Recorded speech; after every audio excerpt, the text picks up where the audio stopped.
Yes, it worked. Finding Gnosis. Disclaimer. This show is for discussion and entertainment purposes only.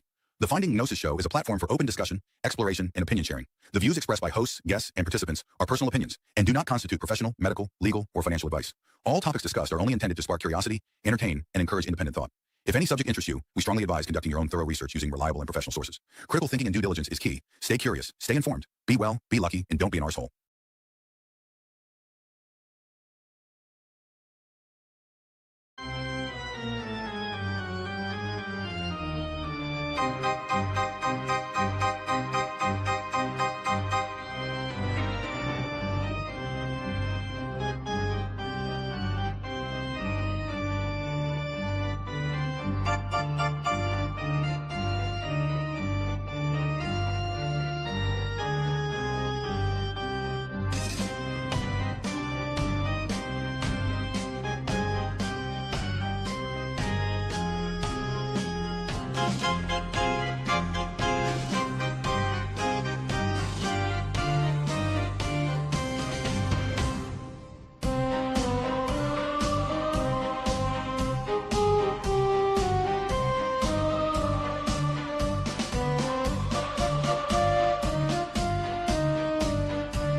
I'll be with you shortly, folks. Bear with me, please.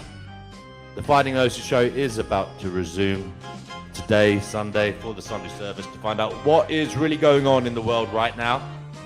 Do come on if you want to join the conversation. Otherwise, sit back, relax, do your house chores, go for your walk, and listen. Looking forward to the show. Meditate, warm yourselves up. Get ready to participate.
Hello, everybody.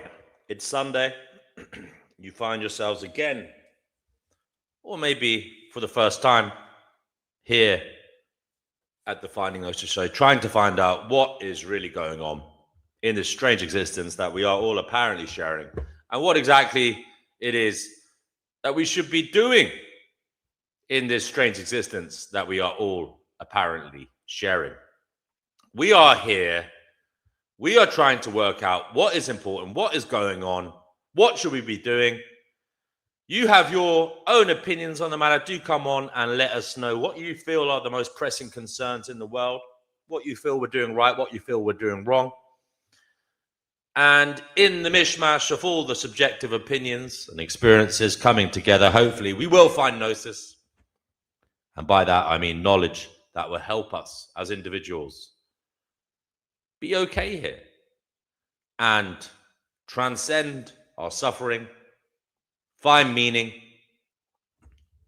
find out what we should be doing as an individual and collectively as a species. Guys, to help the show, just give it a share somewhere. You can do that on your community posts here on YouTube. You can do it on Twitter. You can do it on Reddit. You can do it anywhere and everywhere. Facebook, whatever, wherever. Send it somewhere to bring newbies in. Newbies like this man who joined us on Friday, and this is his third time on the show already, and it's been a pleasure to have him with us here on the Finding Gnosis show. It is Carl from Team Fleeker. Carl, you're on the Finding Gnosis show. The question is just an icebreaker, but it's a way of getting the conversation going. We will end up in, no doubt, unusual terrain. We will find abstract notions. We will find points of disagreement, but hopefully we will have some elements of cohesion, union, and inspiration. Team Fleeker, Carl, you're on the Finding Gnosis show. What would you like to say, sir? The floor is yours.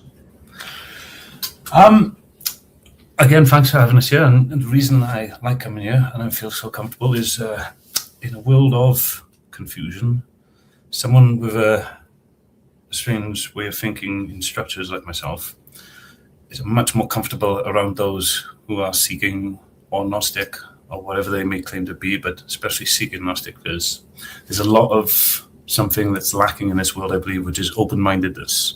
I don't know if anybody completely agrees with that or want me to structure it a little bit better, but does everybody understand when I say that today I feel that Gnosis is dying because of the lack of open-mindedness in people? That reason I believe Christ always said, keep faith even as small as a mustard seed. This is why I say I don't know, I gano. But anybody understand what I'm trying to say about that? Well, first of all, brother, there are newbies watching. Give them your opinion on what Gnosis is. Now, we are trying to find it. You think you found it. So do tell us what you believe Gnosis to be. It's up to people to... Gnosis is the knowledge collected in awareness from curiosity. Gnosis is the awareness gained from? Gnosis is the awareness, the knowledge of awareness gained from curiosity. When one places your curiosity at the source of your consciousness, the knowledge you collect from this forms Gnosis. That's Carl's interpretation of matters. Maybe you agree, maybe you don't agree. William White isn't impressed, but that's just the way it goes, isn't it, Carl? He says that's a load of word salad. It is what it is. Yes, Divine, good to see you. She says share the video, subscribe to the channel. Untrackable, wonderful to see you. He says a beautiful day and much love. Nice to see you, Snarks and Sass, sorry, who says who shows us that he is watching. Untrackable says curiosity never ends. William White says he doesn't understand. Well, hopefully you may understand soon enough, William White. That's the endeavor we're trying to undertake here. Understanding. Maybe I can ask William what part he doesn't understand so I can elaborate just briefly. Yeah. William, would you care to elaborate on what exactly you don't understand? So there'll be one more comment, then I'll go to the two newbies who've just joined the conversation today. Brother Marcus says, salutations. May Sunday service be filled with wisdom on this grand Sunday. What a lovely sentiment to begin the show with. Thank you, Brother Marcus. I do hope you can come on. And Divine says, happiness to all here. Divine, lovely. I do hope you can come on. We haven't heard your voice for a long time. I think Set Scales, you were next. Set Scales, you're live on the Finding Gnosis show. We are talking about what is really going on. By the way, guys, I was talking to Brother Marcus and Yerf Dogs yesterday. I might bring back some structure sometimes to the show. Not all the time, maybe once a week. A little lecture, maybe a little lecture once a week. And, maybe we can talk about a topic based on the lecture or presentation. Maybe once a week we'll do that. Maybe once a week, if possible, we'll do an interview. So do get people to come here if they want to be interviewed. And then afterwards we can open it up. So we'll have like a one-on-one interview, and then we'll have an open panel afterwards where people can come on and ask questions of the person who was interviewed. Might be an interesting way of proceeding. And then we will have, open saloons like this, where people could just come on as well. That would be the other. Any options for debate? Yeah, debate is an option. Fleeker, obviously, if anybody ever wants to debate a topic, do let me know. Contact me. I'm happy to moderate for sure. Some people say I'm quite good at moderating. And best form of contact for everybody, including myself? As in for yourself? My email is in the description there. Excellent, thank you. Society@gmail.com, yeah. But yeah, we'll do anything and everything here to try and find Gnosis. That's what we're about. Set Scales, you're on the Finding Gnosis show. The question is, what is really going on in the world right now? What do you feel is important? What do you feel is going wrong? That kind of, idea. Yeah. Well, first of all, hello to everyone this morning. And to answer the question, what's really going on in the world today is the same thing that's been going on for many thousands of years. People being led astray by people who supposedly have the answers of how the world should be, but the world that they think that should be is not in our best interest as an average person. It's only in the interest of really psychopaths and people who don't care about any sort of spirituality. They care about false spirituality, which is basically worshiping their own ego. And worst of all is people actually support these people by electing them or working for them or whatever.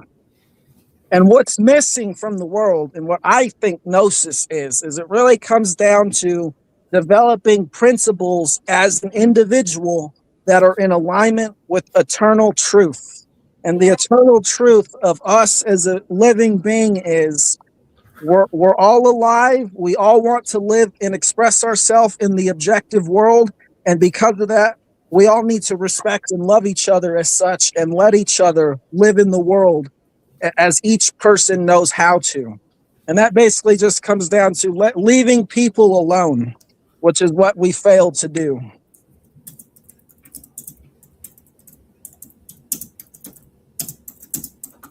Those are my brief answers to those questions. Thank you very much. Would you like to repeat, for added emphasis, that last sentence?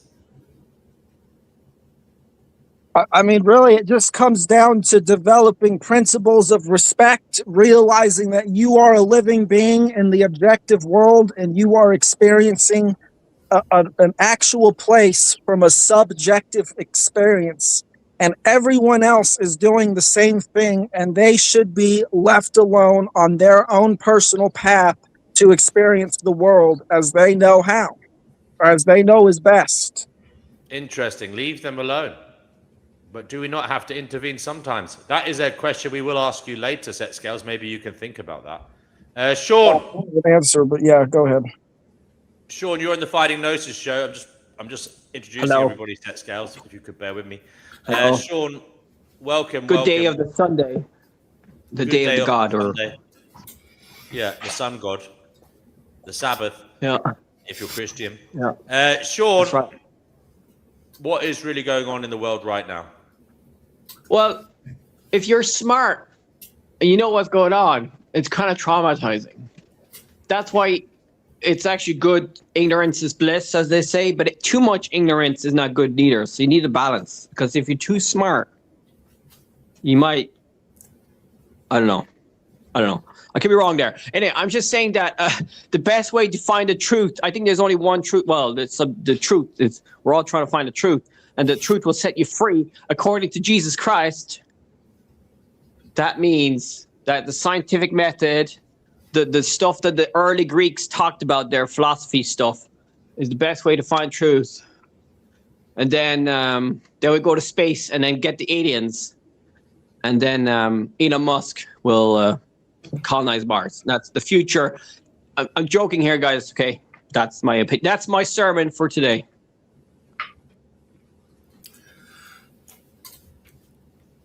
Thank you for that, Sean. We've got Untrackable here. Untrackable, you are live on the Fighting Gnosis show. What is really going on in the world right now, Untrackable? Continuation. Effort. Continuation, and like what was said just now, choices. If the same choices keep getting made, the same product will develop, but continuation, it is sometimes effortless. Interesting. So it's just flowing, and you believe it's sometimes effortless. Is it outside of our control?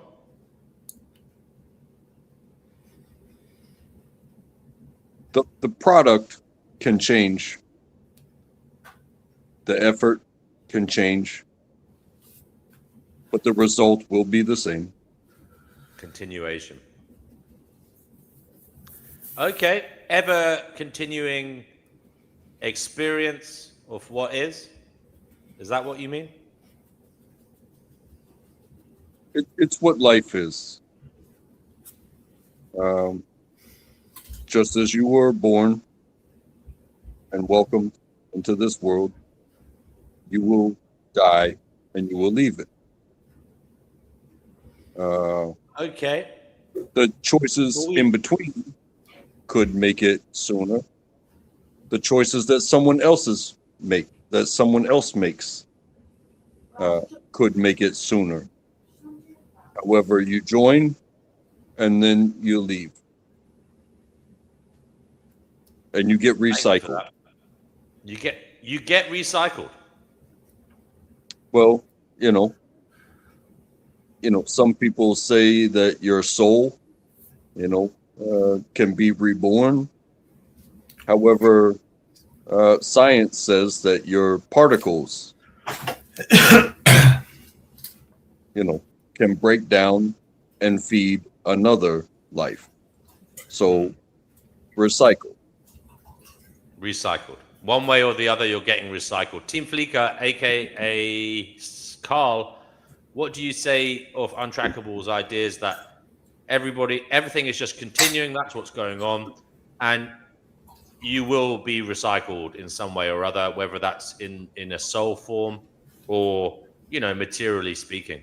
Your energy can't be created or destroyed; it just goes into a different form.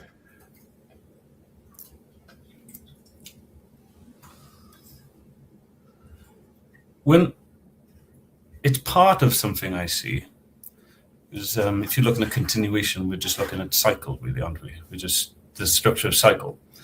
And of course, that is part of what if I was to answer your question more earnestly earlier in structure rather than narrative, which I'm trying to learn to communicate with others, I'd have said equilibrium. That's what's really going on, equilibrium. Nothing else can go on but equilibrium. But part of that is part of what this gentleman just said, which is continuation, which is part of equilibrium.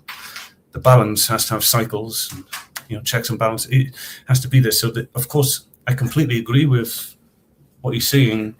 It can be explained in many different ways. His gnosis is to see it from his subjective point of view, but he's still talking about something objective, because that was the question, which is what was really going on.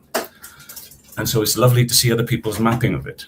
I like his continuation. It's not exactly incorrect, and it's nice to see how he's mapping his own identity of that continuation, and it maps well in his own, expressive way. I wouldn't have doubt that, and it aligns with the elements of equilibrium.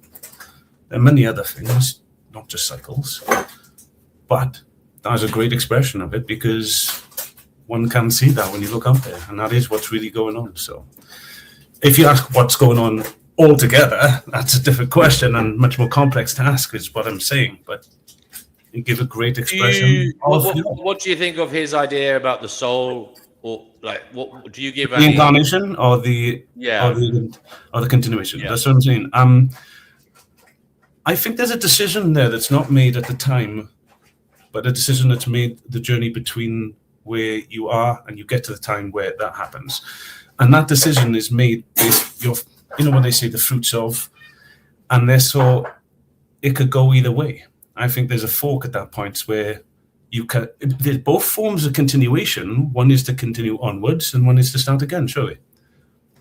And so I believe both are possible, because I have no evidence either one is not.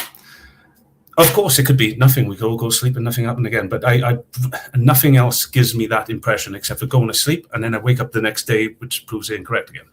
So I believe in continuation, and therefore the two cycles I see could be that we continue onwards if we've, done what you're supposed to do. You build a structure within your soul that it can continue onwards, or that fails and you recycle and start again. Did that answer what you asked me? In the chat, that's an interesting perspective. I don't know about answer it, but it's certainly given us food for thought, brother. Heretic says, endless shit show on Prison Planet. That's what's going on. That's a brutal take on matters. An endless shit show on Prison Planet. Guys, think about that comment and come to an answer after I have welcomed Vital as ever it was. You are live on the Finding Gnosis show. What is really going on in the world right now?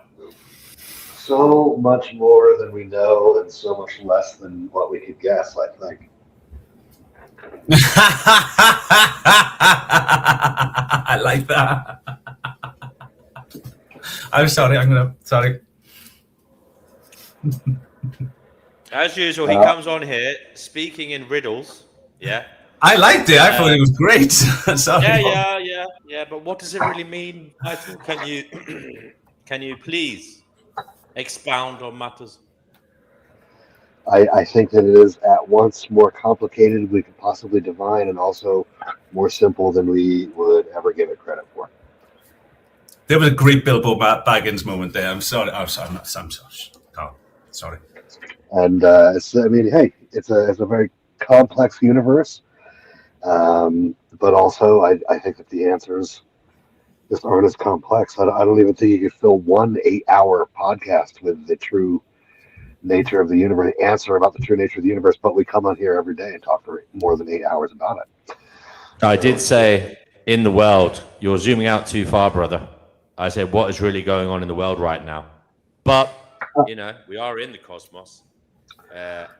What's really going on in the world right now is the same shit that's going on every day.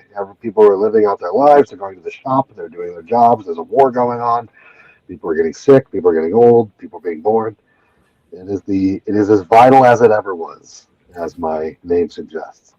I'm not doing any of that, by the way. Team Fleeca is not doing any of that. You're not going to the shop. You're not. I think. Shit. No. Have I been lost? My earbuds did a thing. No, we can hear you. Okay, cool.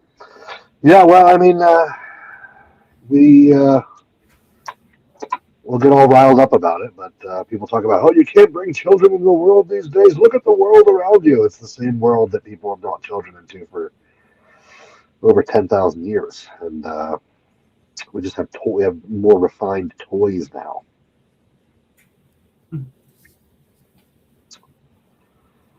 Okay. Same as it ever was. Sorry, say that again. Same as it ever was. Vital as it ever was. As vital as it ever was. See, he's got this.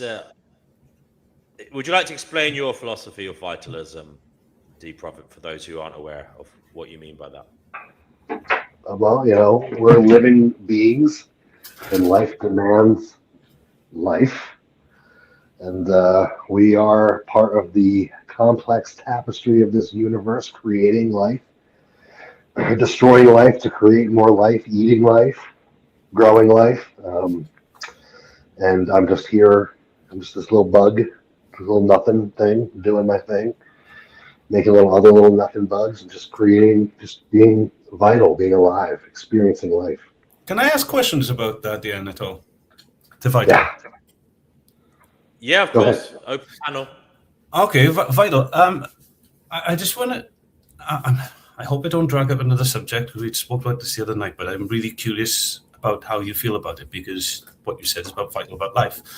Is it to you vital at all to keep a child or any human being with the potential for eternal curiosity intact and whole with the nature of all things, so they don't end up getting lost?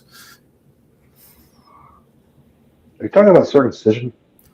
No, I'm just saying, is that a vital thing to you, to ensure, if you could, the intactness of a human consciousness and their curiosity, so they don't split and fall into a world of war and fighting and subjective matter? Is that a vital thing for you? Would you say that, that's a vital thing? If we can prevent that, we should. I think that is one of the main challenges of life. I don't think that that's like a thing that, if we can prevent it, we should. I think that is one of the things that each human has to deal with every day.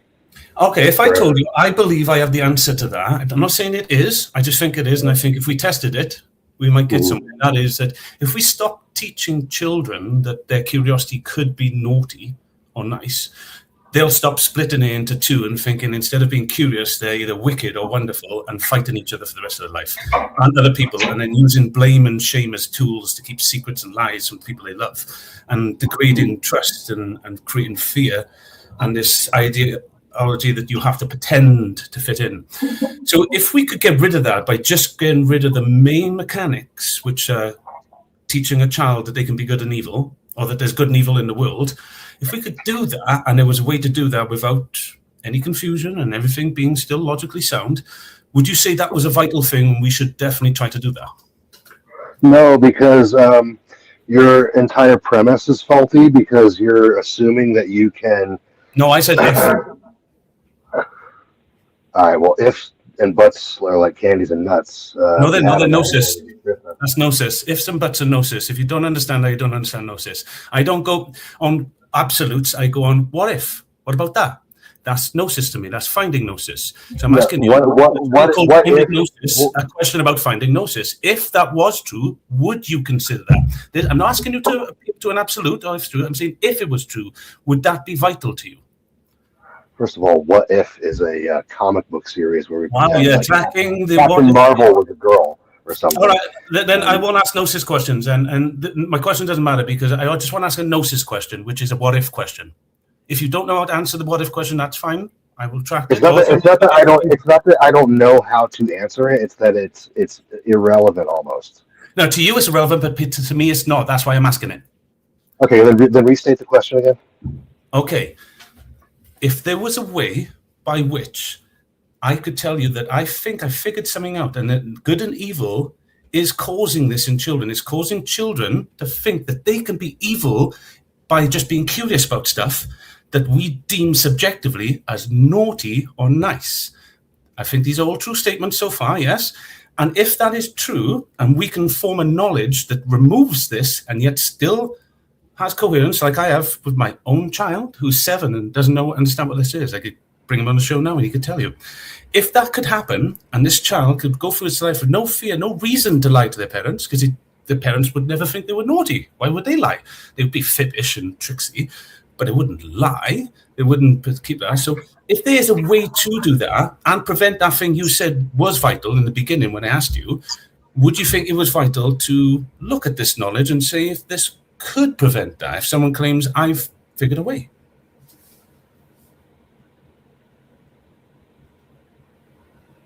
Okay, so a couple things.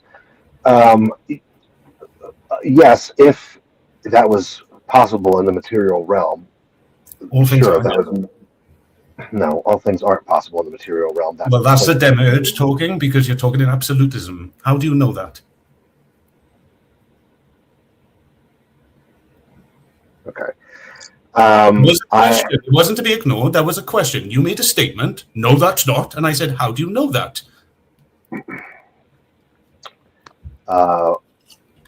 He made his argument. I'm trying to think of an answer. I just don't like autistically jump to the first bullet point that I remember from the YouTube video that I watched. I'm trying to think of the answer. I don't mind waiting. I have perceived, and the consensus around me is the perceived limitations of the material world. It's called physics, magnetism, gravity, the laws that kind of bind formal systems, subjective formal systems, which Gödel claimed couldn't prove themselves. Yeah, that stuff. I'm metacognitive. It's a far more superior form. It puts all those things together. But I am following. That's what you're saying. Yeah, formal systems. You follow formal systems. Is that what you're saying? It's just I'm actually more interested in you talking about how smart you are. Can you do that for another few minutes? No, I'm not smart. I just have a different IQ to others. I form structures and not narrative. Then you should be able to grasp that the material world has physical limitations, right? It's an energy. No, that I can grasp that the dogmatic structure of the physical world is that, but not the way I structure the metastructure is not. So I can say. Right, so can you will your car to run forever on one tank of gas? I don't believe you can. No. Okay, so the physical world has limitations, right? Yes, but it's not the only thing. You're claiming, I'm saying I agree, when you break the physical world down to its formal systems. They have structure, and I'm agreeing with that structure with you. I just wanted to know that's what you was talking about. But when you put it all together, those things don't always align with each other. That's why we have finding Gnosis, because if we had everything absolute, why would we need Gnosis? We'd have knowledge, complete utter knowledge. We'd all just know objectively. But because we're subjective, we're trying to find pathways to certain things. And you are talking about formal systems, but the reason Godel and people all put these laws in place, like, no formal system can completely prove everything about itself, is because they looked and said, these are just man's formal systems to align with logos of divinity. I'm just asking you how you are speaking in divinity, which is absolutes. Carl, if yes. I may interject just briefly. Of course, yeah. A lot of people are lost in relation to what you're saying. Now, that's understandable if you say you think differently to others, okay? Yes. Now, given that thinking is one of the tools we use to experience the world, yeah, how can you help people see the way you do if they think differently to you? Okay, so if I try to build this for people to understand, right? If I said people believe often that they are the I am. Remember when I said the other day, don't take yourself too seriously? Well, that's doubtful. It's seriousness. It's a pole. Yeah, one pole that says I, singular, me, single, am the being. Yeah? But the only thing that can ever claim I am is God, because His will. So when we claim I am, we're saying I am God. That's the demiurge. Yeah, that's what we map as the demiurge, the part of me that goes I am. But really, you're not. You're just curious. When I say I curiously am. That to me means I'm never claiming I or am, never absolute.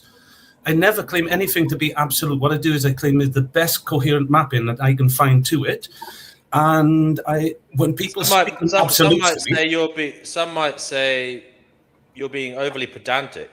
What does that mean? Sorry, you're being overly pedantic, and that we allow for that, like at a deeper level, we understand that nobody is sure of what's going on, but in the moment you are feeling a certain way about matters. So we allow people to express their current feelings on a matter, knowing that they may be wrong. I mean, and also, I don't believe in wrong, right? If I may, for a moment, like, since we're talking about, there you go. See, Michael, he doesn't believe in right or wrong. That's a fundamental. Well, I was just about to say something that he might agree with. I mean, both of these things can be correct at once. Like we can live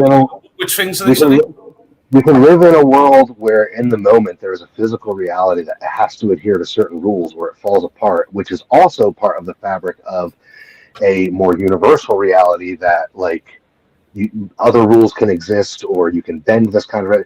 But you're speaking in your own set of absolutes by being like, oh no, this reality like totally can be, changed, and the rules don't really apply. It's like, yeah, they do all the time, but we can also be part of the fabric of another. I haven't made those claims. None of those claims are mine. Both of those things can be true at once. Yeah, but none of those claims are mine. You just told a bunch of claims that weren't mine, or maybe you misunderstood. I'm not claiming anything to be true. I'm showing you the structures I see it. What you've got to do is show me where the structure is incorrect or how you see it differently. I told you that. I said that the laws of gravity and physics and electromagnetism define reality, and you told me that was the fucking demiurge, man. Okay. No, I didn't. I said our view of it. One second. Untrackable wants to say something, guys. Oh, sorry. Untrackable, go ahead. And there is a question on the screen for you. After Untrackable has spoken, read the question, Carl, after Untrackable has spoken, and answer it, please. Untrackable, go ahead, mate. So, like the question of, fly like a bird. That means to, create wings and and to fly like a bird. But it would be, from what I've seen from my own witness, it is impossible for a human to fly as a bird flies. You can't do it on your own. You can't just swipe your arms in the air and take off like a bird. Can you be hung like a donkey? I have evidence that you can. No. I hear what you're saying, Untrackable, and I get your point. You're not actually the bird. You're like it. It's kind of a metaphor. I see what you're saying, brother. Is that your point? Yes. Thank you for that. Team Fleeker, there's a question there for you. I'll read it. It's from Objective Ethics. Thank you, brother. Objective Ethics. Good to see you. He says, "Did I miss something?" He said, as in you, Carl, all things are possible. Now he's saying that formal systems have limitations. Are formal systems things? Exactly. Exactly. No, formal systems are not things. Are not things? That's correct. They are not things, no. Okay, so explain that. No, I don't need to. I answered the question. The formal systems are not things. You need to explain how they are. I don't need to explain how they're not. I need to explain to you why when I drop it. Hold on. Give me a second, BMW. Concepts, not things. Is that what you're saying? It's how the brain is organizing them into this. Thank you very much. They are subjective concepts of a thing, about a thing, but they are not things. I get what he's saying. It's the brain doing it in actual fact. I'm not sure if I'm prepared to have a conversation with this level of autism. I'm being 100% honest. Are you insulting me by saying somehow that I can't commit? Because I see the world differently. I'm incorrect, and yet Dean just agreed with me himself. No, because you get hold on. You get so caught up on tail end semantics that you can't have like actual good faith answers. You start splitting apart little words. Okay, explain. Instead of actually giving an answer to me so I may understand. Vital. One moment, brother. We know Vital is he's a powerful man in many ways. What does that mean? I don't understand what that means. Truth is the only power I understand. I apologize for the interjection. However, a routine is not a thing. It is a system. Thank you. Anything that exists is a thing. A thing is extremely broad of a definition. Then define it. Define what you mean by thing, and I'll change my mind. Maybe me and you see the word thing differently. That's possible. We have my logos, the thing, and yours is different, and that's what might be causing the friction. Could we look at the word thing? Maybe is that possible? It's a thing is an inanimate object or concept. A thing is an inanimate. Sorry, say again. A thing is an inanimate object or concept. A thing. It's something that exists that like isn't alive, or it's just like it's something that exists. It's an inanimate so you don't mean object or an idea. So concepts. You would say a concept is a thing to you. Is that what you're saying? Yes. All right. To me, they're not. So if that's what they are to you, then that's probably what we're mixing up. If that's the case, then I suppose your thing. He's saying a concept is an idea. It's something from the brain. It's an idea rather than an actual concrete thing. Yeah. Do you realize that there's like 6 definitions to the word thing? Yeah, I use denotations. My mind is meta. This is what we should explain. I don't. Okay, yeah, explain this shit to me because like I think I don't understand the way your brain works or what level you're working on here because words have definitions that mean things. Right. So yeah, I run into this a lot on this show. Yeah, words have definitions and mean things. So I go solely by the law of logics. I don't use connotations synonyms like you do. To me, if words mean something, how can you understand good or evil? Because they have their connotations. The subjective terminologies, they're not real.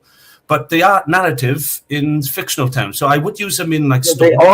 These are real things. When I say car, that's a noun. That's a real thing. Okay, then you said definitions and words mean something. Then define it then. Give me an objective denotation, a mapping of the word that everybody here can go, yes, we all agree that's good or that's evil. But you won't be able to.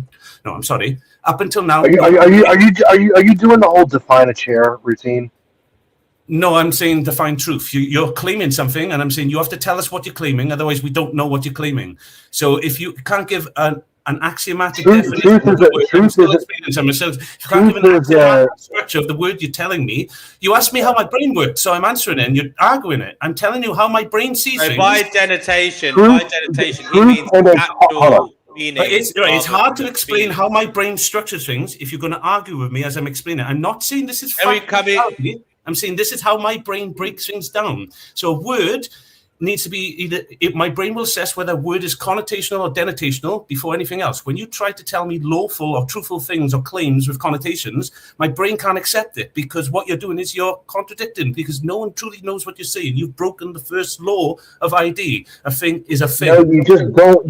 A word can mean a couple of different things if you don't understand exactly. Not if a thing is a thing, it can't. Not if a thing is a thing, it can't, because you can say a word and we don't know what you're talking about. You're not saying a thing. This is why people don't get anywhere with the conversations on here. Look at how deeply we've devolved. I'm saying it doesn't work for me. It doesn't work like that. It's the fucking English language. It doesn't matter how your brain. No, it's not. It's the brain that goes language. into. It's the perception of the mind. That's how autism things works. You've been very ignorant now, and I don't think it's. Maybe. Oh, okay. So I am talking to an autistic person right now, right? You are, yes. No, I'm not actually autistic. It's just a cover. I'm actually just have a different cognitive setup. My brain works on metacognitive IQ. You can go on a 5 minute. How about this, buddy? How about get with the fucking program? We're talking about reality here. I'm not talking about your metacognition. Answer the fucking question. This seems aggressive and ignorant, now. Now, Vital. I'm getting frustrated because he's a nutbag. Like, what do you want me to do? I'm dumb, but I just think in front of this. This man can't form a sentence or a construction without like breaking down 6 words inside the sentence and telling me how his brain reacts to that word. Let's go back to basics. Just answer a question. Are you just making fun of? I'm sorry. Am I the crazy one here? Yes, you are, because no one else really agrees with this kind of violence. Because I'm saying I'm born without a limb, and therefore I can't process things like you. Please help me. And you're saying no, fuck you. You're a spaz. Hey, okay. Can I just say you're a spaz without saying fuck you? Can I? Yeah, you can do that, but your attitude is saying fuck you. I apologize for being so aggressive. You don't need to apologize. I don't take aggressively. I'm an American. We're very loud, aggressive people. It's a cultural thing. Okay. I won't take offense. I don't know how to. Let's have some tea and just talk about it. Can I just say, no matter what you do, Vital, he loves you, and you don't do anything wrong or evil. I love him. That's absolutely correct. So, but what I'm going to do, no matter how angry you are, he has zoomed out to the degree where he still loves you. You aren't doing anything and to wrong. Prove that love to all of you, I'm going to take a 10-minute break, and I will be back. I'm not offended. I'm just going to allow everybody to calm down. Maybe Vital could have a look at the way my mind works, but I think I'm a little bit of I'm not disappearing. I will come back. No, I'm not offended. I might going to have a fresh air break and a top up on a wine, and maybe I can let that calm the situation, because obviously I'm also the fuel to the fire. But thank you, and Vital, he's correct. I love you, brother. I see it as just something you don't understand, and I get the same way as you sometimes with people. You just sound like me shopping in Tesco's on a Friday when I just can't understand people, and my wife's telling me to calm down. So it's okay. I've been there. I'm just going to take a break myself, right? I will be back, though, if I'm invited back. I'll just leave this on for now, okay? Good. Enjoy your fresh air in the Welsh valleys. So we have set scales. You come back. You feel compelled to say something. What is it you want to get off your chest or tell us all? I don't know. You had a question to what I said earlier. I don't know if you wanted to still ask. Remind me what you said, and I will get to it. Go ahead. Basically comes down to the problem with the world today is that people are being led astray by people who don't care about them, and that people need to reclaim self-responsibility on the individual level and author their own life, authority over themselves instead of external authority over them. Is it not a bit of both, though? In what regard? You said people need to look to themselves, going forward. But do we not need to look to others as well? To understand reality and to see what right and wrong is and to gain inspiration, all these different things? Well, as they say, the highest knowledge is knowledge of the self. And if you don't know yourself, you can't possibly... How do you get knowledge of yourself if you're not projecting yourself onto others and seeing what they think of it? You can't form it in isolation, can you? It's different from individual to individual, but ideally, an individual should know what they want to do in life, how they want to live their life, the types of people they want to be around, and the types of things they don't like. And they should have an idea of the things that they really don't want to happen to them, which are things basically are of harm. People do not want to be harmed. No one wants to be assaulted. No one wants to be trespassed against. People don't like to be lied to. And when people come to that realization that I don't like to be harmed, so therefore other people don't want to be harmed, then they can begin to form principles based off of this self-evident truth. Yeah. Okay. Well, maybe Does that make any sense some to you, humans Vital? want to be harmed. Sorry. I didn't Vital's hear- taking a little breather as well, it seems. Go ahead, Sean. But like maybe there's some humans that are crazy that want to be harmed and harmed others. They're probably a minority. A lot of them might be in power. Yeah. They're a crazy group of individuals who are a minority. Exactly. They don't represent the average human being. Those individuals, basically, who are psychopaths, individuals who don't feel primary emotions,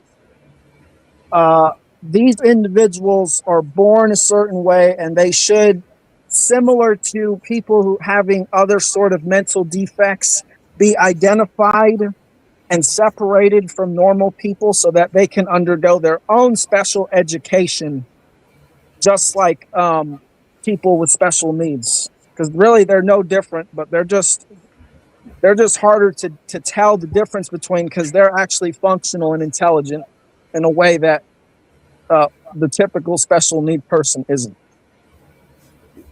Tracking, you've Yeah, been but don't woefully you- quiet. What's Tracking got to say at the moment? What seems to be a pointable question that I could answer on that?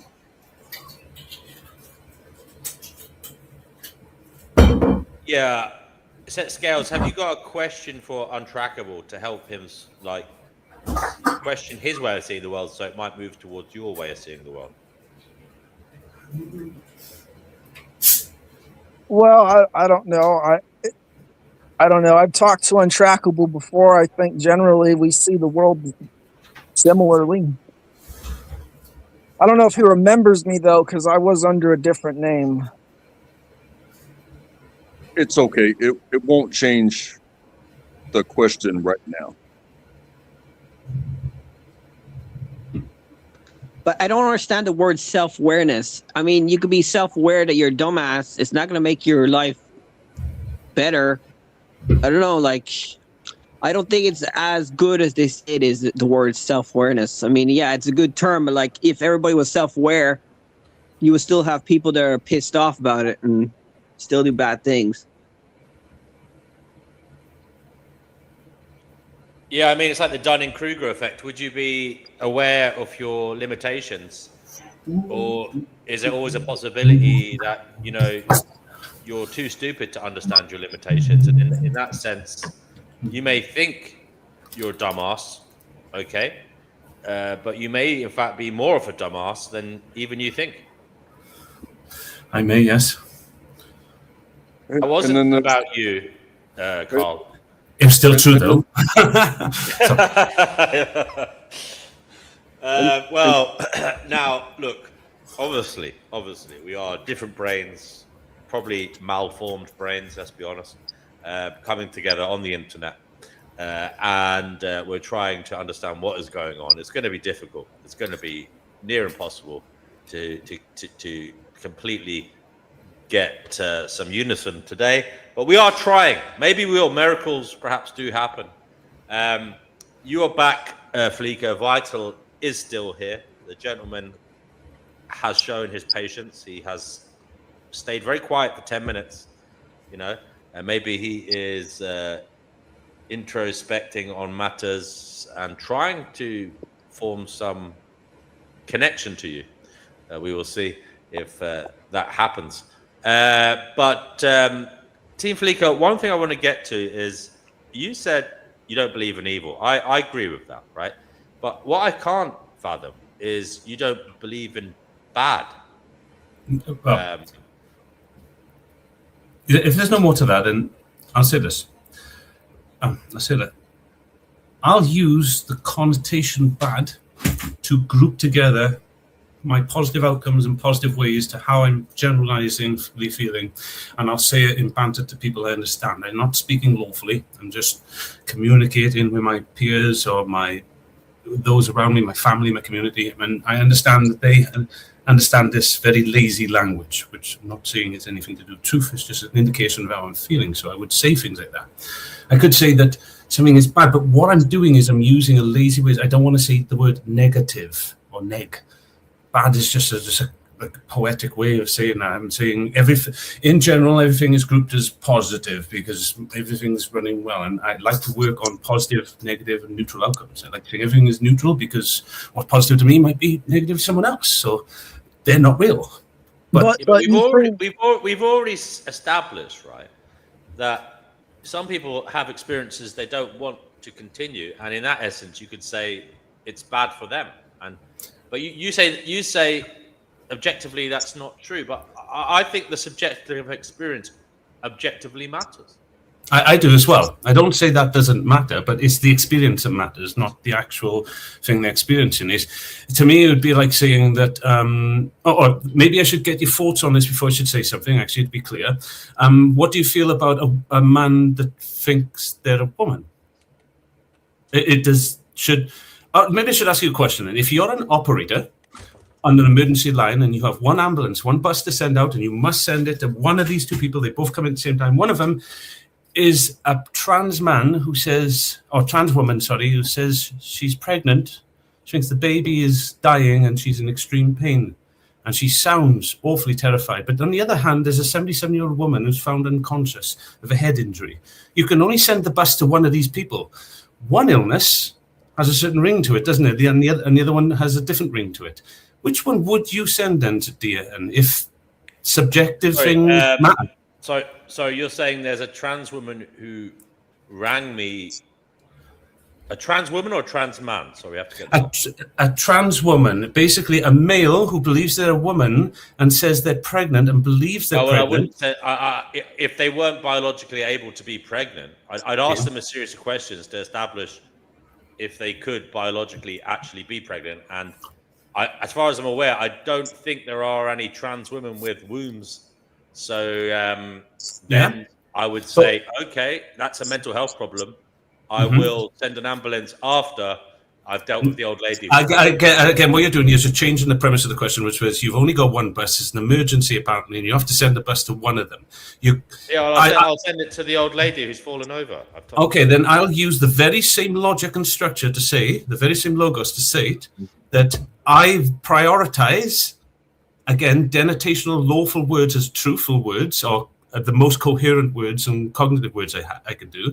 But those subjective words like bad and good, you can use them to define your subjective point of view, but objectively they don't exist. However, your objective attitude towards them can be false, and therefore you can act in an objective way towards them. That is true.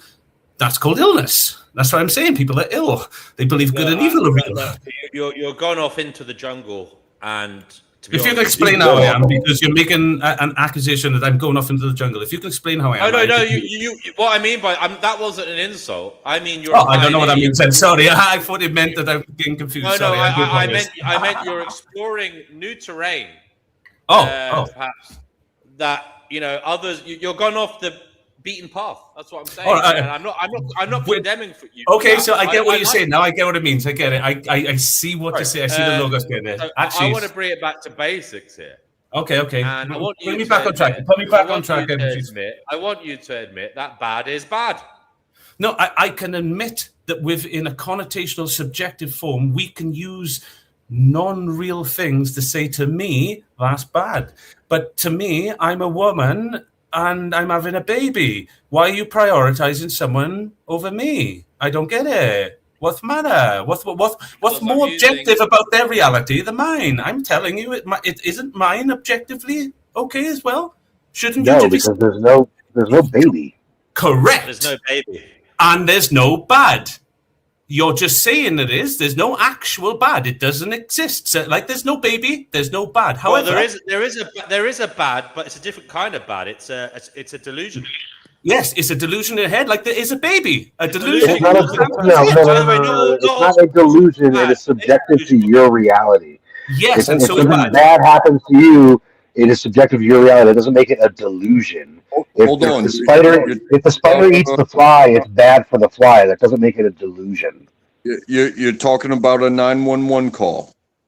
Yes. And somebody says baby versus 70-year-old woman. Yes. What are you going to prioritize? You also 77-year-old woman. You also have to think about the proximity of availability, the logistics of. He said that it was a trans person that said they had a baby. By the way, a trans man can actually have a baby because they were born with biological. Did he say a trans man or a trans woman? He said a trans woman. Male. I said it was a male. A man. Hold on, listen. A man in lipstick dancing around in front of his mirror with his dick tucked. I'm says sorry. he has a baby. Should be prioritized over an old woman. And all of my capabilities would prioritize the baby over a 70-year-old woman. I'm sorry. I don't think he understands the The question. baby doesn't exist. It's a man. Let me explain this to Untrackable. Sorry, brother. If you could listen for a second, right? Somebody who, when they were born, the doctor said to the mum, this is a male, right? They later went through life and found out that they feel like a woman and they want to be described as a woman. So they are what we would term as a trans woman, okay? Now that trans woman later on rang 911 and said, help me, I'm having a baby, okay? At the same time, 911 gets a call from an old lady who's fallen over. I don't know, did she bang her head or something, Carl? She's just found unresponsive with possible head injury. She's been found unresponsive and a passerby is calling. Who were 911? So 911 has limited resources. They only have one bus or one ambulance that they can utilize at this moment. Where would you send it? Who do you prioritize? If it's 50-50, we don't get to understand these people's entire life stories from a call. And you mention a baby, I would choose the baby that doesn't exist over the 70-year-old woman. You would choose the baby that doesn't exist over the woman because I don't know that the baby doesn't exist. No, but say that the call comes through that it's a trans woman who says that she's not got a baby. You got that. It means that there's not a baby. What? It doesn't mean that there's not a baby involved. You mean like somebody else's baby? Be somebody else's baby. No. The question is these things when the call comes in. You just hear baby. No, I don't want to write an essay in the question for every single loophole someone can find. I think the question is pretty obvious that that's the problem with theoretical scenarios. You come up with an asinine theoretical scenario. No, I didn't. I literally said the person thought their baby. I did say this, didn't I? I said their baby is. I literally said this. But what it is, people didn't listen and then call me the arsehole. Thank you for that. I did say that. Asshole. Asshole and asinine are two different words. Again, with the definition. Again, it's the tone, not the words. Got it. Fair enough. So, and I would also add this. I would also add again. There's a really good point. A gentleman in the party said he doesn't care if there's no baby. He, from that description, would send the ambulance there. Even from that description alone, shouldn't that be questionable? Anyone else with that? I would also add that, reality, logistics. If you have the chance to save this life or that life, but you're 3 feet from this life and you're 10 miles from that life, which life are you going to save? The one that you can. The one that actually exists in the reality. you don't know that One. any of them exist. I do. You I can use logic and exist. reason to decisively to see that. Gnosis you are tells me both. one is not real and the other one is a delusion in someone's head. But if you do have what I believe the But you same don't mentality as know- DN has, you would probably see that as really relevant. And Untrackable. Can I ask you a question? Sorry. Yes, go ahead, please. It sounds like you have experience as a first responder. Am I correct? Yes.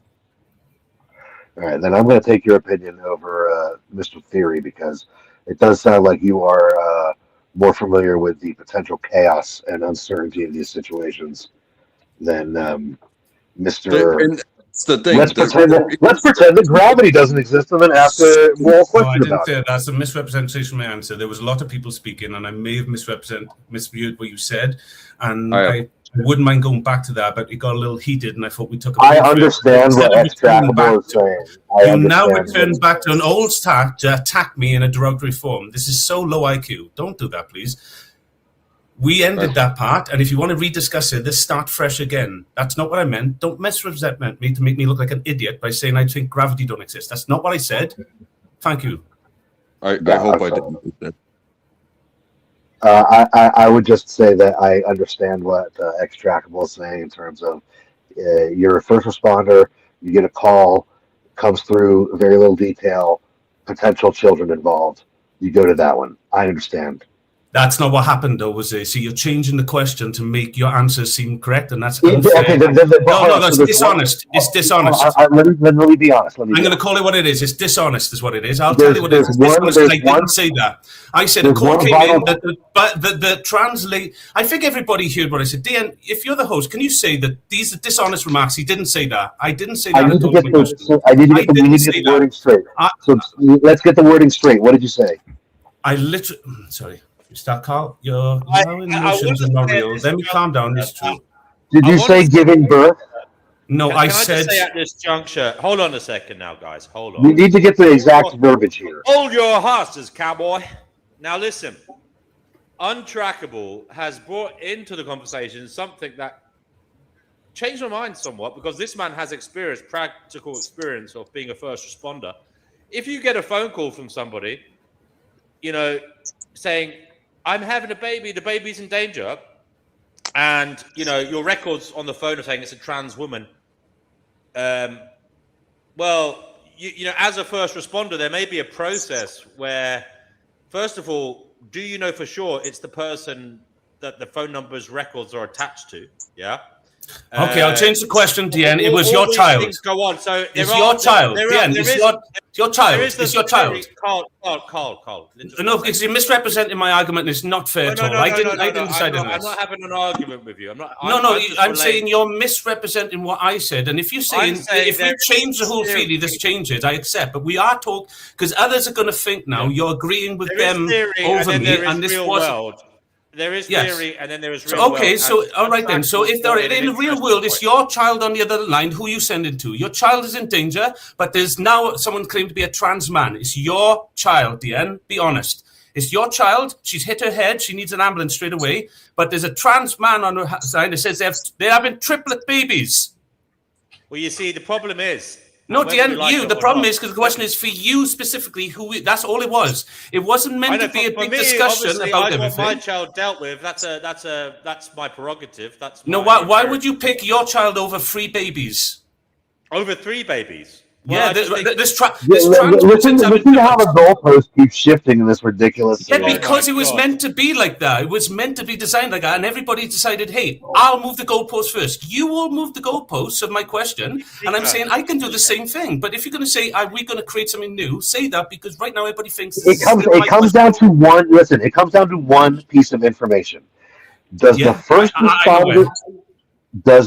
responder, and it's up to you to clarify because you asked this question. Yes. Does the first responder Which is know? you, by the way. You keep saying the first responder. My question is, you're the first respondent. That's vital in my question, but you're missing it. Then let's play pretend that you're the dispatcher. I'm the first responder. You are the dispatcher. Have you given me the information that the person claiming that they are having a child is a trans woman? Yes. Okay, but also, is there actually a living child involved, or is this person saying that they're giving birth in the moment? They're saying they think the baby's coming now, and they think the baby's not moving. They're saying the baby is coming now. I'm giving birth By now. the I way, need an ambulance. you trained from a trans. This is No, I keep messing the words up, but I did define what I said. I said someone who was born male, and even Vitals understood. I said that someone who born male is now saying they're giving birth, and the baby is coming now. But you have to understand, from a first responder's perspective, if they hear the words "child," they have to like escalate. You understand? Like even if it's potentially a psychiatric situation. Yeah, but in this situation, you was given all information before you had to make the decision. Okay, well, we're going to move on. We're going to move on briefly to the newbies, and then we can go back to that point of contention. Jason, you're on the Gnosis show. What would you like to say, sir? Just listening for a little bit, catching up with what's going on here. Okay, great. Sorry, I missed Perpetual Pleasure. Sorry, mate, that wasn't intentional. Thanks for having me out. Perpetual Pleasure, you came on first. You're on the Find Gnosis show. What would you like to say? Hey guys, can you hear me okay, audio-wise? Yep. Okay, cool. So that example, like with what Vital is talking about, is I think it's muddying the waters of what's trying to get. Really, what it comes down to is there are factual bads that exist, whatever word we use to refer to those as. So, for example, the sensation of torture to a nervous system is a bad factually by definition. We can call that whatever we want. We can use whatever term we want, but that is factually a bad, independent of the word we use for it. So even if it's a simulation, what do you think even if it's a simulation, even if this world is an illusory simulation, even if that is the case, then the sensation of torturous pain to a nervous system, sensation-wise, is the bad factually as an experience, independent of the status of it, whether it's an illusory simulation untrackable, or not. I see you. Either or. That's what I'm trying to get across. That really, it saves us from having to go into all those weird examples and hypotheticals, because it's just, there are certain factual bads, period. You can use any word you want to refer to it, but it is still a bad. So it's okay if someone else uses that word to refer to that as bad, because it is a bad. If a child is tortured, experiencing the sensation of torture to their nervous system, that's a factual bad in terms of the experience for the child, factually. Not no, it's factually torture. Yes. Windows, the animator backstage. There's no factuality can you about let yourself be known in the live chat, please? It's just silly. It's the sensation of torture that's factual. Whether it's PP, we'll go back to your point. I'm more in agreement with PP than Carl on this, but we'll go to Social Experimentalist, who's been waiting, and then we'll go to Untrackable. Social Experimentalist, aka Danny Shine, you're on the Find Gnosis show. Great to have you here. What would you like to say?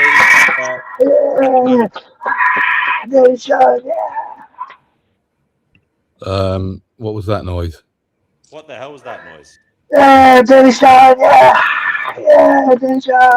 Oh, I think it's Vital. Sort of like clapping and cheering, and Danny's coming on or something. That's what I'm getting in my imagination. That's all.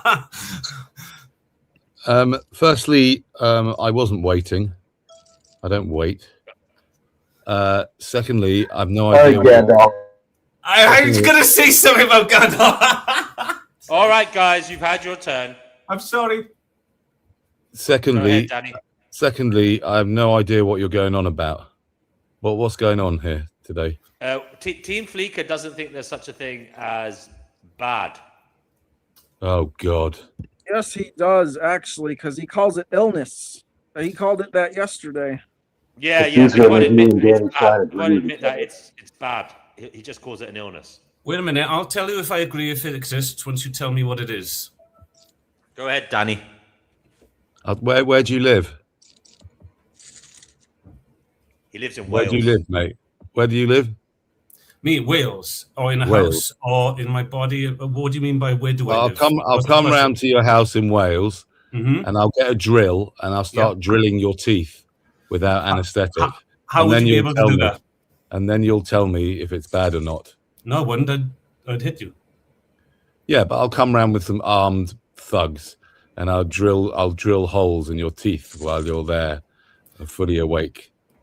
And then you can tell me whether you think it's bad or not. Why I wouldn't. Do you know what I'd tell you was? I'd say some lunatic and his friends came to my house and tried drilling holes in my teeth. That's what I would say it was, because I'm not a child. Right. Children say if it's bad or good, I don't know. Wait a minute. Let me just speak to Danny a minute. Danny, children talk about bad or good. Tell me what is logical about bad or good. And I have you, by the way, on video saying you agree there is no bad or good or evil. And you can't define it. Define the word evil for me, Danny, in a way that's objective, that all of us here can point to it. No, that's the hallmarks of an ignorant person. Is that logical, Danny? Are you being fallacious now?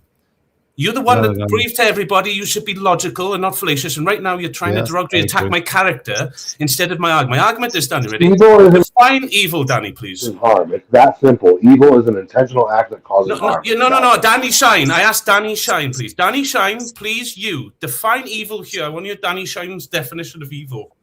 As an objective denotation, by the way, a real thing, Danny, in reality, like animals, that evil that all animals do and stuff. Go on, Danny.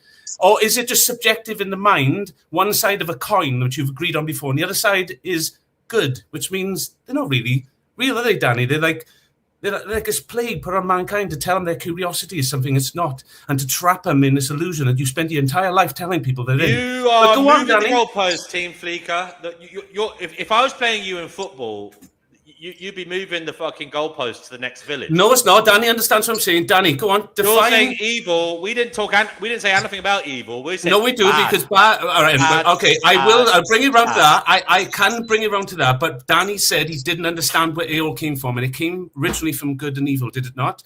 Bad, I'm saying, I believe bad is a connotation, a way of just expressing one's way in poetry. It's not really real. It's just saying, I don't want to spend all day telling you what is positive and negative in my life and how I deem the world. I just want to go, yeah, it's a good day. It's bullshit, isn't it, Danny? It's not real. So I'm asking Danny. Danny's also said, if you can't define a word as being real, it's not really real. You're an illusion. So Danny, define the word evil for everybody as a real thing and not the definition in the dictionary, which is a circular definition, because it just uses synonyms of itself to tell you it's this. You show us a logical definition of evil and explain how it's a logical thing. And now we should. I literally just. No, Danny Shine. Danny, I'm interested in Danny Shine's answer. Live chat, Nathan L. Can you let yourself be known in the live chat? I don't know who you are. Right. Sorry. Am I meant to be responding to this? No, you're meant to choose whether you want to respond or not. Yeah. I mean, can I ask you, why do you want to push me into defining what evil is? Because you laugh at it when I say it, so that means you're not being honest. I just want you to be truthful. I'm not being honest. Well, that's my claim, because you won't define it. If you're being truthful, define it. Because I laugh at it. You're just dodging. I've literally told you how you can prove me false and I'll shut up. Just define the word evil as real. If you did that, you could be honest and it would be over with. But you're not doing that now. You're going to play dancing games, aren't you? Because that's the Danny Shine. When someone challenges him, really, he hasn't got an answer. Really? Danny, can I answer? Yes, because you have answered this before. I have you actually physically on tape talking to me once, and you literally said, I agree, there is no evil. Have you changed your mind since that day, Danny? And what changed your mind? Or was you lying? He's physically got it on tape. I've changed my mind thousands of times in my life. Okay, then tell us, why did you change my your mind all the time? Okay, if new evidence comes up, then I change my mind. Then show me the evidence that came up so I can listen to it. What's that? Show you the evidence. Why are you? I mean, to me, the world. To me, I have to think about it, right? I do have to think about it, and I'll come back to you because I don't want to just blurt out something. Especially because you are very invested in this. You think you got one over. These are all your claims of. Are these truth claims, Danny? You make it. Are you speaking about me like an idiot? You don't know nothing about me. I'm not invested. You're guessing and trying to insult me. You're not going to insult me, Danny. You do this all the time to me. You're not going to do this again to me, Danny. I've only asked you to append my argument. You don't understand me. Stop making claims about me. It's not fair. I'm not doing that to you. I'm only asking you to preach my argument. Can you just return the same respect to me, please, brother? Okay, fine. I'm angry. Why? No, I'm not passionate. Anger is an emotion. I do get passionate, but because I don't hold it logically in my head, I just let it go in a minute. It's just a passion in the moment. I'll define evil for you, Flicker. No, all right. Okay, that's fair. Wait, hold on.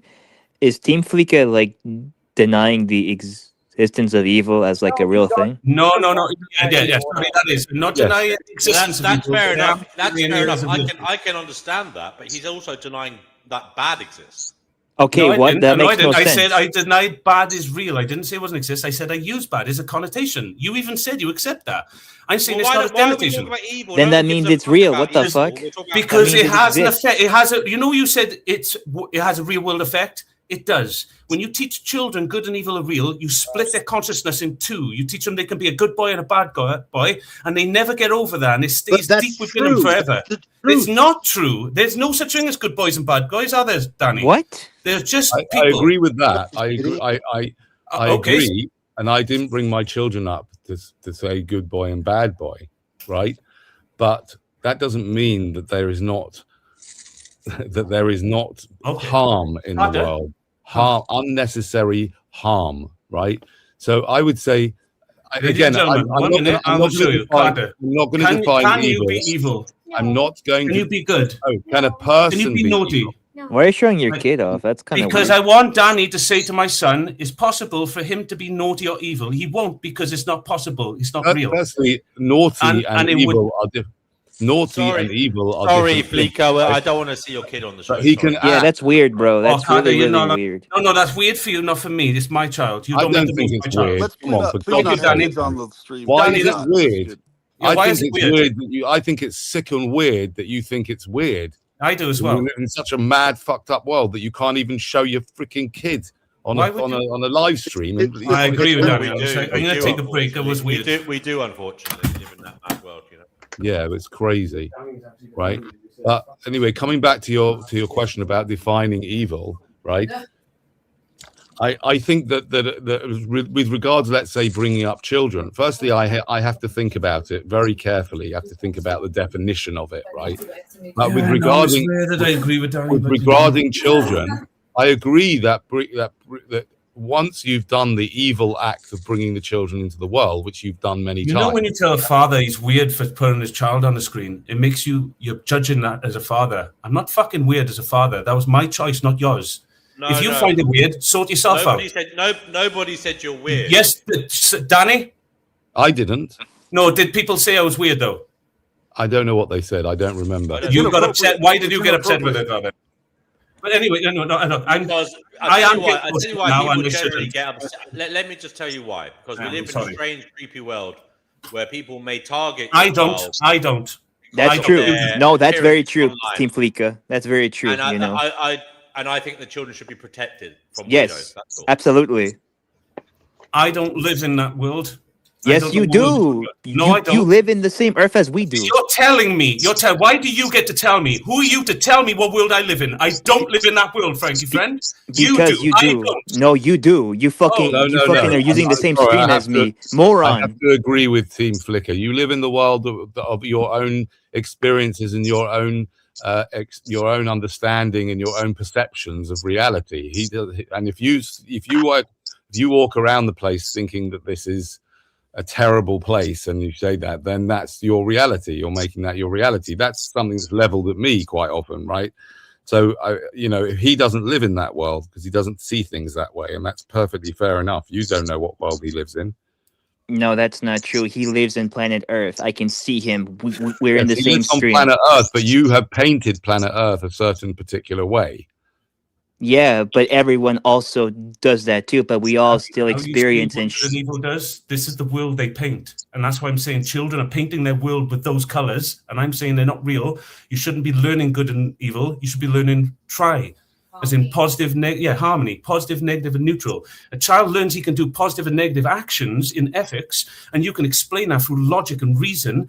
And just because you're lazy and you want to practice natalism and you've got to go to a job, therefore the easiest thing is tell your child they're naughty, and then the worst thing for that child is to be seen as naughty, so they will now keep secrets and lies and wear an ego mask, and that is the thing you see as suffering. I agree with your natalism stuff, but I'm not an anti-natalist. I would say that just deal with the cause of it, and then it all goes away, which is... Let Vitalist wants to say something. Go ahead. Your kids are going to hate you when they grow up, just so you know. I want to propose... I said go ahead, Vitalist, not to throw insults at him. Thank you, Fatima. Exactly, and I disagree with that very much. So I think... Fatima, be careful what you say to people. I've already warned you before. Go ahead, Vitalist. Okay, so your child is torturing a dog. Okay, there's a dog in the neighborhood. Your child is throwing rocks at it. When he catches it, he's like grabbing at it and kicking it and hitting it with things. You're gonna say that your child isn't being. You're not gonna tell your child he's being naughty. Like, my how child actually did do this. Would you like to hear the story? Well, hold on. Before we get into that, why? Yes, I would like to hear the story, but yeah, actually, let's just hear the story, and then I'll say my piece. My dog Finley, oh no, I won't bring him on the camera. I won't get in trouble again. That was supposed to be a joke. Sorry. My dog Finley, even that sounds awful. It's easy to tell a story that way. Finley's a family member, but you guys understand narrative, yeah? I'm just going to say my dog Finley. I'm just acting as ego for easy communication. Right? My dog Finley is running around and my son is holding his tail, and I can see my dog is distressed, but my son is laughing, having fun. He's not getting it. Is he? He's not getting it. He doesn't understand the dog. And I think he's not going to understand if I tell him. So what I did is my son has a ponytail, and I said, "Can I play?" And he said, "Yeah." So I grabbed his ponytail and just until he didn't. I don't like us, Daddy. And I said, "Do you think the dog likes it?" He said, "No." He's never done it again since. I didn't need to tell him he was naughty or evil or anything, did I? I just showed him his mistake he was making. Do you teach your children they're evil when they do things like that? Well, my philosophy is completely inherently different than yours. I believe that every human being... It wasn't my question, but I'll listen. Well, it's more nuanced than that. To answer your question directly would... I mean, your premise is that your child... It's just you asked me the same question, basically, and I thought that would be fair for me to ask you back, but okay, if you see it that way, I'll listen to you. Every human is born with a heart of evil that they must overcome. According to you, not me. According to... That's the way things are. You're God now. You decide the way things are. Well, that's the look around. I mean, you have. You understand it? God, just tell us how things are. You have little children. Were they born with little hearts of joy, or curiosity? Just curiosity. No joy, nothing. Just curiosity. My child, same as me, same as you. All beings are born with a heart of curiosity and nothing more. Yeah, okay. The evidence that I've seen with little children is that, quite frankly, they're little bastards who need to be like forged into decent human beings. If they're not, if you don't expend a lot of energy forging your children into decent human beings, they turn into shitbags because that's the nature of humans, because we're animals. Egos. I get you. Egos act like that, yeah. All egos act in that way. Fear me, boy, or you will go to hell. Egos, yeah, I know how they all It's work. not fear me, boy, or you will go to hell. It's not fear me, boy, or you will go to hell. It is that civilization requires decent human beings who aren't selfish. Anybody else see it that way? Anybody else join me? That you're naughty. Do you know what the movies and the cartoons and the books show a little child what naughty and evil is? Hell and the devil. And you don't see that fear. Little children need to be exposed to the idea that causing shush for a second. Little children need to be exposed to the idea that causing harm to other people is bad. That is not. I do that without good and evil because my son is. Yeah, I showed you just now in real time. I showed you how I showed my son how not to treat that dog without good and evil, and now you've just acted like I didn't just do that. Your son was treating the dog that way because he was born with the heart of darkness. That's not his fault. He's born with a heart of curiosity. Curiosity does the same thing. Why does it have to be darkness? If curiosity does the same thing, why are you turning a simple thing like curiosity into darkness? And there's darkness. It's like what are you talking about? Because he's torturing a dog. He's torturing a dog. That's fucking evil. He's torturing an animal because he's curious. What he's doing, he's trying to figure out what is going on. That's fucking insane. So he knows he's torturing a dog, does he? He understands. Of course he does. He's doing it. Yeah, if he's like 6 or 7, yeah. Well, he needs to be held accountable for that. Look, like at that age, that's the age where a child needs to be started. He wasn't 6 or 7 at that time when he happened. However, I will not still say a 6 or 7-year-old can't make that same mistake. I'm sorry, I can't say that. I haven't got that authority to say that. But he was 4 when he did that. He was 6, 7. Now he's learned beyond that because I'm there for him. I didn't work. I stayed there every single day to teach him. Me and my wife did. We forfeited all work and went into minimalism just so we could raise our son and cultivate him every moment of the way. We didn't send him to school. We didn't send him into the system. We didn't do anything. We didn't teach him good and evil or anything like that. And yet he's fully functioning, loving, perfectly pure being. But there, You don't need to teach a child evil. That is a lie. You use the language of both bad and positive connotations, which imply a good and evil framework. No, it doesn't. Yes, it does. It doesn't. Connotations don't employ any framework. Denotations do. The denotations of those words are positive and negative to the neutral. I'm just using a lazy form because I'm talking to egos. I mean, I'm sorry to have to bring it back. This is all, once again, just goes on and on and on, all downstream problems, right? The thing is, you should never have had that kid in the first place. What the hell do you think you were doing? That is my definition of evil. Why not, Danny? Ready? I'll tell you why not? Because you're spreading your horrible genes around the world. That's your child in harm's way. That's why not. No, I haven't. Prove that. Yes, you have. What do you mean prove that? You've put him into a... You made a claim. You made a truth claim, Danny. You know logic. You made a truth claim. You're not God. You made a truth claim. Now prove it. We're all subject to... Let me prove it. Let me prove it, right? When the child comes out, the first thing they do is cry. Okay? When you bring someone into existence, I don't. You put them into... Danny, you know, like you just told the other people, it's same rules apply to you. You carry on. I can't have a conversation if you're shouting. Yeah, because you're talking indefinite. You're saying when they come out, they cry, Carl. That's why you can't have them. No, they fucking don't. All right, I'll tell you what, Carl, brother, I'm really sorry, mate. I'm going to mute you, and I'm going to ask everybody here. Fatima, I kicked you off, mate, because you threw an insult for no good reason. Fatima, you can come back on in 10 minutes. Other than that, stop this fucking nastiness. You two guys, Danny and Carl, chat away, but please let the other person speak. Don't shout over them. Say your piece. Let the other person say their piece and do it in this polite, civilized fashion. Everybody else here, let's just let them talk. And then afterwards, you guys can come in as well. Okay, go ahead, Danny. Yeah. So creating a human being, creating a human life, when you had sex with your partner, unprotected sex with your partner, I don't know why you did it, right? But if you did it with intent, it makes it even worse in a way. But if you had unprotected sex with your partner, in the moment of conception, you created billions of pain receptors in that poor kid, right? And he's now having to go through this life and experiencing pain, and he may experience torturous pain, and he's going to die, and he could get sick, and he could get hit really badly by like I was this year, right? All sorts of harm can come to him. And just by being in a human body, the way life works, sentient life works, is we are controlled and we are incentivized by pain. Yeah. And you brought that kid into that body, right? Which is just, I just don't understand why anybody does that. Why did you do it?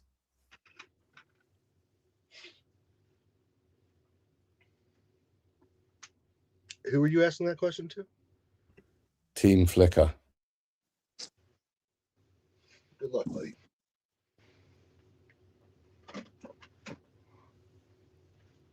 Team Flicker, you're muted, mate. You can unmute yourself and answer the question if you want. Right, sorry, I didn't know that. My bad. Someone repeat Danny's last word. Sorry, I just wanted to stay on track. Danny, ask the question again. I mean, the question is, why on earth did you do it? Why did you have unprotected sex with your partner? Easy. I don't know what unprotected sex is. It's sex that leads to procreation. Why is that unprotected? Because you have children. It's not. Sex. The purpose of sex is to have children. To me, so I don't get it. I don't get it. I wouldn't have sex if I didn't. Do you mean just why did I have sex with my partner? It just seems like such a childish question. Why did you have sex with your partner, knowing that it could lead to the creation? Okay, Danny, why did you load that question like you loaded everything? You place so many fallacies in there. I can load them all and make you look stupid right now. Even that was loaded. Why did you do that? Because you know what I'm going to say is true. Why did you do that? You did it. Oh, I'll explain why I had sex with my wife is so I could have a child. What?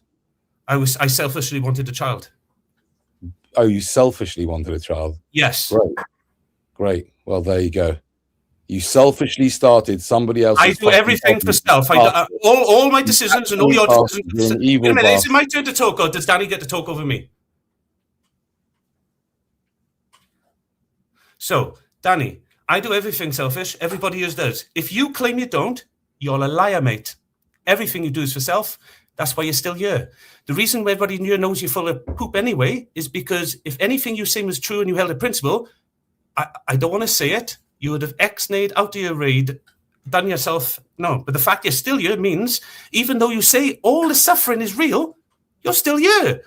You're into it. You're enduring the suffering. That must mean it can't just be suffering. I don't think it's suffering. You decided it was suffering, like you told the other gentleman. Either what you said to the other gentleman was a lie and you're full of poop, or you contradicted yourself, because to you it's suffering, I get that, but to me and my son it's not. So are we cool? Your logic doesn't work, does it? Because we don't see it as suffering. Like you said to the other person, so long as my world isn't of suffering, of good and evil, like you, what you're saying to me is you're confirming everything. In our world, where there's good and evil, we all suffer. I know, mate. I'm saying get out of there. Come in this world. You can create kids and everything. No suffering, nothing needed. Your world suffers, though. I do get that, and I do agree with you. I wouldn't understand why you egos would have children. No, but you're not speaking to an ego, pal. Although you are my ego, which I'm expressing from myself the best way I can to communicate. But I'm still talking about something principle to answering your question, right? I had a child because I could do everything. Me and my wife were selfish and said, let's have a child. And I want to procreate. Let's not teach them good and evil. Let's teach them how to not suffer and things like that, which is possible. Unless your claim is it's impossible not to suffer, which would then negate what you just said to that other gentleman earlier on, which was, I can live in my world of non-suffering because it's all not real. Both of those can't be real. Is it that you was incorrect when you were speaking to him, and he was absolutely correct that I am living in a world of pain, and that is real? Because that's what you're arguing now. You're saying, Carl, you're in a world of pain. Your son will feel pain. He will suffer. Is everybody hearing that? The argument he made against the other gentleman, he's now making against me in the same way. Like, your son will do this. He will have pain. No. What if he just doesn't live in that world? To an extent. I mean, I think I think what you're saying. Don't think what I'm being. Talk about what you're being, Danny. That's fair, yeah? I came here to talk about me. You talk about you. If you think my argument is something, talk about my argument. Yes. Okay. Your argument. I think I have to think about these things. I need time to think about all these things. Oh, good, because I need a piece. Are you doing that now? Sorry, because I am busting. Sorry. That? You need a pee. Go and have your pee. Go and have your pee, and I'll have a think about what you're saying. Okay, Gnostic Anti-Natalist, you're back, brother.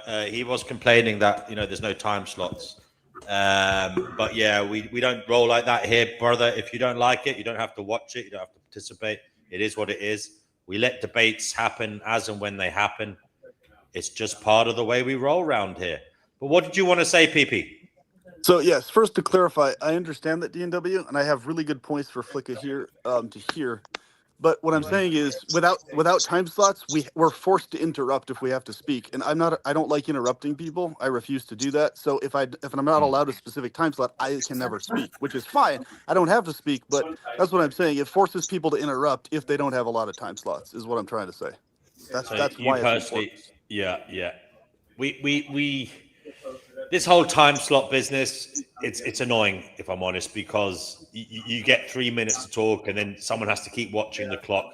I just wish everyone could be adults, say their piece. No, it doesn't have to be exactly 3 minutes. It's as simple as the moderator, whoever it is, just approximating and then letting the next person. It's a 6 hour. Sometimes the stream goes on for 6 hours. It's a long time to do that.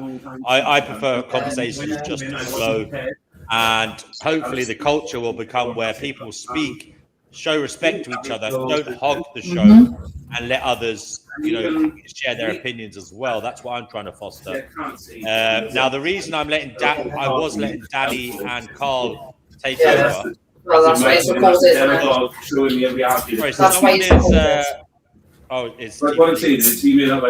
reason I was letting them take over, guys, I'm just muting him. Sorry. Is because I felt it was a point of contention that was quite powerful, and it might help us understand matters better if we let two passionate oppositional forces go at it for a while. We might, as the observers, get some understanding of what was right and what was wrong, given what was being discussed. That's all, brother. But I understand what you're saying. I don't. DNW, I think you're missing what I'm saying. It's too much work for me. It's too much work for me to bring in this time slot business because it goes on too long. And to be honest with you, to be quite frank with you, PP, when you get to this level of numbers on a panel, people just don't listen to you anyway. Like it's all right if it's one-on-one or there's 3 people on the panel. When you get to this amount of people on the panel, people just shout over you or all the time, and it is what it is. It is chaos. I agree with you. It's annoying sometimes. By the way, Fatima, you are welcome to come back on. You haven't been kicked off for life. But what I'm saying, I did kick Fatima. What I'm saying, DNW, is that the only reason that's been the case is because it doesn't even have to be exact time slots. We're forced to interrupt each other to speak at all. And those of us who are not inclined to interrupt, we end up getting drowned out by not being able to, which is fine. I don't have to speak. What I'm saying is I have things that will be helpful to these people, but I can't say them ever unless I'm allowed to. I will say one thing. I will say one thing on that, brother, and I appreciate that. I appreciate that. I wish StreamYard gave this, like on Zoom, you can put your hand up when you want to speak. That's exactly what I was about to say. It's crazy that they don't have that. I think Jackable had his hand up for almost an hour straight. Yeah. And I did try to listen to him, and I did try to let him on. Now, what I will say is, and this is, we have to have this as a cultural thing here. Someone can say in the live chat, say it in the live chat, not in the private chat. Everybody should always be keeping an eye on the live chat, by the way, to see what's going on with the people watching, because they might be trying to ask you questions. So always keep an eye on it. If PP, you want to say something, please let it be known in the chat. Okay. I usually do. Yeah. Just so anybody who doesn't feel comfortable interjecting, I understand that. Just please let it be known. And by the way, everybody should be looking at that. So if I don't see the chat, someone else should bring it up. If we're going to be gentlemen, if we're going to be civilized, if we're going to be ladies and gentlemen, sorry, if we're going to be civilized, that's what we should do. Sorry, PP, did you want to say something else other than that? Yes, I do. I do have more to say about that, but I'll do it later. But anyway, with Flicka, my question for you, is it Flicka or Flicka? How does the pronunciation go? You can call us Carl if it makes it easier, but Flicka team, Flicka like flick. Okay, Flicka. So, so this whole thing that arose with this bad thing, is it because you personally have an issue with other people referring to like child torture, the sensation of it, as bad? Because you personally prefer to use it. You don't have an issue if I say bad referring to that, or if somebody else does. You just personally don't use that word. Is that correct? What you're yeah. Okay, I'll explain. That's a fair question. Right. So it's not that I don't use the word bad, and I don't mind people using use the word bad as it truly is, which is a connotational word. A word that's subjective to you, that maybe is generalized and encompasses. You don't want to say, "Hey, how's your day?" And you're like, "Well, this happened," and this. You want to say, "Yeah, generally good." Yeah. So that's how I use it and express it. I'm trying to figure how to structure this for D, because I think me and him are so close to just understanding the basic structure of what I see, and I think we agree. I just think that your question actually pivots on it, and that is a lot of people see that as I use these words, I use other words like okay and things like that.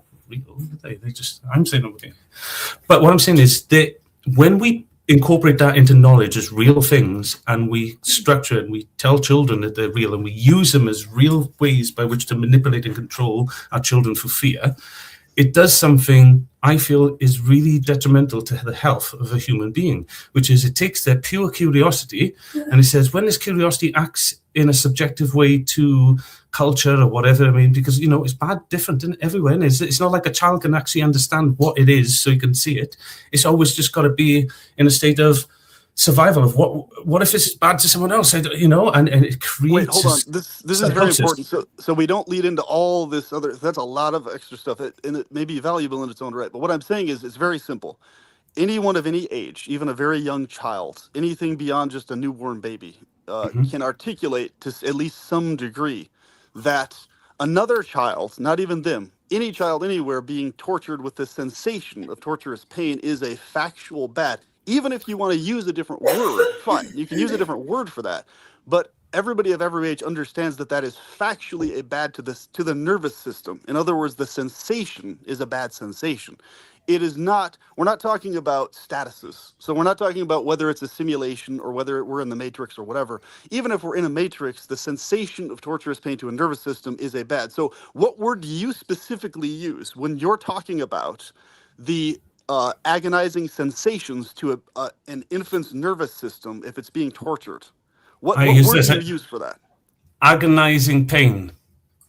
Okay, agonizing pain. So is that agonizing pain, what is the status of that agonizing pain? Is the status of that agonizing pain specifically a harm to the child, or is it a benefit to the child, factually? I would say I generalize harm because that's how I would see it. Okay, so interesting. So I think that's what everybody was confused by. They were just very confused as to why you seem to have some major issue with other people saying bad in reference to stuff like that, which is, I think, what led off into all these other. I haven't at all. I've made it steady that my claim is like I use myself subjective bad and good from the beginning of this conversation and from the last thing. I use subjective bad and good in the same way as all of you. I'm claiming that they're not real, and yet we're teaching them as real things to children who can't do what you said. By the way, they can't do that. All they really understand is different, like intuitive and instinctual awareness. That's why most people don't remember past 7. They haven't really got the awareness of themselves, but they got awareness of being there.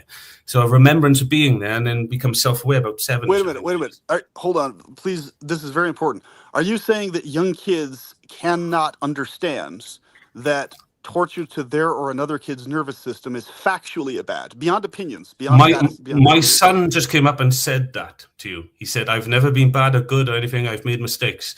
If I touch something, my nervous system goes off. All that's happened is pain has happened to me. It's a biological indicator to tell me that this is damaging to my system. I don't understand where bad and good comes in. There's no need for it. Okay, so the bad is referring to something that is not specifically pleasurable or feeling. Yeah, a feeling. I'm saying bad is just a feeling. You feel bad. I get it. I agree with you. Yes, you feel bad. That doesn't make it real. Some people feel like a unicorn. That doesn't make them unicorns. No, the sensation is real, even if it's a simulation. The sensation of torturous pain is a real sensation. It's not a made-up sensation. So people who have nervous systems that don't feel the pain, they're going to be tortured in the same way too?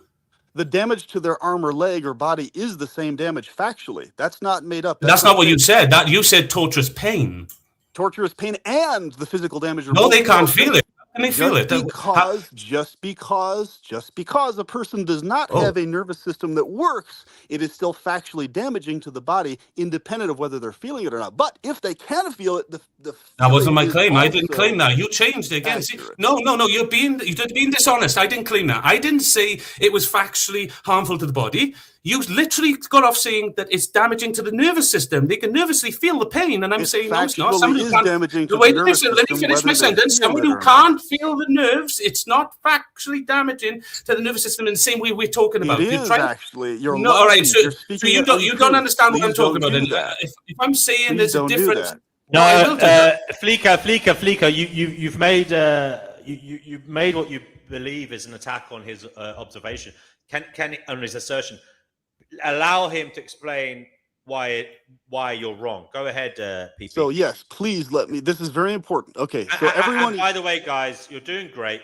Don't interrupt each other. Let the other person speak, and then there will be time. It's a long stream.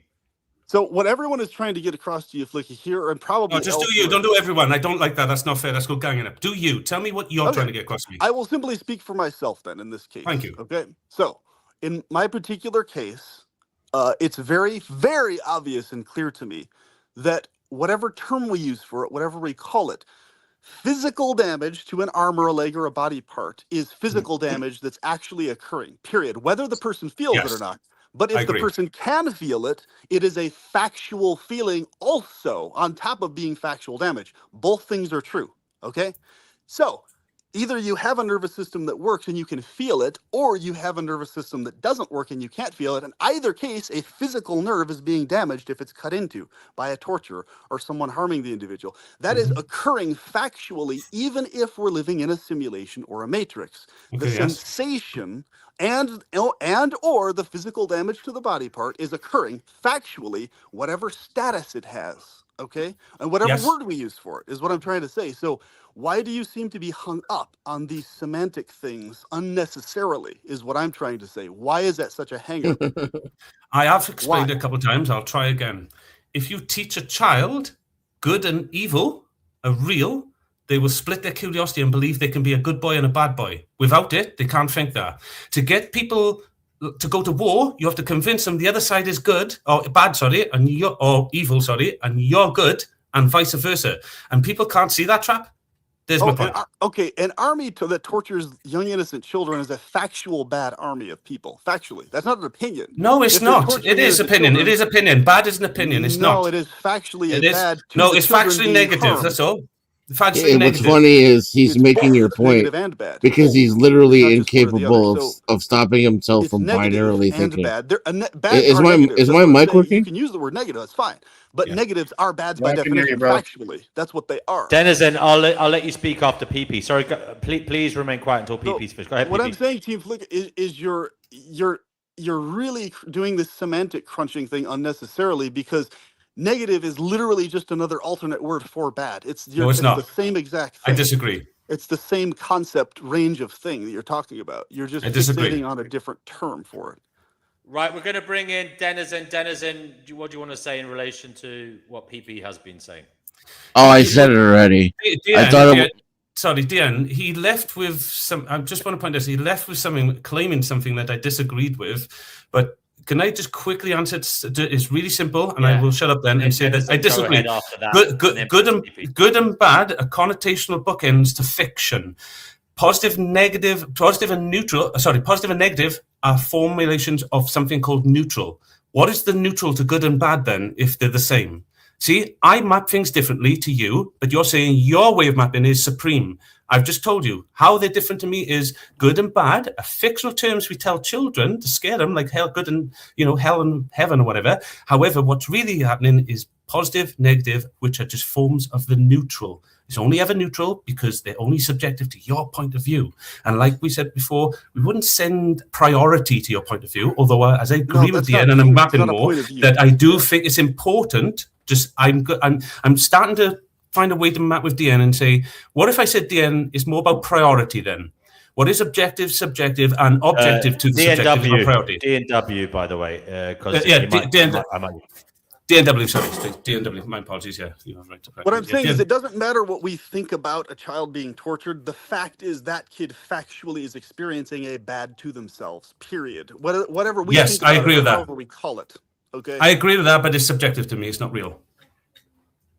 Okay, that's the problem right there. There's a factual warpedness in how you're going about acknowledging what's actually happening to that kid.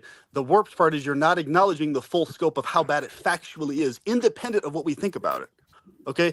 A child experiencing torture to their nervous system, screaming in agony for days and days on end. And yes, this goes on in the world. This occurs factually. This isn't made up. This isn't fantasy. There are parents who torture their children. Yeah, I see that as cruel. In my hometown. Just so you understand, because the way you're framing this seems like you're saying, I don't get that, which I do. I just call it different things. I'd say that's cruel, I understand unnecessary, that, negative, all that, but I wouldn't use the word bad or I wouldn't use evil, by the way. You're unnecessarily referring to it as other things when you could simply acknowledge. No, I think the opposite then. That's what I mean. My mind. You're the one who's not acknowledging the full scope. You can recognize and acknowledge the full scope of the horror there and the agonizing thing that's factually occurring. Independent. You're the one who's not recognizing the full scope. Or any of us want to call it. But by limiting it to good or bad, you're the one who's is my mic not working? Semantics or how you refer to it, how do you call it? I hear you fine. You're just getting yeah, however you refer to it. Can he not hear me? Like the extremeness of the pain and torture and agony. PP, can you hear me? Yeah. It's the same degree of horror. So you're just deliberately talking over me? Sorry, PP, your audio's gone, mate. I just took him off so that he realizes we are talking, and he can sort his audio out. Go ahead, Denizen. PP, you'll have to come back on, mate. So he's the one who's not accepting the full factual scope of the reality by denying the neutral position. By denying that sometimes suffering can be bad, can be good, and not always bad, as he puts it. by denying the fact that you're limiting your thinking to a binary position simply by using the term good or bad. You're already limiting your comprehension. We know that. That doesn't negate the fact that there is still good and bad, but it's a matter of a subjective opinion. That doesn't. But we're not claiming that. But nobody reclaimed that. But it still matters. It's something that really matters. And we agree with that. But like I said, what did you think of my idea of priority then? If it matters, yes. But like the example I showed you with the triage. What about priority? Does that matter also? Does priority matter? I tell you what. We'll bring back in Danny if he is available, because Danny and Carl were having a debate, and then I think you took a little break there or something. Carl, I don't know what happened. It got derailed. So go ahead, guys.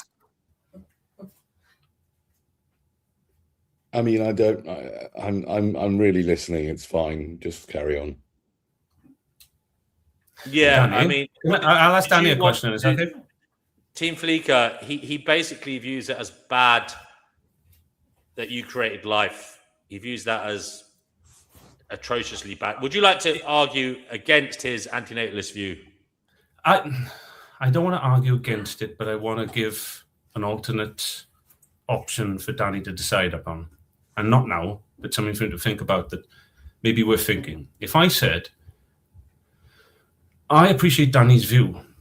To me, natalism, it goes hand in hand with good and evil because it's the perfect tool for natalism. I don't think natalism can even exist without good and evil, because how could it? Let's not go off in a minute, because I did have a point. It's another binary position, isn't it? Yeah. Yes, I'm just saying it's anti. Maybe if Danny looked at more, like I call it procreation, but you want to go with the natalism. So I would say it's non-natalism then. Non-natalism. And why it's important, right? Danny, imagine this for a moment, right? I'm saying this is, just imagine this scenario. You're correct. You convince all the high IQ individuals in the world that all we're doing is suffering because there's low IQ individuals and we cause suffering amongst each other. And we seem to do that. Maybe you could disagree, right? And that happens. We all kill ourselves off. Yay! Now who's left? The low IQ individuals stuck in suffering as you see it. All we've done is you've done a selfish thing. You've done no more selfish than I did bringing a child into it. You just, as above, so below. You took anti-natalism.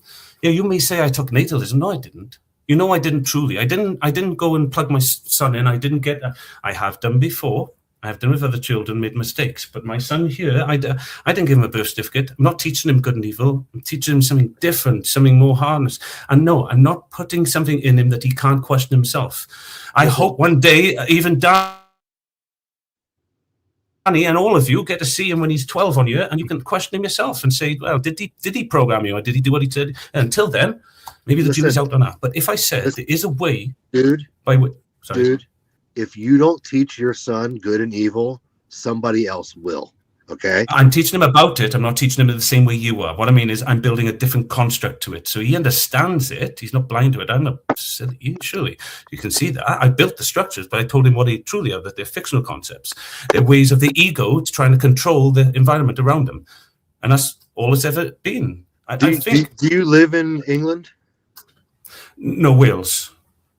Which is part of the UK, if you don't understand that. It's next to England. I understand that. Your kid's going to be Muslim by the time he's like 15. Oh, don't start that. Well, Muslims believe in good and evil, so how could he be? They would oppose him. No, somebody with a stronger ideology that has a little backbone to it is going to come through and teach your kid right and wrong, and he's going to jump with the strong horse. You don't know that. Just a prediction. Sounds like a demiurgic claim, of knowledge. This will happen to your son. I mean, it just seems like, what's the reason for it? What's the reason for it? I was raised. You're filling your son's head with the idea that, like, you're yeah, but who are you to claim these things? How do you know this? What knowledge are you using? Danny, do you understand the question I'm asking? How does he know these things? How can he claim these things? He's pulling it out of his ass. That's how I know. Yeah, he is, right? He's just pulling all this out of his ass. And then everybody's sitting there going, yeah, that's okay. This guy's just pulling shit out of his ass and mocking a guy for being a father. No, Flicker, I was raised in a similar way to you. That you're raising your son, Flicker, in the wind ideology, and I'm a strong anti-theist to this day. He's just making shit up. One second, guys. We'll give Denizen the mic, and then we'll go to D Prophet after that. So Denizen, go ahead. Then nobody speak. Only D Prophet after Denizen. Yeah, I was raised in a similar way that Flicker is raising his son, and to this day, I'm a strong anti-theist. I don't believe in any Abrahamic nonsense, including Islam. It's a gross assumption that isn't really based on reality, and that structure has given me far more enlightenment than any archaic Bronze Era of Abrahamic tradition could possibly even try to compete with. To call it stronger is an absurdity to me. Are you an antinatalist or a cynic? No, I don't fit into any categories. I embrace cynicism, and I chose not to bring children into this world. I rest my case. I don't know what case. It's like the movie. Yeah, I don't know what case you're making. You know the movie Idiocracy? It's kind of like that. The smart people have less kids, and all the ignorant people have more kids, and then the world gets worse. But I don't think. That's not the point of that movie. That's an extremely low IQ take on that movie. But okay, if you know anything about the rolling of civilizations, you would understand that we are just in a pruning phase right now. It has nothing to do with whether or not you're smart. Yeah, I mean, if you don't provide your children with strong ideology, look at what they become. I'm a cynic who's not going to have any children. Good job. I agree with what you're saying right now. It is a good job. No, okay. I mean, then at the we at the foundational level have a different philosophy. Obviously, I'm too vital for my own good, or whatever my screen name says. But yeah, I call that a failure. I call that a failure of your charge as a living being. No, you're just pulling that out of your ass. Your father's failure to instill a strong ideology in you has created a genetic dead end. My father did an excellent job creating a moral framework for me to follow, and I follow it to this day. So you don't even have any manners, and you're talking about my father. Thus and so, I proved my point. So I said, I rest my case. There you go. Do you know when someone says they proved their point and I rest my case? Did anybody like narcissistic fight? You know, like I am. Yeah. I said it. Babe, bro, bullshit. It always goes back to this with these people. This projection of the narcissism. Get over it. I can be narcissistic. You were filled with a vacant ideology. He has a superior ideology. This is your superior ideology. You're raised with a vacuous. Hold on. Didn't you say that? Sorry, 1 second. Sorry, Team Fleeker. His point about being a narcissist by saying you know everything. No, I didn't say he was a narcissist. I said it's narcissistic. It's a difference. I wasn't claiming anybody was a narcissist. All right, so you said it. Yeah, but didn't you say you had Gnosis? Is that not a little bit narcissistic? Yeah, I did. But I also said I am narcissistic. I said afterwards, if anybody heard me, I was trying to say in the background, that's okay. I wasn't playing as a negative thing. I was saying I'm narcissistic as well. I can be. I think it's a beautiful aspect to have. Fair enough. I want to bring PP in. He's come back on. He said something in the chat. PP, go ahead, mate. Yes. Okay. So I wasn't allowed to respond, but that's okay. So on this topic, this is why I tell people next time. D-Prophet, sorry, mate. I'll just explain it from how I personally practice it, so that way I can remove it from everybody else's stuff temporarily. And if anybody likes the idea, feel free. I think it's very helpful. So I personally identify as an antinatalist. However, I am not at all in any way, shape, or form fanatical about it, nor do I hound anybody for having kids. In fact, I appreciate kids who are here that exists, and I make a point to have really good interactions that encourage them in life, positivity towards life. So it's like, I would say, like, all the best aspects of what D-Prophet talks about, I align with. All the best aspects of what Life Abolitionist talks about and others, I align with as well. The positive aspects of what they're referring to, I align with, in the sense that, yes, as a general principle, it's good to not bring more kids into worlds like this, where there's torture of children especially, the possibility of that happening to any kid at any time, the fact that you can't guarantee that, the fact that if you bring a kid here, they're guaranteed to have disease, sickness, old age, and death for sure. So you're guaranteeing them sickness, old age, and disease, minus some tech fix to that. And slavery. So that's going on, yeah, and slavery as well. So, but amidst that, obviously, when the kid is here, okay, here the kid is now, obviously everybody agrees on making sure that kids have a great life and everything else. But I also recognize that antinatalism is not this be all end all, like in every imaginable circumstance. It's like the shining pinnacle of the most moral, ethical thing you could ever do. That's just factually not true. It's one among many different things as a general principle that's overall a good idea, especially in this particular world that's a hellscape. But it's not, I think, where people get off track, especially when it goes to the ethicalist, promortalist stuff, they get tunnel visioned in on preventing birth from coming here, and they completely overlook a lot of other things like generic subjective continuity and all sorts of other facts scientifically, where it makes it very clear, okay, yes, sure, antinatalism as a generalized principle, people not just willy-nilly having kids right, left, and center, overall a pretty good idea. But the problem is it's not at all this shining, amazing, at the top of a pyramid solution to all problems ever at all time at all. It's not even close to being at the top of a pyramid of solutions to problems. It's just one among many. So this is why I tell people, it's like, this is why if someone's pro having kids and they're going to do that anyway, the much better thing to do with that person, whoever it is, whether it's Deep Prophet or anybody else, is from that point, okay, this is the type of person I'm interacting with. Let's now focus on the point of agreement of how children are sacred. Innocent children are sacred to all of us. They are the best representations of a paradise state in this world. So let's protect them. Let's focus on that aspect together that we can agree on when we're talking about the child situation, if we're talking to someone who is for sure going to remain pronatalist forever. It's really 100% pointless to try and convince them to be an antinatalist or an ethicalist at that point. And it's unnecessary because it's not actually that powerful of a point over other points. It's just one among many. So that's why I encourage every antinatalist, every ethicalist, please do not be fanatical about it. Don't over exaggerate the value of abstaining from irresponsibly having children. It's not as valuable as a lot of people seem to assume it is. That's all I wanted to say on that. Thank yeah, you. I'm not anti-natalist, just for the record. Okay, D Prophet wanted to say something. Sorry, and then we'll go back to Danny Shine. I mean, I can summarize it very succinctly. I said I rest my case when he said, you know, I was raised in a very similar way by my father, and I've become a cynic who doesn't want to have children. To me, there you go. That is a failure of an ideology. I didn't say that. You created I didn't say my father. I didn't say I didn't want to have children, and I didn't say I was a cynic. Am I talking to the same person? Because the person I was talking to said all three. Yeah, you just don't listen very well. Maybe that's a problem with your worldview. I don't know. Maybe your father didn't do a very good job of teaching you how to listen actively. You said you were. Now hold on a second. I can actually clip this in real time and play it back to you. You said that you won't be able to. I did not say that I was a cynic. I said that I don't fit into categories. I have chosen so far not to have children.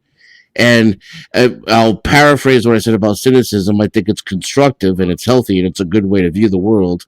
I also didn't mention my father until after you mentioned him, because it was actually my mother who raised me with these values.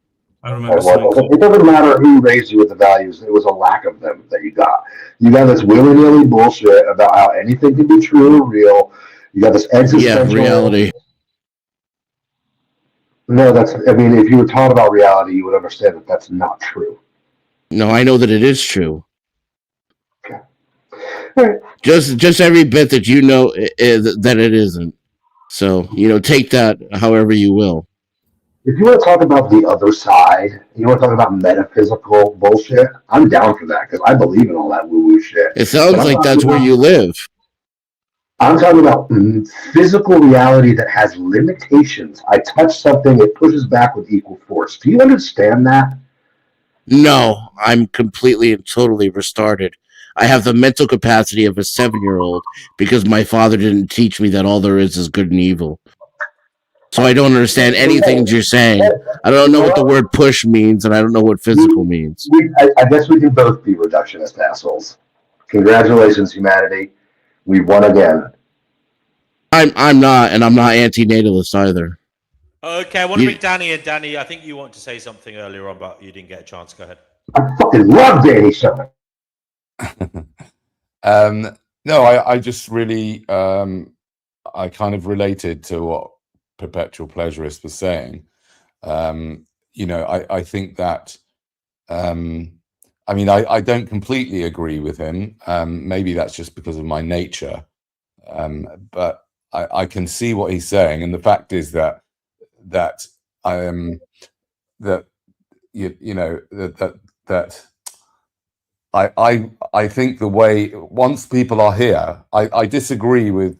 I still think it's an error. It's cruel. It's unnecessary. It's gambling with somebody else's life to bring someone into existence. I have not yet heard of any good reason to start somebody else's life. But having said that,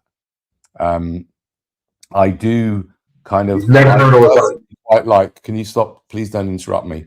I personally like the way that Carl is raising his kid, and I wish I would have raised my kid more that way. I didn't use good and bad when I was bringing my kid. I didn't say good girl, bad boy.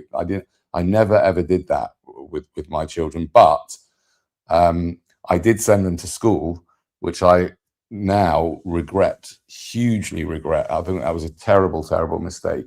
And therefore, I can understand. I like what you were saying, PP, because the fact is that people are going to have kids. Most people are going to have kids. Can I clarify So something? Once they're here, Danny? Sorry to interrupt. Once they're here, it's important, I guess. I think to treat them as best you can, and to not to lose track of the fact that, for example, that what Carl is saying, the way, certainly from what I've heard about the way he's bringing up his son, I think that is refreshing, and I think it's I think it's a good thing. Whatever, good, maybe not good, or I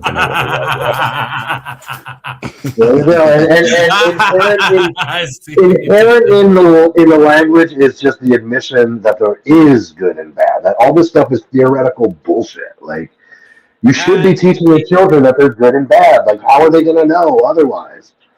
Is there ever a time? Sorry, go ahead, Robert. Go ahead.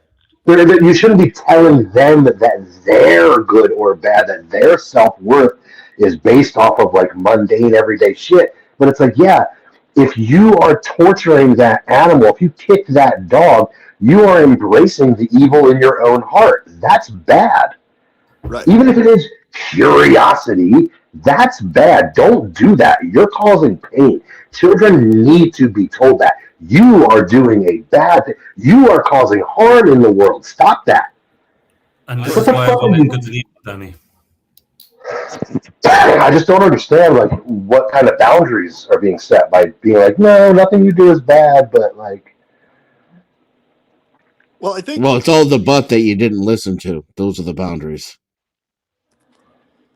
Talking about, he just has a different view. People, so basically, I think people, the way they individually raise their kids is a totally separate topic. The way I came at it, and am always coming at it, is from the sense of, it's okay if we use different words for the same things, but let's all have common sense about what is actually damaging to nervous systems and actually, just common sense about the thing. You know what I'm saying? A person needs to be told if they're doing I want evil. less common sense, to be honest, but I think I know what you're talking about. I'm being funny. Team Fleeker, one of the things, I don't know if you've ever had this. I'm sure you have.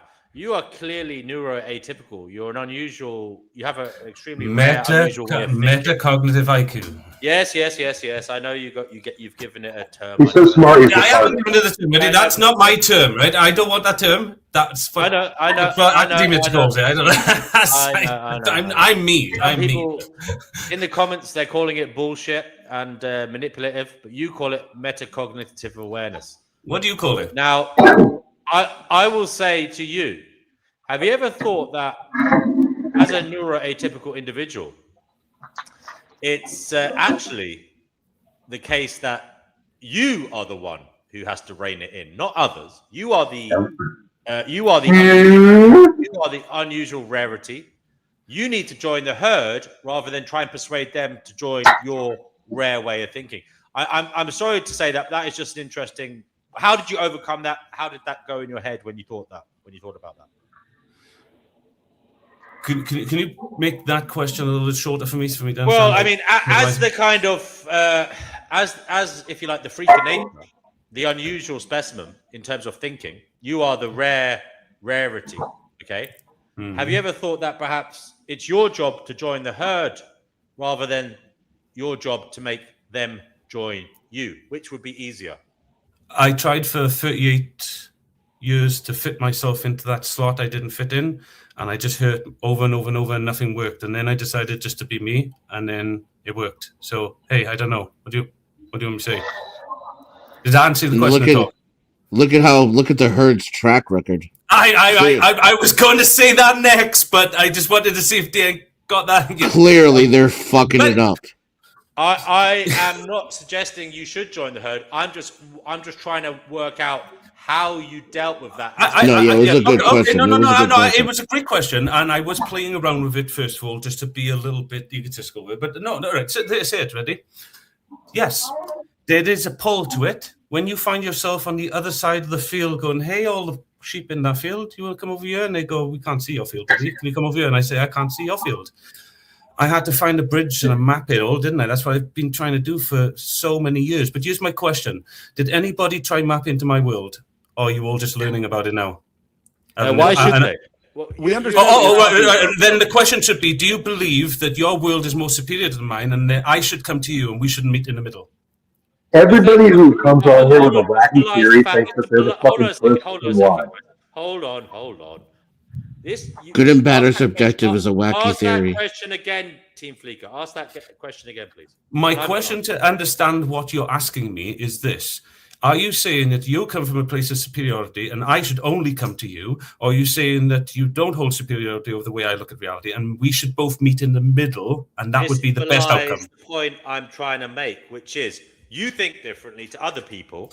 Okay, yeah, okay. So my point is... And they cannot think the way you do. What do you mean they cannot? If you accept... If you accept they cannot think the way you do... No, I don't accept that. Why are you trying to make them see the way you do? But that's what I mean. It's actually perhaps an impractical, impossible task, and you should be trying to work out a way to fit into their system rather than trying to make them fit into a system you'd like to be but isn't. All right, let me put... Are you asking me this? Are you saying... And I'm going to phrase it a little different to be a bit extreme so everybody understands where it comes from.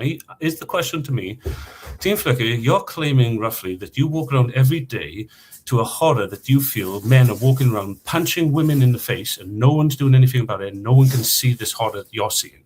But you're seeing this every single day. Do you think you should just get on board and start punching women in the face? Or do you think you should try and tell us all, I think you're punching women in the face? No, I mean, I don't know why you're bringing up that example, because clearly... Because I don't understand. You do know why, because you asked the question. The question you asked explains why...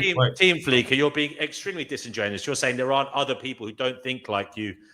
No, I'm not saying that. I'm not saying that, no. Is wrong. Clearly... No, I'm not saying that. I think you're saying that. The majority of people, whether they think... Can anybody else help me? I'm not saying that. I think he's saying that. Punching... I'm going to mute you. The majority of people think that punching women in the face is wrong. I'm asking you, why do you think everyone has to start playing along with your rules? I was telling you, they didn't want to listen to me. Can we ask if anybody else understood what I said, DNW? Yeah, I understood. Thank you. Denzel understood what I said. So, DNW, if Denzel understood what I understood, is Denzel incorrect here and I'm incorrect and you're the superior one? Or can you say, wait a minute, maybe it's you that's not getting what I said and you're misinterpreting me, not the other way around? Well, no, that is the thing, because there's a pattern here where you say some shit and then somebody responds to you and you said, that's not what I said, because the stuff that you say is like fucking gibberish. No, it's because people say the stuff I didn't say. Denzel, do you agree? Move the goalposts all around. It's not gibberish at all. It made perfect sense. Shit out of thin air. Okay, but listen what you're saying. You're being deliberately obtuse. Yeah, you are. No, this dude won't even agree that fucking like gravity exists. No, I didn't. That's not what I said at all. You just have D Prophet and Team Fleeker talking for a while. Then I want to go. Did you guys even talk about gravity before I got here? No. What I did is I got mixed up in things people saying. I answered something that sounded like I answered Vital, and then he's gone on about it. We had a disagreement with it. Your mic's below, DNW. I'm going to mute you, Denizen, because I want these two guys to talk, and then you can come in after. So they're having a little bit of back and forth. Can you raise your mic, though, for me? Is that me? It's my mic. We have a disagreement. Yes, please, sir. I couldn't hear you over them. Okay, no problem. Reality and limitations exist in material reality, and he disagrees. No, I didn't disagree. I disagreed that the subjective limitations are not real. They're just a way of subjectively seeing those limitations, but the actual limitations are real. But you went on to say, oh, so you're not saying gravity's not real. Oh my God, he's saying gravity's not real, which is something ignorant people do. And as I tried to answer it, different people spoke and I got flustered. And then I came back with you saying, no, I just see reality different. We had a thing. We said we wouldn't return to it. And every single time you want to attack me, you go back to a point where we got flustered. And you even said and accepted that I didn't say that. And yet you're still now trying to tell people that was my argument. And yet you do know that's not my argument, because I have said several times it's not. And so you're disingenuously attacking me, saying this guy doesn't believe gravity exists, just to attack me. And I think that's very disingenuous. I would like to know, why do you I'm being a little obtuse, because I'm being a little obtuse, and I apologize. Oh, okay, fair enough. So okay, Pete, did you want to say something? Yes. Really, so what I've noticed, the main thing I've noticed is that there are certain people who prefer to really go into the hyper-technicals of things in terms of the detailed philosophical terms and different terms and whatever. And there's other people that simply prefer to focus on practicals. So that's why every conversation is so important. Are we talking about hyper-technicals or practicals? So for example, there are practical goods that exist in the practical sense, even though they may not exist in the hyper-technical sense if we microanalyze every little micro detail of everything.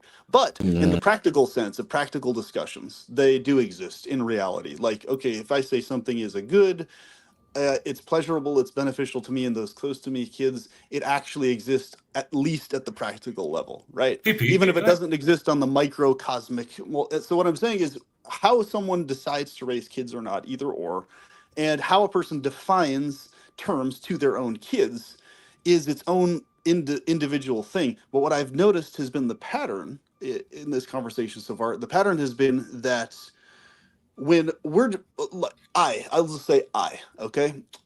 When I'm bringing up things that have to do with very commonsensical things, it's okay that Flicka or whoever else defines them differently or has their own way of relaying that to others. That's fine. But please don't disacknowledge that what we're saying about bad and good is equally factually valid to how you're going about talking about it and dealing with it. In other words, the validity is actually there. It's not something that's deniable in the sense that, okay, just because somebody else refers to something as a factual bad, that's correct and that's true, even if you personally are not okay raising your kids that way or whatever. So it just seems to me like there is a major hesitation for acknowledging that somebody else doing that and raising kids that way. That's the exact opposite, in my opinion. It's far more practical to take Flicka's approach, and what you're saying is less factually true than what he is saying. What I'm saying is kids aren't that stupid, okay? We shouldn't insult kids. They are. Humans are stupid. No, we have an epidemic of binary thinking, especially in America. There's a lot of kids that are not. It's literally going to be the destruction of our species if we can't pull out of our binary bullshit. What I'm saying is a kid has the ability to articulate and understand. A kid can understand if you say to a kid, hey, this type of stuff these adults on these panels are refusing to understand very simple things that he's trying to say, and you're telling me about a kid being easily able to do it. I'm sorry, sir, you're just not going to convince me. What I'm saying is kids... You're talking about two different types of intelligence. They can understand the same concept no matter how you relay the concept. If you say, okay, that over there is... but you're not even relating the concept to them of neutral and to not think binarily. You're relating to them binary thinking. You're telling them there's good and bad, and it's factually, objectively true. And that's not There's more seats on the panel, guys. We need some new voices. Do come on. PP, what I'm saying... No, let's get more retards on here. That'd be great. PP, what I'm saying is... Okay, go ahead, sure. PP, can I ask a question here? I have to ask hypothetically because you'll see why in a moment, right? If I had my son here, which I do, but we're not going to do that, and he came on and he showed you that he understands reality, but he doesn't understand what good and evil are. He does understand what they are subjectively, like in how a cartoon does it. But what he does is he says it's just archetypes of something that's not real because we need the story to be entertaining. We need it to be a good guy and a bad guy. Otherwise, we're not. It's just normal life. Otherwise, so we do this in one world, and I love that. I love that. If anybody wanted to know my actual philosophy, it's more pantheon. I love the world of narrative, the never-ending story. I live in it. We're speaking in it now. It's great. What I'm but I don't. What I'm saying is, when I teach my child, though, what about the principles of reality? What I'm talking about is as far as I can tell, nobody else here aside from you and this other person, we're actually going on about everybody here understands very clearly that yes, don't talk the for everybody. sensation. I'm going to say everybody. I'm just going to say that. If you don't like it, fine. If you're going to be allergic to me saying everybody here, I'm just saying this as a generic principle. Fine. Okay. I'm talking for myself, even if I use that word. Okay. No. All right. So what I'm saying is that it's easy to understand that the sensation of torture to a nervous system is subjective to that individual. Kids and adults can understand that. Nobody's that stupid. We get that that's subjective. We're not talking about some hyper-technical, cosmic level, God level definition of the thing from way out there. We're talking about very practically. We all understand that is factually a bad to that individual subjectively. We get that it's subjective. We get that. But what you seem to be suggesting is that we're trying to insist that it's this cosmic, supreme, vast, beyond the cosmos level degree of truth. Ask me if that's my claim, rather than saying that is my claim. Say, is this your claim, rather than saying this is your claim. I just it also is the claim of many people who argue against it too. By the way, saying is, okay, things don't need to be literally objective to be subjective on a large enough scale to be close enough to objective to be figuratively referred to as objective, to where it's sufficient. It doesn't have to be literally objective, built into the fabric of the universe. Yeah, I agree with you, but why are you so addicted to the word good and bad? No, I just wanted to, does it help if I said this, really? That's my partner. Well done, Dan. I love you sometimes, but I'm joking. I'm a div as well. I do. PB, does it change if I say? I see these structures you guys use. I don't prioritize them. I'm saying there's a prioritical structure beyond subjective, and I'm starting to understand DNW a little bit better now, I think, and I'll try and get this ready for next time. I won't do it here because I'm still a bit jumbled with everything, but I'm starting to see that I do get what he's saying, and I'm trying to map something close. I've always just called it spiritual, that which lies between what is real or what's tangible or abstract or whatever. And I think that's also in the same pattern or logos is saying what lies between what. See, I don't believe I can ever understand what objective is, but I believe I can get close to it because it's the very one piece I can't see that I call God. Not entirely, but part of thereof. And so I'm saying that I only look for coherence, cognition, things that work and run across, patterns that keep aligning with things. But what I also look at is what patterns cause destruction, and why is people like Danny Shine out there, who I believe is a highly logical individual, intelligent on most cases, and that's only an egotistic claim. I don't think he is actually those things. I think, like me, he's only curiosity. But we take on these ego suits, we put these characters on. I'm saying that curiosity to me is very, very precious. So anything touches that which I say is soul, that I am soul or whatever, I don't know how you'd interpret that. But if anything precious touches that or tries to break it or harm it, I'd say as a negative thing that I wouldn't want to happen to me. I wouldn't call it bad. I don't really understand what it means. But then I would say, right, and I guess no one else wants that. But then I see you all doing it, and I say, do you guys know you're doing that? Now, you can question me and say, well, are we doing it? That's a great question. We can go into that. Yeah. But that's why I'm doing what I'm doing. I'm saying that I'm seeing something. That's what I meant I was trying to see to DN. Probably my fault, to be honest, the way I presented it. But when I say I see women get punched in the face, I'm saying that's how obvious it is to me what's happening, but no one else is seeing that. I'm not saying people wouldn't do anything. I'm seeing that.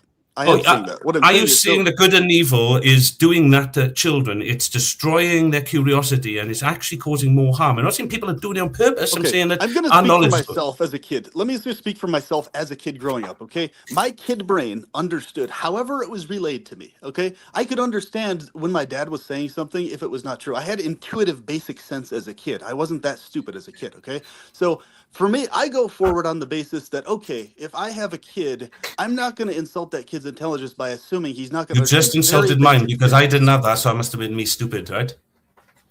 I didn't say you're insulting your kid's You did because you said you had it because you wasn't stupid. I didn't have it, so that made me stupid. I myself would not. I didn't say anything about you. I said I would not. Yes, but I said I didn't have what you had, and because you had it, I'm letting you know that you were calling people and you're stupid. I don't think you are raising your kid bad. I don't think that. No, I have to say that in those words for you to understand. I don't think you're a bad dad. Sorry. I don't think.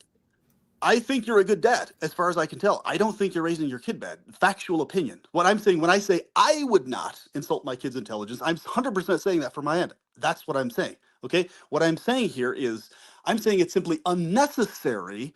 What you seem to assume is necessary in how you relate to your kid. It's fine that you do that. That's not, I don't have any issue with how you've done that. What I'm saying is, I'm saying it's not actually necessary in many kids' cases, because most kids, from what I've seen, even kids who don't have very high IQ, they can grasp. If you decide to tell a kid, okay, this over here is good, this over here is bad, a kid who has any degree of internal intuition in them can grasp, okay, yes, I get the overall Why concept couldn't that you're I coming then? across. Why couldn't I then? Am I just damaged? Yeah, and I would can't say. speak for you. I can't speak for you. I can just speak for myself. No, I you would have can. gotten, No, you- however. But you're trying to speak for everyone, though. You're trying to say most kids this and most kids that. Thank you. No, what I'm saying is that. Are you saying it just happened for you, no one else? As far as you're concerned, this only happened to you, and this is how you see it? Or are you saying, because you're not being generous in your claim and we don't understand? That's what I'm saying, and I'm not saying you're doing it on purpose. I'm saying that. And your claim seems like to be objectively incorrect, too. Is all children experiencing this, or was this just your experience? Okay, what I'm saying is you had that experience. Every kid does factually have a different experience. Some kids may intuit things independent of how their parents relay it. Other kids might not. That's reality. That's part of what happens. What I'm saying is you can raise your kids however, people can raise their kids however, and they do. But what I'm saying is that from what I've seen in my life, not just myself, I've seen other kids that I've known, other people that have grown up, they were able to intuit things independent of exactly how it was worded. You know, like whether it was specifically said good or bad, or okay, positive or negative. I've seen all sorts of kids grow up, and they more or less grow up into independent thinking adults in some way, shape, or form. They don't. Daniel, I don't think evil. Sorry, I took Daniel. I don't think they don't Yeah, have to be most specifically spoon-fed. most Okay, people, if I may, most people I say, because you're just repeating the same thing over and over again. Most people I see can't think beyond good and evil. They think that bad actions are evil and that people should be punished for it. And Schadenfreude is more common than what you refer to as common sense, or the ability to apply nuance or neutral positions to complex situations. I don't see human beings acting the way that you keep claiming. I see them stuck in a binary mode that makes us all suffer. And I'm saying that programming comes from good and evil. That's my point. But I'm not, look, to DNW and yourself, I get it. You're saying, hey, I have internal suspicions of why I think this is happening, and I want to tell you why I think that is. But do you know what? I don't really think it's true for me. It's just like an ego going. They're probably just thinking this, and they're probably just feeling like, you know, they don't want to forgive somebody, so they don't want us to be real. I'm justified in having this hatred towards somebody, but you're really not. And I'm saying, I'm not saying that's what they're saying. I'm not saying no. I didn't say that. No, I didn't say that. You're mischaracterizing me. No, I'm not. I didn't say it. I didn't say that. I don't believe in free will. I don't blame people please. for who they are. I think we need to grow up as a society. I'm not saying that. You're hijacking what I'm saying. Bad outcomes in a humane way. I just don't use evil as a descriptor to describe people's actions. I talk about bad outcomes. Okay, because I'm not a medieval priest. You know, in the Spanish Inquisition. I'm somebody in the 21st century who understands psychology. I understand determinism. So don't mischaracterize me as someone who. Are you claiming I did? You did. No, I didn't. You did. It just rewinded a little bit, and you did. Did anybody else think I did? It's very simple. I actually missed what you said.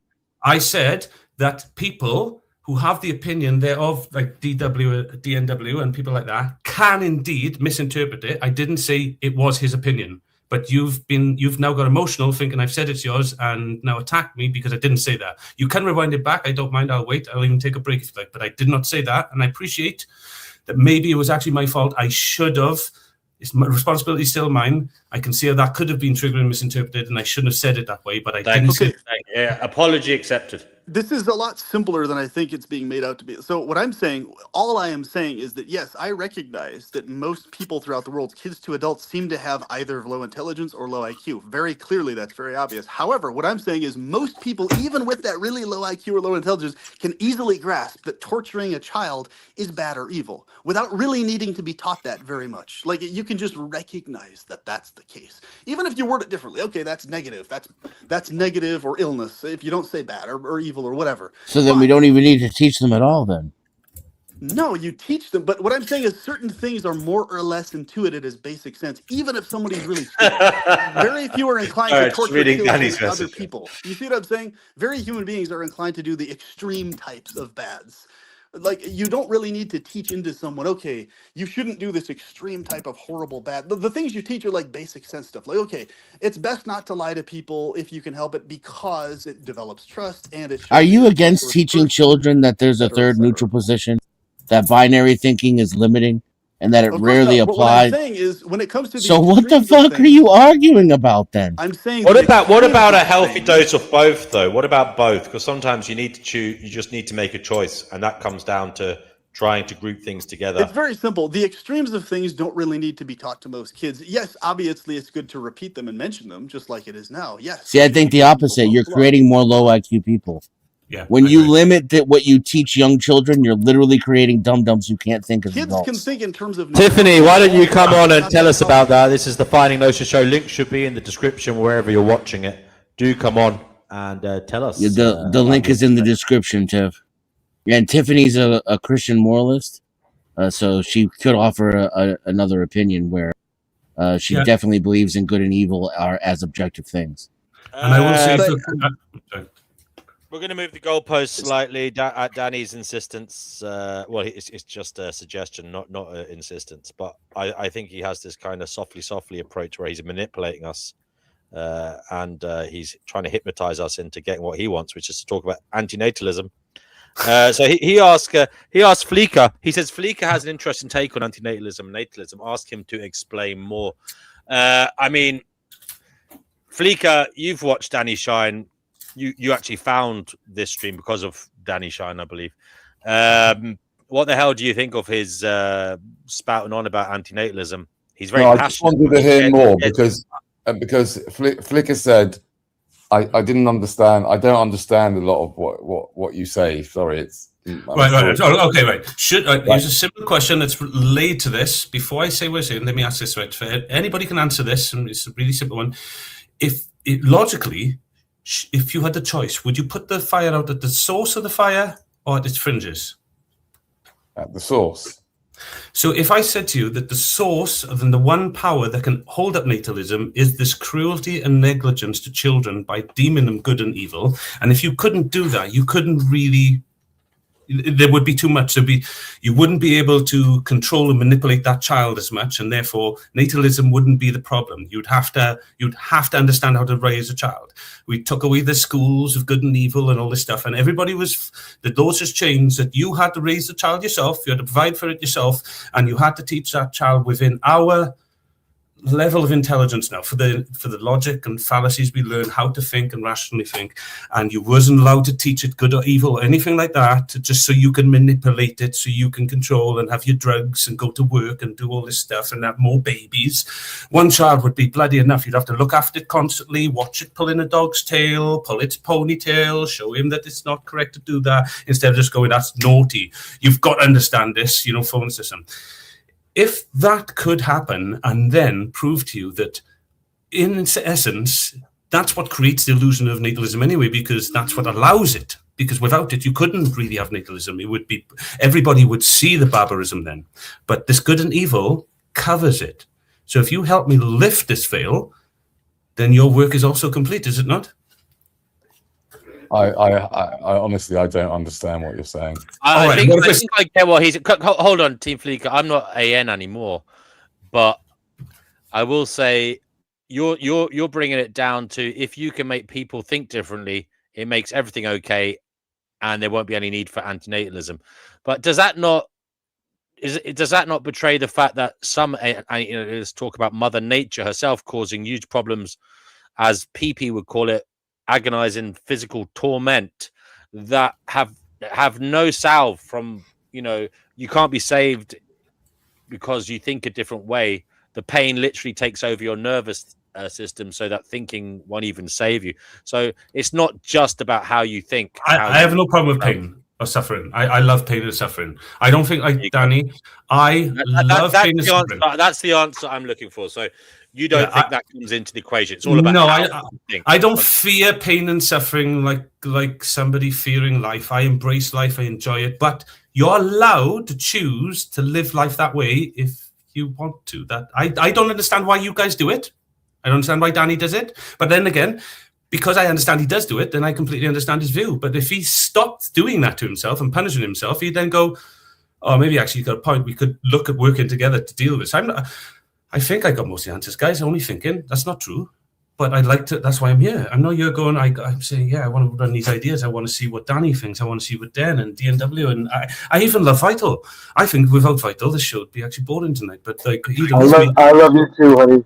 Thank you, brother. But when you said I love pain and pleasure, what did you mean by that? Or you said I love pain, something along those lines. What did you mean by that when you said that? If I didn't have pain and pleasure, I wouldn't get out of bed in the morning. Yeah. You don't need pain for pleasure, though. That's not pain is a corrective measure. I can't know one without the other. I don't understand what you're talking about. If you're in a constant, if you're in a constant state of pain or pleasure, you wouldn't know the other. Yeah, no, that's actually, that's not true at all. I can explain to you and show you examples of how that's not true. I can show you real examples. So I can also. I mean, it just sounds like someone who hasn't suffered from chronic pain. No, in the real world, what I'm saying is chronic pain is horrible. There is a newcomer. There is I'm suffering from being high on chronic. There is a newcomer. You there is don't a need newcomer. pain in order there to is a appreciate pleasure newcomer. more. There is a newcomer. There is a newcomer. What is this newcomer? There is a Okay, newcomer. anyway. There is a newcomer. There is a newcomer.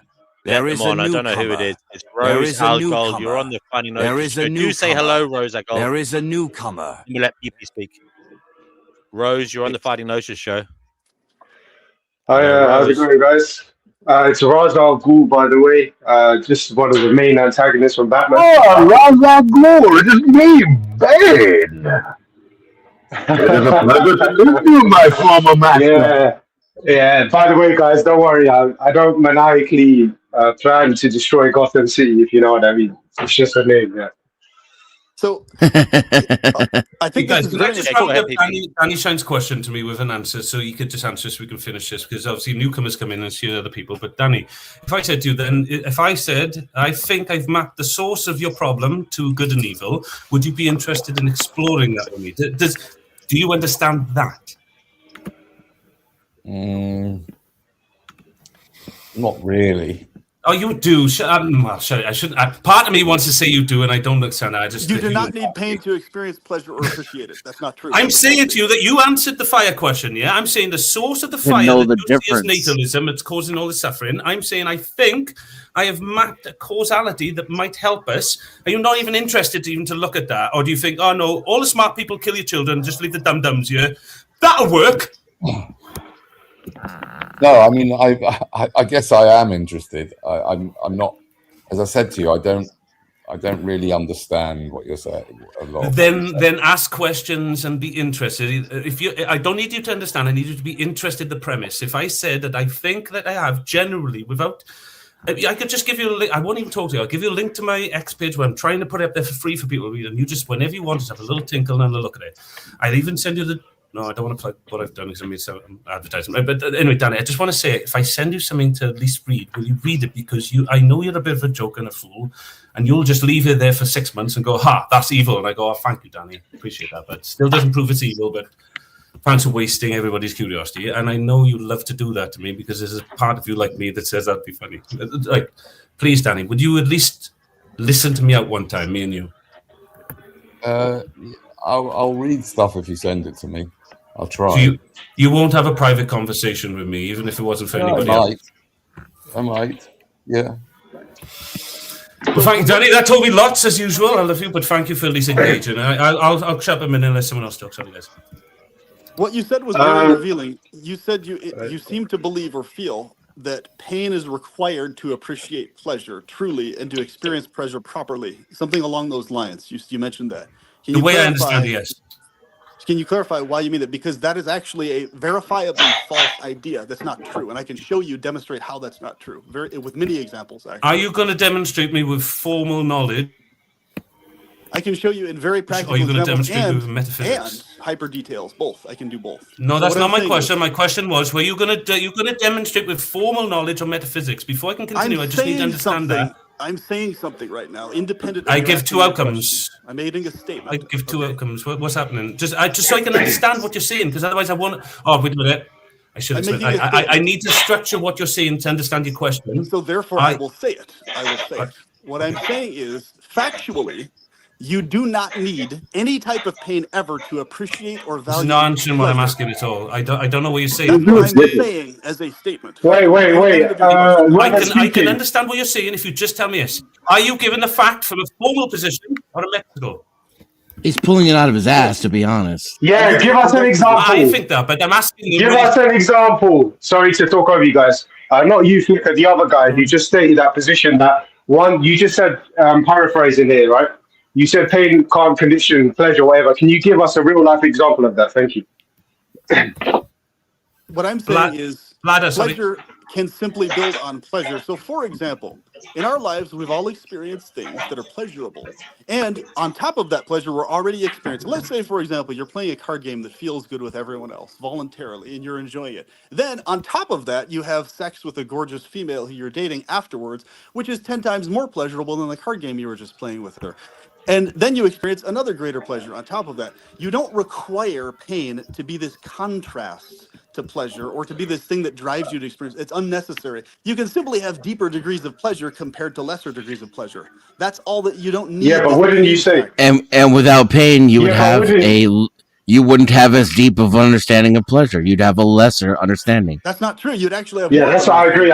I can explain how. Yeah, but I can explain how. Yeah, but no, you didn't. You explained how experiencing pain would give you a deeper understanding. You proved yourself wrong. I didn't say that at all. That's not at all. You did. The different if the variances in pleasure can give you a deeper understanding of pleasure, then pain can give you an even deeper understanding of pleasure. Lesser intense pleasure is not the same as pain. I said lesser yes, intense pleasure. But it's still a scale. You're still admitting that it's the difference that gives you the qualia. Okay. You're admitting to the thing you're trying to disprove. You can experience the entire scale on only a pleasure scale is what I'm saying. And not on the same scale you would if you had also experienced pain by your own explanation. Because it can be experienced only on a pleasure scale only. That's why the pain part's unnecessary. And not to the same extent as if you had also experienced pain. To a greater extent, and I can give you an example. Would you want? Go ahead, try. Okay. It's probably going to prove you wrong again. No. So check this out. If you're experiencing the best sex you've ever felt during your entire life, okay, and right after that greatest sex you've ever felt, the next day you experience even better sex than that sex you experienced the day before.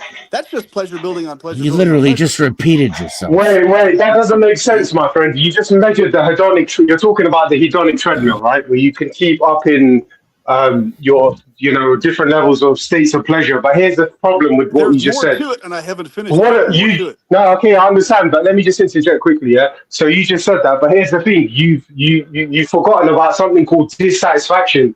I would argue. You just said that you can keep building pleasure on pleasure, but if you look at that cycle, what goes up must come down, and you can literally keep maxing out on the hedonic treadmill, but you will experience dissatisfaction at some point, which can be argued is a form of pain. Do you agree? Yes or no? You're talking about simply the biological flaw of the human body, where the body gets exhausted, is what you're talking about. That's very different. No, it's nothing to do with the body, my friend. It's to do with neurochemistry. Your dopamine receptors get fried. And then if you keep driving a fucking Ferrari every day, you're going to get dissatisfied with it. And I'm just saying that breaks the so-called building pleasure upon pleasure because you're now... You're mentioning a very basic sense thing, which is totally separate from what I'm actually talking about here. Basic sense, of course, the body is limited and the body experiences... Dissatisfaction interrupts the pleasure upon pleasure building. That's all I'm saying. And with that... Okay. It's not the dissatisfaction that drives your urge for greater pleasure. You don't need the dissatisfaction or pain part for that. It's unnecessary. No, you're going to go for pleasure in spite of the pain. Yes, in spite of the dissatisfaction, but not because of it. That's what I'm saying.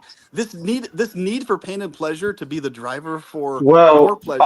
This need for You're pain, moving the I guess, is what I goalposts. Wait, that doesn't make sense. So you're telling me if you was fully content that you would seek anything? I think I'm not really saying No, that if I'm a you're fully Buddhist or anything, content, but if you're the fully Buddhists do content, you have can a actually point. If you are fully so It would suffering really be and nice if see, this is what I'm saying. This is why it's so important to have moderated chats so people can have time slots, yeah, okay, because so there's so let's much do moderation, my friend. I don't want to there's talk so like much this either, but you, All right. listen, Well, I'm just look, a look, guy. look, look, let Rose speak. Let Raz speak. Rose all good, man. Yeah, but what I'm saying to you is, Pete, yeah, is like all I'm arguing is this, right? Yes, you can keep stacking pleasure upon pleasure, but it's impossible to do that ad infinitum because dissatisfaction is part of this natural cycle. So, like you said, you may be having great sex, but once you climax or reach orgasm, you're going to come down. Yes. So all I'm arguing is this, my friend, is that this pleasure or dissatisfaction, let's say dissatisfaction, that's the word, it can be argued that dissatisfaction is a form of pain.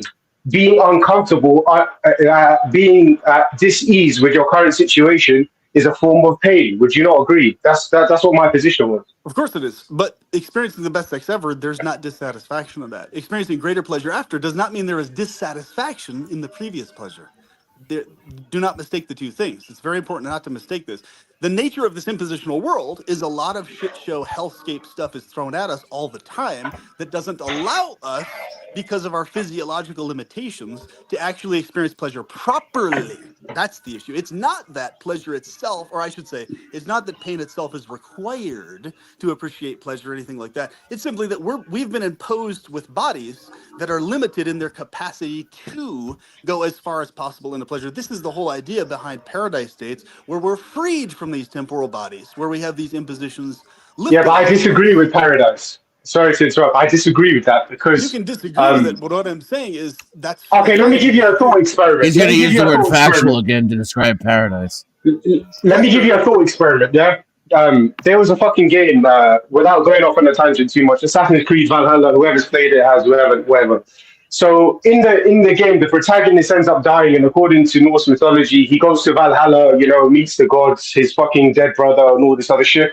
So according to Norse mythology, every day he wakes up and they do the same shit. Listen to this now, yeah?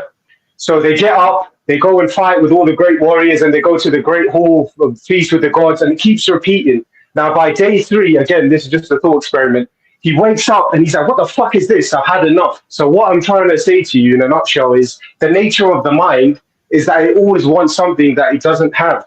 So, how can Not you keep correct. stacking pleasure upon pleasure? It just doesn't make any sense. So, if you take away pain, then the very pleasure you're experiencing, you'll become numb to it, my friend. Like, let me prove something to you. If you're sleeping on a nice bed and I take away fatigue out of that equation, are you telling me that you'll fucking sleep on that bed for 24 hours? Excuse my language. You wouldn't, because eventually, even when you're not tired, why would you be lying down on the bed? So fatigue kind of does condition the need or the good feelingness of sleep. Similarly, hunger conditions for you to taste food. That's why I don't know if you've ever practiced fasting or anything, but let's say like when you're fasted, and I give you a piece of bread and water and you haven't eaten for 24 hours, that bread will taste really good, but that taste is relative because the hunger is really what conditioned that. Do you understand what I'm saying? So it's all relative, yeah. It's very easy to understand what you're saying. What I'm saying, you're saying basic sense things. You're repeating very basic sense things. The basic sense things that we all can easily recognize. What I'm saying is the world that's imposed on us, this body that's imposed on us, right, against our will. We don't desire to have to breathe or to have to drink water, or have to eat. Those things are imposed. They're not our will to have to do those things. So what I'm saying is, in order for you to experience or go deeper into pleasure, even from your perspective, which seems, I would assume it's probably a materialistic, secular perspective, maybe, is that correct? Is that more or less where you're coming from on this topic? That's fine. For the sake of argument, yes, but not Okay. in totality, no, but for sake of argument, yes, go ahead. Okay, for the sake of this specific point. All right, so basically, Yeah. what I'm getting at is you can at least acknowledge, you can at least recognize, at least the excruciating, extreme versions of torture and pain are not necessary for appreciation of pleasure. At least you can acknowledge that much, right? You can understand that at least.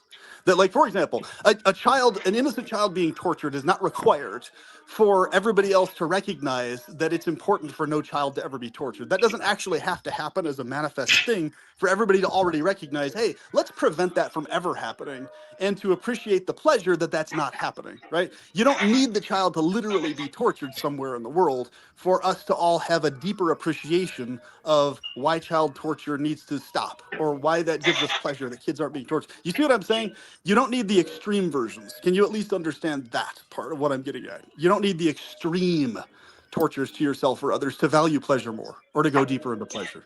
It's unnecessary. Yeah. You Yeah. can make arguments, though. Here's the thing. You can make arguments, and that's fine. If you want to say, okay, semi-voluntary pleasure, like exercise or hiking up a hill, or things that give you like minor degrees of discomfort or pain, can help you appreciate pleasure more. Sure, I'd even grant that to people if that's their philosophy. That's fine, because that you can make arguments with that. I'm talking about the extreme types of pain are not necessary to value pleasure more or to go further into it. That's what I'm talking about, mainly and especially. But I extend that to the minor pleasures also, but it seems like most people can understand much better when we go to the extremes. They can at least grasp it on that level. Extreme torture, extreme pain to you or others is not necessary to appreciate pleasure more. Can we all agree on that at least? I can't. I'll agree with you on that. Extreme, yeah, but as a base, Yeah. no, but yeah. Sure. But yeah, we can, people can make arguments about minor pain and suffering or semi-voluntary, like if you play a board game, for example, you're imposing on yourself artificial rules you don't need for the fun of it, playing a board game. I disagree, But by the way. that's not the same. That's not even in the same ballpark as a child being tortured. Therefore, we can only appreciate children not being tortured because one has been. Like, no, not even in the same ballpark. So semi-voluntary stuff that actually feels good on another level is a totally, like video games, board games, doing stuff with people, sports where your legs start to burn after playing soccer. All of that stuff is within the fold of pleasure. That's what I'm saying. Like, because all of it's minor and semi-voluntary. What I'm saying is non-voluntary, forced on you, imposed on you against your will, extreme pain is never necessary for you to appreciate pleasure deeper. Ever, under any certain, and it doesn't. It actually just harms. It doesn't cause deeper appreciation of pleasure. No one said It just that. makes the person hate life. That's it. Can I just say, if you want to join, folks, the link is in the description. It's in the description under the video. Thank you. So and I thank hope you that to makes sense what I'm everybody trying to who get has. Guys, I'm really sorry to interrupt. G&W, sorry, I was just going to say, sorry, PP, just a really quick one. What's the rules for this?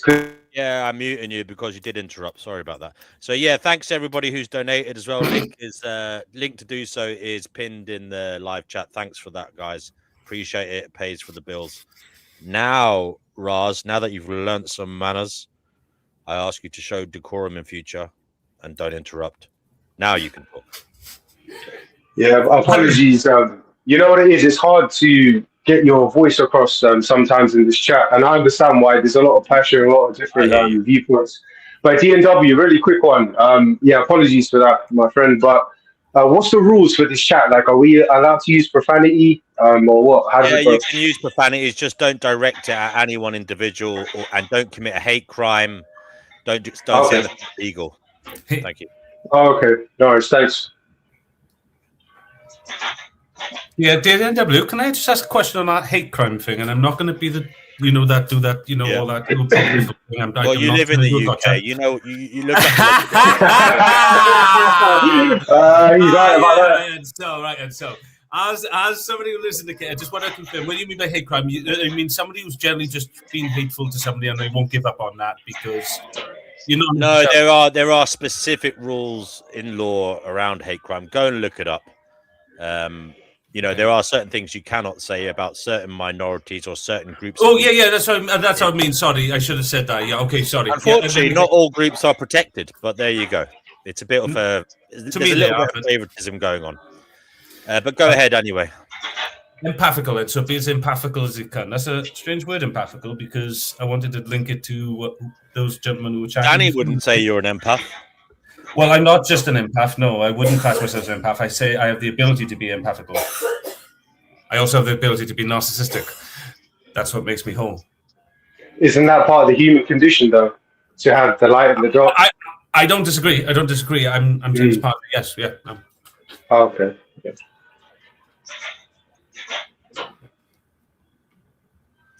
So, Vibe, you're on the Finding Gnosis show, brother. Great to have you here. What would you like to say, sir? Hey, how's my audio? Great. For me, anyway. Good. Okay, perfect. Yeah, I joined I think maybe 12 minutes ago. Love the topic. Does good or evil exist? But I came in on, I think what I came on is we're trying to compare good and evil to pleasure and pain. I'm not sure that my original claim, by the way, is not exist. Just to keep you up to date, vibe. I was the one who brought the claim. Me, the ego. No, sorry. Of course, I interjected the claim into the conversation, and it was that I believe they exist in a fictional format, and I can use connotations like good or bad. We try to align the structure by way they look by others, and it's been absolutely amazing for me anyway. I've learned a lot. But I do say that good and evil are not real, as in they can't be mapped to anything objectively. Another way of looking at this is everything is ideological. We all like red is an idea, yellow is an idea. No, I don't disagree. I agree and I disagree. No. I can explain. Everybody sees yellow as the way you see it. Not everybody sees red. Some people are colorblind. That's not my claim. Different things. Their brain is interpreting reality in different ways. It's an idea in their head. Okay, so lots of things you could argue are fictions. But fictions clearly matter. Ideas matter. Okay? The truth matter. Well, you don't know what the truth is, son. No, I don't. But does it matter? I mean, it kind of my in on this, and that's why I thought we was all here for finding truth, finding gnosis. But it matters, yeah. I'm not saying I claim what it is, but if it matters, shouldn't getting close to it as possible matter, and therefore alignment isn't that what truly matters? Coherence, cognition. I agree with you. I see. It always sounds like I'm disagreeing with people because the way I have to communicate. But guys, I truly aren't. Most of you, I believe, are correct in one form or another. But I'm just saying that it's not fully how I see it. It's not my full claim. I'm not saying that. I'm saying that good and evil. If good and evil, I say this, I will give you this. If good and evil had no negative effect that I could map to real harm in objective reality as I see it, and I've been refuted on it. Once I can give people the conditions on how to refute it as well if they ask. But if they can, I will shut up and I'll be like, oh, heck, I don't care. Good and evil's awesome. I love fiction. I love fairy tale. My son is learning what good and evil is, but I'm just framing it different. I'm teaching him it's just fiction, buddy. But in reality, people are using it. It's not something you can deny. Yes, DNW. I agree, and I'd say this as well. Bad is independent of good or evil. Something can be bad, but also not evil. Then I agree with you. We're in agreement. Yeah, and something I came up with prior to jumping into this on Fleesa. Is it Fleesa or is it? You can call us Car, but it's Flickr. I know. Okay, I'll get it. Yeah, I mean, it's interesting because I came up with 5 categories, and unfortunately, they kind of. If you're in one of these 5 categories, it's a circular conversation always because you can't agree because you're in one of these categories. And one of the categories that I think you said, and maybe I'm strongmanning you here, is there really is no difference between good and evil or good and bad, right? No, I didn't. Okay, well, let me lay out these 4 categories, right? The first 2, and there's 2 sub ones to this, is you're either like you've got religion or you're secularist, right? And in those 2 areas, I think there's a third one I do, but that's a false dichotomy. That's a false dichotomy. Sounds like a false dichotomy. Why is there only religion and secular? Why can't it be? I'm sure there's more nuance than that, my friend. Yeah, I do have a fifth in there. I agree with you guys, right? So the 4, because I said 5, the 4 would be first splitting it into 2, which is you believe in a God or you don't believe in a God, okay? I know there's a God. Okay, and that's fine, right? But I don't think everybody on this panel agrees with that. It's the only thing I know. I don't know anything. Guys, let him make his point. Guys, let him make his point, honestly, because it's just going to be some abstract thing going on where it's like 10 different... Let him make his point. Let him make his point. Right, and so and I'm just throwing this out. This is what I came up with the 12 minutes of listening to you guys is you've got people that believe in God and people that don't believe in God. I don't care which category you're in. And if you're in one of those 2 categories, in the most basic sense, especially with those that believe in God, based on whatever their God is, they have a good or they have an evil. When I say secularists, I put them in their own category because a lot of secularists actually do believe there's a good and bad based on outcome or what you guys might have been talking about, pain or pleasure. Or they may have their own philosophy of it. But I do believe there's a fifth one out there, which basically says, you know what? We don't have to be in either of those categories. Good and evil really is just how the universe works. It's not a positive or a negative. And it could actually be evil in that fifth category could be construed to us as evil, but actually a better outcome for the universe, right? So, and so you basically got 5 types of people on here, maybe a 6, right, that I didn't think of. But ultimately, if we sit there and try to define it to each other, if we're all in different categories, the argument ends up being circular. I disagree, but when you're ready. I'd love to hear, yeah. Yeah, okay. I would agree if me and you saw the world exactly the same and your world of formalism was the correct world, but it's not. And I don't agree the world I'm in is the correct world. I think we could work together to see something true. I do understand what you're talking about, and if the claims, as you understand, I think the reality is, were true, then your answer would be correct, because that would still make me as delusional as you. But I'm not claiming any of this stuff, as you said. I'm not making it subjective. I'm just looking at reality and saying, look, I can't map what you... My mind looks to map things, yeah? I can, every time someone explains evil to me, and I'm going to get to the point in a minute, which is, I'm just telling you how I got to it, right? Every time someone maps evil to me, I map something like illness, miseducation. Everybody says, you see that murder, was it evil? I'm like, no, it was a murder. I don't get it. I don't understand that. So I tried to map for ages, because this kind of answers DMX's question from earlier is, do you think you should bow down to everybody? And not bow down like that. I mean, not it. That's mischaracterization. I'm doing it again, Carl. My hand structure of bow is like, you know, do I want to accept their reality and say that's the correct reality? Yeah? So that's what he was asking more online. And I did try that for a long time. It just didn't work. And now I structured my own way that does. But I'm saying to you, let's just say there are many structures out there. And yeah, lots of them subjective. And we just find the best coherent ones. But what if there is a structure that looks like it's working, but really I can prove to you that it's based upon something that causes harm to people? I'm not saying that you can't say something is good or bad, like as in DNW uses. I'm starting to understand what he's saying. I'm just saying there's a priority that if a structure can and does cause harm, not to everybody, but to some, isn't it worth us going, right, that's not worth it?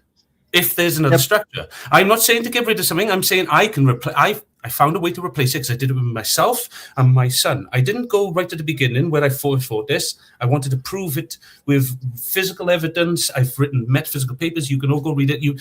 I know you have to take it on good faith, so I'm not going to throw that in your face. I'm just saying that's my reasoning, my understanding, and I can say that from a place of honesty. I could be incorrect. That's true. But no one's looking at it. Could you also say that there's different versions of good and evil? So Did there's good and evil. You didn't really answer my question. I had a question in there, which was, would you say if that is true, and what I'm saying, if what I'm saying is true, yeah, it's hypothetical, but we find a Gnosis, right? I'm not claiming it. No, I'm saying if what I'm saying is true, if I can prove to you, and you can read it, and you can go, okay, I understand what you're saying now, and I'm saying that I've mapped something to say one particular system has a detrimental effect, and I'm just saying, guys, is there a better way we can look at this restructure? But no one's going to want to do that until you look at what I'm saying is the effect. And I'm saying the effect is highly negative. And once you look at it from an adult's point of view, you wouldn't want to happen to you. The people want to claim, I remember being a kid. Oh, yeah, okay. Yeah. Well, all of academia will go against you and say, no, you don't. You have a gnosis about being a child, and you have to align that now because you didn't have the same faculties. You didn't have the same experience. Nobody taught you what freaking words were. I like to tell people that before there was mum, dad, and tree, there was only you and what was God. I won't go into that because it's a fickle thing. I'm just saying that there are structures out there. Some align, some don't. I'm not claiming to know the truth, but I am saying that I'm seeing something in a particular structure that is yes, those other structures exist, but can we all agree that Disney, the most academia, the school systems, the cartoons, they all promote a particular structure, and that is you go to hell and religion, mostly dogmatic things. They put dogmatic views in children's heads so they can fuse it with the adult who's just following a dogmatic way of controlling their child. And you've got to see that could be a blindness, surely.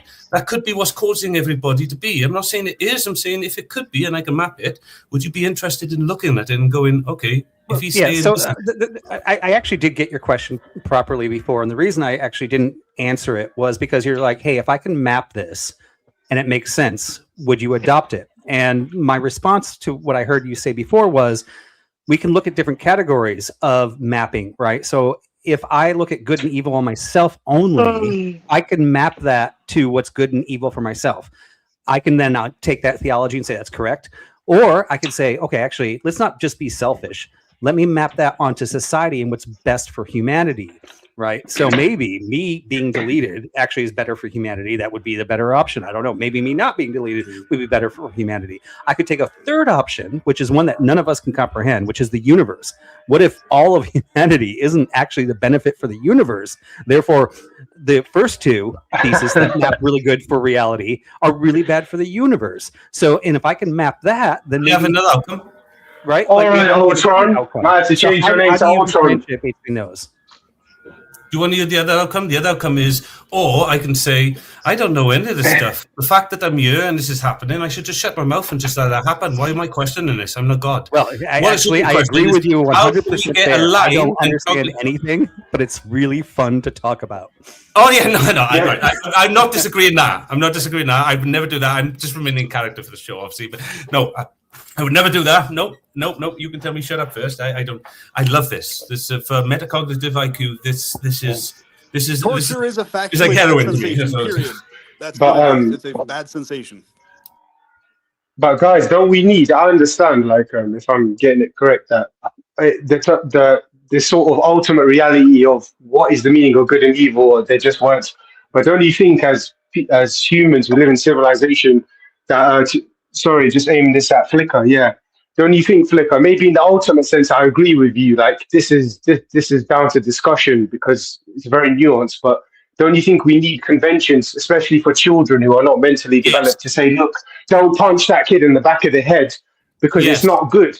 And now to simplify why that's not good. Not good so if I can answer the question, I think I know what you mean. Yes, right. So if like on a conventional level, sorry, go ahead. I was going to say, I believe in making ethical rules for us. Like I said, I believe in coherence and all that. I believe in that. But good and evil are extremes. And we're teaching that these extremes are real to children, and they're believing in it before they can understand it. And this is evident. It's like, I can't present a massive... maybe I should make a little video. I'll give it to DNW. He can assess it for himself and see if he can put it up on his channel. And, it's just be me just trying to prove my point. Because, like, what am I going to do? Sit here and prove the layers upon layers of structure that I went through to get us over the years to try and communicate with you? I can't. But what I can do is try and do it in the simplest form that I can and say that I'm just saying, I'm not saying anybody's incorrect. And I use correct and incorrect. They're not absolutes to me. I am never right or wrong. I'm always either correct or incorrect. And the moment I understand that I'm incorrect, I'm now correct again. So I work like that. Gnosis. Okay. Well, maybe you can do that, Fleeker. I want to bring Vibe in. Vibe, you're new here. Maybe we'll go back to the topic of the show, at least temporarily.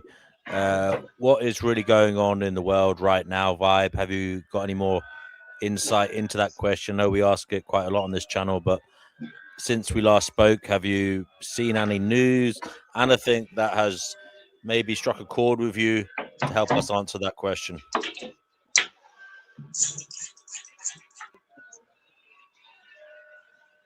He is muted, so I don't know. Does somebody else want to answer that question? What about you, Raz? You didn't answer that question. Raz, let Raz speak. He's new here. What's going on in the world? To be honest, I think what's going on in the world is what has kind of been going on, especially in terms of human societies, which is war, disagreement, inequity, all of the bad stuff. Obviously, some good stuff as well. But to be honest, without sounding like too much of a doomer, I do think we are a bit fucked, really. Especially with what's happening in Iran with the war. And just actually last night, I was watching a documentary about Nagasaki and Hiroshima, and I was just looking at just the aftermath of, and that was then with the fissioning of the atom and the technology then. And I was just thinking, although we might not be at that level of escalation now, who's to say that we can't be looking at nuclear fallout in our lifetime? And, it's just crazy, man. Like, in a nutshell, DNW, bro, we're just all living through a shit show. I'm not trying to, fearmonger or sort of doom and gloom, but that's how I honestly feel, brother. I feel like we're all living in a shit show. And I feel like we're all living the same life. Doesn't matter what color you are, what religion. I feel like we're all going through the ringer, but because of perspective, we see it differently. We think, oh no, they're the ones doing it. It's them. It's this. It's that. But technically, if you woke up today and you live in Britain, at least where I'm from, I believe we're all going through the ringer, man. Sadly. Okay, brother. Do you have any beliefs or opinions as to why all this is happening? Do you think there's a deeper meaning or purpose behind existence that perhaps that most people aren't aware of, or is it something that you speculate upon? Yeah. I would say I've looked at the different religions. To be honest, I really looked at them. At one point, I was really into sort of Buddhism and stuff like that. I've looked at the Abrahamic stuff. I've looked at Hinduism, a little bit of animism, which I think Flickr is a pagan or something like that. If I'm correct. But I don't think any of them have the ultimate truth, because I believe right now what a universe is, and like these, when we say like what's the meaning of life, that's just a word, and is that even applicable to the universe itself? Because that's just it's a noise, a word. So I'm not trying to sound like I just feel like I feel like it's really inconceivable, but we should still carry on because we're getting closer. But in ultimate reality, nobody knows the ultimate truth of anything. It's impossible. How could you know? You know what I mean? But yeah, let us continue the search, brethren and sistren.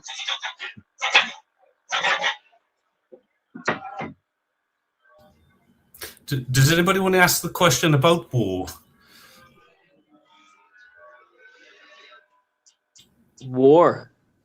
I think war is so a lot. You're a Christian. You believe in a higher power, God. Yeah. Sorry, guys. I just want to. Sorry, I was muted. I want to go back to Raz, seeing as he's new here. Sorry, guys. That's why I was muting people. I didn't know I was muted. I don't know what the hell goes on with StreamYard. I mean, sometimes it just mutes me randomly, and I have no idea why. Raz, a bit of a fun question. Well, it may not be, depending on your experiences, but we always ask it to newbies. Have you ever had a paranormal experience? If so, would you like to tell us about such?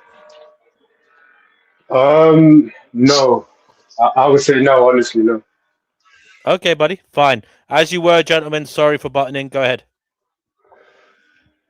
Oh, my question. I don't think we can know what's going on. I think Jean Baudrillard was correct, and we've entered a time of hyperrealism, where symbolism is more real than reality itself, and we're lied to from so many different directions. Propaganda and gaslighting have become common methods of human communication. And all that's left now is the narrative. We don't even know the difference between objectivity, subjectivity, facts, and opinion. And we're in a hyper-realistic state. And I think the reason why is because man's lack of harmony with nature has caused him to evolve with a scarcity mindset. And that scarcity mindset is why we feel the need to compete rather than cooperate. It also blinds us to the possibilities of abundance and cooperation because we're so stuck in our current way of thinking. Scarcity is part of life. I mean, if there was no scarcity, it would be keep on growing forever. There is a limit to nature. Nature has limits. Like you can't grow the population forever. What's scarce? I agree with that. What do you need to live that's like, scarce? The reason that we moved into such a technological place is because there has always been that feeling. Like without that feeling, we would have stayed stagnant. There's always gonna be a push to gain more, to get better. There's always gonna be a carrot on the stick, And but I do agree with what you said about propaganda and gaslighting hitting us from it's just the commonplace now. That makes me think of something that just recently happened 22 or 23 dogs were just rescued from Rigland Farm. I think they're called Rigland Farms or whatever. I don't the exact name. By Direct Action Everywhere is a vivisection farm for dogs, and I guess what happened was like the police chief of that county or that area did a press release later on that said that they had recovered all of the animals, right? Which is a lie. Like they had rescued 23 of those dogs and they were being brought to, a place for someone to adopt them, right? Why, like the fact that he would go on that just, the fact that he just blatantly lied like that to the press, it makes you think, okay, they could lie about anything. They'll just, what is true? Half the shit that we hear from authorities is probably bullshit, right? More than half at this point. And what's based on reality is still ultimately manipulation. I thought reality was the truth. Anyway, look into what just happened with Ridgeland Farms. Yeah, but is reality the same for everybody? Ridgeland Farms. I don't think everybody's seeing reality the same right now, dude.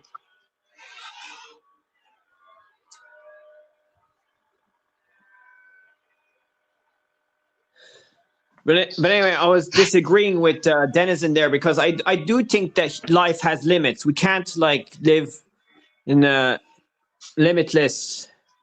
There's laws of nature that limit us and stuff like that. So I don't think we can't be like abundance all the time. You know, we don't. Are we bumping up against the laws of nature? Yeah. We're part of nature. How is nature making your life scarce? Well, I'm just saying that the idea of abundance is not. You live in abundance, sir. You're going to say it's not realistic, but you live in abundance. Sorry, Dennis, I got to mute you. You asked him a question. Give him time to answer. Sorry, bro. Go ahead, Sean. I'm just saying that the ideal of abundance is an ideal that we all want. But I think if you understand the laws of nature and all that, nature has its limits. I mean, obviously, we could maybe in the future be like gods or something.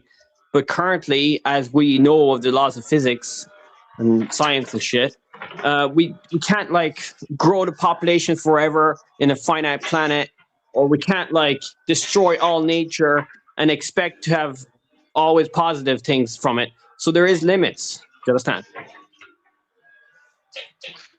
No, and he didn't answer my question at all. I maybe didn't understand. What was your question? How is nature limiting your life or causing it scarce? Do you not live in abundance?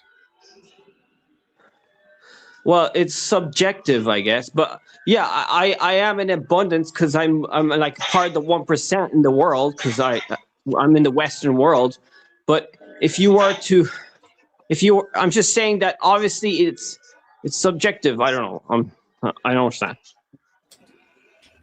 Right, but you're going to tell me that I'm objectively wrong. It's despite nature that we are in abundance. Correct. It's because we have had to conquer nature to a certain degree, and we're still working to conquer nature. Correct. And now, but we no longer live in a state of necessity of scarcity. Well, we still need food, like necessity. I mean, yeah, we throw away food, brother. We waste food. I don't understand what you're saying with abundance. We can live in abundance. That means more than what we need, brother. Abundance means more than what we need. Isn't nature still limiting us by how long we live and in our abundance, what we eat and what we choose to eat? Like, I can't just go, well, now that I got abundance, I can eat bacon every day, all day long and live I forever, mean- right? Nature is still objectively contradicting what we take from it. Do you live in abundance, sir? I do not think so, but I would say that Really? probably most of the world I mean- thinks I do. I do. Yeah, I do as well. You clearly live in abundance. No offense, but you No, know, no, you're quite a full-figured gentleman, and you're here on the internet spending hours of your time arguing with morons like me. So clearly, you live in abundance, sir. How does he know he's full figured? I don't know. Technically, if you have access to the internet, he's right on a certain level, relatively speaking. Yeah, if we all have access to a supermarket, yeah, and the internet, then relatively speaking, compared to previous ages, not so long ago, we do live in abundance. Come on, guys. Relatively speaking, come on, let's be honest, we do. Half of my population is obese.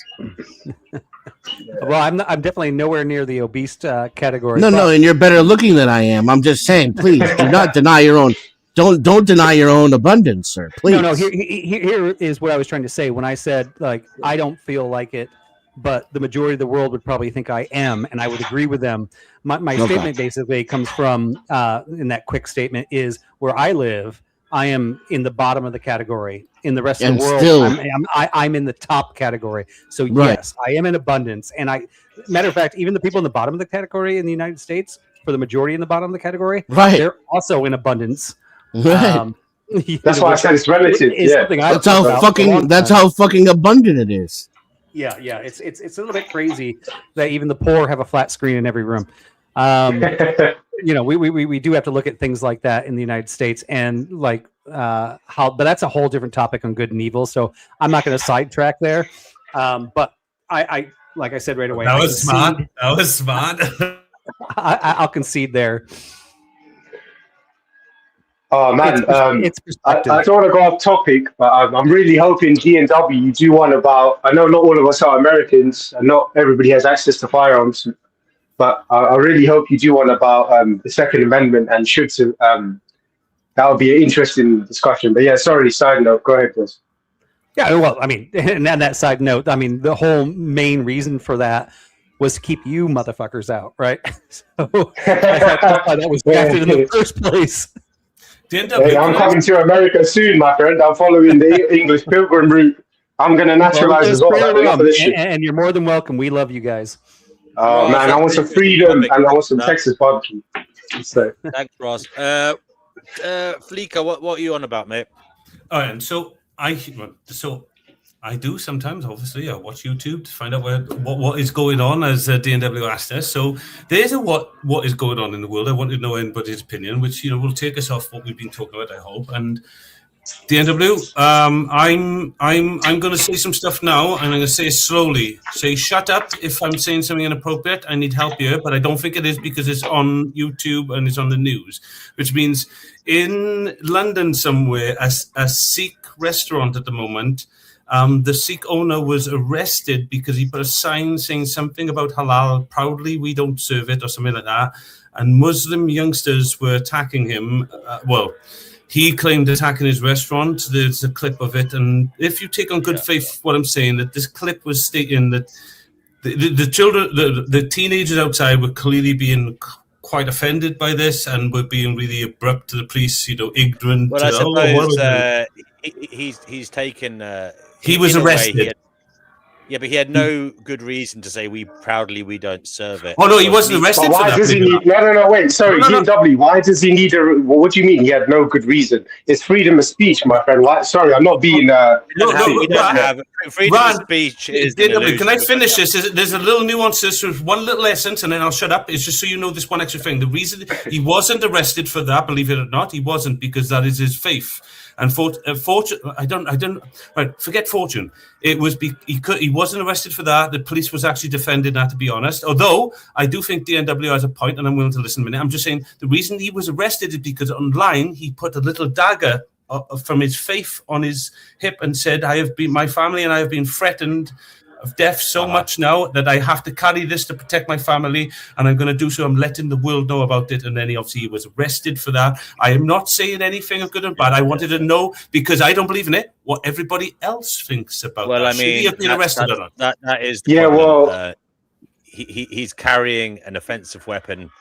Now, they are allowed to carry it for religious reasons, but he's taken it outside of that, and that's why he opened himself up to being arrested, because that is not the general religious consensus on the matter. It's not to target any one particular group of people, but he's making it out. That's why he's carrying it. So he opened himself up. It was an act of stupidity on his part. It didn't have to happen. Yeah, I agree. At the end of the day, you have to respect the law of the land. And if you breach it, then you must face legal consequences. Like, was it you, DNW, who said nobody should get special favor? It doesn't matter how dark your skin is, whatever the fuck. Yeah. Pretty much, yeah. I'm saying that I like what you're both saying, but as British, we would say something on that. Is there Americans in you that disagree with this at all? Well, they have a different system. Their freedom of expression has a much wider scope, than us. But yeah, I agree. I'm interested. I want to know what they think about it, though, because I'm not saying you guys are incorrect. I'm saying that it'd be interesting to see how they interpret him being arrested. I mean, I personally think countries like Canada and the UK have just, even European countries have gone overboard on stifling speech. Yeah, I agree. If I were you guys, I would be upset. We are very upset. I tell you why I don't think that's necessary, because you can actually say anything the hell you want. It's how you say it. And if you're too dumb to say something in a manner that won't get you into trouble, well, then perhaps it's a social good that you get into trouble, because it shows that, your ideas aren't that smart, because clearly you're not smart enough to say them in a way that won't get you into trouble. Well, but here's the thing. Here's the thing, right? But here's the thing. There's One thing in the United States that say stupid things, and I'm proud that they're allowed to say those stupid things. I'm proud that I'm allowed to come up on YouTube and say, "Look at how stupid this person is," and not have the government. You're allowed to. You're allowed to do it here too. You'll just get into trouble if you. It's worse than that. Yeah, but so now you're not going to say what you really think just because it's stupid to say it out loud. Yeah, but DNW, what about that example what's the problem with not being able to say stupid things? No, nobody said it was stupid. It would only be stupid because you get in trouble. If they get into trouble, they are stupid because they haven't said it in a manner that meant they weren't going to get in trouble. Only you can literally say anything. No, what he said is not stupid. You can make an intellectual point about anything without getting into trouble. They do it in a manner what the man said was not stupid. Yeah, but it was just by any stretch of the imagination. The way it made perfect sense. It was righteously correct. It was morally correct. The only reason it was stupid for him to say it is because your laws are so fucked up that him saying it out loud got him arrested. No, but there was a bit of sentiment tied to it. I take what I said back, because he did use the word proudly, and he said we do not serve halal. Oh no! Not the word proudly. Yeah. He said proudly, so that means there's a little bit of high ground. At the end of the day, he's a bloody meat eater. He's involved in supplying corpses to the public. He doesn't really have the moral high ground to say proudly we don't serve halal when he still is involved in something that is deplorable in my view. But DNW, going back, so he should go to prison. You said something about. By the way, he's not necessarily stupid. going to go to prison. I don't know why you think he's going to go to prison. He should be arrested and put in a cage for it, even if overnight. He may not have even been put in for that long. He might have just been in there for a few hours. We don't know the ins and outs of it. Sorry, go ahead. But DNW, so basically, you said something. I'm paraphrasing along the lines of. You said, oh, well, it's because he said something stupid. And if people don't say anything stupid, then there should be a social thing, something along those lines, right? So, but here's the thing. What about because you're in the UK as well. So what about during the migrant issue that was really boiling up with the protest? And there was that English woman who literally said, they can all go to hell for now, let's be honest here. If you understand the white working class. Was it Lucy Connolly? That talked about tax? Yeah. No, she never talked about attacking. She said they can all die for they can all burn. Go to something along those lines. Yeah. I think encourage. I think if I look, you cannot say. Wait. Sorry. Let me finish my point. Just give me a second. but I presume it was considered a hate crime, so she obviously nonsense. Yeah. She encouraged someone to do something that was illegal against a No, certain people. she made a blanket statement. Come on, you know the white working class archetype in Britain, man. They have a certain way of talking, a certain cadence, they use certain expressions. And she was like, "Oh, they can all go to hell for all I care." That's not an incitement to Are you violence. sure about that? You know what I Would you like to mean? bring up supportive. I heard otherwise. Would you like to bring up supportive a source for that? Because I heard otherwise. So what did you hear? Because that. Well, I heard someone said we should go and set fire to their hotels. But is that what she said? You just said I heard someone. I heard someone is that what said she that and said? they got. I'm not sure if it was her. Someone said that, and if they said that, in my view, they deserve to get into trouble. And that's something we have here too, right? If you're inciting Yeah, violence, no, I agree with that because that's incitement to violence. Yeah, but I'm not. One thing I like about what Jordan Peterson said that relates to this is with all these people who have these fringe sort of ideas about they're anti-immigrant or anti-this or anti-that. The point is, this is why I believe in freedom of speech, right? So I'm sure a lot of people here do. But what I'm trying to say is, look, there's certain situations where if it's not an incitement to violence, but it's going to cause some type of discomfort, there's certain things you shouldn't say. However, should you have the legal right to say it? Yes. Should you say it? Probably no in certain situations, but should you have the legal right to say it without fearing violence? We need to create a society like that, or even a world like that. Like honestly, man, because going back to that what that Sikh man did, I don't agree with that. Enough, Raj. You're incorrect, and here's the evidence. This is from LBC. This is what Louise Connolly. This is what she said. This is why she ended up in prison. She tweeted, "Mass deportation now. Set fire to all the fucking hotels full of bastards. For all I care. If that makes me racist, so be it." There you go. That's why. I'll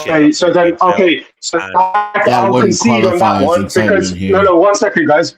DNW, I'll concede on that. Apologies, because I only saw a clip and I saw they can go to hell for all I care. I didn't see the full thing, so I'll concede on that position. Yeah.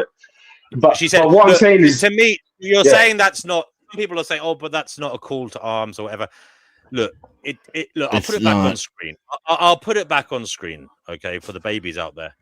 Now this is it. Look, mass deportation now. Set fire to all the hotels full of the bastard. All I care. If that makes me racist, so be it. She is clearly supporting action that would put others in harm, and that is a hate crime. Yeah, no, I said I concede my previous position because when you're saying set fire, others that harm minorities, it was a hate crime. It was dangerous. Yeah, anybody can see that could inspire someone to do something. Yeah, no, fair enough. Could inspire. Anything could inspire. I agree with DNW in light of that evidence. Some things are more obvious than others, and that. Yeah, no. She explicitly said set fire. It wouldn't reach the level of incitement here. Given the timing of it, given there had been fires, given the timing of it, that was a very dangerous and incendiary thing to say. That wasn't your original statement. Your original statement was basically like, so I think everybody on the panel agrees that anything inciting violence against other people is bad. You're giving that example, but your original statement was, hey, some things actually should be punished as well, just because there's as a social good.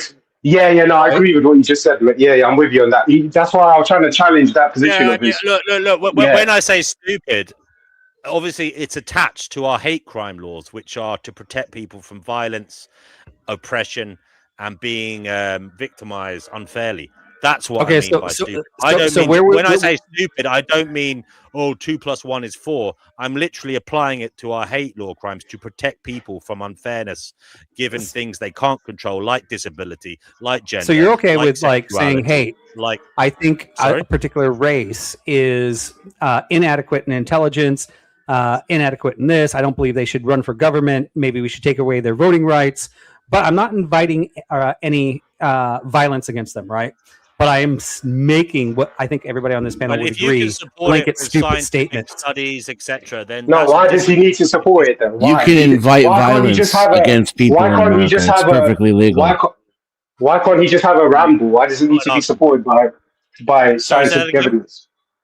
you just said it needs to be supported by scientific evidence. But going back to what the gentleman just said, if someone wants to make incoherent D&W, let me finish my point, Bano, please. Let me finish. Please let me finish.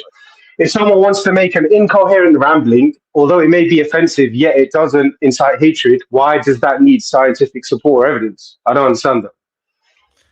Actually, scientific evidence wouldn't save them if they were calling for people to be eradicated, or not given jobs, not giving housing, etc. Yeah, but we're taking that off. Well, actually, I guess we're not taking that off the table. So you're saying if we are calling for basically removing them from society, that's also a hate crime?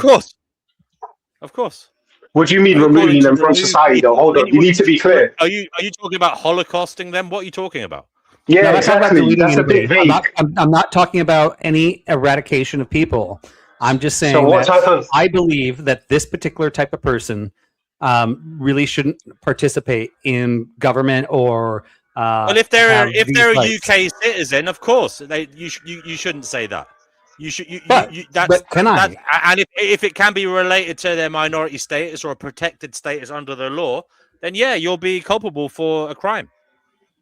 Yeah, but it's not just minorities.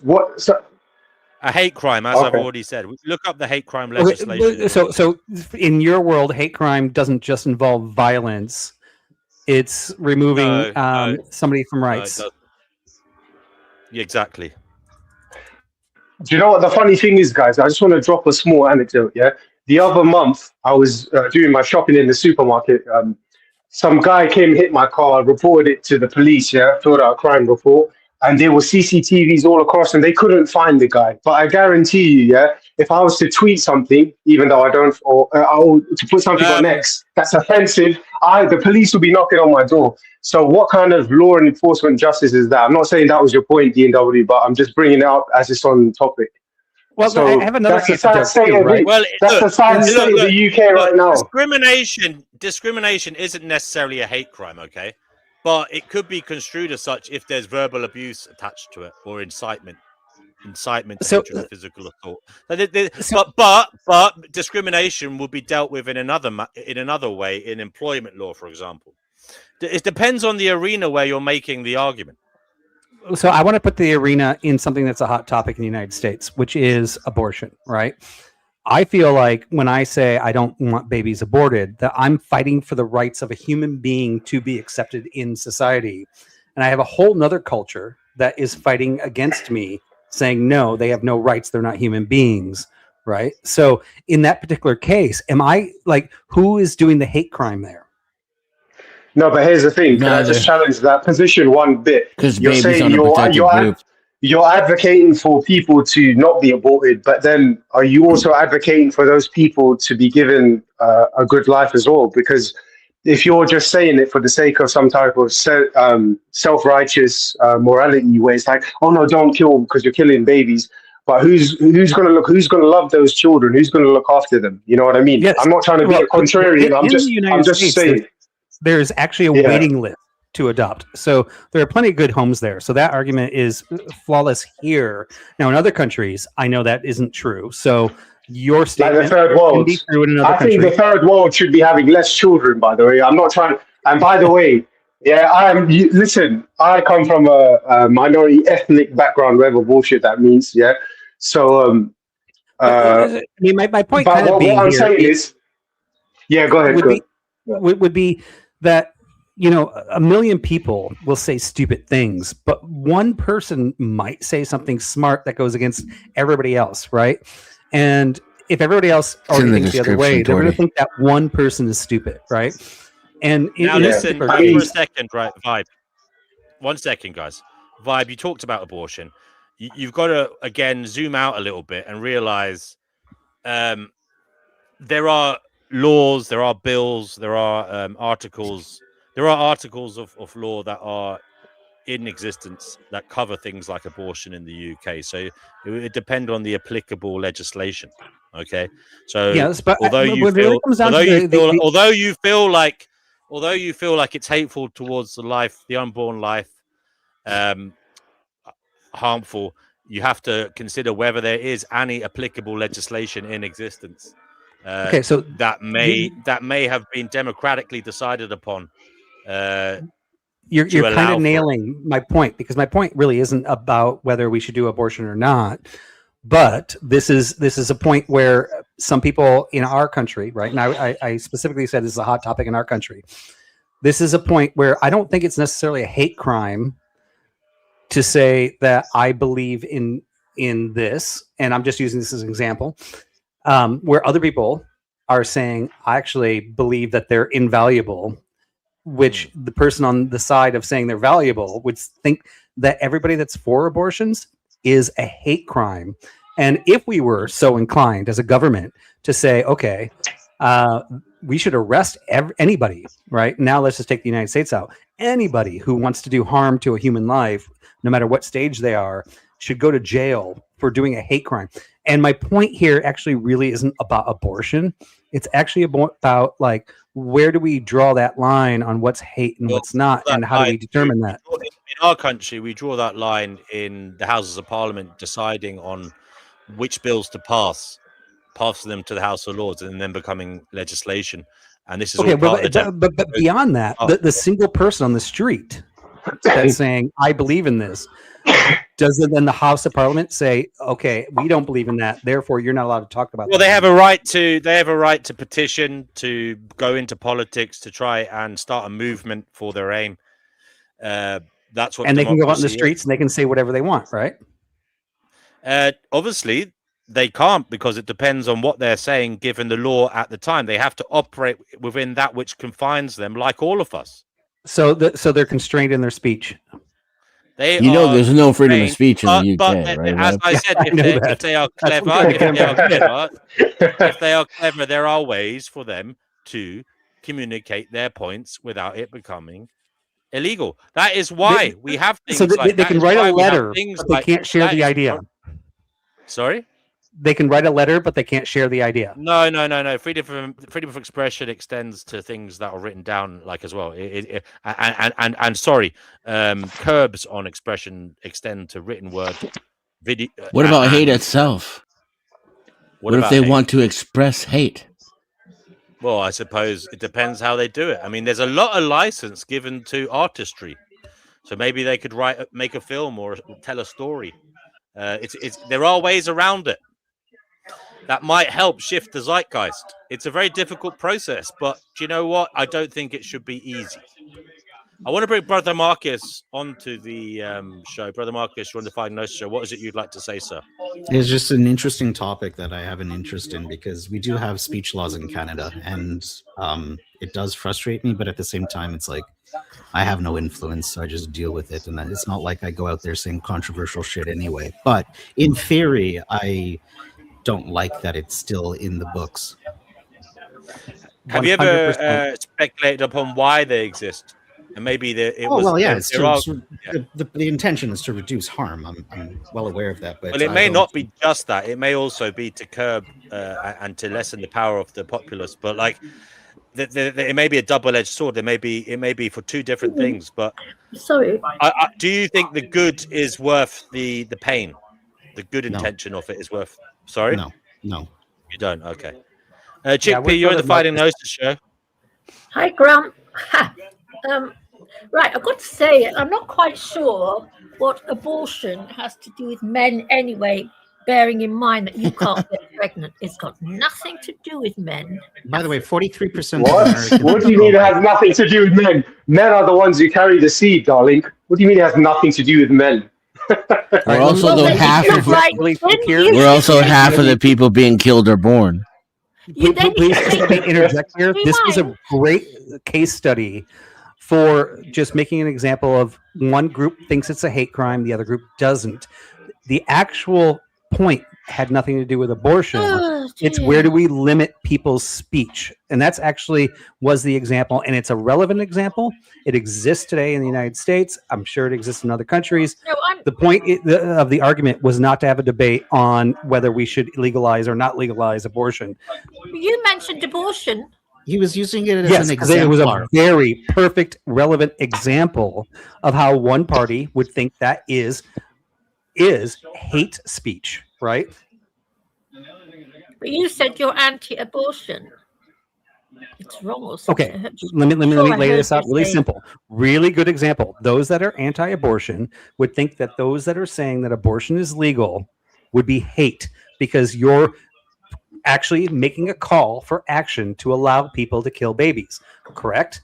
Yes. I don't know if that actually right. That is the point. That is the point. And I actually want the anti-abortionists and the abortionists to have that freedom of speech to say that. I'm not saying shut up the people that want babies aborted. I'm not telling them to shut up. I'm saying they should have that right, even though somebody that's anti-abortionist would categorize that as a hate crime against humanity for killing people. So once again, it's not actually an abortion conversation. It's an example of where do we draw the line on hate speech. Sorry, I apologize. I'm one of these very pro-abortion people, and if a man says women shouldn't abort, I have a hissy fit. I do apologize. Yeah, but would you classify that as? Why is it when only a man says? Why is it only when a man says? What if a woman says it? I'm just asking. She's a misandrist. If you hadn't But regardless noticed. if you're disgusted about it, do you think it's hate speech? Oh fuck. Okay, never mind then.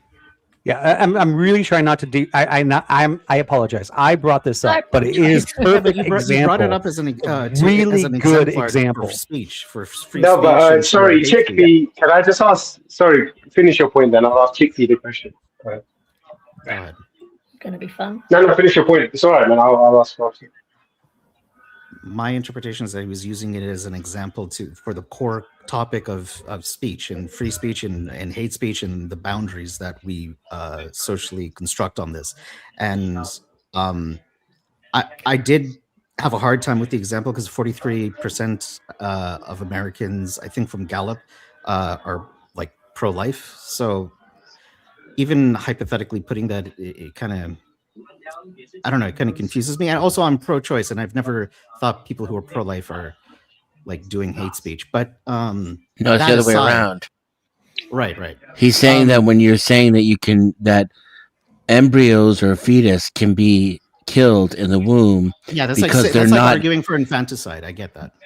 But they literally say that it's because they're not human beings. That's literally the argument that they use. Right. And that's why he was saying, if you're going to talk about dehumanizing or depersonhood, that's a pretty stark example, because it's literally the argument people are objectively making about killing in the womb.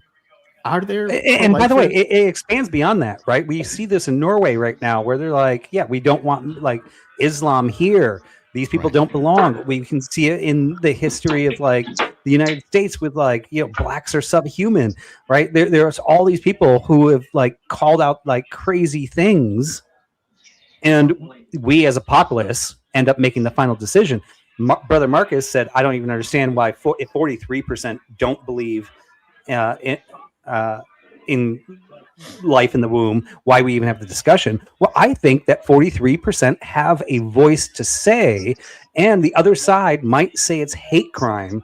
And that's why I'm kind of going against DNW's original comment, where like we have to, like, if you just make a call, I hate all blacks, let's burn everyone you see, and you're a public figure, I mean, you should be charged for that. That's like a major offense.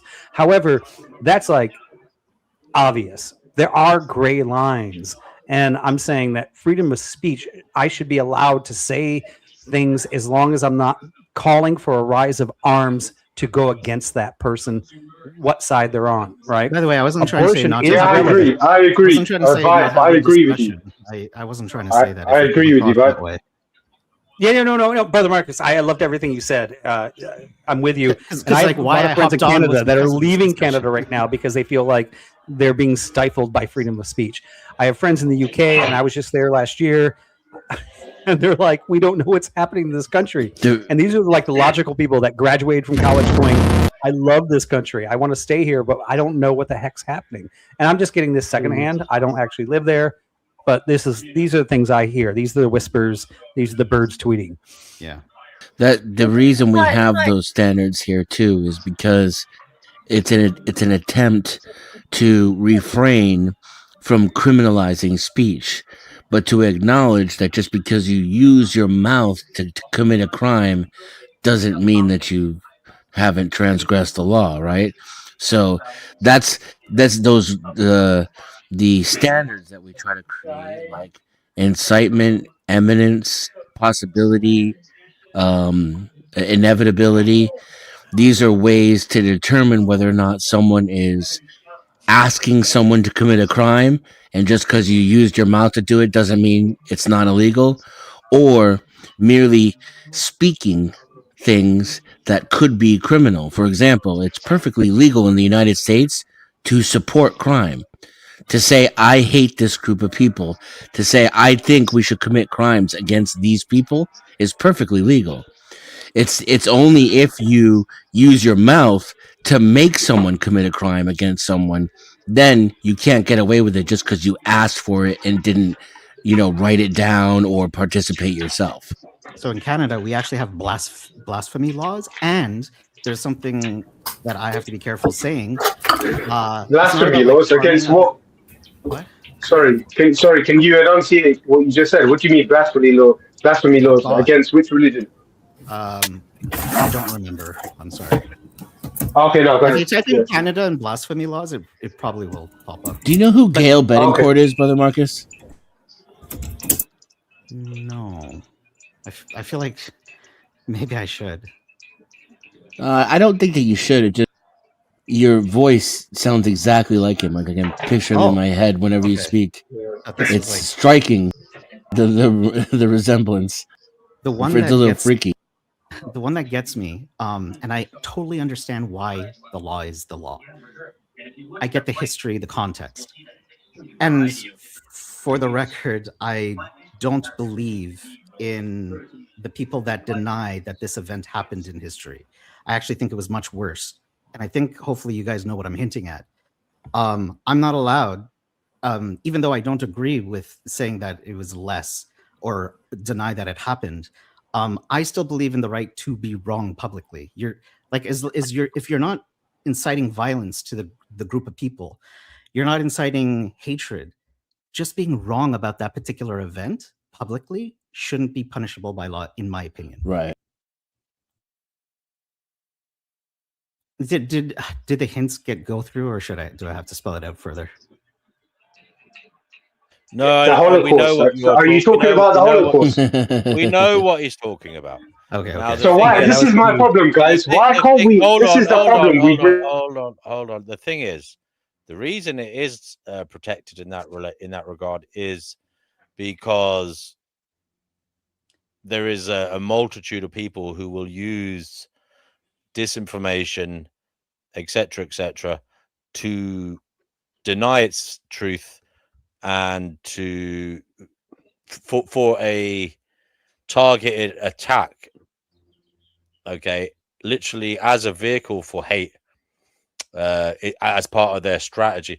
Now, I agree, it's problematic because we should be able to say that about lots of other groups of people, but we don't. But they should be protected in some way. I mean, maybe they are. I mean, Australian Aborigines, I mean, they got a raw deal, but maybe there is Australian hate crime legislation as well. Maybe they get protection in some other way. But I don't know enough about the subject, so all I know is propaganda. All I know is they have a good argument. They have a good argument that it's there to protect and stop, prejudice and hate. Well, this is the problem, guys. From when we got people on the panel who can't even use the word Holocaust, this is the state we've arrived at, where freedom of speech. You can use it, just can't deny it. Look at the law, Brady. Well, I can't do it publicly. No. Yeah, but you can't even criticize it. Yeah, but why can't you even mention it? Forgetting about criticizing it. There's somebody new here. We have a newcomer. I don't know who it is. I'm just gonna put this banner across. You're on the Finding Gnosis show. What would you like to take home? Man, they've been doing that a lot. Person who keeps playing this, like they've done it multiple times now. I don't know what they get out. What name did they just come up under? Batman. He's come for me, Raza. It's Batman. Sparta Mix Master. Sparta Mix Master is their thing. So yeah, they're a troll because they came under a different name a second ago. We all have hobbies. DNW, have you read the messages? My wife has had a question in the background she wants me to ask you because she agrees with you, and she just spent the last 10 minutes while you guys talking. Oh, sorry. Go ahead. Speak for your wife. Sorry? Yeah, I go can ahead. read it out if you want. All right, so my wife agrees with DNW from earlier on. Now, first of all, I must confess the wine is starting to hit me, gentlemen. So I'm starting to get a little bit more egotistical, and I'm going to slow my speech. Right, so try to understand what I'm saying. My wife is arguing with me. She says, "No, you're being unfair to DNW and everything because their claims earlier on were my claims when I first got with you." Because I didn't understand you either, and you came across as very arrogant, and I think that's what DNW's points have been tonight towards you, and you've missed them. Now, DNW, is she correct that sometimes I've come across tonight as arrogant, and you can explain if I have? I don't understand this stuff, so I want to hear it. She says that she agrees that sometimes she felt that I came across as, and I say to her, "Yeah, babe, I'm here to listen to you," and I do. I try to rebuild myself, and hopefully in time, as long as I keep getting invited back, you'll see I'll try and change. But she says that she does agree with DNW that sometimes I can come across as I'm being too absolute and I'm not leaving breathing room things. And even though she understands I'm not doing that, what do I say? Too arrogant and what? Not what? Sorry. She's saying that, when I said my best advice given to me was don't take things too seriously, she thinks I hit those poles sometimes where DNW is actually trying to bring you down and you're not recognizing it. And I'm like, yeah, I'm not recognizing it. Is she correct? I mean, I don't know about arrogance. Like maybe yesterday, or maybe the first time you were on him, maybe. I don't agree with arrogance. I'm just saying that from her point of view, she sees it as arrogance because that's how she's been taught. She's saying from a point of view. I just think it's a typical problem of someone who's extremely neuroatypical, as I said earlier, trying to speak to a herd of others who think differently, and then there is this weird dance one has to do, like. If you accept you think differently, well, do you have to accept that you have to acknowledge they think differently and they're not going to think like you?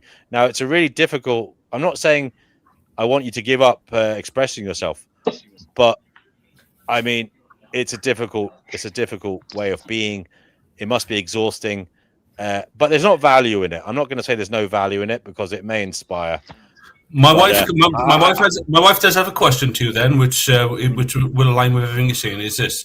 She has a responsibility for me because I'm different to others, and she's saying to you as the host, she's watching and loving, and sees this as a great space. But she also says that she apparently, as my carer, says, "Well, I'm in here. She's not in here. She's in your comments." So she's that's story time with Liz. That's my wife. Yeah, she's giving the comment up now.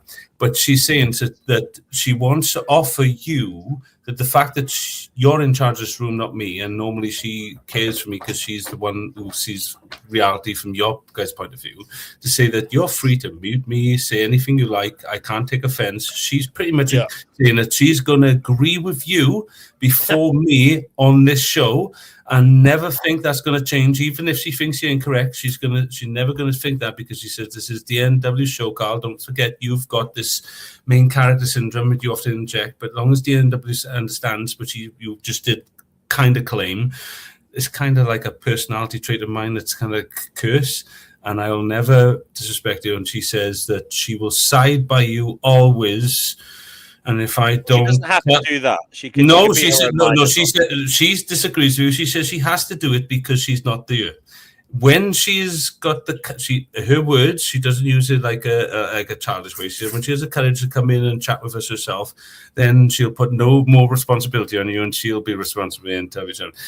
Guys, I must agree. I live in your world. I think Liz's point was that DNW was telling you live in their world, Carl. When are you going to accept the responsibility? If that's a logical reality, the DNW is showing you this and saying, should you be doing more effort to get what it is? And I do claim that I do, but I also think it's fair that that's not fair. But that's just my personal point. And she agrees with DNW, unfortunately. So she's told me that unless I go back in here and tell DNW that she agrees with him. Don't give up your identity. but I think all I was pointing out was that there is some problem, and it's a way of life. It's something that has to be worked out, and that is you can't be on the outside all the time. Sometimes you have to get amongst people and walk with them, and that's all I'm saying. Well, you can take it how you like. It is what it is. I want to move on. We got a Chickpea. Chickpea's been pretty quiet. Chickpea, do you want to say anything?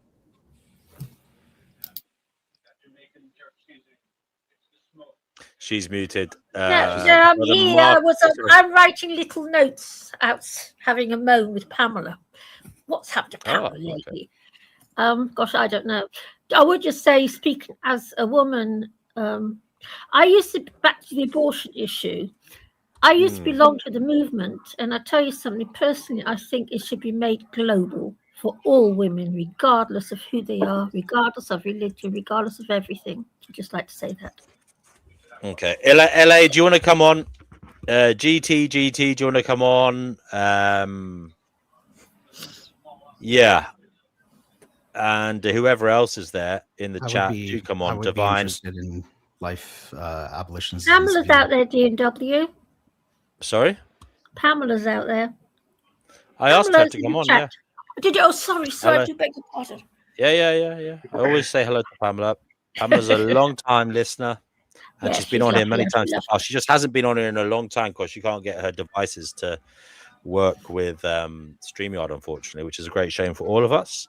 LA, you're on the Fighting Gnosis show. What would you like to say? I don't know if we moved past the abortion thing, if we still want to address that, because I do have thoughts on that. Can we put a pin in that just for 1 second? Because I understand the conversation about free speech and hate speech was focused on inciting harm, but I added in, the other thing of just publicly being wrong. That is also a law. And does anybody have thoughts about that? Like D&W, I understand that some things publicly being stated as wrong can have consequential impacts on society. I'm not disputing that, but I think that, in my opinion, the thing is, having the right to be wrong publicly should be fine. Not fine, but legal. Well, I mean, I think that the courts would take into consideration matters. I don't think there's, a concrete. I don't think sentencing is always, concrete. They would take into consideration the context and such. It is a little bit more nuanced than people make out. It's not clearly black and white. You won't be sent to the gulag for 10 years because of what you say. They will take into consideration, the context of why you were saying it, where you were saying it, and they will try and look at the mens rea and all that. But it's not an easy thing to do. We lost somebody. Somebody joined, and go ahead, Chickpea. D&W, can I just say something? Please don't think I'm being a nasty little old bag or anything, but I've noticed in the UK now that certain members of society can't say anything nowadays. I keep my mouth Will you shut up? shut. Will you shut up? Others can say whatever they like. I have been called an effing white bleeper quite a few times. Well, no, that's not true. I know people who've been arrested for race crimes against white people as well. So there you go. Well, I'm glad you actually said it, Chickpea, because this is what we're talking about. We can't be a healthy society and if we can't have freedom of speech. And don't you think, guys, this is just something I'm putting out to everybody on this panel right now. Don't you think we would be a healthier society if we could just literally, as uncomfortable it is, talk about these very sort of incendiary topics about race, culture, people are not integrating racism from this. She is factually wrong. She's wrong in what she said. Hate crime in the UK is any offence that is like an incitement of violence or threatening. It's a hostility and prejudice. He's correct in saying the race. It doesn't matter what color your skin is against race. So if you say all whites should be, sent to the gulags in London, you are committing a hate crime. D&W, I think she means on a social level, argue on a that it's legal level. enforced the same? Yes, thank you. Sorry? Yeah, but a D&W, I think she's arguing it more on a social level rather than a legal level, meaning that, let's say you took a quote-unquote colored person. Yeah, I get what you're saying. She thinks she's telling me she thinks that less people have their collar felt for saying whites, inciting violence against whites than inciting violence What are against whites? races. What are whites? TNW. What Yeah, are whites? whites are not a monolith. What do you Blacks are mean? not a monolith. I want There's her no to such come thing with as the whites or receipts. blacks. That's The definitely only- true in the United It doesn't States. matter. It What's doesn't the- matter. That's her argument. It doesn't. That's her argument. I She'd want her to definitely come be with right the in the receipts. U.S. I want her to come with the receipts, the statistics, the evidence of what she's saying. Because Yeah, I but haven't seen any evidence. Denizen, you do know, for example, like the KKK that first emerged in South Carolina, you do realize that if you weren't white, Anglo-Saxon, Protestant, meaning if you were Catholic, but you were of Germanic heritage, they didn't want you in America. So white is not a monolith, is what I'm trying to say, bro.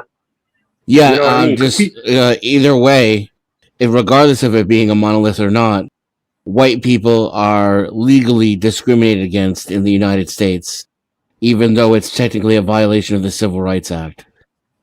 Thank you. By the way, to answer the question, I think that certain conversations, discussions could actually produce more harm to society. But I think the value of freedom should be a higher priority if you're going to do like some type of hierarchy of values for society. I want to address the United States when it comes to racial discrimination. The 13th, 14th, and 15th Amendments are called the Reconstruction Amendments. These were amendments that were created to address the aftermath of slavery and Jim Crow. And so it was specifically for slaves and their descendants. And so nobody actually had a problem with the Civil Rights Act and laws that legislation that was passed under the Reconstruction Amendments. The problem became when it was actually being applied to people who were not black, to all the immigrants. Then it became racial discrimination because it's not addressing a past harm. It's basically saying anybody who's not white. And so because they wanted to be so inclusive and have diversity and talk about immigrants and people from Mexico and equate that with slavery. It's like, no, you were not slaves. There was no discrimination. There was no Jim Crow. You just got here. You did not build America. You chose to come here voluntarily, and you're not a victim. So I think that's the problem, is that they're trying to conflate anybody who's not white as being in some oppressed group. There was never any systemic oppression against these other groups. Co-opting other people's struggles. Right, they always take it back off the Black Civil Rights Movement, and then a lot of white people resent it because they do see it as being anti-white. We have seen this in history many times where the minority was in the right and the majority was in the wrong, and the minority eventually gained steam and won, right? And it would be in the best interest for the majority at that time to silence the minority so that those changes never came. And that's why not silencing the minority is very important, to allow the majority that are just lemmings and following the practice, and let them be the judges on whether this is a movement, whether right or wrong, stupid or smart, whether they think it's something that needs to be adopted into a society. Here's the problem, though. I agree. When you with you, create protections, in order to do that, we create protections for minorities, and then they become a protected class, and then it creates a hierarchy of rights and privileges and permissions for minorities, right? So the more, and then we don't even care. We don't even care what the word minority means anymore, because women are a majority in America, but they're the number one minority in America as well.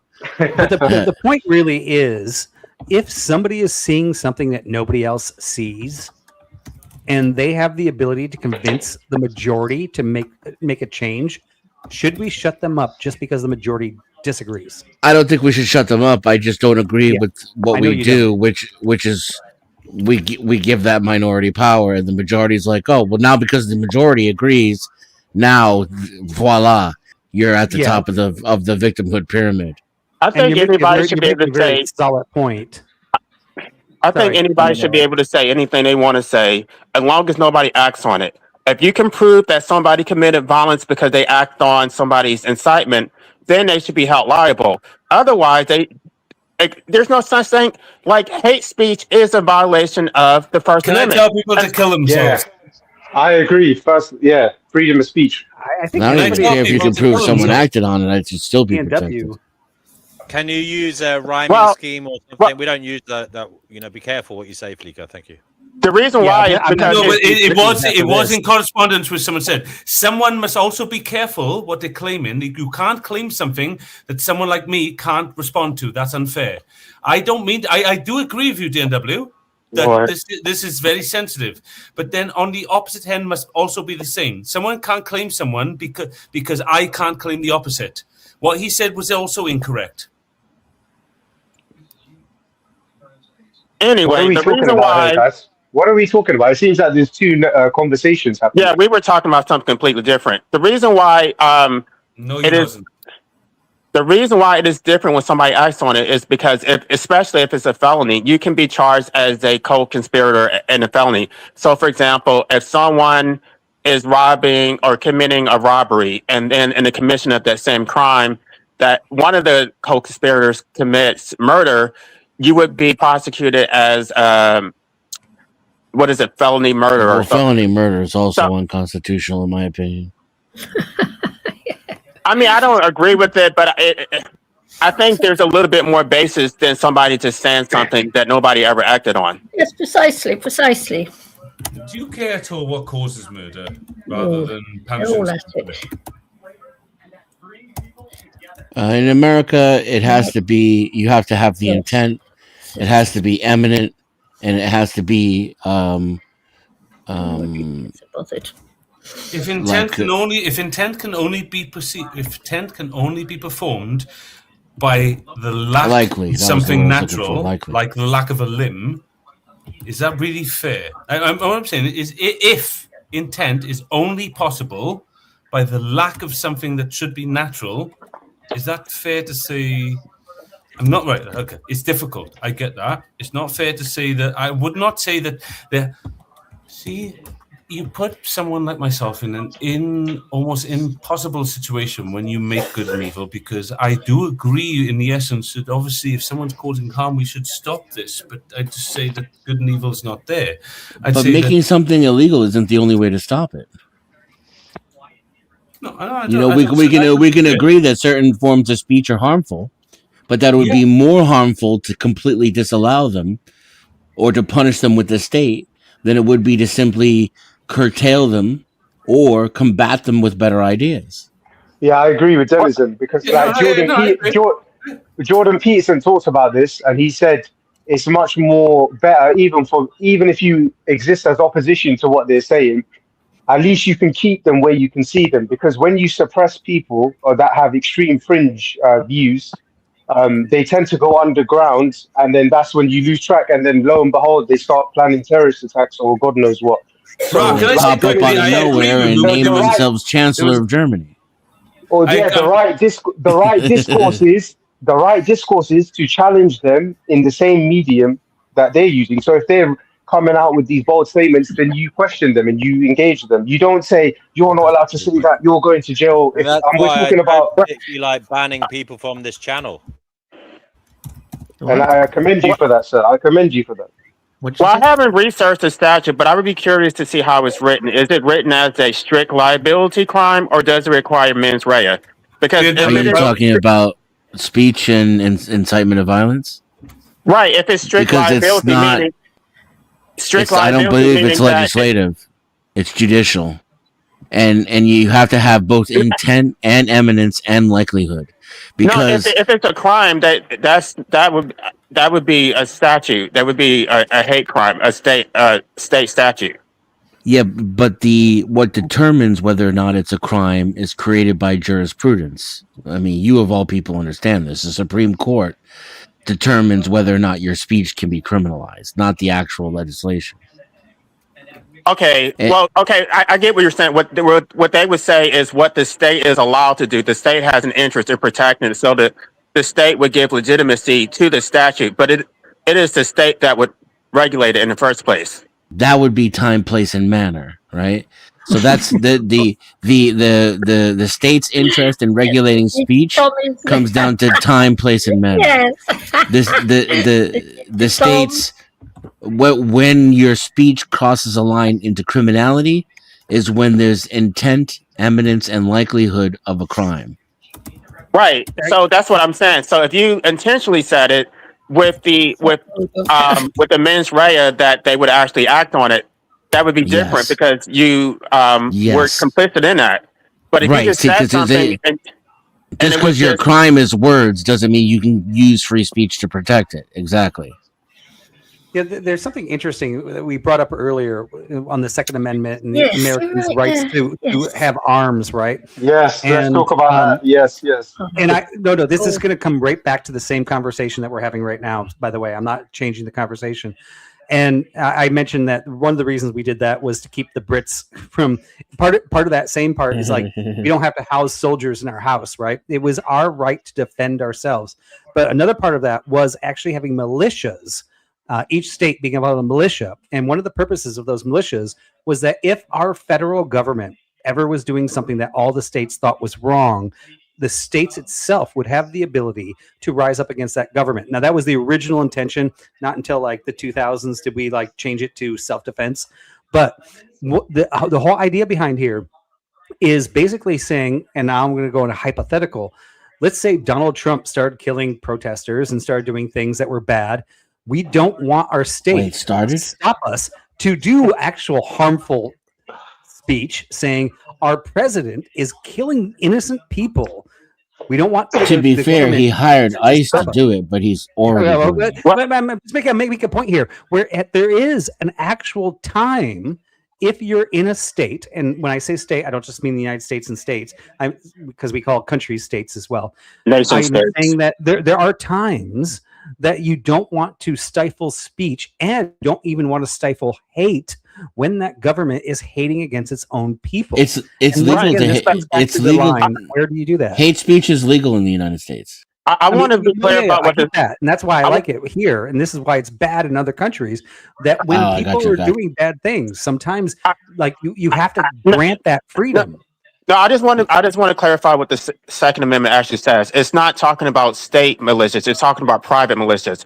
The Supreme Court basically changed the Second Amendment to make it about individuals having a right to own guns, and it was never about that. It was about the right for you to arm yourself in order to form a private militia for your own protection against state oppression. So when all these people talk about common sense gun control, and they're like, well, nobody needs an an assault weapon or whatever. It's like, you absolutely do. You need a weapon to protect yourself from the state. Whatever weapons the state has, it should also be sold in the free market. I agree. Yeah, I agree. That's one thing I really praise America for, the Second Amendment, because it's also the right to defend yourself. I mean, here in the UK, we're kind of cucked, like if somebody comes into your house, you have to fucking make him a cup of tea before you can worry about defending yourself. You know what I mean? So, preach, brother, preach. I agree. I'm just being dramatic, but I agree. So go on. Yeah. So go ahead, Ellie. Sorry. Yeah. So you want people to be able to buy nuclear bombs and tanks? Is that what you want? Nuclear bombs, sir? Nobody. Come on. Do you think I don't think it means that. Yeah, we're talking about conventional weapons here. I'm talking about shotguns, rifles. Why would you buy in America? You can buy tanks. Just saying. I can't remember the name of Ron Paul's book, but he addresses all these issues. Basically, what Ron Paul says is that the free market would take care of that because basically you would have to accumulate sufficient wealth in order to purchase a nuclear weapon, and basically someone who's not insane would not be in a position to accumulate enough wealth to accumulate it in the first place. That's the revolution manifesto.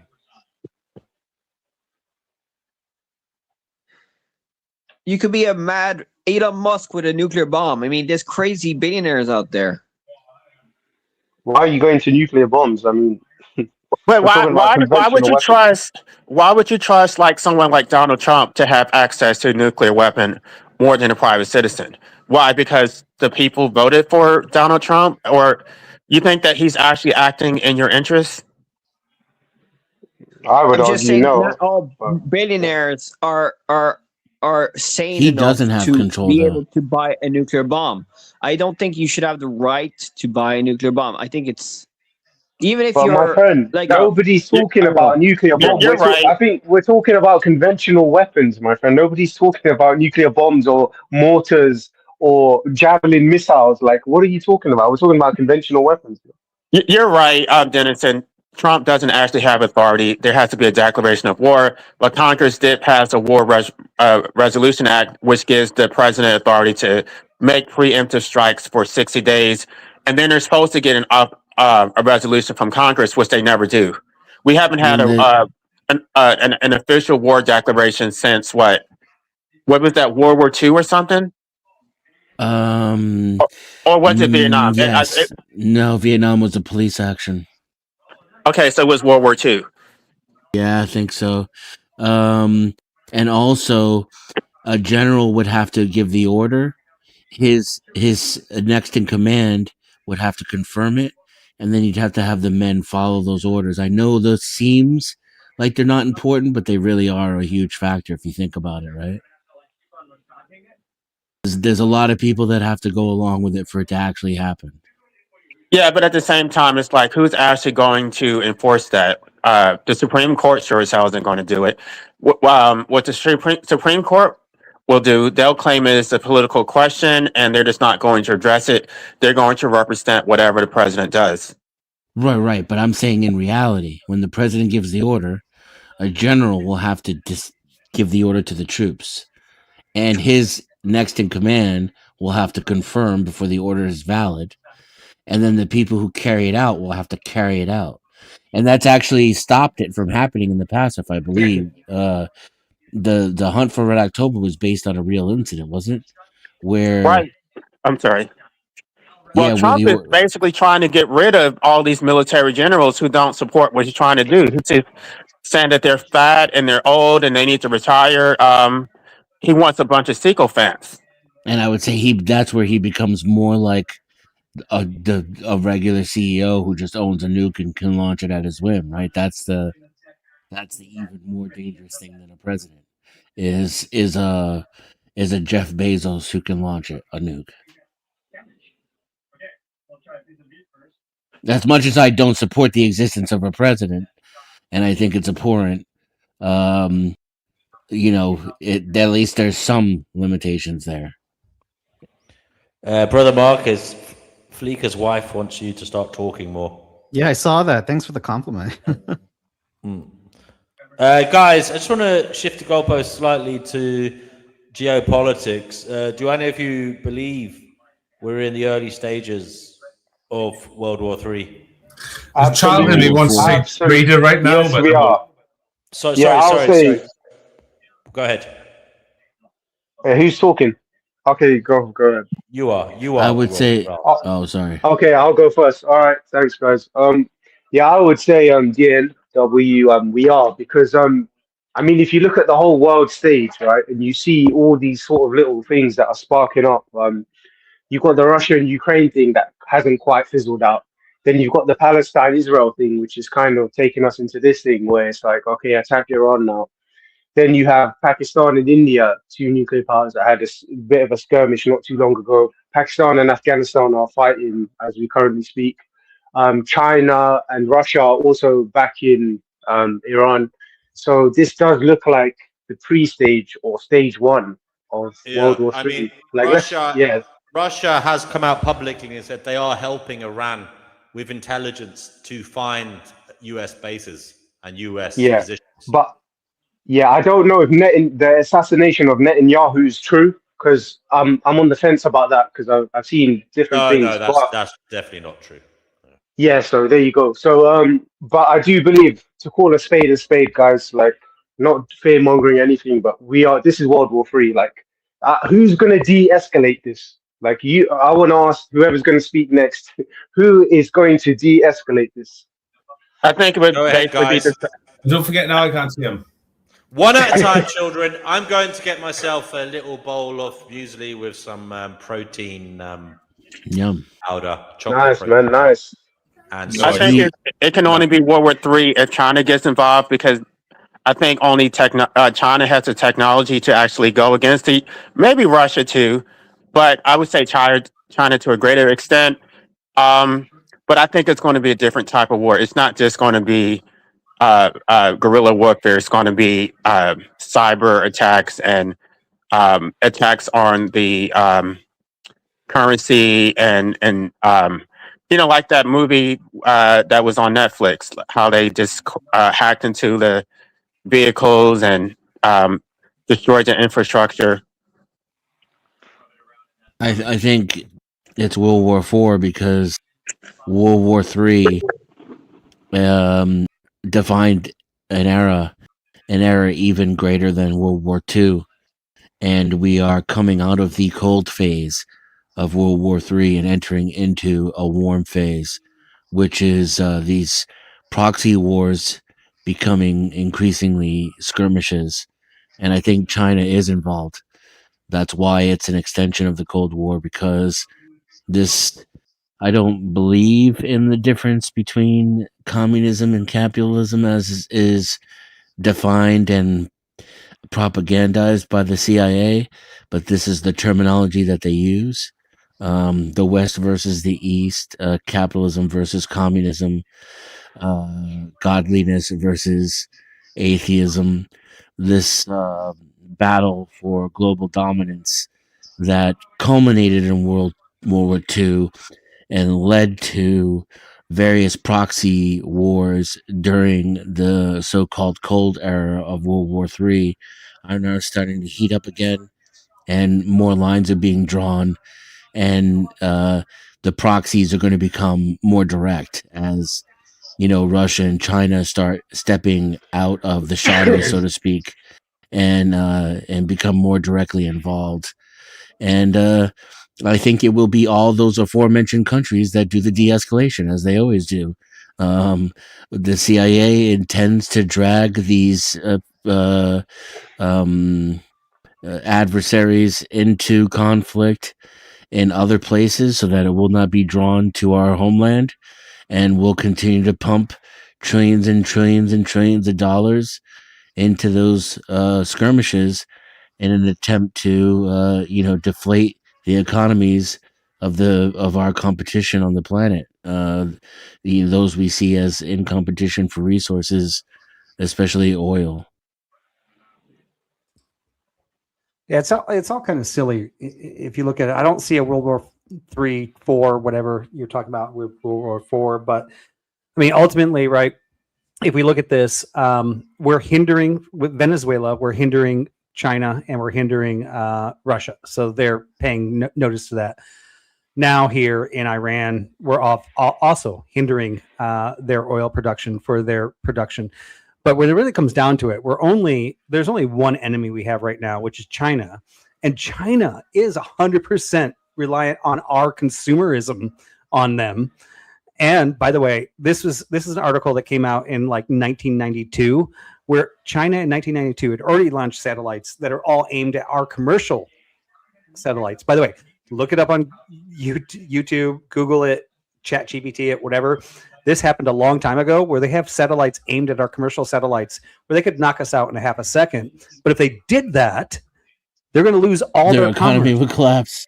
Their economy would collapse, right? So, like, we're in this really strange stalemate where, like, China wants to beat us. We want to beat China, but without us, China doesn't exist, and without China, we don't exist in our, as I mentioned, like I think an hour and a half ago. Current consumer every state. poor person has a freaking flat screen TV on their wall, right? Exactly. So, like, I want to push back against that because China does not really need us. The only reason they even engage with and trade with us in the first place is because the U.S. dollar is the gold standard. Once they drop the U.S. dollar, they're just going to trade with everybody else, and so they're already doing that. So China is already close. The United States consumes more than the rest of the world combined. Right, and we don't produce anything, so we're actually more dependent on China than they are on us. We produce the majority of the world's food. Matter of fact, we produce two really, really good things. Like if we were to become a capitalist country in the sense that like we were a company like Google or anything like that, we have two things that we can sell. We can sell food and we can sell military. Okay, Yeah. but at the end of the day, And even though we use Yeah, that's true. manufacturing around the world to create our technology, it's still our technology that's being invented. Yeah, at the Americans. end of the day, we still have a Definitely. service. We still have a service-oriented economy. Most people are not China employed would as Here kill at our home, economy. yes, but globally, This is that's the not only how reason they China haven't launched interacts with missiles. us. China wants to dominate us, but they also know that we're their number one money supplier. I don't. And they don't need can't money. create their own oil. It's They not can't even make money. their That's not own true for energy Russia. standards. It's not even money. It's currency. Money is not the same thing as No, currency. it's not currency. It It's is not currency. currency. It absolutely is currency. No, The only reason it has value is because the only reason it has value is because the U.S. military. The military goes around deploying force to ensure that all these other countries accept the U.S. dollar. But once they drop it, the U.S. dollar becomes completely worthless. Okay, first off, the US dollar really, we just set that as the baseline. So if you understand, when we came off the gold currency, it was based on input and output, right? And we used our number as basically the zero number to determine what economies are. Now, ultimately, we can actually make it any country. It doesn't actually matter that it's based off the U.S. dollar because there's no gold behind that. It's No, based it off matters. Wait, let me just explain. The reason why it matters is because we offshore our inflation to third world countries. That their currencies actually get devalued, and while we get to maintain a high standard of living, they're the ones who actually pay for our standard of living. We get to import their raw Yeah, but the materials. opposite is true as well. What is the LA, opposite? are you like? Can I say Our something? amount of LA, consumerism subsidizes their way of life. No, LA, because are our you like consumerism is pro-China? based on artificially inflated currency. So Sure. so it's fake money, but we're getting real valuable tangible goods. And so are Yeah, they. but LA, No, they're LA, are getting you fake money. pro-China? And All they're getting is fake money. No, they're LA. getting lower healthcare you need to costs. go They're back to not. econ. They don't have. They spend 2% of their budget on their military. If that, most of them don't even match it. The rest of the world benefits from America's consumerism. I guarantee you. I'll agree with the first point that our value is based on our military force. That we are the protectors of the world. They do rely on us for that. But the U.S. dollar, no, I don't agree with that part. That part. We LA, I have a subsidize their question for you, my healthcare friend. too, Are you and their pro-China social and programs. Are you anti-US and pro-China? I'm just asking. There's a question to LA. Yeah, no, there was just a conversation happening at the same time you're asking your question. No offense. Go ahead. I don't understand. Yeah, because you guys don't stop talking, bro. It's hard to. Yeah, it's hard we were come in talking to smoothly. each other. Yeah. Yeah. This is I don't just a understand the forum. I'm just basis. adapting. Yeah, I don't go ahead, understand the LA. basis. I'm making a statement about how the economic trade, like how it works internationally. It has nothing to do with whether I support China or the United States. Answer Ra's question. I live in the Why United can't States. you just say yes or no? Yes No, or no? because you're trying to put me in. I don't like false dichotomies where you have to pick one or the other.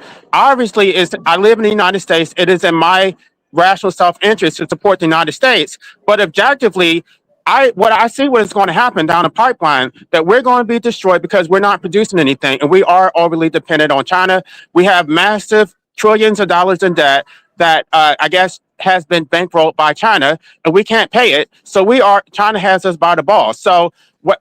Okay, your question is sort of misleading because it's kind of like, am I on the side of the American government, which is a corporation, or am I on the side of the American people? Yes, I'm on the side of the American people. Do I support the U.S. government? I absolutely do not.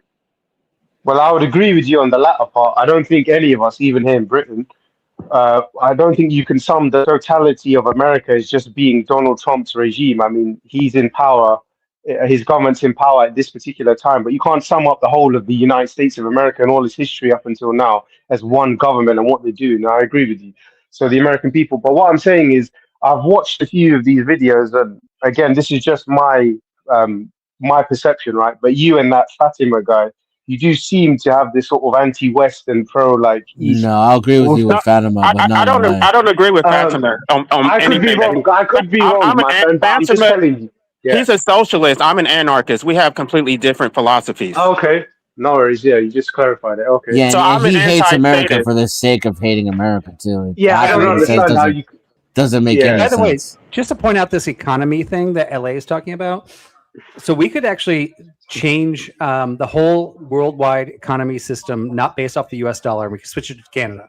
If we did that, then everybody's dollar would go down by 25%. We could switch it to the Philippines and everybody's dollar would go down 5,000%.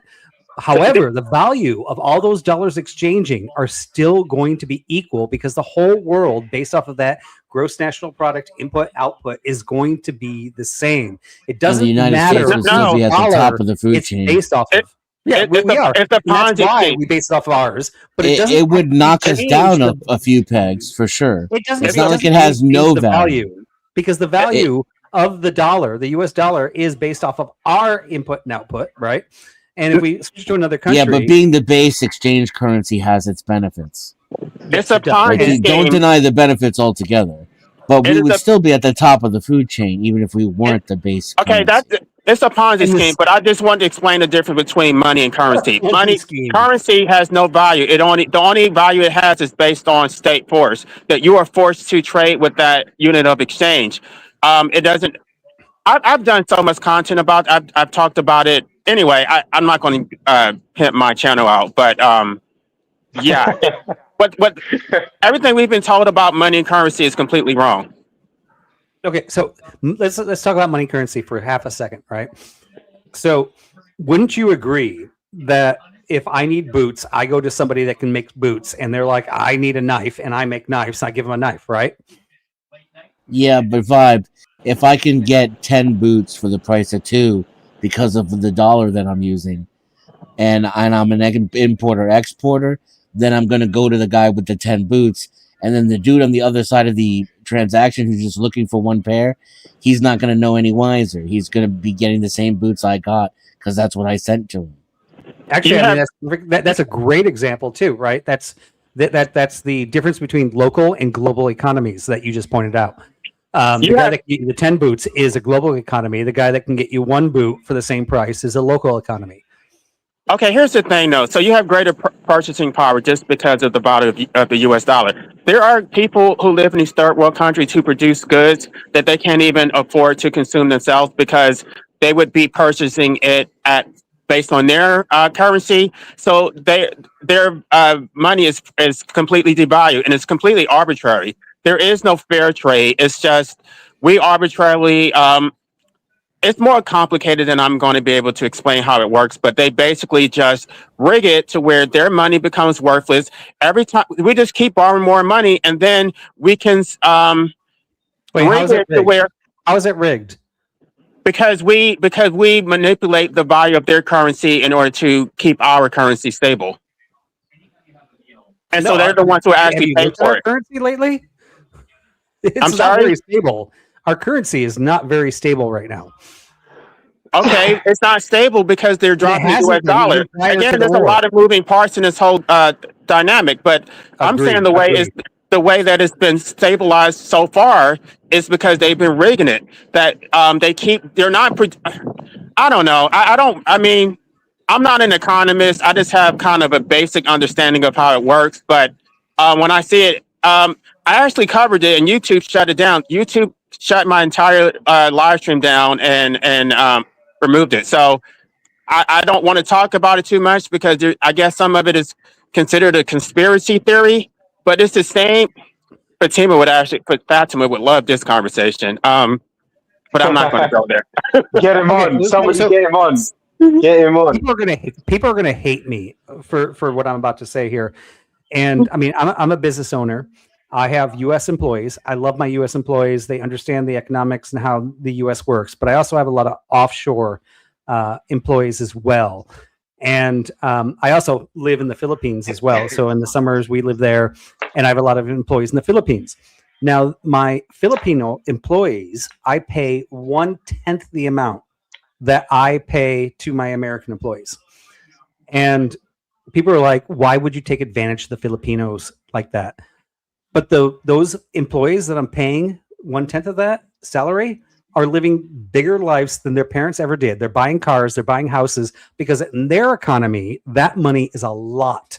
Even though I'm paying less, I'm giving those people huge lifestyles. And sometimes those guys are like, hey, do you have a program? And we have done this where I can come to the United States and live in the United States. I'm like, yes, you can, but if you do that, I just want you to let you know your lifestyle is going to drop. You're going to lose your house. You're going to be living in a 1-bedroom house because it's so expensive to live here. It's so crazy.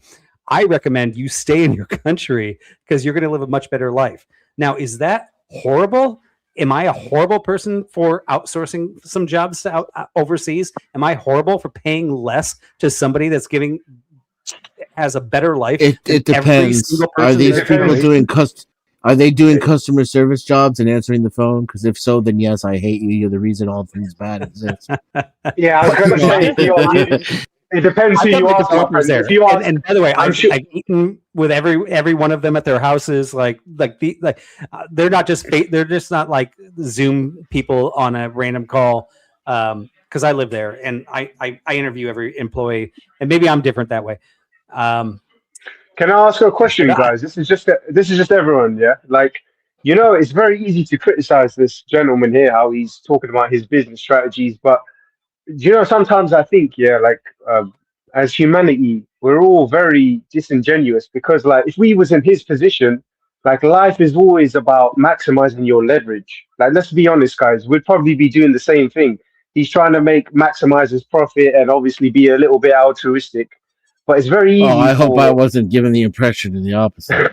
and look at this I would probably pay less than 5. I'm a motherfucker. Let's just be honest. I can't hate this guy because he's just playing the game. He's playing the game, man. He's a much nicer guy than I am.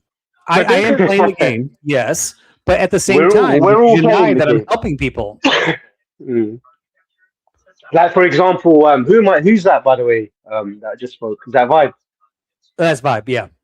Yeah. So, for example, in the UK, in London specifically, right, we have Transport for London, and there's a big hysteria about our sort of train drivers, how they're always striking, and it pisses people off. I understand because they basically are the gatekeepers of all of the commerce and the transport and people getting to work, and they tend to strike, and people call them all sorts of things.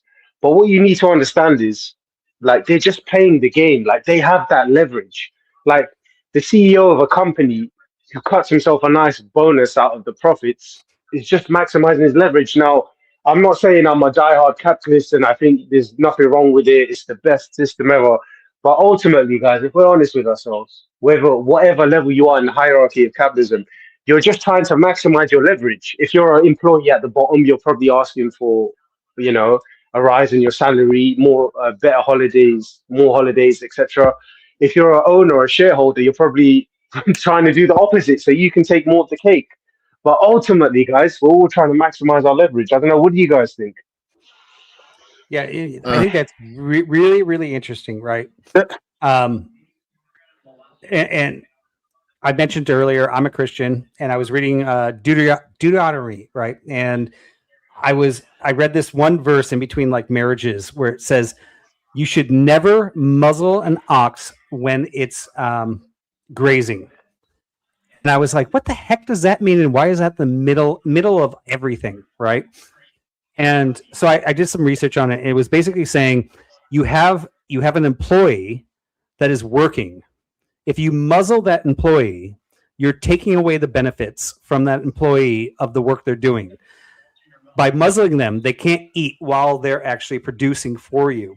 Now, I've taken this personally as a capitalist and a Christian as saying everybody has to succeed. And I know this sounds a little bit socialist, but I'm not a socialist.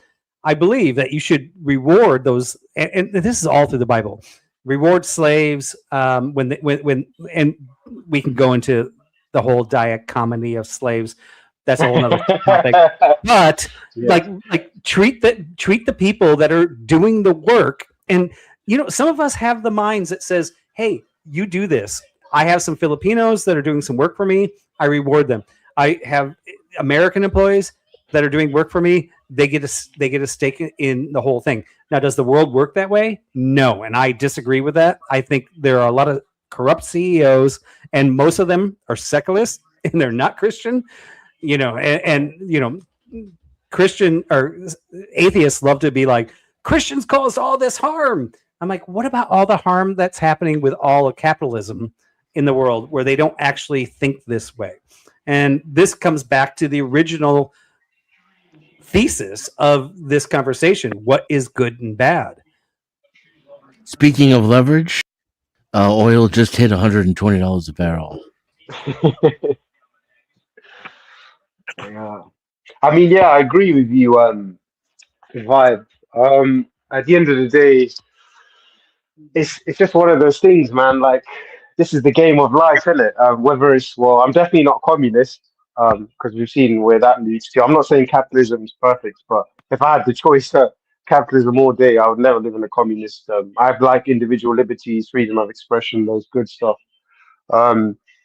But yeah, if people criticize it and say Christian, again, going back before I got disconnected, I don't believe like Christianity is one thing. Like, I don't believe, like, people use it, it's very polarizing to say things like that, like, oh, Christian people, you know, they genocided the Native Americans, or Muslim people, Islam, they did this, you know, terrorism, or, you know, this and that, and then white people, this, they're all racist, and black people, this and that, and it's like, I don't believe like all of these things are monoliths. Like, there's so many sort of nuances to it. You know what I mean? And that's Good where, point. and that's where, as a species of human beings, we go wrong. Because, like, for example, I said white is not a monolith because there's certain white supremacist groups like the KKK, when they first were active in South Carolina.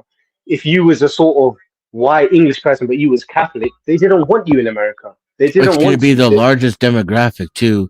If you think of what's funny is, like, so technically, right, whites are dying off and other people are growing their population faster, but white is still going to end up being more than likely the largest growing demographic because they're just going to start considering other people to be white and putting them in there. Well, I have a question about Christianity. What are your views about usury? Because that, I mean, when I was a Christian, I was taught that usury was wrong, that it was ungodly. When you say usury, sorry, Ale, can Usury, you I'm define it? talking about when you don't work, when you don't interest? produce. When all you do is manipulate the markets and you know, like stock trading and things like that. That's usury. Or you're just skimming off the top where you Oh, so you're talking about interest. Sorry to cut you. Are you talking about interest? I'm talking about all of that. I'm talking about the manipulative exchange rates. I'm talking about exploiting you know, the currencies and investing without actually producing. All of that is usury. Yeah, That's I think how I make my living. Vibe will have to answer that because he's the Christian, eh? Vibe, do you want to give us a response, mate?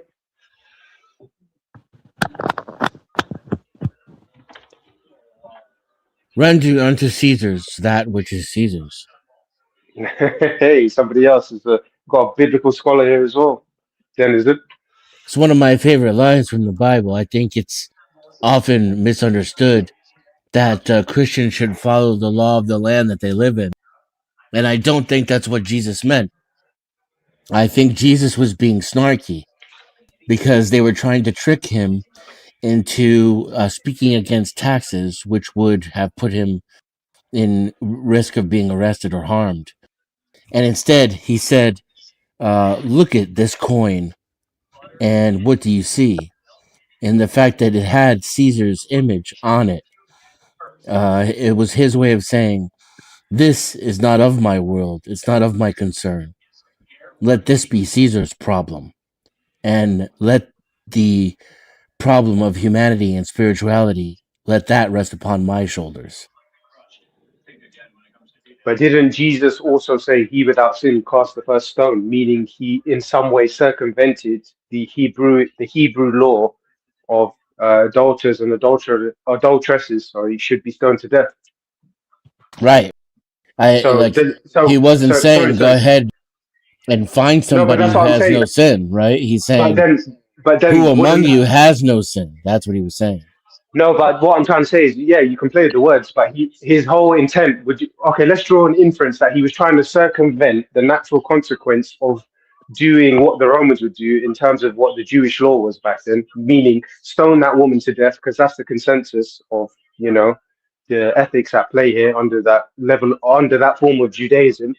an adulterer should be stoned to death, but didn't he try to circumvent it? So wouldn't that go against your first point about render unto Caesar what is his? Like, it I don't wouldn't know. go So it's against just a my thought, man. point. It would go against those who think that he meant to follow the law.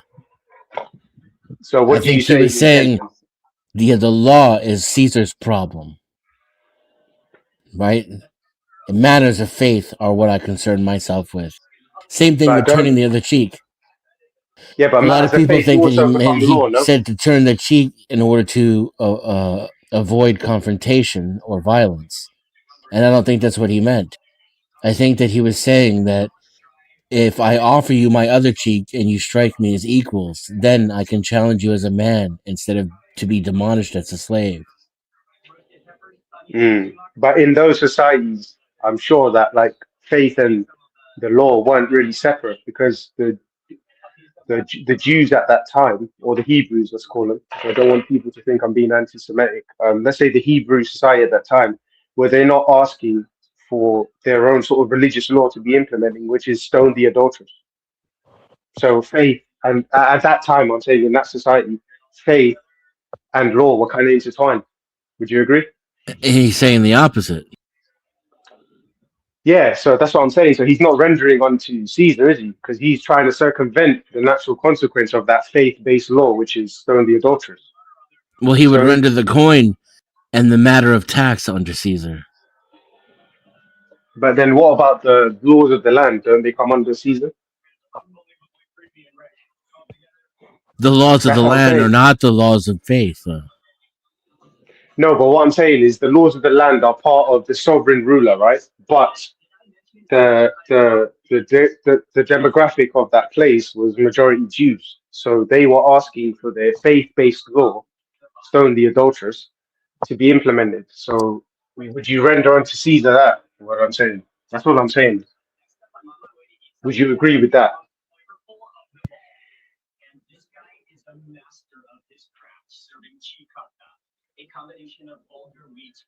Oh, sorry, I was muted. Agree with what?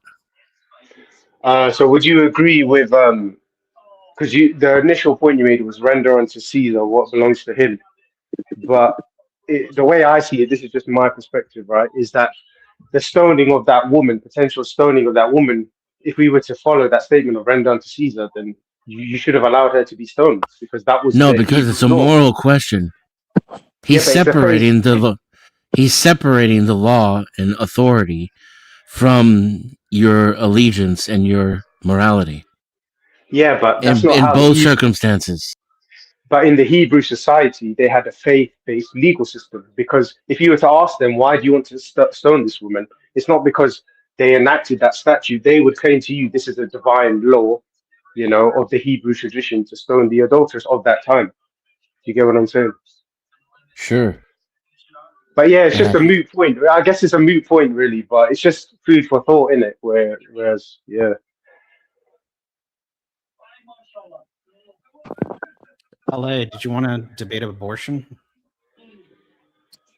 I sort of forgot my point. I mean, I think I was going to make a point as a corollary between my position on MAID and restricting abortion access. I think that the state is basically commandeering a woman's body for the state's purpose.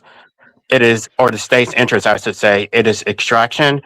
And if you're going to use a woman's body to procreate or to produce new subjects for the state, then the state should have to pay for the maintenance of that woman and her child, which is what Nazi Germany did. The Nazis wanted the German women to produce German babies for the state, but they actually paid those women. But our state wants to force women to have children, and they provide no remuneration. So that's my issue. It is slavery. The state does not, it goes beyond the scope of legitimate government.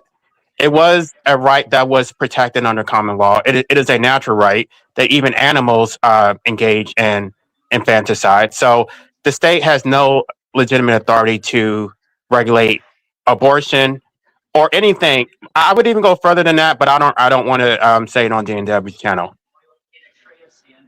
What about fathers' rights? Okay, it's not even about the father. I'm just saying I want the state to be involved. That the state should not regulate. I would say that the father has standing to, I guess, protect his interest in that child. Just I would say the father has an equal interest to the extent that the father is willing to accept financial responsibility.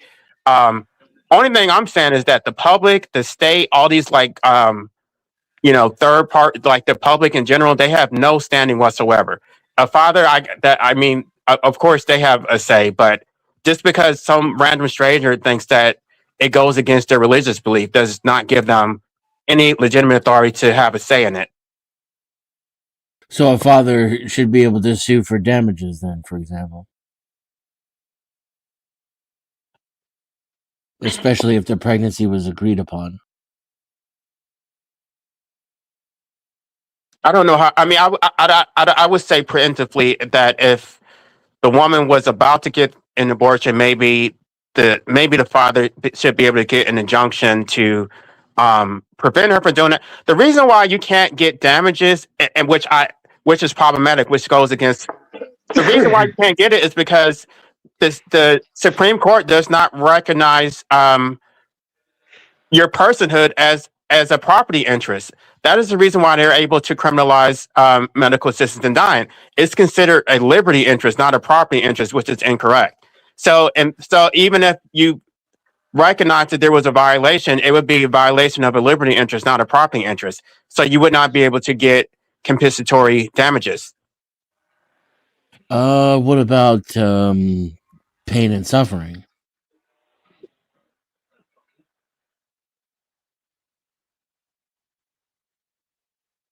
I'm trying to. You mean like intentional infliction of most? It couldn't be negligent emotional distress. It would have to be intentional. That they intentionally inflicted emotional distress. I mean, I don't know how that would play. I haven't given much thought to that, so I'm like trying to come up with an answer. I do support fathers having rights, provided that they're willing to pay for their share of the financial responsibility. I'm not sure how it would actually play out in terms of punishing the mother for terminating the child. But at the same time, I would assume that you would be married in that context. So I would afford greater protection for a husband whose wife terminated the infant or fetus, whatever. If you were unmarried, it's kind of. But at the same time, I don't support child support. I've had this whole discussion on Tiff Mann's channel. So I think if you're not married and you're not living in the same household, then you basically forfeit your right to any financial protection. That's how it works in the animal kingdom. If a lioness leaves the male lion, she does not receive protection from that male lion. So I don't see how it works where you get to enslave the father and he has to pay like 40% of his income and he can't survive. And the state just garnishes his wages and he has no say in how that money is spent. It's the most oppressive system ever. LA, can I ask you a question? And I apologize because I actually heard my name called while I was making noodles for my kids. I apologize, DNW, that I didn't respond. But I mean, and that was on the Caesar thing. But I mean, coming to your point, LA, right? Let's just say we have two people out of wedlock. We're not even considering religion here. And we have an oopsie. Somebody's pregnant. And as a father, I'm like, oh crap, I wasn't expecting that. And the mother is like, oh, I wasn't expecting that. But it's both of our DNAs there in the womb, right? Now, this is not even a question of religion or when life becomes life. This is a question of saying there is a man and a woman's DNA. Now, it just happens to be in the woman. And the man goes, you know what? I don't care whatever his reason is. He's just like, I have a conviction. I did an oopsie, but I'm going to raise this kid. I'm going to do whatever I can to raise this kid. And the woman says, you know what? It's not convenient for me. Does he have a right? I think it's a little bit more complicated than that. If you're going to say if you're going to, the basis of it, I'm assuming would be an implied contract that you had an agreement with her or something. But at the same time, if No that is the contract. case, No if that contract. is, It's an oopsie. There's no It's an oopsie though, Vibe. The contract is when you agree to have Okay. unprotected sex with me. That isn't. I'm gonna The- 100% the only- agree the with only- you on that.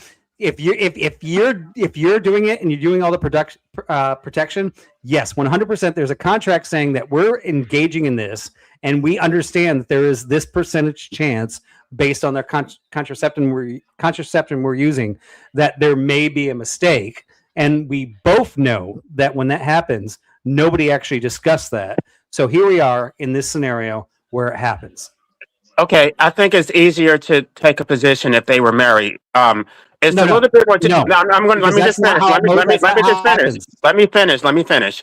The reason why it's complicated because if the man has an interest in that child, that woman also has an interest in her body because she's going to have to take off work. Her body is being used for a purpose that she does not want to use. So I would say even if he does want that child, she should be entitled to compensation if she does not agree to it. So he Okay, should have so to pay Elliot, her for carrying his baby. let's look at it this way. Before there was like hospitals and nurses and everybody to like and all the things that happen in having a baby, right? People have been having babies forever and successfully. We're really good at it. We don't even need hospitals. Before even midwives, women are pretty successful at having babies. This is really not a normal threat to them. Every once in a while it is. I will concede to that. Are you serious? Women, they have to lose their job. They have to take off work. It's a toll on their body. They gain weight. They only lost their jobs about 30 years ago. But all of humanity, they never lost their jobs. Wait, but do you have a problem with what I said? Jobs. Do you have a problem with what I said? If she is going to carry his baby for him, should she not be entitled to some compensation for that? She really needs to be able to get. Already went into.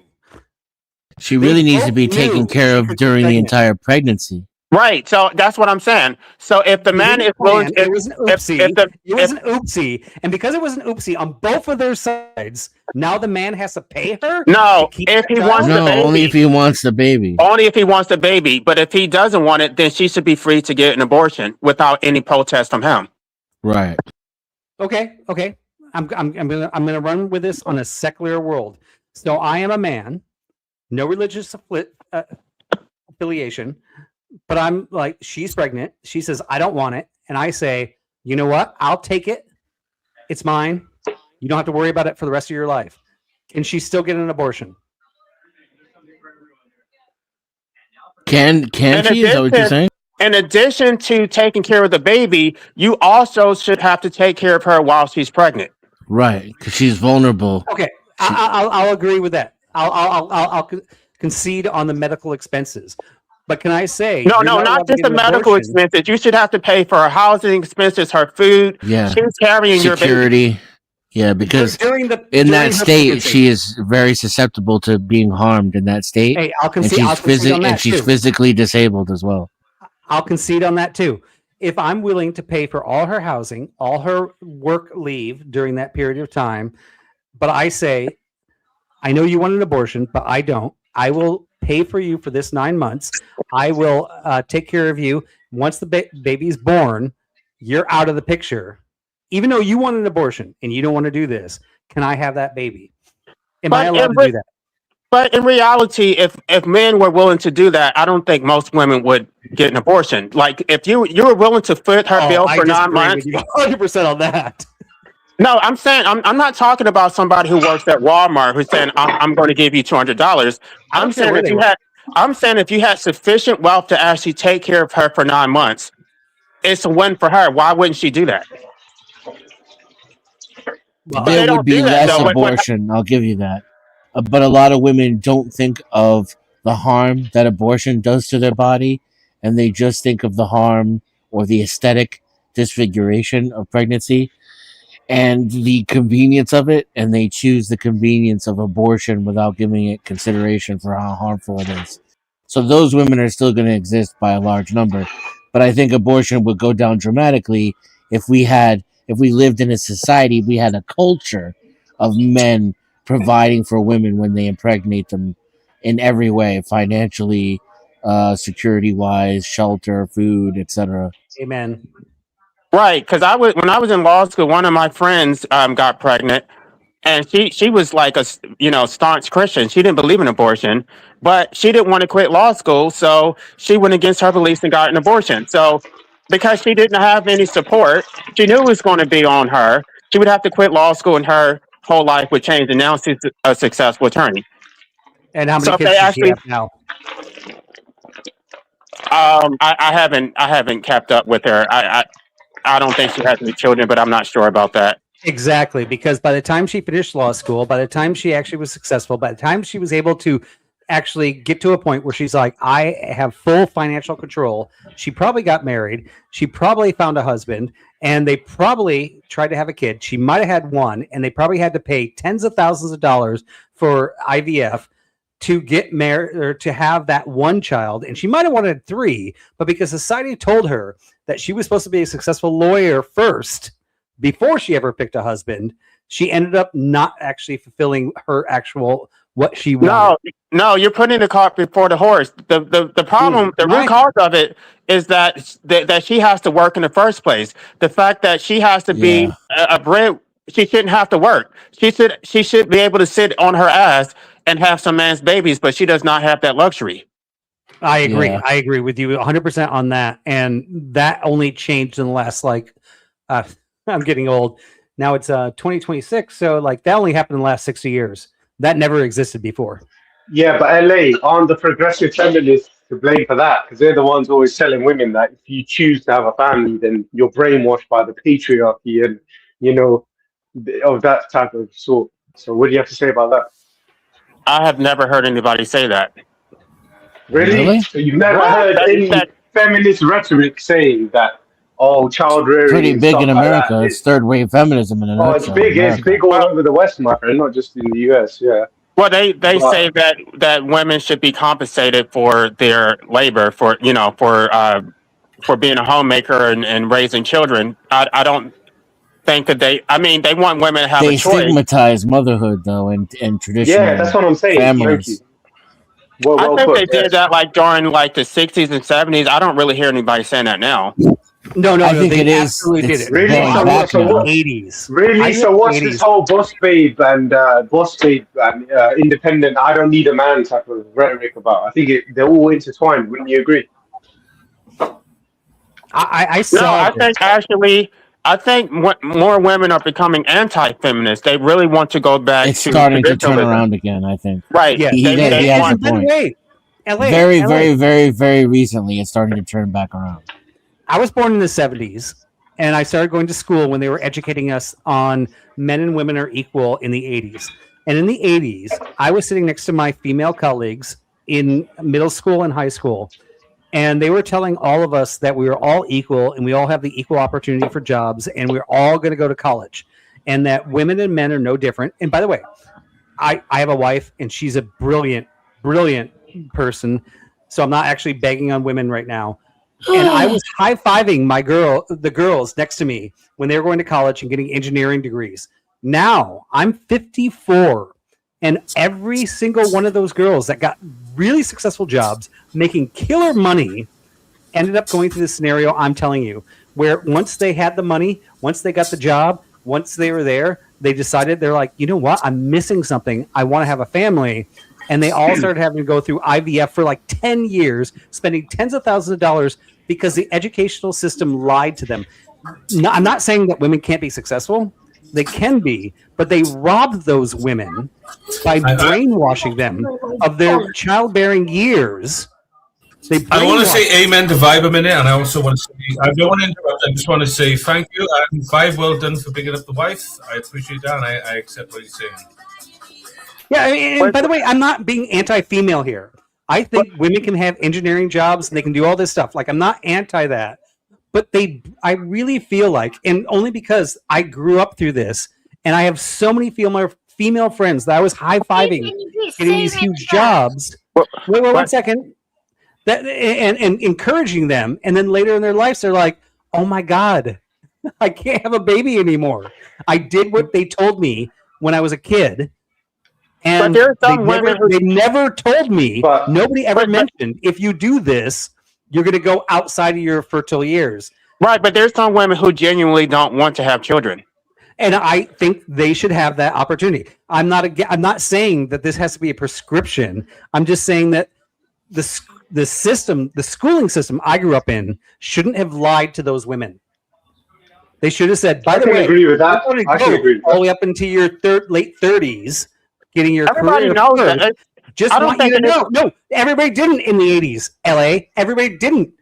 No, everybody knows how biology works. Like they look. Wait, you look at your biology in school. You look at your mother. You look at your grandmother, your aunts, and look at what age they bore children. You know that beyond a certain age, it's going to be difficult. All before 30. Okay. Many women. And everybody of my generation started having kids after 30.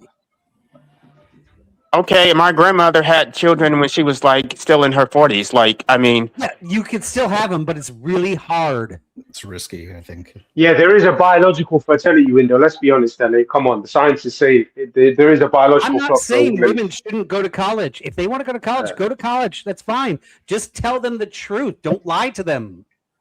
That's my only point. What was the lie specifically? They lied to them. What was the lie? That you can have it all. Was the lie? Brought up biology. Is that a lie or is that an omission? A lie is not the same as an omission. No, it is. I would say it's more of a lie because they sold them a dream, which is like, oh no, you can be this independent boss babe woman, have a high flying career and a family woman. There is that rhetoric that was going around. I agree with Vibe, but you cannot because the two are diametrically opposed. How the hell can you reach the apex of a career and then be also a full-time mom? It doesn't make sense. I don't know. I think they were trying to change the working conditions so that women could do both. They were trying to have a 9-to-5 schedule. They were trying to get childcare and also, I mean, this is before my time, but I looked into Gloria Steinem and what is her name? Fredman, whatever her name. They were trying to get an equal rights amendment passed so that there would be equal protection for women, even when they did become pregnant, but it didn't pass. So they wanted men and women to be treated equal. I do want to hear from the woman on the panel. Yeah, the one woman. Well, there's two now. So the men should probably just shut up and get our asses kicked by the women right now. But okay, well, this is a perfect time for me to come into the conversation. Whatever they want. Excuse me. Hello, Divine. Good to have you here, Divine. Go ahead, darling. Go ahead, Divine.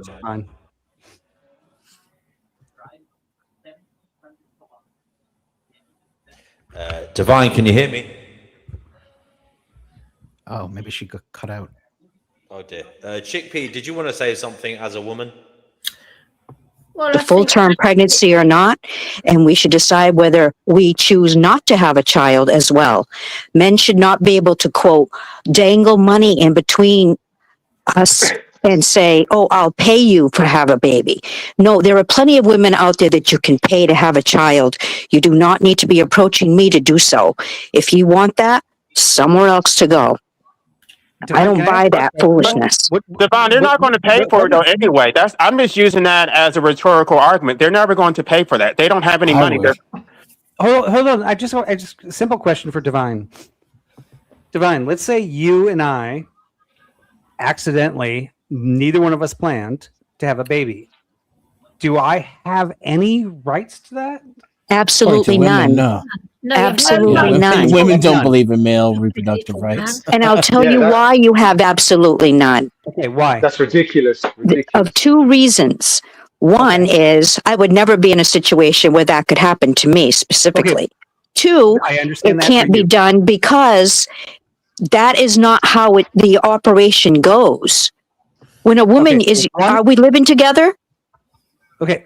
One, in this make-believe thing, are we living together or not? No. Okay, number one, just to address your number one. It ain't happening, baby. Hold on, Divine. Divine, I really want to engage with you honestly and equitably. So number one, you said that would never happen to you, but would you admit, number one, it does happen to other people? Of course it happens to others that are irresponsible for their physical bodies. Okay. Look, you're going to listen to the whole sentence I'm going to say, or I'm off. Okay. Thank you. Next question. Oh, well, I was listening to the whole sentence. Your first one, we just dismissed. We know that will never happen to you, but you also agreed that it happens to other people. So let's talk about the other people. Is that okay? Fine. Okay. So in number 2, you said, actually, can you repeat it? I forgot what this number 2 was. It was, it's not how the operation goes. It's not how the operation goes. So if you're married, it's one thing. If you're not married, it's another thing. If you're unmarried and not living together, it's a totally different bag of worms. Okay, so let's say on number I 2, agree. you're not married. And once again, this is the example I'm using. 2 adults, maybe not adults, I don't know. They engage in something. They didn't know about the contract that, this could happen, but it did happen, right? So we're in scenario 2. The man still has no rights, correct? That is correct. Even though his DNA is in her womb. Do you know why I say this even more so? And none of you guys even get this. Remember back in the old age? No. Remember back in the old ages, people had to have blood tests to be married or to be in a relationship? The reason why was because some bloods don't combine. They make bad children. If we brought those rules back, we wouldn't have half the people who are not all there and all correct. Okay, I'm done talking to you. Wait. Did you just attribute bad genetics to a bad mixture of blood? Yes, because not everybody's compatible. Okay, so let me ask you another question, follow-up question. Well, what about, so let's just say, you just said agency truly belongs to women, right? Is that your position? I don't want to straw man you. Yes. Is that correct? Okay, so given that position, don't you think then women also, the onus is on them in terms of producing better genetics to pick actually decent, viable men in society instead of fucking turning this place into Gotham City by creating little bastards running around committing crimes? And when I say bastards, I'm talking about children born out of wedlock in a dysfunctional family setting, just for the record. I'm just as upset about that kind of foolishness as you are. I don't go for women who only meet up with men just to have men's children so they can just soak them for everything they're worth. That's not how it should be either. Yeah, because guess what? You're in the US, I take it, and you're a taxpayer. I'm a taxpayer, and my taxes go towards this type of behavior. And it literally, if all agency belongs to women, then we have to hold them massively responsible for certain things. If you're going to hold that position, then. If they're going to get pregnant, they need to support their own children. Yeah, I shouldn't be paying for bastard children. That's what I believe. You shouldn't be paying for anyone just randomly thinking that, they're going to try to quote catch you. Yeah, but unfortunately, that's what socialism leads to. And I'm not going to get too political about this, but that's kind of like where we're at. Like, one of the reasons why there's a lot of bad people walking around is because a lot of quote unquote women at the time made poor choices and they chose to have children, and the apple doesn't fall far from the tree, unfortunately. So, okay, let me ask Devon a question. Devon, if you were with a man, but you guys broke up, but he was a decent man, and he was willing, he wanted the baby, but he was going to take care of you for 9 months and make sure that you were fine. Would you agree to still give him the baby, even though you broke up with him? No. If I don't want to be pregnant, why would I do that? Okay.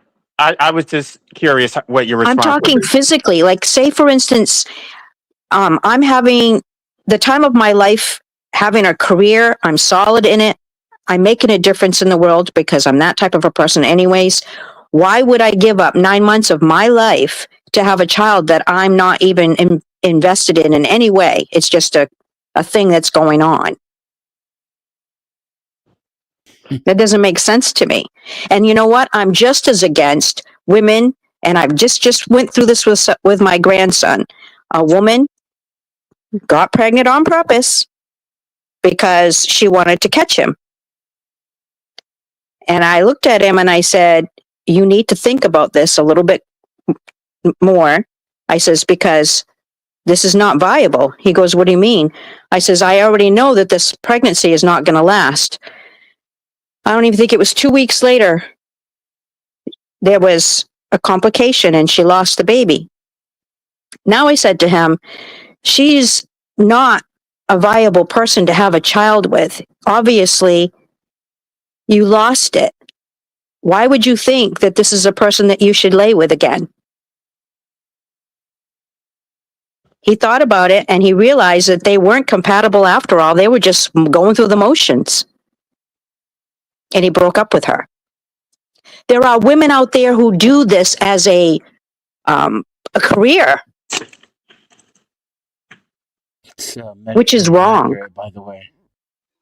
But yeah, sorry, but I have to admit, I do think abortion should exist, my friend, because at the end of the day, you can't just have. It's just insane to think that somehow nature, or whatever you believe in, God, or is going to regulate all of these mass human births coming into existence. I mean, that it should be there. Whether it should be encouraged to be, so easily taken, that's another thing. But vibe, let's be honest, abortion does need to exist, because you can't just have human babies being born in X, Y, and Z conditions en masse and think that's going to turn out well. Because if you look at the third world, that's a prime example. They For tend to a have settlement at the end if that's what he wanted. So, Devon, that should not be happening between couples, because it never works. How many third world countries have you been to? Because obviously, if she wanted to have a child, she'd have one. No. My allergies. My allergies are bad. We've got this yeah. I'm just saying, okay, so what I was saying, Vibe, when I say third world countries, yeah, I'm not trying to stereotype, but if you look at the data and the statistics, they have the highest fertility rates. But would you, let's talk about this. I know you're a very staunch Christian in that, but philosophically, yeah, I know probably Danny from Social Experiments will probably be happy I say this, but do you really think it's a good idea, like we're in shithole places, yeah? Sorry to use that terminology, but there's no better word, that human beings should just be born and like into those horrible like cesspools, and just because there's a sort of virtue behind it of no, we can't have an abortion. Like, who's going to look after those kids? Those kids end up literally starving to death, not cared for, going through all types of hellish existence. Why? So abortion doesn't need to exist. Whether it should be encouraged or not, that's another topic. That's my position anyway. I mean, we should give them access to birth control. I don't know that abortion is the first option, but I want to ask Devon a question. What is your view on child support? Do you think that if the woman still, if the opposite way, the man doesn't want the baby, but she wants it, do you think the man should still have to pay child support? Depends on the circumstances. If they were living together and they were a committed relationship, yes. If not, no. I'll tell you why. I was also in that circumstances. I was in a relationship, solid, for years. And someone's playing music. Realized that he was an alcoholic. Okay? Nothing that I knew of before I married him. Sorted. I had to leave. There was no choice. Took the boys. We had to leave because he was unsafe.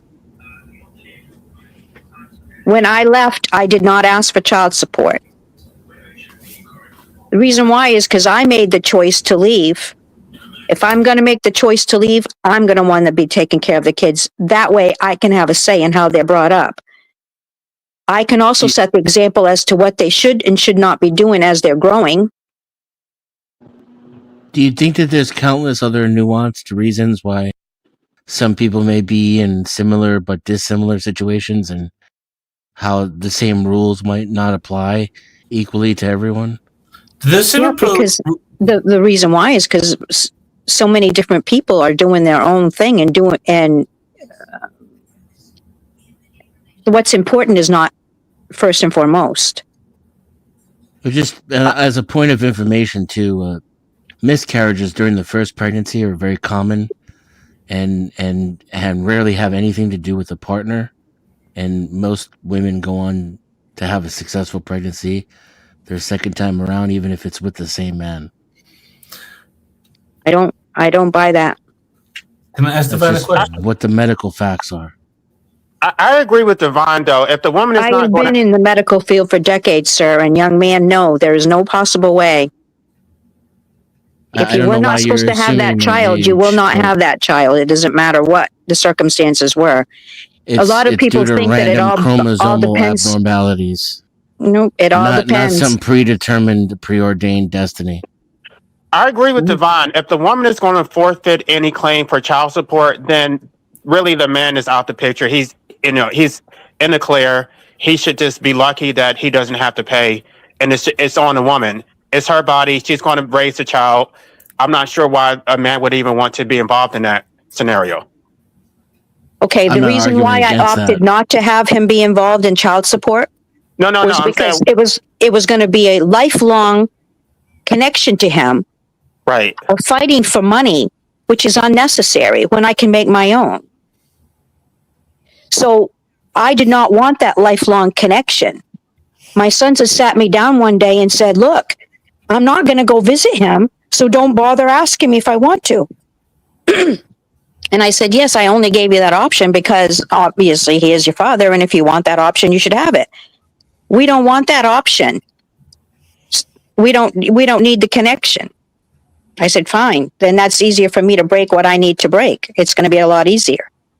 And that's how we chose to roll, because he wasn't giving anything to the marriage. He certainly wasn't going to give anything to the separation.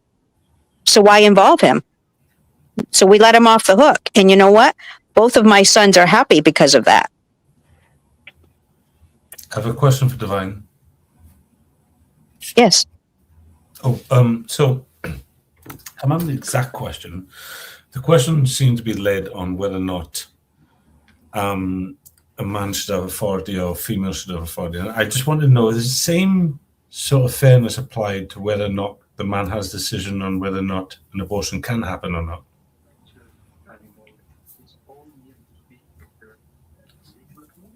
I guess I didn't hear the question. All right. So the question before, well, what was the question prior to that? I just forgot what I asked her if she separated and she wanted to keep the baby, would she forfeit or would she expect any child support? She said no. Yeah. So the question basically is if the first decision to be made is whether to keep the child or not, unless both parties have both equal decision in there, how can any subjective question after that fact request that both parties be? So if the man has no option on whether you keep the baby or not, how can you, after making that option or not, then say the man has to apply to anything? Because you've that's already called a double standard. I don't know if you've heard of them. Oh no, I'm. Oh, shut up, you. Shut up. He knows I've had some wine. But she's not asking for child support, though. If she were, I would say it would be a double standard. But she's not asking for it. But she's saying that if you live together, then she should be able to. Okay, I'm also in the circumstances in this moment never to have children again. Okay, because of cancer. Okay, but say tomorrow a magic wand was held in front of me and in a solid relationship I could have and choose to have a child, I would say no.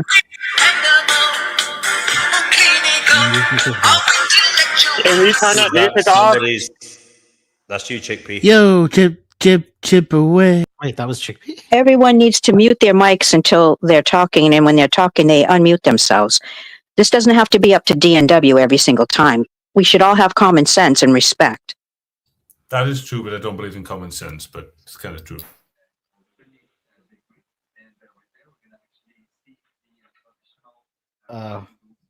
Does anybody have a problem? Does anybody have a problem with what she said? Because I think what she said is completely reasonable. If she's going to forfeit child support, it should be on her. The man should not have a say in that situation. Well, she also said that if the man lives with her, he should be subjected to child support. Personally, I don't think it matters if you're married, if you're dating, or anything, right? If the man, and it's an oopsie or not an oopsie, whatever it is, I think the man should have a say to the DNA that's sitting in that woman. Okay, let me ask you a question. You guys would be so surprised if you knew the rest of the story. I'm telling you, if a woman is out there to, quote, catch a man, honey, you're not the only one that has your DNA in there. Divine, it doesn't matter what when the you story sleep with is. a woman, Doesn't you are matter what the sleeping with story- every doesn't woman matter that what the- every man she's ever been with. If you're sleeping with a doesn't man, you've been matter with what the every story woman is. he's been with. When they're having a child, it's not necessarily just your DNA. Doctors There's aren't going a to tell you that million shit. They don't want you to stories. know that shit. But I know that. There's And a it's a million courtesy because stories out there. Some of them are justified, some of them are not.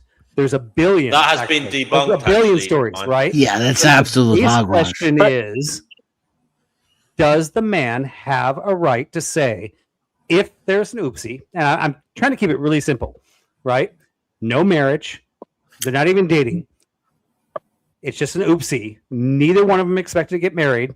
Does the man ever have a say to say, okay, I made an oopsie, but I'm going to take responsibility? I conceded to Denizen already, saying, yes, I will support them through their off work. I'll support them. You have through- no She already right said to no do to that. that. After that, Would you- I'm done. Let me ask She you this already said question, no though. to that. Would you do that if you were a woman? Would you have a baby for a man that you didn't actually want to keep? Like, would you do that? No, never. Under the circumstances. If I was a man, would I have a baby for a woman that I didn't want to keep? You would Hopefully not. not. Yeah, it depends on the circumstances. Right? Like, where did I lose my rights when my DNA entered her? When you're boinking people who don't want to have children. Why would you be that reckless with your DNA? in If the you're first place? boinking, then you're already taking Making that responsibility person, for you didn't want to children. have children either, but now that you have that responsibility, you take it. Why would you be Divine, that? No, that's Why not how would it you be goes. that reckless You with your commit before DNA? you have. You commit before you have. If you're that into wanting to do this, commit you the both need to second be you have committed. sex. Yes. But you're not just playing with just her. You're playing with her and everyone else she's played with before, and just she's him, played with everyone else he's played with before. The DNA is not pure. Look, the only way you're going to get That's a fucking bullshit. pure woman's child is if you are committed and you are with a virgin. Otherwise than that, you're going to have some slanted ass fucking kid. Okay, No. so I'm going to disengage with you right now, and I'm not going to speak to you at all because of your impurity on. I'm just telling you the truth. You just don't want to hear it. Get You're over just it. you're making shit up, and you're. I'm not and you're making saying shit it, up. And you're thinking You just because guys you might say it wanna at the top of research your this. lungs that it makes it more relevant. No, you might want to research this. Yes, of course we have. It's been No, you researched. haven't. I am This is, a DNA test would be impossible if what you were saying is true. because of your Divine, I said craziness what you're saying. of compatibility. I am disengaging with Divine, not talking to you anymore. Not because I When. Okay, can we hear from Chick? Can we hear from Chickpea now? I'd like to hear from Chickpea now. That'd be great.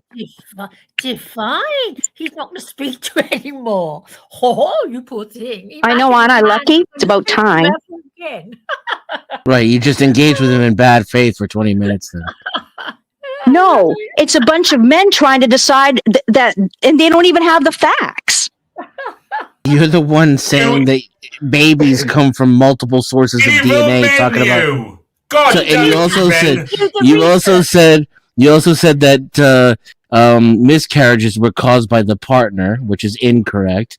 You said that a woman who has a miscarriage wasn't likely to have a successful pregnancy on her second pregnancy, which is incorrect. Everything you've said has been factually false. I am a woman. Why wouldn't I know what's factually real and what isn't? Right, can I say Right, just being a woman entitles you to truth. D&W, can I have That's amazing. Hey, let Chickpea speak. Can I just speak for a minute? Go ahead, D&W? Why you're questioning me? Thank you. Go ahead, Chickpea. Go ahead, Chickpea. Go ahead, Chickpea. Go ahead, Chickpea. Go ahead, Chickpea. Answers much I'm telling you, you guys need to do more research, please. I'm not challenging you for something to do. I'm telling you, this is based on fact. If you have a virgin in your bed, you will have a pure child. If you don't, you are not going to have a pure child. Right, okay. Women carry multiple... Chickpea, can you say what you want to say, please? Yes, women carry multiple distinct sets of DNA, a phenomenon known as microchimerism. There you go. Thank you. The most common source is pregnancy, where cells from a fetus across the placenta persist in the mother's body, including blood, brain, and organs for decades. Right? Okay.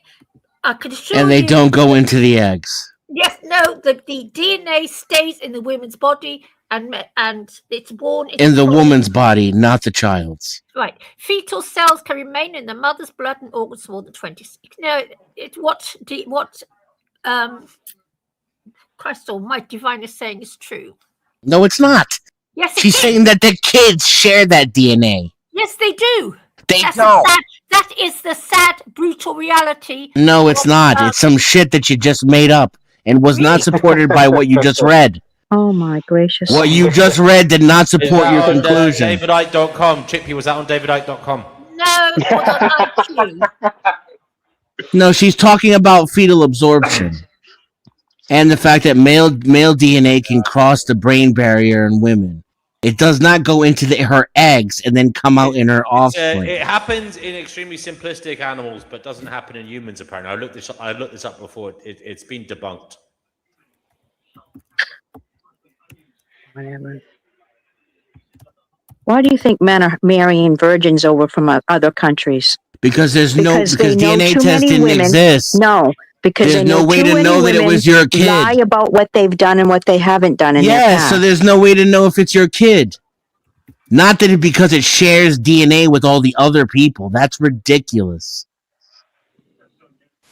So you don't think that every woman you've slept with is going to have just your DNA in you? That's not what I said. I said that the babies don't come out with other men's DNA in them. That's enough now. That's enough now. Kenny, I need you to sing to us right now. Show. Oh my Kenny, you're on the gracious Fighting sake. Gnosis show, mate. I'm gonna please Kenny's chance to talk. Go ahead, Kenny. What would you like to say? Whatever.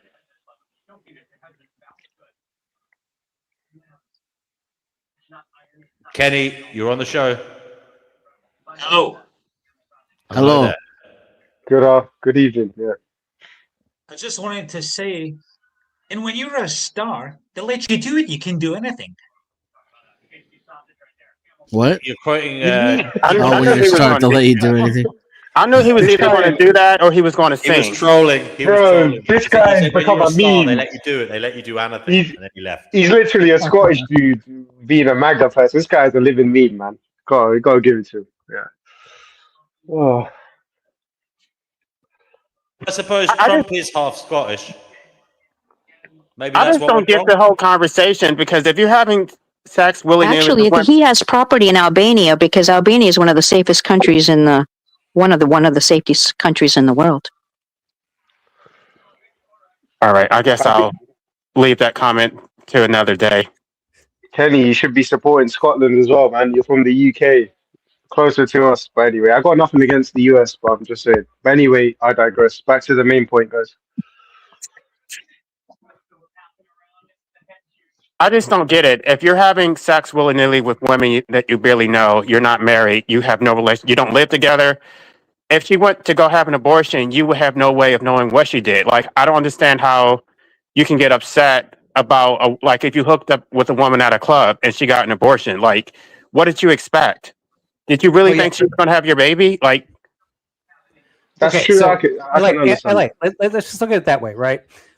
You hook up, she gets pregnant, you never see her again, you never know about it until you go to like 23andMe, right? And then you find out you have a baby.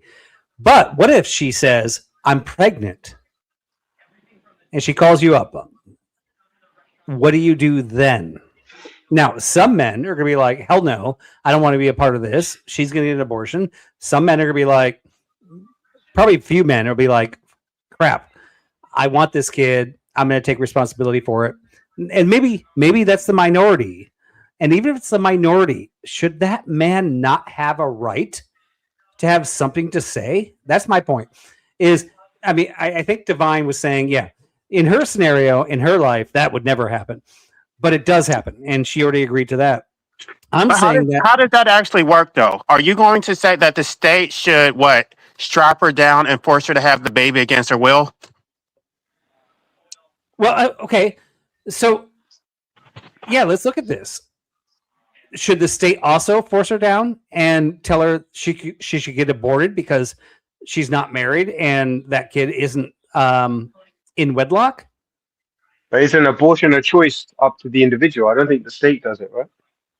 Is it? Yeah, I would personally think. I mean, ultimately, I'd love to see it as a societal type of thing. I would prefer to see the state out of marriage. I'd prefer to see the state out of abortions. I'd prefer to see the state out of all that stuff, right? But ultimately, right, one, we've had a decline in manhood. And I think Divine pointed this out. Men are not what they used to be. I think a lot more women would not be getting abortions if men could stand up and be men and actually provide and do those things. Now, unfortunately, the secularists have promoted all these things where Kardashians are allowed to flash their boobs everywhere and like do all this stuff and create like free sex wherever we go. I don't think that's a good lifestyle personally. I think finding the right woman and having a child with that woman is great. That is something I might agree with Divine on, but unfortunately that's not the world we live in. So what happens when a good man makes a mistake with a woman who, as Divine said, just is out there like sowing her seed to see what she can catch?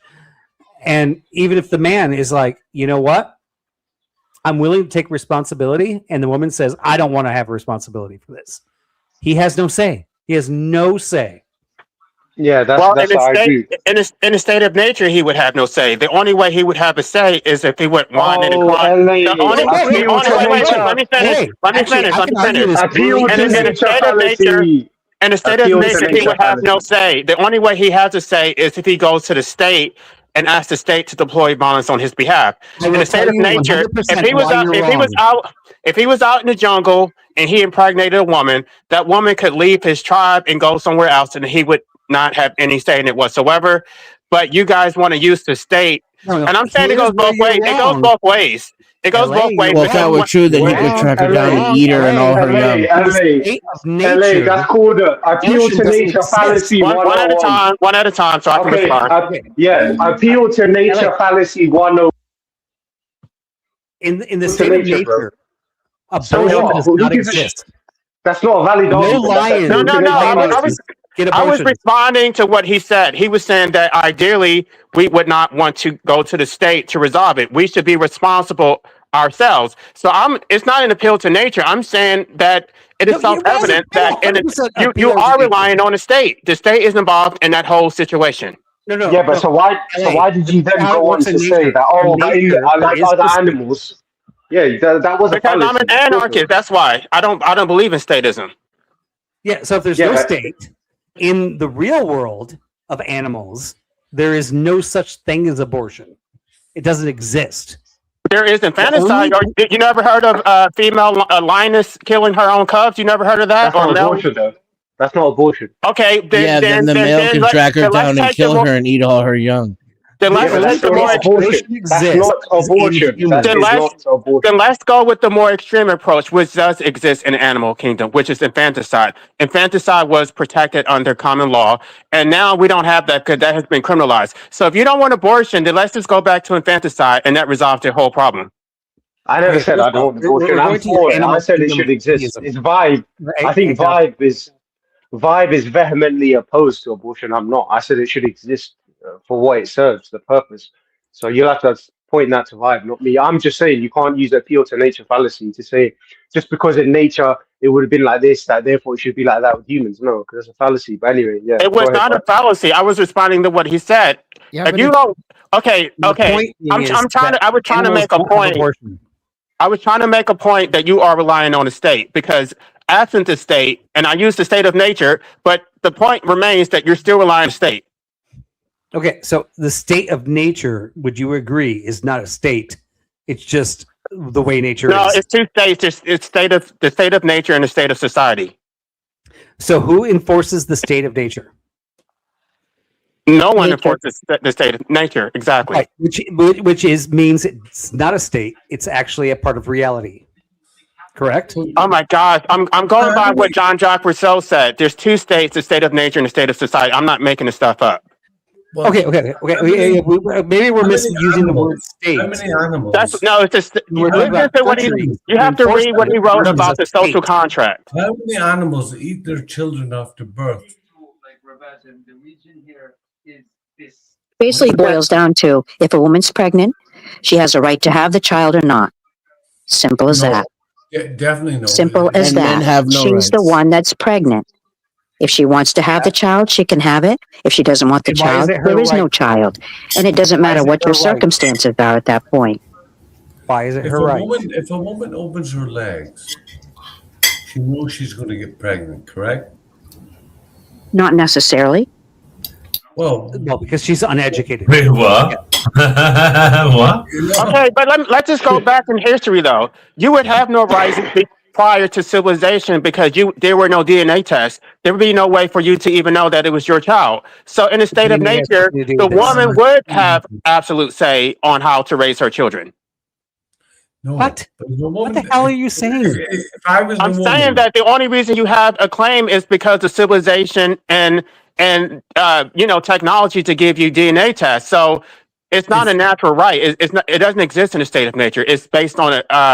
If I was a woman and I opened my legs and I want spunk put inside my body, sperm, I know I can get pregnant, correct? Okay. Okay. What was that lady there was asking? Sorry, I'm not trying to be insulting anybody, but you want the spunk. Have another drink. Jesus Christ. You can't come on the show and not be drunk. You shouldn't be on the show, sir. Oh, fuck off, you bitch. Grow up. I'm drunk. You get drunk, you know what I mean? Yeah, Men, you get 2/3 of you guys are drinking, and that's not proper. Because all you're doing now is just booing everybody who has a comment. No, but to be fair, Flicker, to be fair, please. D&W did say the other day, D&W did say that you shouldn't be drunk, because I remember you got into it with another guy who was a bit tipsy. Is that correct? Right. But the point is, I said you shouldn't be incoherently drunk. I don't think Disobey has been incoherently drunk. However, he has been a naughty boy, swearing at the one. Please don't do that, brother. We're trying to do this. I want to go back to my original points, because if it's not based on natural rights, which is where I always defer to, in the state of nature, I don't think that men would have parental rights outside of a marital contract. So what would be the basis of the rights? It would have to be a social contract. It would have to be the state passing a law that gives men parental rights. And so I'm not sure if you're not married to someone and you hook up with a woman at a club, why would you think you have any claim over the child that came out of that? Because your DNA is literally inside what. Okay, what so you think so you think the state should pass a law to give you rights that you don't have in the state of nature? Oh my God! Appeal to nature fallacy again. Stop resorting to the state of nature. We're talking about society and civilization. I'm asking a question. It is a fallacy. Okay, so remodel the question and take away. Remodel the question, my friend, and take away the nature element. Ask me that question. I'll give you a proper answer. Can I rephrase? It's only a fallacy if I'm saying that. Can you trust me for a second? So what I think you're saying is that basically in nature, we remove the state, we remove everything, right? That's the correct term, though, by the way. Yeah, we remove the state, we remove everything, we remove laws. And I get a girl pregnant, and she doesn't want it, even though I want it, right? And this is the thing I'm fighting for. I want it, right? And I want some type of state in place. This is what you're fighting for. She can jump on her belly all she wants. And how can we punish her for doing that? Am I correct there? What would be the punishment? Put her to death. No, right. This is my point. There's no state. We're just in pure nature, right? So anarchy. Can we change the word nature to anarchy? You mean state of anarchy? State of anarchy. Well, yeah. I mean, this is because tribal people. There is no state of anarchy. It's called the state of nature. I'm using the correct term. I agree with my God! 100%. Okay, so read Jean-Jacques Rousseau, and then you can get back to me. This is what Jean-Jacques Rousseau said. Well, tribal people who live in the wild live in a state of nature, yes, but they have social norms So I wouldn't say they live in anarchy. You're talking about state of anarchy where there's no state government or You don't social know what contract. anarchy means. To say it means without a state. They're still in a state of nature, even though they have some type of system, a tribe or whatever. That's not a state. I mean, it's a state of nature, but it's not, a nation state or whatever you want to call it. It's not a government and a fit with like a corporate status. The way that we have like Texas and California. That you're talking about right now is I'm actually going to concede. Yes, a woman can self-abort on her own in a state of nothingness, no state, nobody telling her what to do. She can jump on her belly and try to abort that baby, regardless of what the man says. Right? Exactly. Everybody, can I just confess? The man can I want you to finish your point because I know you're about to get somewhere. But in the countries that exist like that, without a state ruling them, in the tribes, in the areas where they're secluded, and even if they have a government, they don't even know about the government, right? There's a lot of places still that exist like that. They don't do that. Right, but I'm saying that men don't have any natural parental rights. They're only those rights only come from in those areas. Those are they actually respect life. That's the weird thing. It's only in this crazy complex world where we get all philosophical, where all of a sudden we stop respecting life. Is there any countries that I don't think it has anything about this respect of life. I think it's about women trying to line their pockets by sleeping with men randomly, whoever they want to try to quote catch. Okay, I'll bring you that in that our society of this Western society of money, like manipulation, all that stuff is a thing. In the areas I'm talking about where they don't even understand this stuff, it's just about ownership. And not ownership over the woman or anything like that. Hey, I did this, now this is happening. This is what we take care of. We take care of a life. That's for the Christians on the panel.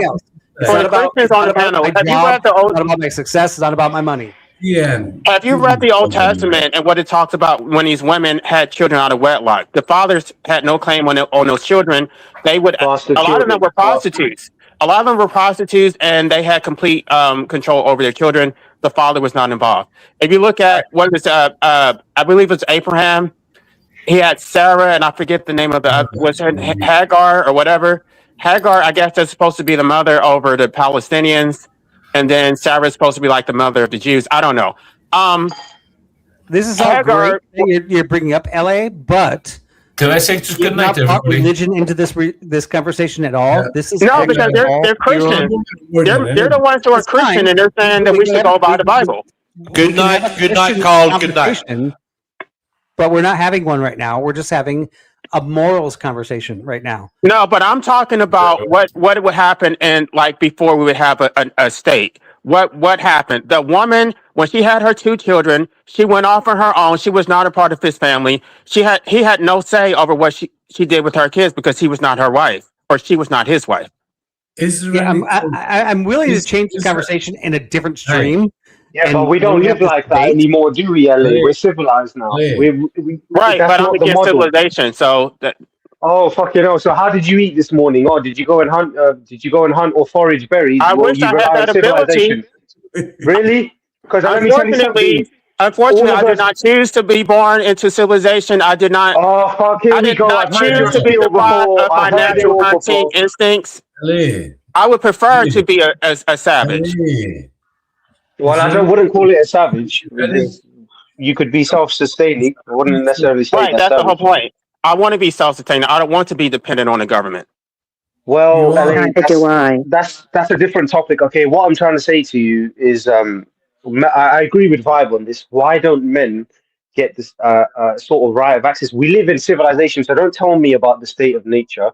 At the end of the day, it's still our children. Yeah, there are progeny as well, just because they don't grow in our body. So why can't we have some type of property rights?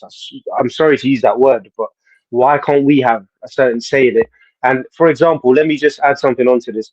If you look at the legal definition of rape, I'm talking about in the UK, for a man to fall under the legal definition of rape in the UK, he needs to have a foreign object inserted into his anus or his mouth forcefully, it can't be a woman just came and basically sat on his thing without his consent.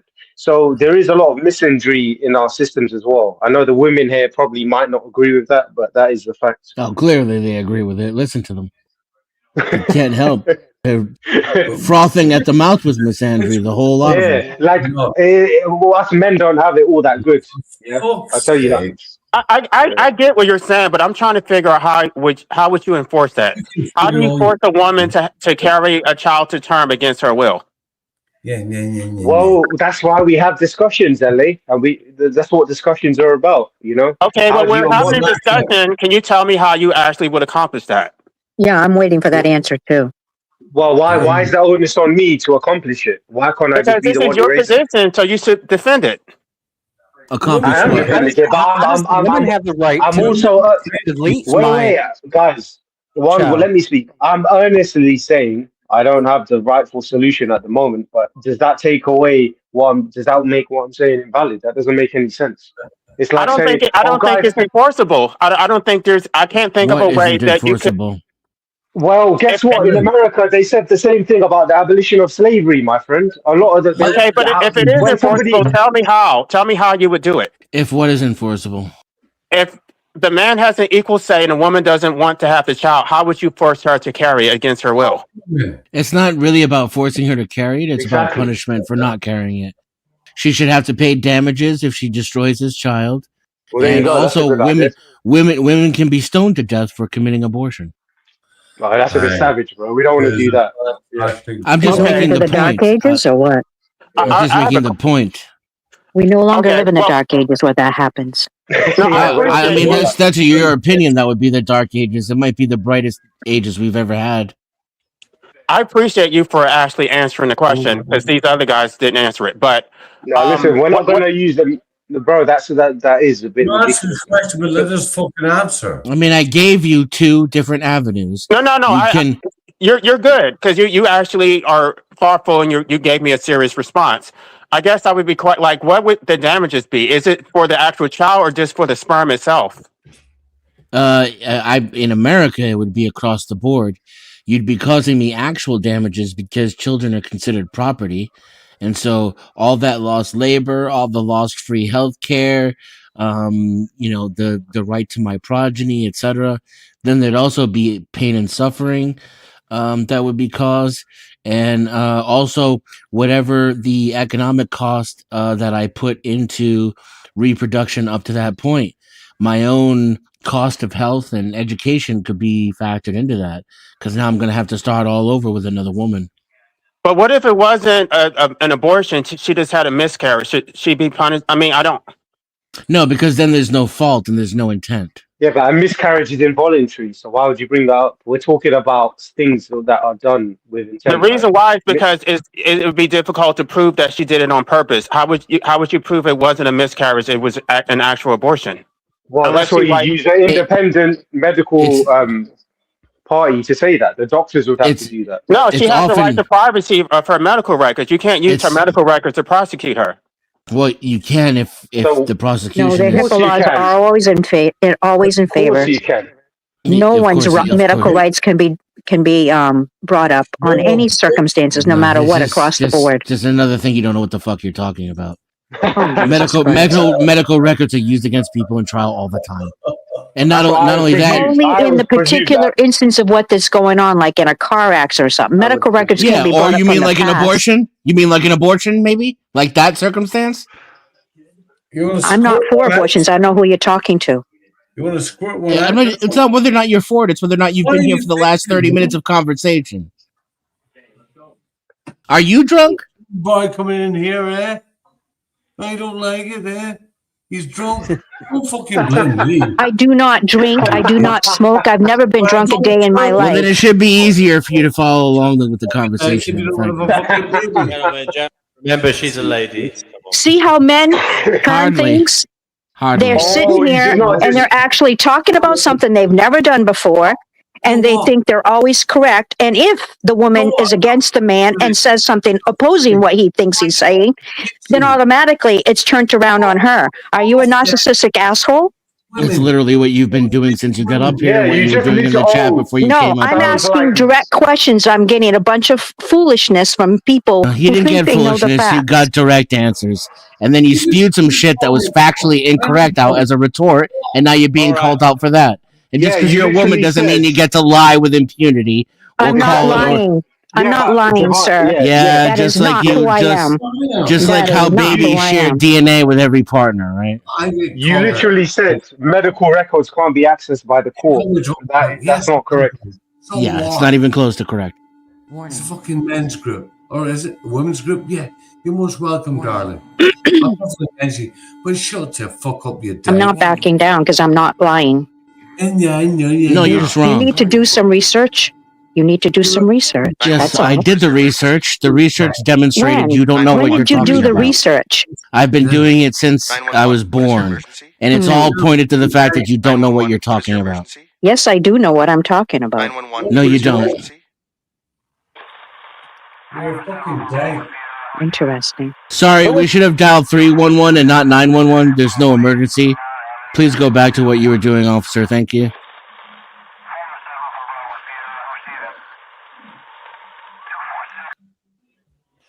Chippy, the link is below the video in the description. You can come on. Guys, we'll change the topic, please. I thought that was actually interesting, but yeah. Yeah, it's causing too much aggro at the moment, and I can't be bothered with it. DNW, can we hear more from you, bro? I haven't heard from you a lot, then, today. It's a bit late in the day to hear from me, brother.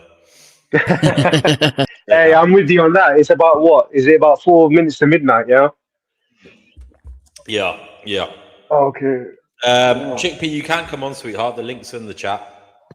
Not in the chat, it's underneath the video in the description. Fatima's back.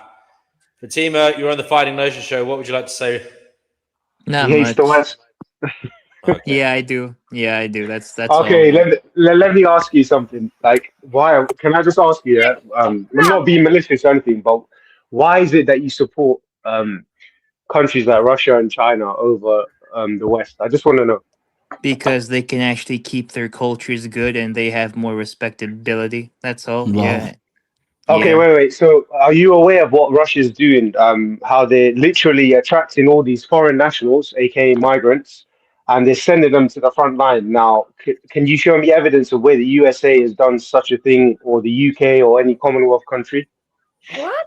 They're literally doing that with the fucking their own mercenaries and those like foreign nationals, quote unquote. They themselves are like the mercenaries. So I don't know. It's both the same thing. I think Israel's doing it. No, that's not. No. What do you mean? Israel's doing the exact Do same you thing. know? Like, listen. Do you know the Wagner group of Russia? Yeah, they. Yeah, they're a PMC. Yeah, and you support them because you support Russia, right? Yes, I do. I support the fucking Wagner group 100%. Wagner Group is like the Mexican cartel. They were literally beheading people and stuff in Syria and all across the world. No, I'm saying, but when they were active in the Middle East and that, they've committed as many atrocities as the Mexican cartel in terms of the brutality, the savage behavior. So that's because they were literally fighting ISIS agents inside the Middle East who are fucking more brutal than they are, and possibly. So were the British. So were we, the British, and so were the Americans. They were fighting ISIS as well. Those pieces of shit. But what I'm trying to say to you is, do you know? Yeah, you do know. You do know that the Epstein files prove that America and the British did help fund ISIS along with Israel. They helped fund ISIS, right, to take out Assad in Syria. And now Syria is like a shithole run by former the new president of Syria is a fucking former ISIS leader. Like, I don't know why. Yeah, he was part of Al Qaeda. Yes, he was part of Al Qaeda. So I don't care. So no, like the West has no moral foundation to see themselves as morally superior to anyone anymore. But so did the Saudis, and so did the Iranians. Thank you. That's the problem with your viewpoint is it's only bad when the United States does it. Saudi Arabia, let me tell you something, my friend. I can go to the United States of America, even with ICE, yeah, and I could technically naturalize if I meet the criteria. You cannot go to Saudi Arabia. 1 second, Chickpea. You cannot go to Saudi Arabia, even as a Muslim, and marry. If you marry one of their women and you have a You child, think I you support and that Saudi child. Arabia? Whoa. I don't support Saudi Arabia. No, I don't No, we just support. gave you an example. We just gave you an example. So what about China and the treatment of the Uyghurs? How about that? What about China and the treatment of Tibet? Why don't you talk about that? You know All all you do that is is talk fucking about the West. propagated. You know all that shit's propagated by the CIA, right? Like all Oh, of here you we are. go. You're like, you know what you remind me of, bruv? Yeah, you're like those people, those pro-Palestinian supporters who are like, if there's a terrorist attack on you, they're like, oh no, it I was am done pro by the Palestine. Mossad. You are right. I am pro Palestine as well. Oh, I am oh, pro oh. Hamas. Yes, I'm pro So Hamas and pro you'll Hezbollah. probably tell me every terrorist attack that was done by those jihadist people. You will probably tell me that it was done by the Mossad and ISIS went real. It was the AI deepfake and That all that literally was bullshit. proven. That literally was proven with the Epstein files. Like I don't know what we're doing here. Epstein was literally a Mossad agent, and he revealed all. I do not know what the. Fatima, I want to ask What? you a question though. Whose noise is that? Please turn it down. Yeah, what is that racket, man? Okay, let me ask you a question. Are you against the American people or the American government? Because I think there's a difference. The American government, 100%, but the American people the American people do not do it. What the fuck? Why is there noise? Chickpea, will Yeah, you mute turn that yourself? off. Please don't do that. You'll get me a copyright strike. Can you mute her? I think that's the point. I Yeah. love American people. I cannot stand your government and all the bullshit and all the wars you start. You never won a war. You start wars, you never fucking finish them. You run away. I love American people. Don't get me wrong, folks. I love you. It's just factually and historically incorrect. What's going on? I hate my people, so I don't care. I hate Americans and Jews equally. Yeah, I'm anti-American, but you're still spouting nonsense. No, I'm not. I wouldn't say I'm anti-American. I can be critical of the government, but what America, the Constitution stands for, I probably agree with that shit. But Like I don't I'm not agree afraid with. to be called I don't racist. agree. The Honestly, Constitution focuses too much on states' rights and too much on the federal government's being restricted. It Well, gives maybe far you too feel much. like that, Denison, It gives but until far you too live in much the authority. UK. It gives far too much authority to states and corporations. I agree. Well, fair enough. You're an American. You can say that. But if you come live in the UK, I guarantee you probably change your mind. Kenny from Because you Acton, think- you're on the Fighting Gnosis That's show. Joe. No, because I don't believe in freedom. So the fact that there's cleaner air in the UK and there's healthcare is enough for me. Oh look, I don't need to be able Jew to. lover. Yes, Kenny. I don't need to be able to say whatever I want to say on the speak. internet. Let Jew Kenny lover, speak, Kenny. guys. Go ahead, Kenny. Jew lover, Kenny. Listen, That's how good. Go ahead, Kenny. Go ahead. You will get I kicked just off want again soon. to tell you something, mate. I wouldn't take anything serious that emasculated mangina cuck says because he literally thinks that he can cut his dick off and call himself a woman. That's how pathetic and demented he is. So Who? That's harsh. Retard. Who? Jew lover. I Oh, don't fucking guys, talk come to on, Jew man. lovers. I don't want ad hominems. I want good discussions, man. I Forget don't that. care what the fucking that was a Zionist nothing statement. Jew That was a lover has big to nothing say. burger. But my point is, Fucking goy Fatima, slap lover. What the fuck, goy slap lover? I don't care what the fucking Jew loving retard has to say about anything. Careful. yeah, but my okay, guys, back to the main discussion. My point is this, yeah, like the West may have certain a dark past, but overall, my friend, over fucking all, yeah. Let me tell you something about the British military as well. There's been so many cases where soldiers are just doing their job, yeah. They've basically, obviously, it's war. They've killed the enemy, but because the guy surrendered and they still shot him, they're literally prosecuting their own. Do you think Russia? You mentioned Wagner Group, yeah. Do you think Russia and China are doing these type of things? I'm sorry, Russia and China and what they stand for as a whole, I don't agree with that. The West has its dark past. Don't get me wrong, I agree, but overall, they are much superior morally than to what's going on in the East. And when I say the East, I mean Russia, China, Iran sponsors Hamas and all these other terrorist groups. You know that's a fact. I'm not saying they deserve to be invaded. And that's why I like them, because they're fucking against. They are a resistance group. They're literally fighting against occupation. Like, are we not fucking? Killing innocent people. I know the Israelis do it, but you're telling me when Hamas go on October 7th and kill innocent people, you think that's resistance? They took hostages. They didn't kill all of them. No, They they took murdered hostages. people, my friend. They fucking shot. They went across the That's border and war, gunned and the down Israelis people. been doing it for 75 years up for But that point. What the But it's fuck? not war when the Israelis do it. It's terrorism when the Israelis do it. It's only war when the It's Palestinians fucking do it. genocide when they do it, retard. Right. Yeah, exactly. DW. It's only genocide when the Israelis do it. Got it. Yeah, because they're fucking evil. Right. And the Palestinians are good. Yeah, of course they are. One That's second, their land. guys. 1 second, please. 1 second. Mute yourselves. Let the lady speak. Chickpea, what do you want to say? I just say hello to Divine. Divine, I'm sorry you got such a battering. Are you there, Divine? Yes, I am. I just muted myself so that I'm trying to find information. And I know that what I'm saying is true, and I'm researching. I'm researching, dude. I'm not going to play this game and be undermined when I'm asked to go onto a panel and I'm saying my expressions. I don't talk for something to do. When I talk, I have something to say, and when I have something to say, it's the truth. I never speak lies. But I've done this research, and I'm just looking for it now.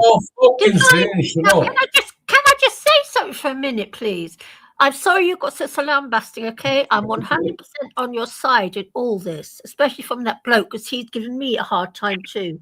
And I'm sorry it happened to you, because I don't like to see my own kind getting bullied. And you're correct in the whole DNA thing, because I have read it myself. What's your own kind?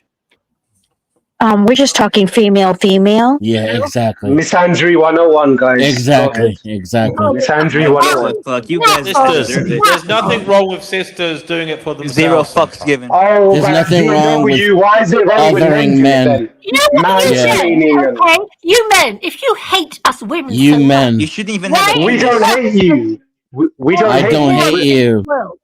I You're hate projecting. I'm feeling the hate, dude. I'm feeling it. Yes, Okay, because so you're give us an projecting. example. Give Because us an you're filled example with of where hate we. yourself. Give us an Denizen, I example. hate you. Give us an example of where we've used language that excludes the opposite gender. Go ahead. I haven't heard Denizen or any other man say anything. Okay, Pussy, but you retard, guys have been Ra using. Agu, I hate you. Okay, yeah, you're a fucking libtard, far left fucking wanker. Who gives a shit, bro? I support Afghanistan and Hamas, so I'm not Yeah, like well, that go much fucking for it. live with the fucking Taliban, and when they kill you for being an infidel, when you get fucking beheaded when you get beheaded for being an infidel, then fucking send us a pic. I've seen all types of people go in Afghanistan, and guess what? They're just all right. You know, the Taliban. Yeah. So you think women should fucking wear the burqa on their head in 40 degrees, bro? Do you agree with that? Let's go there. Celsius for our American friends. 40 degrees Celsius. 40 degrees. With you. What does that got to do with you, Agul? That's in their country. That's in their country. First of all, my friend, it's not Raza, it's Raza al Ghul. You need to go and pronounce it properly. It's Raza al Ghul, and go Google it. I'm sure you can do that much, my friend. Can I finish? I'll just call you fucking retard from now on. How about that shit? Oh, call me whatever you want. You won't actually, but you'll get kicked off if you call him that. Yeah. What if he calls me that? I kind of like it. Okay. If I like it, is it okay? No, it's not actually. Divine. Go ahead, Chickpea. Did you want to say something? Oh, DNW, take away all my fun. For a second. Because you're a man. Sorry, Denizen. Sorry, let her speak, guys. There will be a culling. If everybody doesn't behave themselves, there will be a stream culling. People will be taken out of the game for today. Let's bring back some decorum. Chickpea, go ahead. Right, Divine. I have read what you were talking about. It's somewhere online. I think they've sort of muted it a bit so it doesn't come up instantly. But keep on Googling, you will find it. And it's just what you're saying is very, very true. Very true. It has a lot to do with blood types. Yes. Not being compatible. Yes. It has also a lot to do with not clean diets and making sure that there's no drinking, smoking, or drugging. If there is none of those things involved, then you're going to have a clean child and you'll have a clean relationship. If you're going to have all that. Sorry. I must tell you something, Divine. I'm one of those weird RH negative women. And do you know RH negative women, we can't have babies with RH positive men unless, of course, we have an injection to stop our bodies kicking it out. You see, I'm not even meant to breed. Thank you, brother Marcus, for clearing up. Sorry, Sister. Healthy people of all blood types can breed together. Most miscarriages are caused. Most miscarriages are caused. Most miscarriages are caused by a random. Yes, watch the women screaming over the men, and of course that's perfectly okay. I waited for you to stop. You can't wait for me to say one sentence. Healthy people of all blood types can breed. Most miscarriages are caused by random chromosomes. I'm going to turn the volume up. Most miscarriages. Dennis, Sorry, you let even him have a speak. penis. Let him speak. Let him speak, and then Most miscarriages are caused by random chromosomal issues that will resolve themselves in a second or third pregnancy. Women who it's quite common to have a miscarriage your first time around, and it's also quite common to not have a miscarriage your second time around. These things are measured. We record them. We write them down, right? So you have a 10% chance of having a miscarriage. That's incorrect. My cousin was Rh negative, and she had a boyfriend who was Rh negative. Their child was born with an open crown and then passed away. It has nothing, very little to do with Mr. Desmond knows it's all And divine. I've been Just told fuck by each other already. I've been told by doctors this whole DNA thing, this whole RH thing. RH Women who retain men's DNA do not do so. It does not transfer into the egg and become part of the offspring's DNA. This is hogwash. It's pseudoscience bullshit. There's no evidence to support it, and it's been debunked thoroughly across the board. Really? And where did Only you get because you said it, dear? speaking as an RH negative woman? I encourage anybody in the audience to Google it for themselves. They'll find out what I'm saying. Okay, guys, Denizen, I respect. Thank you for caring, but can we move on? Because these lot are they're trying to cause drama over this bullshit, and we've all moved on from it. Yeah, I'm fine with moving on. I was just restating the points of information, the facts, because the disinformation matters to me. Is there nothing in the world you don't know best? Because you seem to know everything. I told you before, Chickpea, you would learn how to do this yourself. The way I managed to do that is that when I don't know what I'm talking about, I shut the fuck up. It's something you should try. You do it now. Fuck up, you stupid man. Oh my god, what is this? This is just going crazy. JP was invited in by Man is DNW. an Everyone else insult should be whenever she quiet. uses it. Everybody should know I that. wanted to talk about Whenever she says the word man, you can tell she means it as an insult. Yeah, I hate you, okay? And I'm glad you hate me because I wouldn't want I don't hate you. I pity you. Yeah, we don't. DNW, you're the moderator, man. Can you just force everyone to move on, please? all the violence upon you. Oh my god, bro. You guys, why would you wish violence upon someone? Why would you wish violence because he disagrees? This is why nobody likes far left libtards. That's crazy, man. Come far on, left libtards. That's what he is. He supports Palestinians. It fits perfectly. Yeah, go fucking join them, bro. Fuck you, no, bro. Nutcase. This is why you can't trust libtards, because as soon as you disagree with them... Let's move on. Soap wants to talk about dead internet theory. Does anybody know anything about that? No. But what? It sounds boring. So, you want to come on and talk about that? No. I'm just joking. I'd like Soap to come on and change it up a bit. I'll tell you what. That's a real curveball change. Good question. I don't want to fight before bedtime. No, it's not a question. Everybody has to answer this question. How's your sex life? That's, I don't know. I think we're starting to lose people. Are you having a wank disobey? Why the fuck? I've had a wank for a week, man. Don't be cheeky. But, he's doing the nofap. Don't disturb him, DNW. He's doing the nofap. Yeah. He's building it up. He's trying to get inspiration. He's trying to unlock his third eye. Don't disturb him. He's gonna. I'm just hanging on the keyboard here. But no, nothing kinky. How's your fucking sex life? You're all fucking moaning and groaning and fucking Jesus Christ, man. Get a life. You know? All right, we'll start with you, fucking DM. How's your sex life? How's my sex life?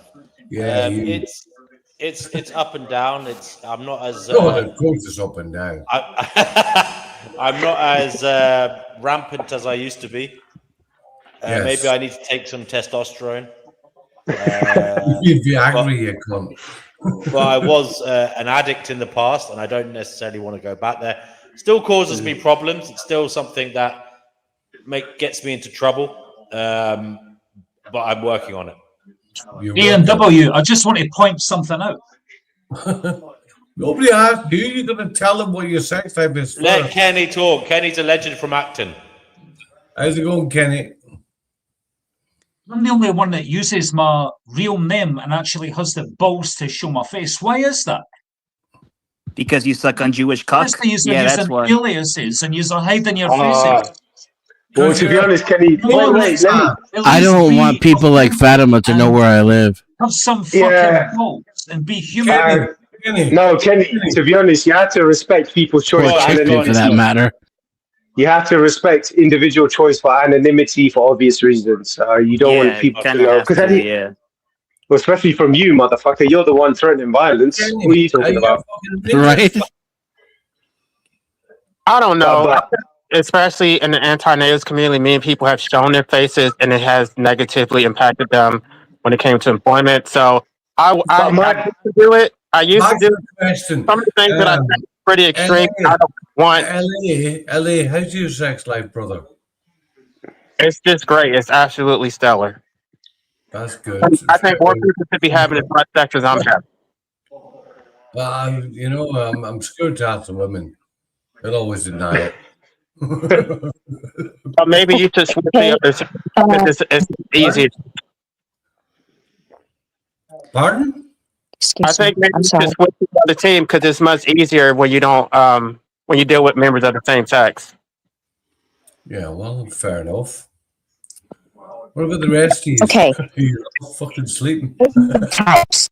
There are 8 blood types. Okay? And each one of the blood types have types that they can be around or not. Oh, yeah. I'm going to prove to you that I do not lie, sir. You're true Israelis on the panel. No, you're just full of shit. You should be ashamed of yourself. I shouldn't have said you lied. You're just full of. You shouldn't have told me you lied because I don't lie. And that's next person who interrupts is getting kicked off.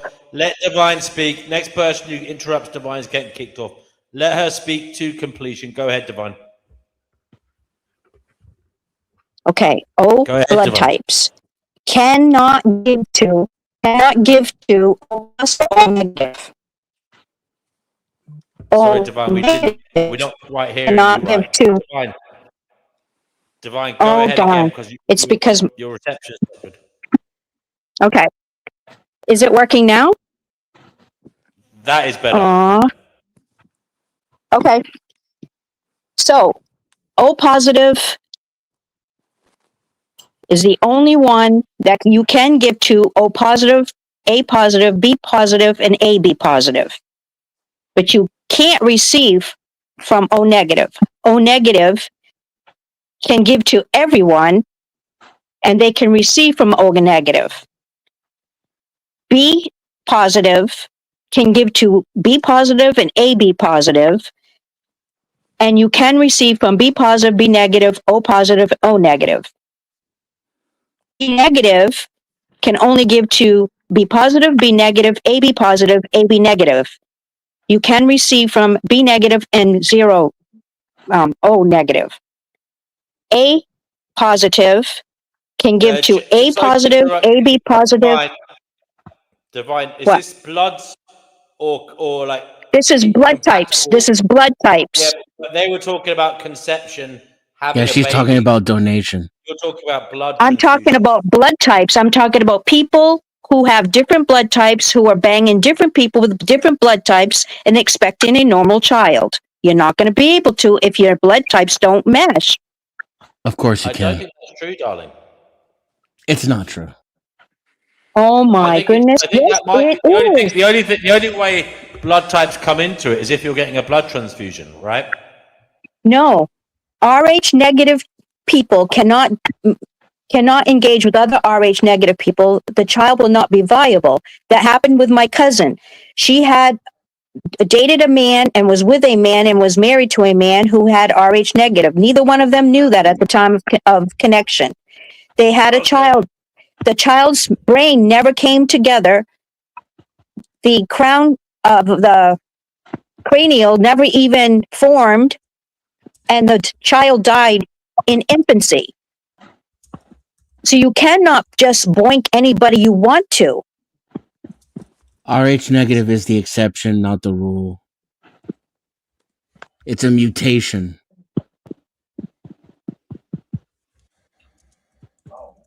Is this becoming a blame game again? No. Yeah, the misconception that Rh negative individuals cannot have babies with other blood types is a common belief. However, it's not true. Rh negative individuals can RH have with children. RH. Oh my. Listen. Rh negative individuals can have children with blood types AB, or O. The key issue is not the blood type, but the presence or absence of the Rh factor. Okay. Right. So when there's a complete lack of the Rh factor, it will affect pregnancy. That's a mutation problem. That only applies to Rh negative people.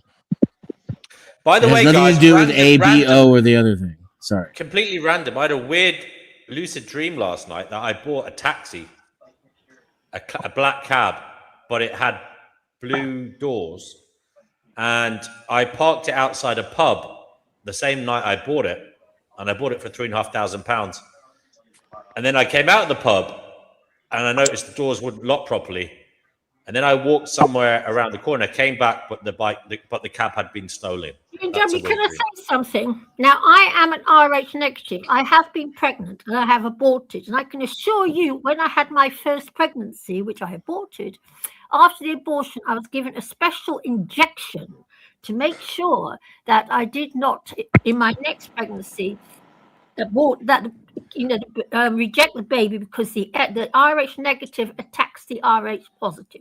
The antibodies. Okay, so problems can occur when the mother is Rh and the baby Rh negative and the baby is Rh positive.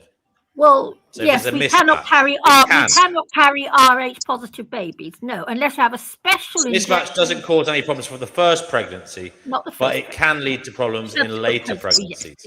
Subsequent pregnancy. I mean, you have to have a special. So she is actually right. I know so because I am one of those women. There you go. The ladies are right. So that does ask a question. No, that's not what she claimed. Is the baby the problem, or are you the problem? Well, my body just rejects Rh positive babies. Both are the problem.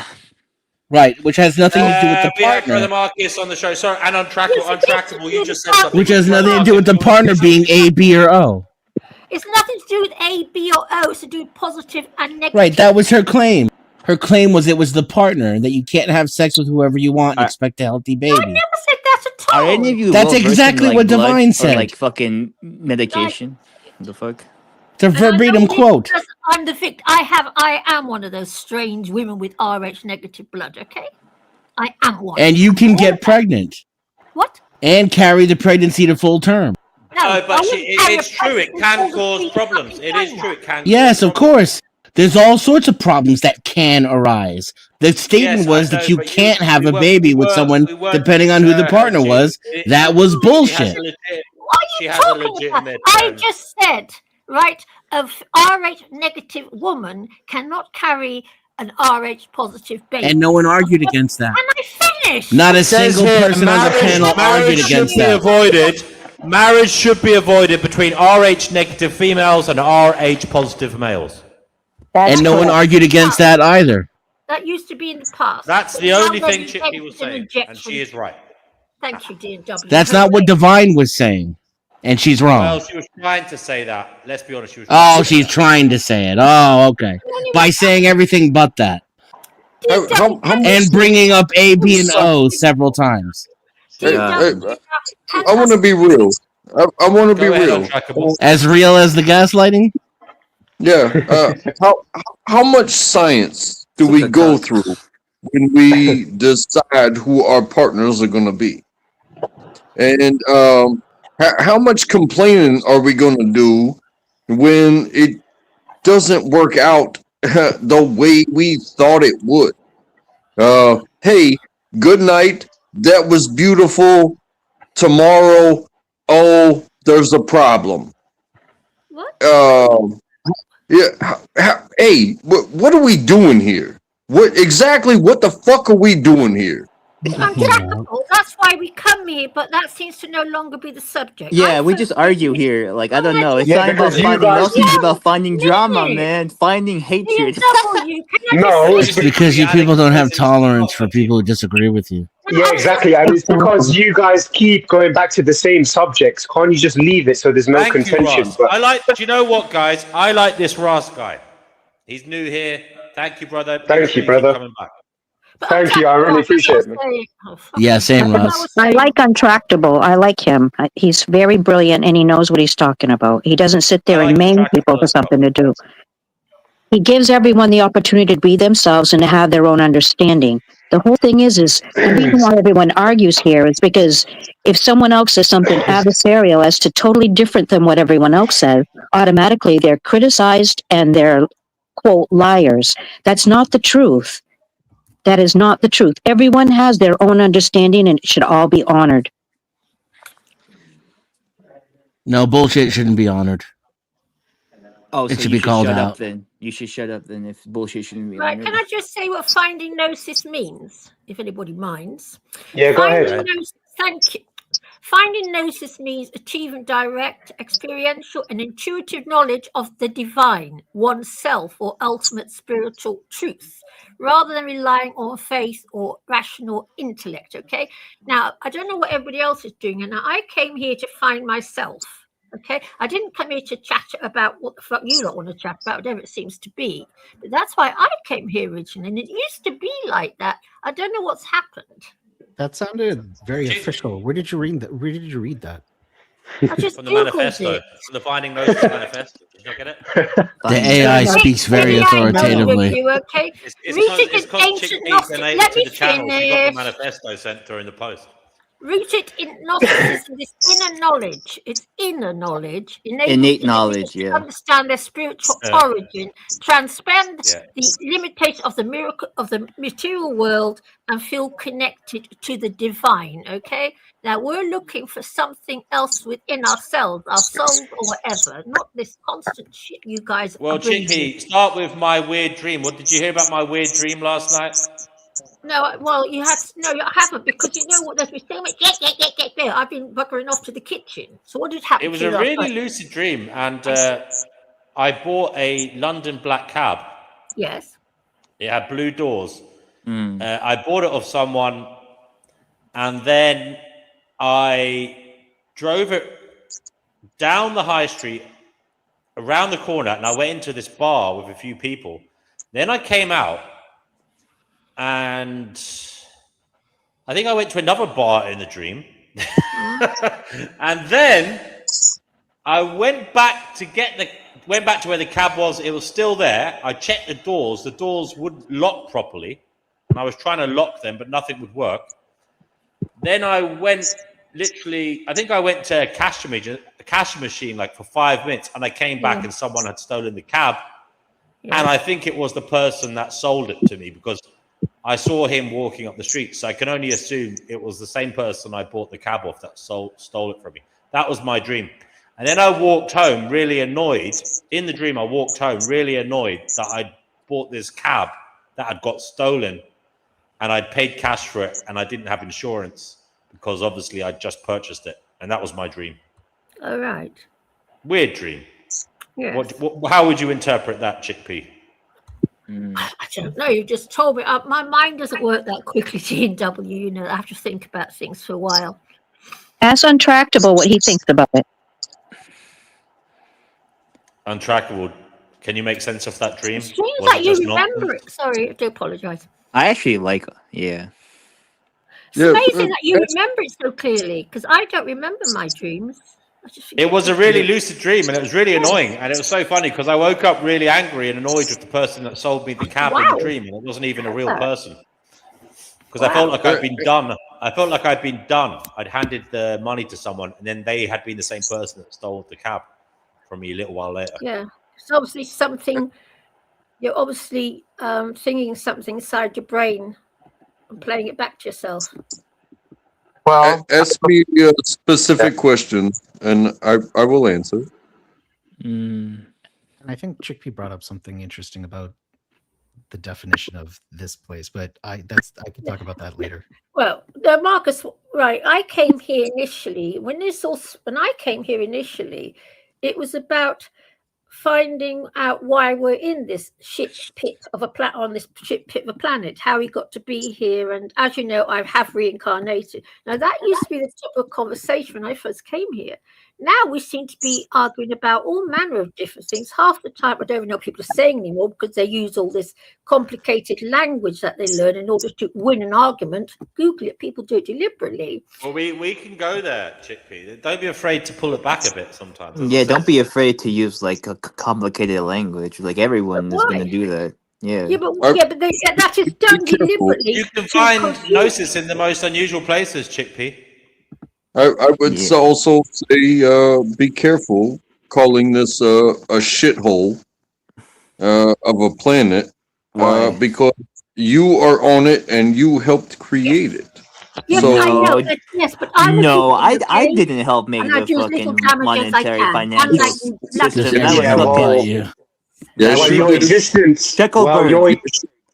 Your existence reinforces it. Yeah, but I'm doing things to counter that. It sounds like you have a fear of a loss of control. DP want to come back on in your waking life. That you're feeling vulnerable, as though someone might be setting you up to lose. You know, Witchy says the point of having different opinions is to learn which is the goal of Gnosis. Exactly, Witchy. I agree. Yeah. Well, I want to claim that I haven't been. That's fucking liberalism.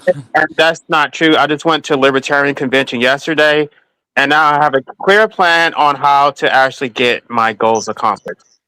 Oh, you went to a libertarian convention, LA? Oh, how was it? Well, I just got a lot of information on how the structure works, like how to actually get involved and actually change their agenda. So I'm actually going to do it. I mean, I don't know that I'm going to get the law changed, but like a pill to futility, you can't do it. Like I don't want to get into that. No, all right. Well, that's good. That's good. Yeah. Can I just say something to LA? Yeah. LA, I personally think your thoughts should be made global law, like we should have global, like it should be on demand in the same way as abortion should be on demand for all of us. Right. Nobody should have a word to say on the subject. None. No.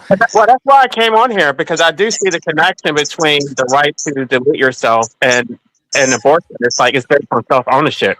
And so if a woman is pregnant, well, I don't know if I say it on your channel W. We've said everything so far, don't worry. I was just reading from David Hume yesterday. He makes a clear case for why the state does not have any legitimate authority to regulate it.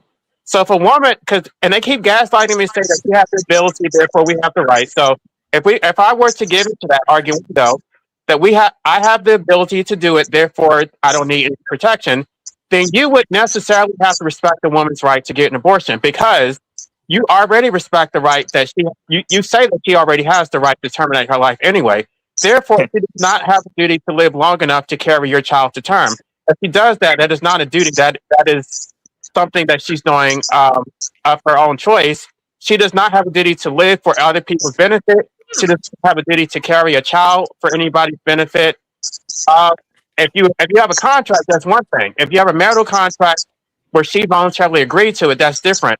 But if you just hook up with a woman in a bar, that is not a contract. What's contract? Okay, but surely, okay. At the end of the day, as far as I'm concerned, only a woman can get pregnant.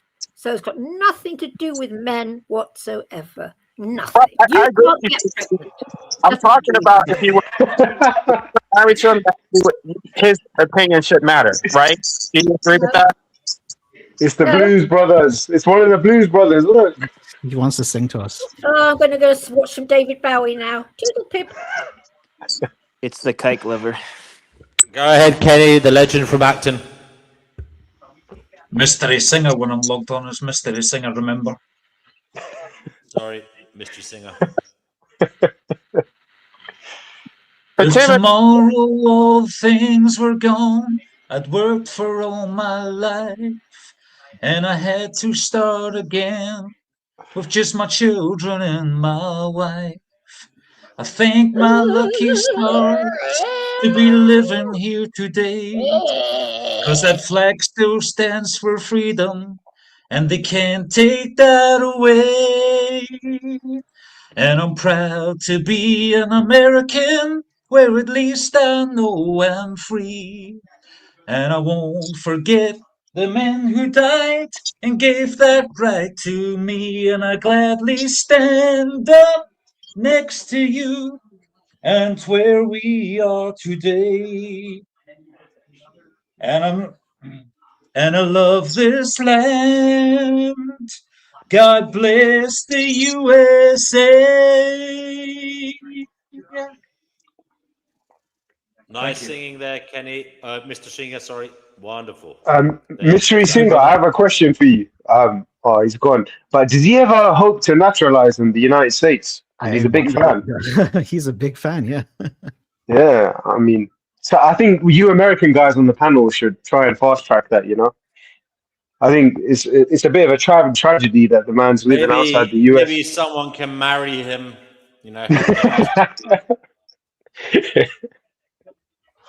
Yeah. The female word in Greek for gnosis is different than the the verb for to have knowledge. So personal knowledge and intellectual knowledge are differentiated in the Greek. That was all I wanted to nitpick on, and I know people may not be interested in that, but can I go back to the dream? That was a good assessment, Brother Marcus. Thank you. And thank you for your compliment. Yeah, I think once people actually understand what I'm saying, they actually make sense and they actually agree with it. Got a little bit of an echo somewhere. I think it's untrackable. Can I go back to your dream? Yep. So do you mind if I make it personal? Go for it. So I would say that given the way you described it, a car would probably represent your autonomy, your Doesn't travel. matter that it was a cab. It was a cab, like a taxi, those ones. That's what it was, yeah. So you know that. So you bought a taxi from somebody? Yeah, I bought a cab. It's like a special type of taxi we have. It does. Here. Yeah, I think it does. It would emphasize more what I was going to say for the regular car, which is a vehicle in itself is your method of transportation through the world, and it's a sign of your status and your accomplishments and your autonomy. It being a cab makes it even more so like a business venture and a representation of your professional accomplishments. And the fact that the person who sold it to you stole it from you adds, the fact that it was stolen speaks to your feelings of a loss of control over those things. But the fact that the same person who sold it to you is the one who stole it from you implies that there's some kind of betrayal attached to that. So someone that you may have trusted to share your goals, be on the same page as you, help you through your life, that person has betrayed you and stood in the way of your progress and your goals. And that losing the car is a fear of losing that control over, where you want to direct yourself, where you want to drive yourself, where you want to be at the end of the day, and how you see your status in that movement. Thank you for that, Dennis, and quite a remarkable interpretation. William says, you bought the cab. Knowledge cannot be bought. You have to take the test. Yeah, there is this thing over here called the knowledge. Basically, it's a test you do. You have to learn off by heart all the different back roads and stuff around London to get around. It's quite a complicated test. People spend money studying and taking time out to do it. But once you get it, it's like a ticket to drive the cab. And they get a bit annoyed because you can just be an Uber driver without doing that, Anyway, what was I going to say? This dream interpretation, Denizen, do you put stock in dreams then? Is it something you take seriously? Yes and no. I'm a Jungian, so I believe that there is a translation that occurs between the subconscious and the conscious mind, and that much of what drives us is in the shadow. But also, I can fall asleep to a YouTube stream and it completely and totally control my dreams. And then I can also have a lucid dream and make a complete mockery out of my subconscious and fly around like a superhero and bang supermodels. So, Are You Puking says D&W shows the cab. He picks up passengers to explore the dark underbelly of the city. Well, then someone stole it off me. That's a bit worrying. Okay. What else is there here? Brother Marcus is giving the... he's looked up the... he's given the meaning of Gnosis. He says, Gnosis is the ancient Greek noun for knowledge derived from gnosko, or however you pronounce that, to know. It signifies specialized experiential or esoteric insight, often spiritual rather than just theoretical information. Iodine is an ancient Greek verb related to seeing, which evolved to mean to know, to have knowledge. It refers to intellectual knowledge, book learning, or rational understanding. Where's that? Oh, there it is. Understanding. It is frequently contrasted with gnosis, which represents personal, experiential, or mystical knowledge. There you go. Thank you, Brother Marcus, for the in-depth. Yeah. So done detailed can explanation there. Sorry, go ahead. Yeah. Someone was trying to talk. I wanted to speak on that because it doesn't necessarily have to be on the bigger world. It is the decisions we make every day. Statistics. You've been here before. You've done this on a similar day. And you're trying to teach the next about what to expect. So, what do you mean by the next? Well, it is Christmas, or the weekend leading up to it, and the people you work with are brand new, and you say, "Hey, sales are going to be high," and this is what we have been pushing. This is the product that is in high demand. So this is what we are looking for. There is no cookie cutter, but there is a whole lot of this that I know because I've been here many years, that you're going to want a whole bunch of this. Untrackable. What the fuck are you talking about, brother? Experience and witness. If you deny experience and witness, then you will create suffering for yourself because you refuse education. What do they call it? Just like the almanac, the weather. Through the seasons, the weather will change. Well, with the weather changes, so does the market. And as the market changes, the products you put your hands on will change.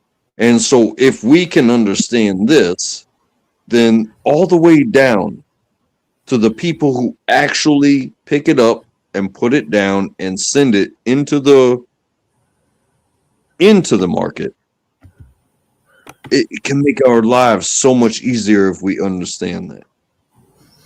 But if you refuse it and you just think you're picking things up and putting them down, well, you will create more suffering for yourself. Yep. Do you understand? No. Okay. Well, that I said my piece. Thank you for listening. Thank you, Untrackable. You're welcome.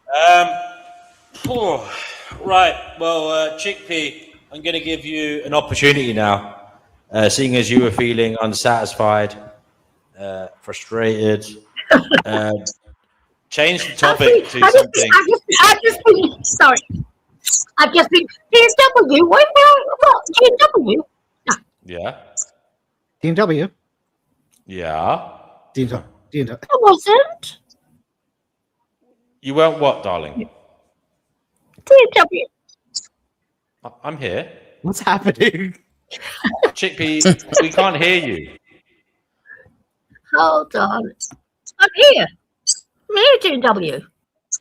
I'm here. Yes, darling. I know you're there. What do you want to say? I don't know what's happening, DW.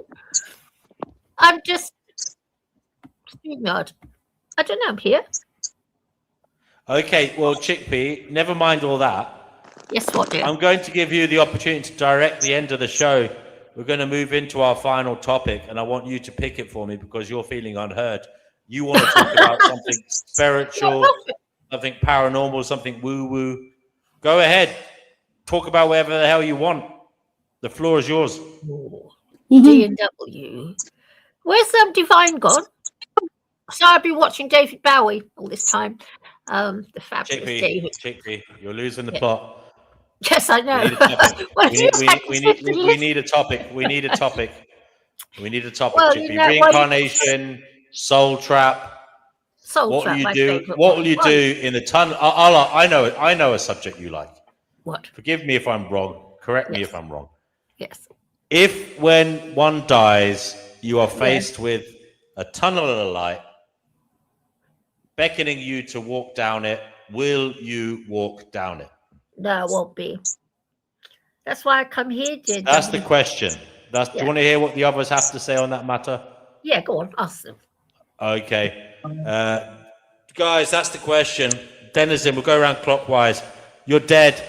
You find out you're dead or you've died, and then the next thing you see is you're standing somewhere, there's a tunnel of white light beckoning you forth to walk down it towards the light. Are you going to walk towards that light? It depends on the circumstances. What's behind me? Chickpea, can you explain it? Well, there's nothing behind you. You know, once you die, you go through the checkpoint and you're at your next port of call. And there's as you know, there's supposedly a tunnel of light ahead of you. Or of course, there's the dark. You can go down the tunnel of light and get yourself recycled, or you can go into the dark. I don't know what happens in the dark because no one's ever come back. That's what the Gnostics believe. Well, if I have all that knowledge, I'll choose the light. I'll just say that when I had a near-death experience, there was something behind me, and it was people who cared about me begging me to come back. Yes, I know. And so I said, screw the light, and I went back. Right. Well, you know, apparently, and I haven't been in the light, there are people, and I've read this, that when you go to the light, there's all these lovely, happy, clappy people there begging you to come back. And that's what the part of the trap is, because I don't want to come back. When I die, I want to die for good. I don't want to come back here, not to in China. So, yeah, you came back. Yeah, I like it here. Yeah. You like it, fair enough. Fair enough. I don't, as everyone knows. I can't wait to leave. Those of you trying to get on, the link is under the video in the video's description. Sorry, go ahead, folks. I'm listening.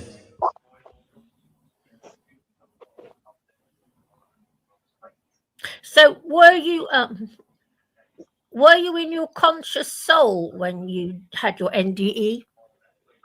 Yeah. You were. Okay. No. Yeah, the only thing was I saw my life flash before my eyes. Yeah. And all of my questions were answered. I understood the meaning of existence. Yeah. And I tried to take it with me, and it wouldn't cross the barrier. No, it won't. Gosh, lucky you having that experience. Envy you. I actually envy a man. That doesn't happen very often. So you've been there. Because I'd love to see that. Because I'll be honest with you, I'm getting quite old and I'm going to be dying in a few years' time. And my biggest fear is that when I die in a state of panic and they catch me. Because I believe what you've just said. You know, there is the light and there is the tunnel. Well, when that ended and the stars were before me and I felt myself rising up towards the stars at the speed of light, then I started to worry. And then I could hear the people back, in the conscious world, screaming and begging me not to go. All right. That's something to remember. And I got slapped around a few times too, which probably is what actually did it.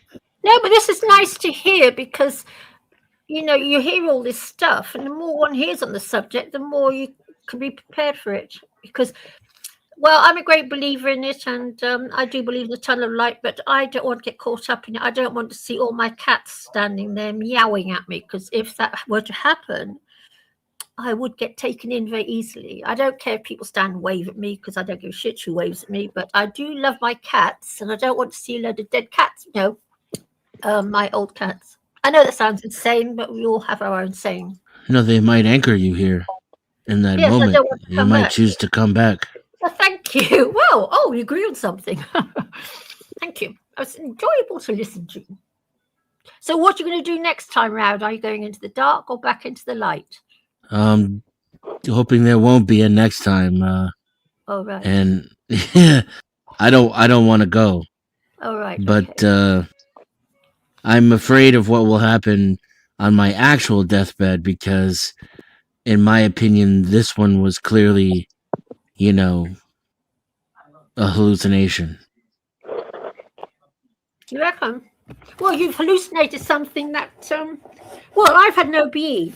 Like, I haven't had an NDA, but I had an OBE under surgery. And I can remember being out of my body and our brains, our hearts and our souls are outside of our bodies with us. We don't need a body to thingy them. It's a trap to keep us stuck. And, I don't know. I wish I could have seen that tunnel. It'd be nice to have seen it. For me, it was just no tunnel, just light. Oh, well, and then the stars at the end. Right. And I felt myself rushing up into outer space, and there was nothing there but space. It was very, very cold. Mm-hmm. And I kept getting colder and colder. Yeah. Yes. Because I'm practicing going into that black space. And I practice at night and I can't sleep. I know it sounds insane, but I'm practicing. Because I don't want to come back here. I just want oblivion for eternity. I don't believe in God. No, I don't. I think he's an asshole. I hate the God of this planet. Hate him. I think the God of the Old Testament is a nefarious character, and I'm glad that he doesn't exist. Mm-hmm. So you don't believe in the demiurge then, the asshole that runs this world? Nah. No, that's us, unfortunately. We're the assholes who run this world. Yes. Oh, yes. We are. Well, we are. Yes, that's why I don't want to come back. I do believe in the archons, and I believe that they try and pull us back because they feed off our emotions. I believe that rubbish. The math is simple for me because in a world that is so undescribably horrible, where babies are torn asunder, literally, and people are decapitated in the street, there's still so much beauty and joy that it's overwhelming, and I can't even hold on to it long enough to write it down or calculate it. it's remarkable to me. All I right. don't need any supernatural to be in awe. Yeah, I would be happy here if people didn't do what they do, but they do what they do, and that's why I don't like it here. So I'm one of those animal rights people, I'm afraid. Which is why I hate it here. It's my bugbear. And it's everywhere. I don't even think people should be allowed to keep pets. Oh, well, I don't go that far. Spicy. Why? Because I don't. I have too much respect for animals.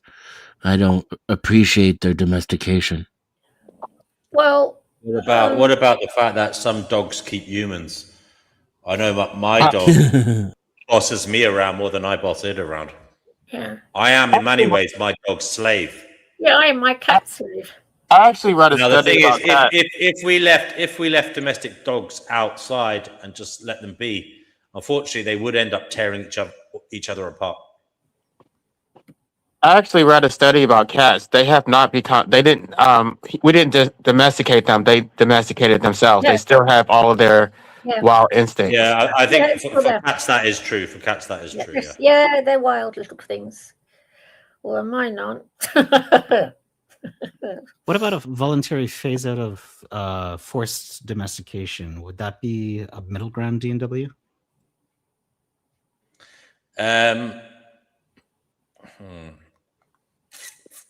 I mean, it sounds about right, because I look at the dogs sometimes and I just think we've bred them to have all these disorders. Basically, they're just like wolves. They're like disordered wolves, basically. You know, they're wolves with extreme anxiety, extreme ADHD, you know, extreme nervousness and dependency. Whereas when they were wolves, they were perfectly fine. You know. Yeah. But now we've made them nervous wrecks, basically. We've heaped all of our anxiety and depression and uncertainty on them. Yeah, I mean, they were better off as wolves, basically.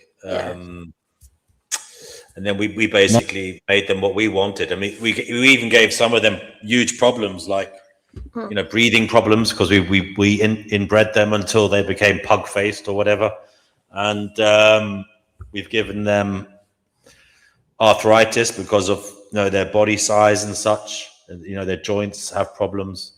There's all these weird disorders that some species, not species, but some breeds of dogs have some really peculiar problems. Like my friend was telling, I only learned a few years ago that German Shepherds or Alsatians, whatever you call them, they get this weird tunneling. I don't know what you'd call it. It's like it's just like a tunneling sore that opens up, it's like a tumor that tunnels inwards around their anus, and it turns cancerous. It's like a wound that just tunnels inwards, and it turns cancerous. Yeah, a lot of them get it. Yeah. I mean, they're really and truly. I feel so sorry for dogs because they can't really communicate to us. You know, my only hope is, as usual, AI will be able to help us communicate with them, perhaps to some degree. Praise but be also, the second coming. we'll also be able to spot their medical problems, faster. And help them. I was gonna say, we really what owe if they? it to. Sorry. What if they start making tools and speaking English and building their own societies? Then Well, I wasn't saying connect them to AI. I was just saying give them like cheap MRI scans and stuff like that, and all that kind of. No, I mean naturally, even without AI. Oh, do you pay vet fees, D&W?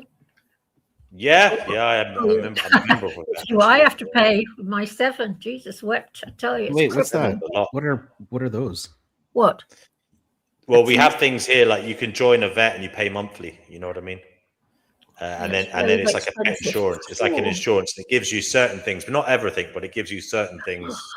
Oh. If you have an emergency situation, it gives you certain like priorities. Let's just say that. Yeah. You'll be seen and stuff. And do yours get better treatment than you do? Mine do. I mean, I think they get equal treatment. I don't know. My vet treats the cats like royalty. He's so nice to them. It's unbelievable. Oh yeah. Oh yeah. I haven't been to the GP in fucking long time, man. I don't know. It's a hell of a long time. But Mine yeah, if called you're asking me. me, He's like, if you're asking me, are the vets generally nicer to the dog than the GPs are to me? Yeah, it would seem in most cases. Yeah, I mean the vets actually seem to like their clients, their patients. Yeah. Yes. There are people out there that actually communicate with animals and can tell you exactly what your animal's thinking and wanting to tell you. I can communicate with cats, but that's about it. I've learned how to do it just from listening to vets and listening to their body behavior and their blinking and the tone of their purrs is like it means different things. Yeah. There is a way to talk to your animals and they will communicate exactly what it is they want you to know it's called animal communication. Yeah. Yeah, I do with my cats. When I used to have a dog and a cat, I used to communicate with them telepathically, and they would tell me what it is they needed and wanted. Yeah, I know that. My cat told me to diversify my bonds. Just what? He's being ignorant. Oh. It was funny. I laughed. I was muted though. Thanks, Marcus. But I tell you, at D&W, if I didn't have my cats, there'd be nothing to live for. And there would nothing. Cats know when you're depressed too. Like they know when you're depressed. They'll just like come and like try to like cuddle with you or whatever. Yeah, they're always around me. They know. They know. Yeah, but don't you guys think because of humans that a lot of these animals do live better quality of lives? I think D&W touched upon it where he said something about the domestication. I mean, if they were outside in their natural state, I mean, they're not exactly the pleasant beings that we think them to be. And I'm not like throwing shade on them when I say that. I'm just being honest. Like animals, they have their shortcomings as well. You know? It's just, and wouldn't you rather be a fucking domesticated dog in a first world country than to be some, I don't know, just some fucking random ass wolf or something trying to find its way in Greystone National Park in Canada and it's surrounded by all these other vicious wolves? I don't know. I'd rather be a domesticated dog. I'd rather be a domesticated dog, man. Fuck it. I'm not so sure. As long as I'm treated nicely with a good owner, fuck it, man. 3 hots on the cot. As you Americans say, 3 hots on the cot. I don't know. Some of these animal parents are not feeding their pets a proper diet. Oh, what do you mean by that? Oh no, don't tell me you're gonna. Is it the whole vegan thing? Yeah. Oh fuck! Here we go again.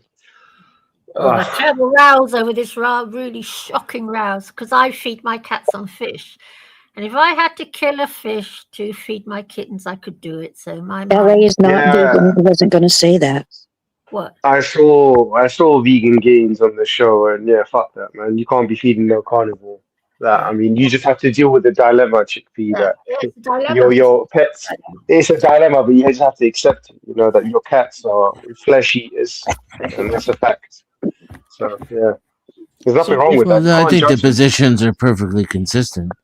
Factory farming for humans is not the same as cats meeting their nutritional needs. True, but you don't necessarily have to use factory farm methods to feed your cats. I mean, that's what I'm saying. That's the point. Oh, okay. Yeah, you don't have to do horrible things to animals in order for cats to meet their dietary needs. Yeah. I mean, you could, if you had the means to, you could go fishing and feed your cats like that, if obviously that was feasible. Or create a pond on your land and farm your own fish. Yeah. Or maybe you could just have your own rodent colony and just allow your cats to go kill them. I don't know. And that sounds a bit funny story, Ra. Must tell you a funny story. I got lambasted on here because my ginger tomcat goes out hunting dormice, and I was completely lambasted on this channel. You wouldn't have believed it if you'd heard it. Shocking. Yeah, you need to. Well, Chickpea, those people need to revisit the fucking the Great Plague in London, and then they'll understand why cats killing mice and rats is so important. Yeah. You know, a lot of these people, they're very disconnected from the reality of the world. They just get caught up in these ideologies of like, you're wrong, it's that whole virtue signaling stuff. I mean, I understand, like, be as you be, but don't forget, like, there's a wider context to a lot of things. Yes, it's harsh, brutal reality. But I'll tell you something else as well. By my cat killing the mice, he's actually saving the sparrow because mice eat sparrows' eggs. So he's actually helping the sparrows to survive. Exactly, yeah. So, yeah, I think morality is sometimes it's definitely just a human construct, you know, like. I mean, thank you. That actually, sorry, that triggered something in me. I'm gonna. No, go ahead, man. Go ahead. Life, abolition. You mentioned natural rights, and my understanding of natural rights is that it comes from human nature because we are the ones that construct it socially. So you see the tie there, Raz. But then you brought up things that happen in nature. I don't think that's what the natural rights theory means. Am I wrong in that? You mean no? I was talking about how it works with women having children. Like if you're like, I was comparing two different states: the state of nature and the state of society. That in the state of society, if you have a marital contract, then then you have greater protection than you would have in the state of nature. I'm not sure if you're referring to something else. Were you saying like humans in the state of nature or other animals in the state of nature? I'm not sure what you're referring to. When we were talking earlier about men having parental rights, I was making a point that men don't have parental rights in the state of nature. Okay, what does the state of nature mean? The state of nature is basically, pre-social contract, pre-political. It's not necessarily no government, but for men. I understand. I understand because I heard some people clap back at you saying it's an appeal to nature, but you're saying pre-states like Rousseau, that, as you said, would mention nature. Right. That he didn't understand how I was using it. He thought I was just talking about the animal kingdom, and I wasn't. Right. To be fair, I thought you were doing it too, but that's why I was so confused. But yeah, no, I understand now. He wasn't understanding a lot of things. Who was it? I don't know who. Was it a new person? That person that just left. Oh. I did not keep track of everybody's names. Well, I was trying to clarify, and he just kept. So I was like, okay, never mind. Like I'm not using these terms incorrectly. Like either you read Rousseau or you didn't. I very much sympathize with backing down when things like that happen. Just like when the term will comes up, I know that goes into a lot of different spaces, but I could understand why someone would make that jump, though. You're not doing the logical fallacy of an appeal to nature. You're using nature in a different sense. Right. It had nothing to do with the animal kingdom. I was just basically saying that I was making a point that I would say women have natural parental rights just because they come out the woman's body. Men, the father's parental rights are based on a social contract, like entirely. Right.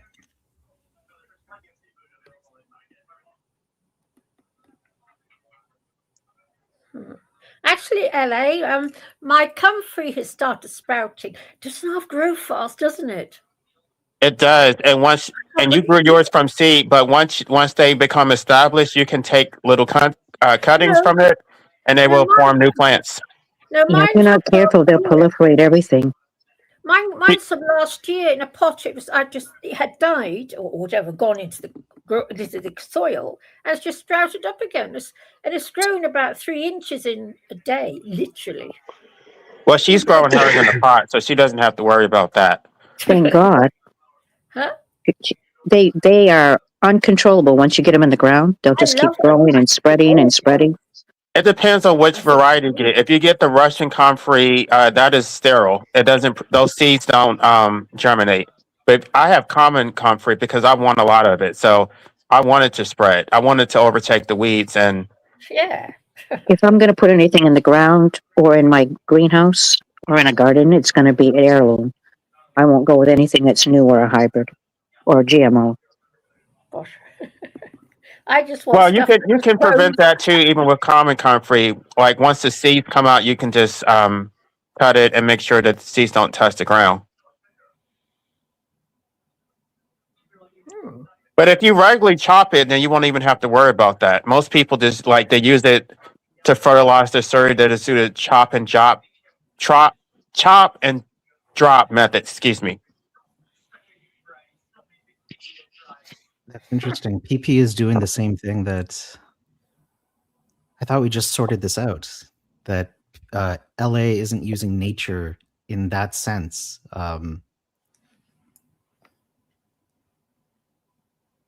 I don't know how you actually have these conversations if people are using the same word to mean different things. Yeah, but that's the whole thing between Americans, UK, Australia. And then when I hop on and I ask for definitions, people get angry at me. Like I don't Well, know, it's like people take it personally. It's they because won't even let me use it. They won't even let me tell you. Like it's like I didn't make this up. I'm telling you where it came from. So if you don't want me to speak, then I guess you just won't understand.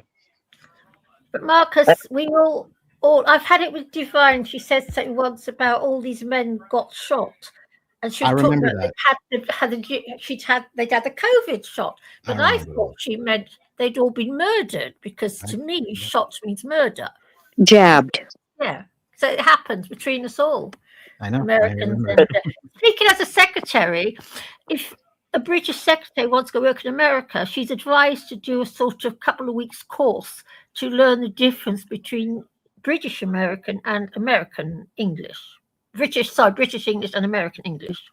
Got me. Well, because we can't say the actual words, because if we do, then we'll be taken off the channel. I mean, that's the whole point with everything right now. We can't even speak what it is we're speaking about, because if we speak what we're speaking about, it will be censored, which doesn't make any sense to me, because if we could speak what we're speaking about, we wouldn't have the discrepancies.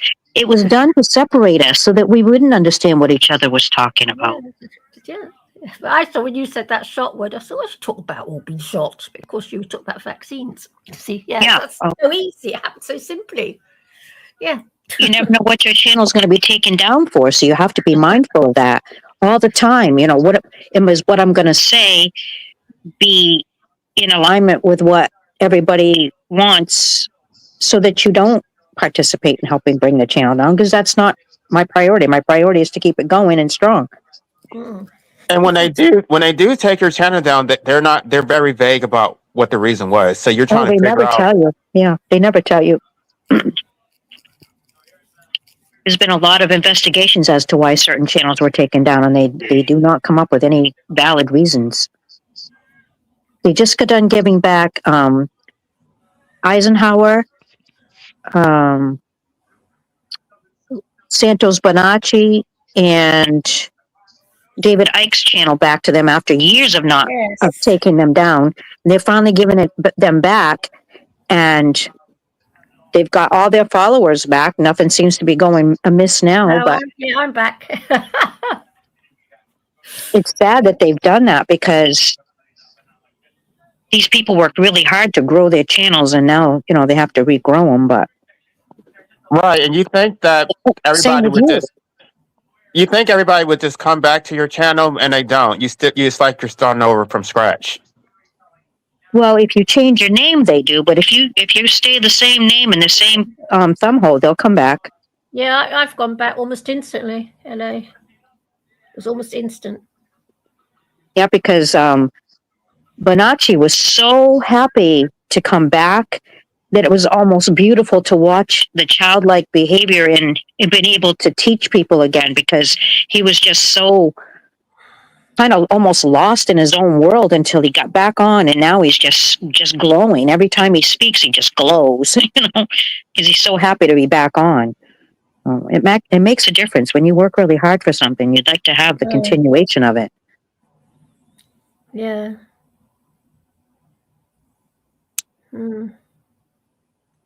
And I think abolitionists, you're going to have a major, beautiful channel there if you can incorporate everything into one.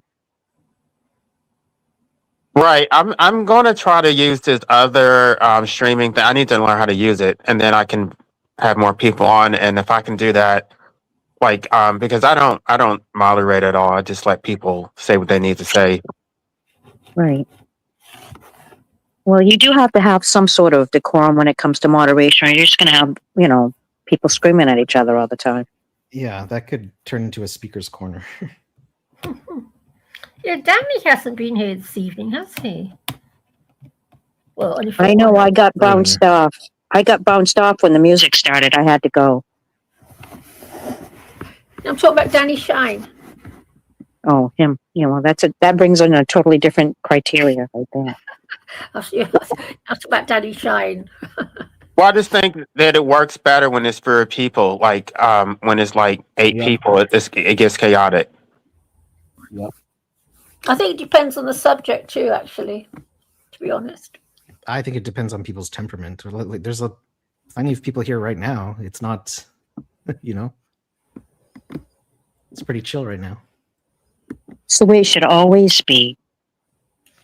But when you speak out of turn, that doesn't help at all. It just gets people more wound up. But still, Divine, it helps get rid of one's stored anger and hatred. Have a good hiss and spit, and eventually you will empty. Well, I've emptied my soul out now. It's all nice and empty from all my stored up anger and hatred, and it's really good. I don't think it's all gone yet, hon. Oh, Divine! I think it's a vicious cycle. I have to speak my truth. If I don't, I'd be lying, right? And I don't do that. There's a lot of it there. There's a lot there, Divine. There's lots of it's going to take a long time for it to be released, too. It's okay. Yeah, but a load has gone. Quite a lot. Just be careful because it could be a feedback loop. You feel good to let it out, but then you keep doing it to get that feeling again. So no, I don't enjoy it. No, Mother Marcus. The reason why I'm glad to get rid of all this anger and hate, because I've been in group therapy. The reason I've said this to DNW quite a few times, I come here as a form of group therapy because it provides you with a safe space to get rid of all my stored up anger and hatred, all the rest of it, because there's a heck of a lot of, because in the real world I can't release it because I wouldn't dare, because I'm an 8-stone female. I can't just say whatever the fuck I like to people, but here I can. Yeah, usually at my expense. Well, you do to me too. Yeah, and cats don't speak a language yet. No, but it has helped. It is helping me, I tell you. It's weird. It's a great form of group therapy. I wish there was It's wonderful, Chickpea. It's absolutely wonderful, Chickpea. But do you know what? Yeah, on this note, I agree, man. I think you have to embrace it all, man. You have to embrace the madness of it, the calmness. It's a whole package, guys. You have to embrace it all. Because think about it. If everybody spoke here, I like order, but don't get me wrong. But it's like if everybody spoke here and it was always calm and demure, you're like, after a while, you'd probably be like, oh, what the fuck is this? You know what I mean? But, I agree with you, Ross. It's a matter of keep rolling, as Limp Bizkit would say. It's like let the wheel turn. Realize there will be a new dawn. Yeah, Things will become peaceful again. I did it all for the nookie. It's a lesson and experience in resilience building. Oh man, I think I'm going to go against all of you. I disagree with that. I think resilience can happen with internal emotional regulation. When people are expressing themselves, it releases catharsis, it releases dopamine, and you get a hit. It feels good to release, and you can go into a vicious cycle. And there are studies on this, and I am not prepared to provide those, but I think we had one here on the panel. I agree with Marcus. But what I mean, the lesson. I'm only jabbing it, Torty. I'm only jabbing. The lesson is you don't have to join in. You can just let it happen and watch. You don't have to get involved. That's what I do most of the time. But Marcus, what I've always thought about coming here is okay, and I know people don't agree with me on this, but like sometimes we get people coming and moaning and groaning and moaning and groaning, and we get someone else coming along telling them to cheer up. Well, you know what? If people want to moan and groan here, they can groan to their heart's content. With my good will, to tell you something, I think it's healthy to moan and groan and lift off all that. Cheer up, chickpea, cheer up, chickpea. Smile, my dear, laugh backs. Cuddle your 7 cats and have a cup of tea. Oh, look at that kitty. That's a chunka. Cheer up, chickpea, cheer up, chickpea. Smile, my dear, let the bad days flee. Put David Ack on not knowingly, then laugh it off conspiratorially. Dance in your favorite hat like that. Curl up to lasagna kitty. That kitty singing. Cheer up, chickpea, don't look so blue. Smile, my dear, the world needs you. Gato Don't rojo. let the odd colors get you down. They hate it when you laugh. They frown. Laugh till it echoes. Dance round the flat. That cat's thinking to himself, well, it's either this or the streets.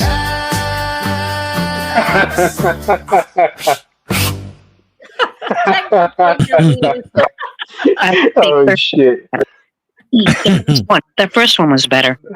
That first one looked like peanut butter and chocolate ice cream. I want to put them in a bucket and use a spoon to eat them all up. I'm talking the first song that he had. The first song he created was the better one. It was more jovial.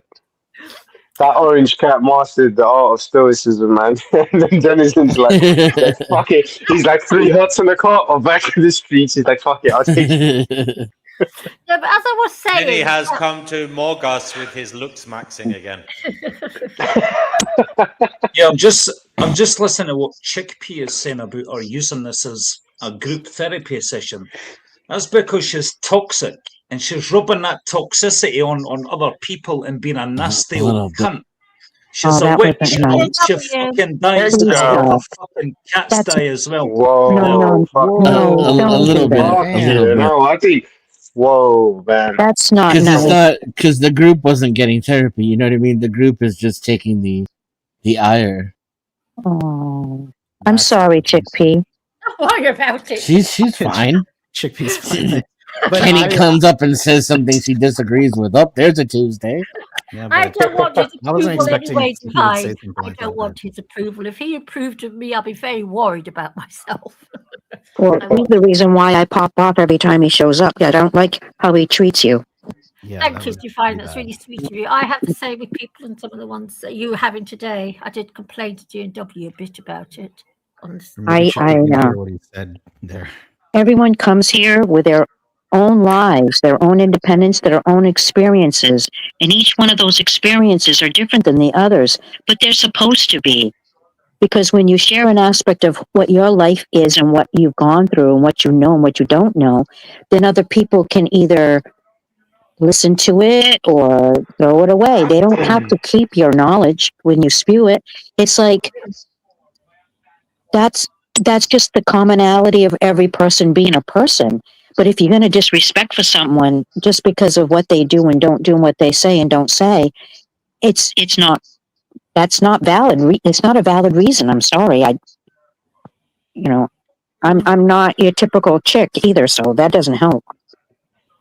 Yeah, like one thing, my first time on the show, debut on the show, and one thing that I find distasteful is when people start throwing out malicious ad hominems, man. Like, you had Kenny just now, and then you had fucking that Fatima guy, and he goes to me, I hate you, because I have a different fucking viewpoint.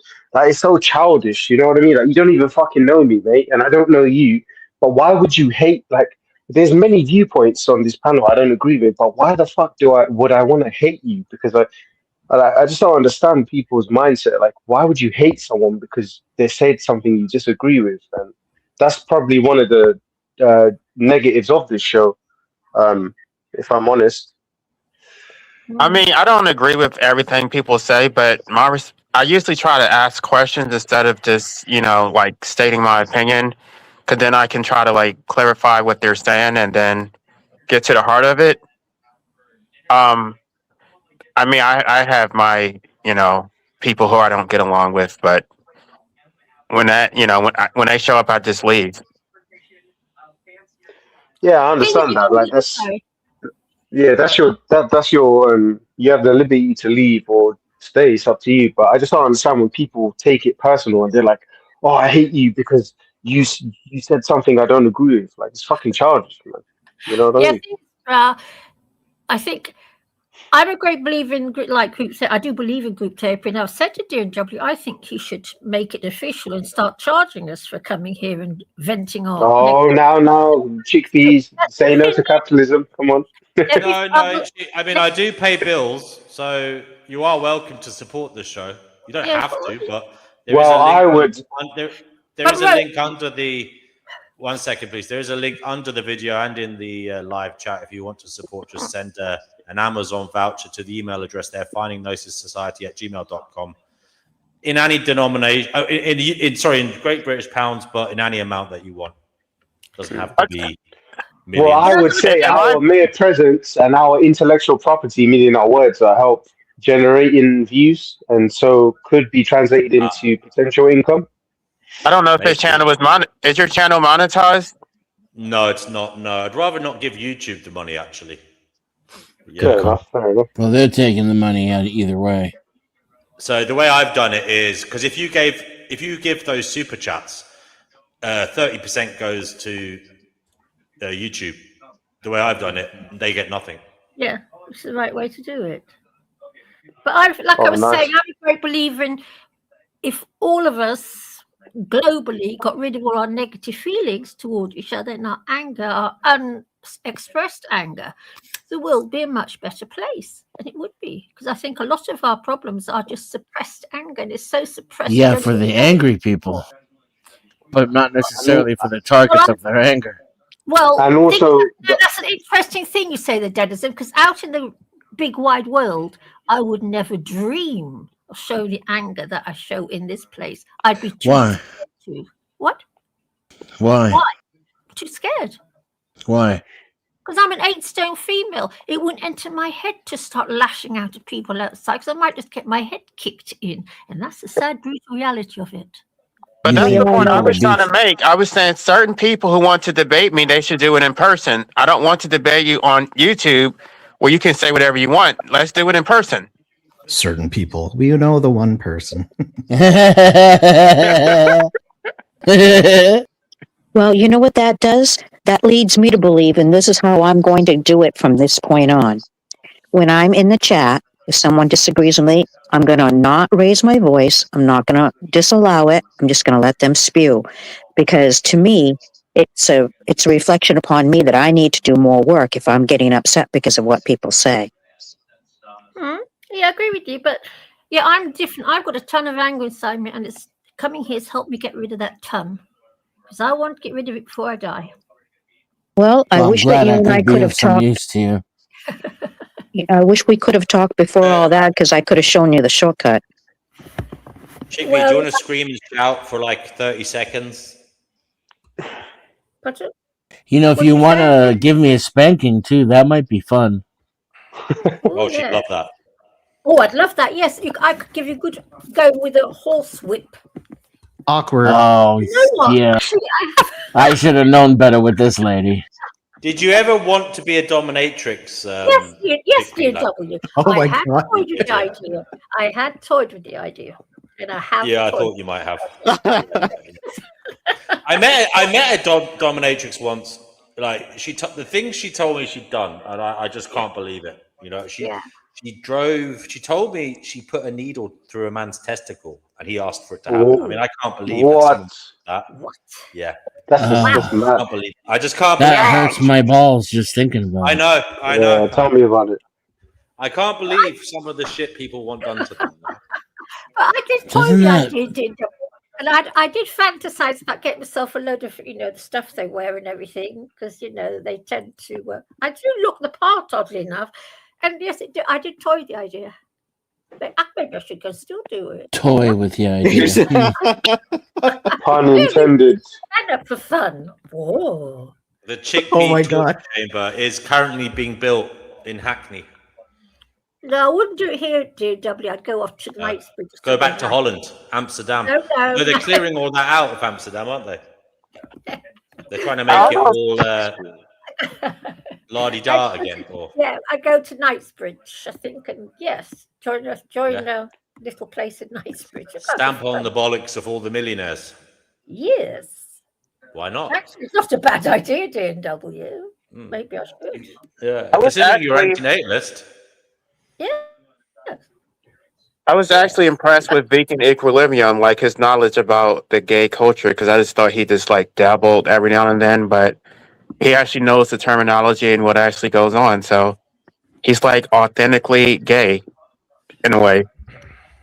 I think he's both ways, hon. No, I don't think he is gay, in fairness to him. But he's like he's familiar enough to where he's not like just somebody on a DL who just like hooked up with one guy. Like he knows the culture. Divine, can I ask you something? Speaking as a female, you mean to tell me you've actually had the courage to take your anger and show it to the world and say your piece? You had that guts. Divine, I'm talking. You're muted, Divine. Oh, yes. Yeah. What was the question? Yeah, we're talking about anger and showing our anger and showing our hatred, okay? Because I've been bullied a lot in my life, and all that anger is pent up deep inside me. I can only say I don't have a lot of anger anymore. I used to, but not anymore. Yeah, well, lucky you. I'm getting rid of mine. It's going, and I've noticed it in my soul because I can now snuck my soul at night, which I couldn't do even 2 weeks ago. You know, when you get that feeling when you were little, you could snuggle your soul. You must remember when you were little, you could snuggle yourself around your soul. Do you remember that? Oh, yes. The only time that I'm angered now is when people don't know me and they accuse me of lying. Oh, my God, I flip because I've worked my whole life to make sure I don't tell lies. When someone says that I'm lying, it pisses me off. Yeah, I know what you're saying, but I'll tell you something, Divine. I've never, ever dared to show my anger in the real world. I wouldn't dare, because I tell you something, I could kill. I've got so much anger and hatred locked deep inside me because I've been bullied, and I have been. Chickpea, sorry to interrupt. DNW, are we allowed to talk about psychedelics here? Or Yes, sir. But don't say people should take them. Don't say just talk about the effects of them, maybe, or whatever. Yeah. Can I just okay, I see what you mean. Yeah, go ahead. Yeah, so Divine, coming here, this is the first time in my life, because I've also been in group therapy, and even then I didn't dare really express myself for fear of being beaten up by somebody bigger than me. This is the first in my life I've had a safe place to lash out at people. It is helping me. And to not have to worry about having my face smashed in. I know it sounds insane, but we all live our lives differently. You know. Well, I'm too scared to lash out in the real world. I wouldn't dare, and I wouldn't dare. I've never been a person that did that, ever. Even when I was going through all the foolishness my mother was dishing as I was growing up. Yeah, exactly. I don't know. I view it all differently than I used to. And it's because of a lot of inner work that I've done.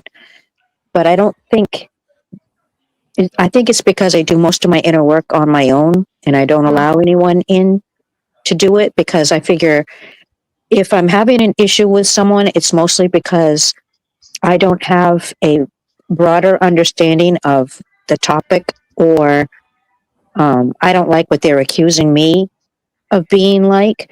But I think that once they knew me, they would realize that I'm not a fighter in any way on any platform. If I see at all that there's going to be an argument and someone's going to argue with me and fight or try to, I automatically dismiss myself. Just like when that guy Given comes on, or when Noodles comes on, I know I have more work to do when it comes to those two people. And I've got Divine. You've got the same as me, except when Noodles comes on, I just lash out. If I stood on the show and someone allowed me to say what I actually wanted to say to Noodles or to that Given guy, hello, you guys would view me as a totally different person. And I don't want that, because that's not who I am. It's just those two people trigger me in such a way that Divine, what you're saying is you're not, despite the whispers on the corridors, you're not a female psychopath, and neither are you, Chickpea. No, I'm not. There's no way. I don't have that. Isn't that kind of redundant? But Divine, you're saying the same thing as me. Yeah, but I'm not going to do that. I'm not going to give it to them. See, that's the difference between you and I. You're going to sit there and you're going to dish out their syrup, okay? And that's because you have lived a long enough life that you can dish out the syrup and they have to take it whether they like it or not. I still have at least 50 years here on the earth plane, and I plan on living here until at least I'm 90 or maybe 100 because I want to irritate all the people that just for something to do. So you are a female psychopath. Very vindictive. I'm planning on going in 7 or 8 years. No, it has nothing to do with the vindictiveness. It's just a joke. My grandchildren actually think I'm going to last longer than them because I'm so calm compared to them. But Divine, you see, I'm planning on going to Switzerland in 7 or 8 years' time, to the clinic. And so I have to make sure I got rid of all my negative feelings before I go to the clinic because I want to make sure I detach from all my earthly connections. Yes? All that negative emotion because they can get you on it. So Chickpea, why don't you you should take up meditation and stuff. Yes. Oh no, I'm not a meditator. I'm not a meditator. I'm a headbanger. No, because no, not even that type. I'm talking about I think it's called like Vipassana, where it's very interesting. It's almost psychedelic in and of itself, and I'm not referring to any illegal substances. I'm just saying, like, when you really focus on your breath, and then you can really lose the sense of self, and then you no longer you lose the sense of thought. So all that's left is this kind of awareness. So you can do that without doing any crazy shit. I mean, you can do it in a quiet room. That message, because it's not that we don't have these feelings; it's what we do with those feelings. I don't do anything crazy. I just sit here mouthing off on here occasionally. I'm not doing anything crazy, but I'm not one of these relaxer people. I'm a headbanger. And I bang. Oh, Lord. Oh, okay. You might have to drink the shaman's potion then. Here's the troll. Here's the king of trolls. He has Kenny. Please be careful. Don't swear at the ladies. Thank you. Yeah, Divine, referring to me as that given guy before. That given guy. Listen, at least I've got the balls to use my own fucking name. You coward. Fucking. Oh my gosh. What? We didn't hear that. We didn't hear that, Kenny. Go ahead. We don't need to hear that. That's why we didn't hear it. Can we hear from Brother Marcus? See, this is why weird. I'm angry in the world. That's so strange because he shouted, but we couldn't hear what he was saying. Now, see, we kicked out. Where's Brother Marcus now? I don't know he's got. Well, I don't think he liked that kind of. I didn't hear it, so that's good because I probably wouldn't be here either. Did nobody heard what he said? It was a lot of mumbling. He should never have been allowed. The only thing I heard was at least I used my real name, and then he started screaming something which was incoherent. Name. Can anyone explain to me why this guy's so angry? No one needs to know why. We just need to bring Brother Marcus back in because I wanted to hear his response. Why are you deciding who should know why? I'm asking. No, why are you deciding on behalf of everybody? If you don't want to know, then you can just state your position. Thank you. That wasn't what I was trying to say. I didn't get a chance to finish my sentence. When that man, he came in and he interrupted, instantly Brother Marcus left, and I wanted to hear his response to what you had just said. Brother Marcus, come back in the chat, please. But Ra, can we finish our conversation now? This is going to sound really, really bizarre, but for a long time I suffered from very, very severe depression. Now, depression is also anger turned in on itself because you can't release it. And I've noticed how much better I'm starting to feel in the mornings. I've noticed it most in the mornings. And my depression has plummeted over the past couple of weeks, and it's plummeted. I'm glad to hear that. You're welcome. You're welcome. Amen. Amen. Yeah, it has. No, I've told D&W my depression. Yeah, I know. I can get rid of it. Chickpea, She piles all of her anger and hatred and then dumps it onto me. Chickpea, that's a joke, by the way. Brother Marcus, Yeah, it's back. Good to have you back, mate. Yeah, Brother Marcus, you was going to reply to what I said, according to Divine. Asher, I want to hear your man, response. good to see you, bro. Hope you come on next time. Just that I was just gonna say that I support what you were saying, because it wasn't the fact that we don't have these feelings; it's how we process those feelings. And yeah, that was pretty much all I was going to say. Is that just because someone appears to be calm and not vent or let it out doesn't mean that they're not doing internal work. There probably is a storm inside of them, but they're able to emotionally regulate it from internal work through things like meditation. But it equally doesn't also mean that they are good people or nice, or what they're doing is nice and well-meaning. So that's why we have to give people who are emotional a chance sometimes, because they may well have very good intentions and be trying their best, So I give everyone a chance, It could be fakery too. I agree with that too. Also, because the expression of anger doesn't necessarily, because some people focus too much on the expression of anger, but not what's angering the individual.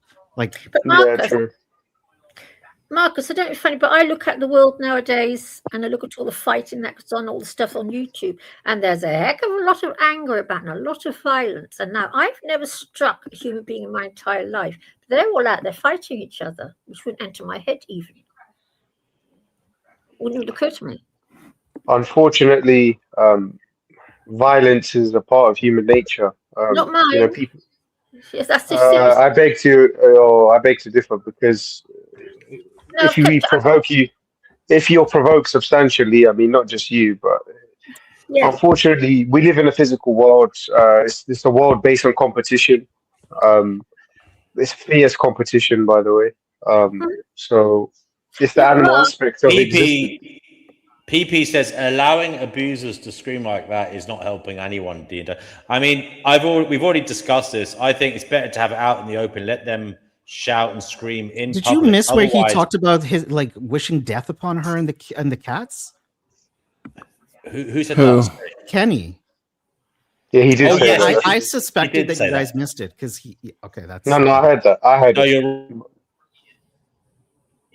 Right, he did say that. I got that. But do you not see him as I know Chickpea very well. She is not all bothered about him. You see him as a cat.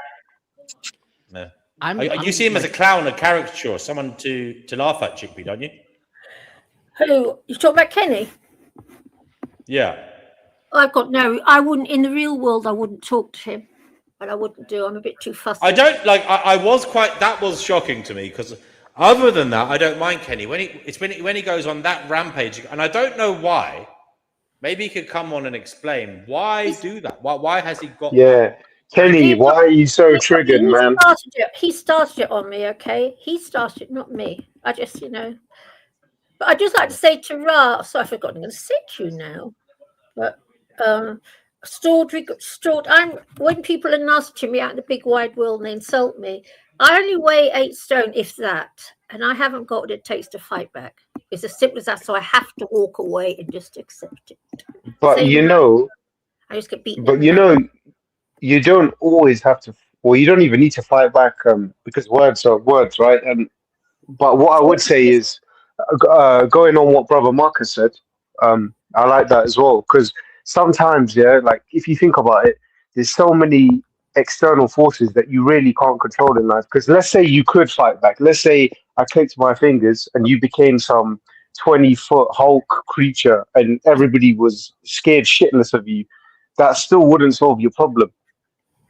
Did you know what I'm saying? Because the problem is, how are you relating to it? Because we have this guy literally come on, and obviously he was shouting what he was shouting, but how are you going to relate to that? Because the thing is, this world is a huge place, and it's impossible to go through life and have everybody tell you nice things or to stroke your ego.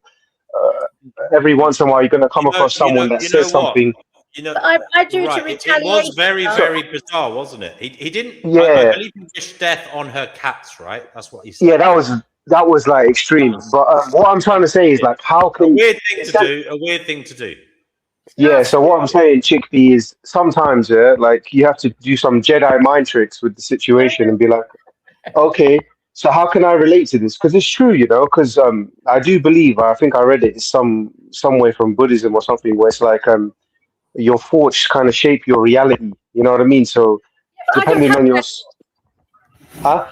Ra, I don't know if funny says during the course of my lifetime, I was beaten up by my own mother. When I was 6 years old, a boy broke my nose. I had to put right years later. And when I was in my early 20s, a man broke my hand. That's just the Yeah, no, start. I understand. So Right. that's trauma. Now, So let me everybody finish. has. Let me finish. Okay, go They on. did that to me. I didn't. They did that to me randomly, just out of the blue. I'm going to smash a roller skate in your face. Another bloke decided to just break my arm or my hand. And my mother used to beat the shit out of me when I was a little girl. So I've been attacked quite a lot, and I've had to deal. That's been sitting aside me for all these years. Okay, so first thing I have to say is I'm sorry you had to endure that. That sounds very nasty, The only but one, yeah, it was nasty. with respect to D&W, you might have to drink the shaman's juice, and I'm not going to go too deep into it because we're on the thing. There's certain therapies if you don't want to do meditation, because what it is we all have trauma. It's expressing itself in our lives subconsciously or sometimes even consciously. But like you said, you've had stuff from childhood, which we all do. And I think you might have to drink the shaman's potion. And I'm not going to go into detail out of respect for D&W and what you said, because trust me, there's a lot of great studies and all that, and I'll leave it at that. But if you have that level of trauma, you're going to have to get the potion, the elixir. That's all I'm going to say. I have had. Oh, sorry. Yeah, go ahead. I've had a ton of psychiatric treatment, quite a lot, and a ton of group therapy. And even in group therapy, you have to have someone to direct your negative feelings at. And group therapy, that is recognized in group therapy. And I would not have dared to direct the sort of anger that I feel sometimes at anyone in that group. So in it, all intents and purposes, it was a waste of time because I didn't actually get rid of it. It's getting rid of it. I'm different to you. I'm not going to take a load of drugs. I've got enough problems with my brain as it is. I'd rather just do it organically. I would disagree on the Another term. weird thing to say is, I think as adults we can appreciate he was doing it for effect. He was doing it in a trollish way. I don't think he was serious. I think he's a shock jock. No, he doesn't like me. He threatened her life and the life of her cats, hon. He threatened both of their lives. There's something psychotic about that. It was very malicious, though. Even if we take what you're saying, D&W, it was very malicious to say that about her cats. Oh yeah, I'm not saying it was right. I'm just saying. Yeah. I'm not sure. I find it hard to believe that he literally meant it. I think he came on. I don't know what's possessed the man. Whether he's under the. It's not good. It's not right. I hope he apologizes.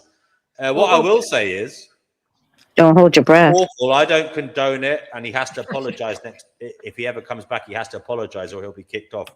DW, how do you like if someone said to you, "If I'm going to kill you"? Yeah. No, it's awful. It's awful, Chickpea. But what I'm saying is, the only good thing that's come off it is the conversation afterwards. He is in the back room.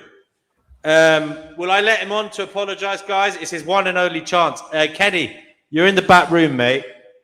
You can't talk like that to dear Chickpea, an older lady, 71 years of age. Or Divine, he's laid in Divine. Yeah. So Kenny, Divine? If you really want to stay as a participant on Finding Gnosis, please rein it in and just apologize for what you've just done. I don't even know if it's a good time for you to come on, whether you're under the influence. Do you really want to come on at the moment? This might be your only chance to say sorry. So, Chippy, will we let him say sorry? I don't know, Divine. Divine, what do you believe in? Do you believe in healing and forgiveness? I believe that there's healing and forgiveness, but I mean, you don't threaten people's lives, no matter if they're Chickpea or Joe Blow. I mean, you just don't do that. It's just not right. It's unacceptable. So it's going to be up to Chickpea, because since it was directed towards her. It's up to you, Chickpea. I don't like him, and I can't bear to look at him. He's somebody I don't want to look at. Sorry to be suspicious. Yeah, well, if he turns off his camera, are you willing to let him apologize? No, I can't stand the sound of his voice either. I don't like him. Which is why we hate each other so. It's totally reciprocated. I hate him. He hates me. That's the way it is. Kenny, you're not going to get on today then for this one. He can apologize from the comment section. Yeah, he could write something in the comment section. He could. Yeah, I would advise that as a first stage in your act of attrition. DW, our hatred is mutual. It's totally reciprocated, and it is. It's a shame. It's a shame. Yes, you dislike him, Chickpea, but you would want him dead, would you? No, I haven't said anything like that. Okay, so there's the difference, hon. If someone actually threatens your life, they want you dead. That's not nice. Look, I actually think for Kenny's sake, it's probably better we don't let him on either, because he might be under the influence. Because I thought he said, "I hope your cats die," which isn't nice. He said Chick her and him. But you're telling me he said something about Chickpea herself as well. Yes. I believe Right, Brother Marcus might have heard it, and I think LA heard it as well. Yeah, well, I heard the first part, but then he was just screaming. Kenny, it wasn't on. It wasn't on. And DW, don't worry about me. Please, Kenny, just apologize as a first step towards reconciliation. You're going to have to write some earnest words in the live chat, and then we'll see what happens from there. It's a pity because we enjoyed his singing. You know. You Go ahead, Chickpea. No, we didn't. You didn't. I did. I enjoyed his singing. I didn't enjoy this bit. We did not. I admit it. I enjoyed his singing. I didn't enjoy what happened with Chickpea. It's always in the middle when other people are talking. He just can be the case. When other people are talking, he just starts singing randomly. It's so disruptive. Thank you, LA. Thank you for your support. That's why I don't like it either, because when someone's trying to talk and give their point, if someone just tries to interrupt it by singing and especially, he doesn't even preface it by saying, "Hey, does anyone mind me singing a song?" And then go into song. Instead, he just starts randomly singing right in the middle of someone's point. And I think that's disrespectful. It is, but I think it's kind of funny as well, Divine. I'm not going to lie. William says, you guys are mental. You all throw hate all night long and then collectively moan about one guy and ask him to say sorry. The whole thing is mental. There you go. That's William's view on it all. He started it. Kenny started it. I didn't. I hadn't even said anything. Nothing. I've said nothing. Asher, man, it would be great to have you on. Just make sure you're subscribed to Finding Gnosis, and you can come on next time. So keep your bell switched on, and then you'll be able to join. Well, he attacks me too. I don't care. He says stuff about me. So does Noodles, but yeah, we're all in it together, LA. I get it too. Yeah, that comment was a bit offhanded, isn't it? What the hell does he mean we throw hate all night long? No, we don't. Obviously, the conversation gets a bit heated sometimes, but who's throwing hate, Mr. William White? Do you want to come on the show and tell us what you mean? I've asked William to come on already. He won't come on, unfortunately. Yeah, I don't know. I think that was a bit too strong of him to say that. Thank you for being my funeral buddy today. Good night. Good night. I don't know what happened there. We lost someone. Okay, Fatima, you're on the Finding Gnosis show. Remember, you're on thin ice as well, mate. So go ahead. We lost Brother Marcus again.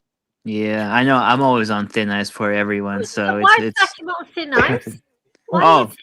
Because he was getting he was being insulting and that as well earlier. Well, I've never heard Fatima say a bad word. Oh, you have no idea. William says, "Don't wind me up. Don't wind him up. I don't know what wound him up, but don't wind him up." He says. Yeah. So, Fatima, you're not an anti-nihilist, are you?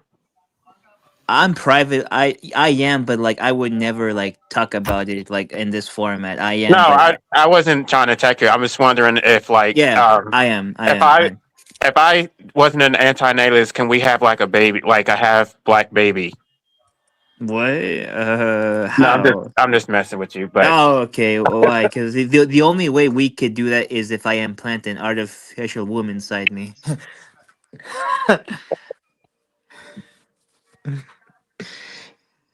I don't know, because they were talking about the whole that you were getting mutilated. I'm like, I don't think that's happening. But that was the fucking the other retard, the Kenny.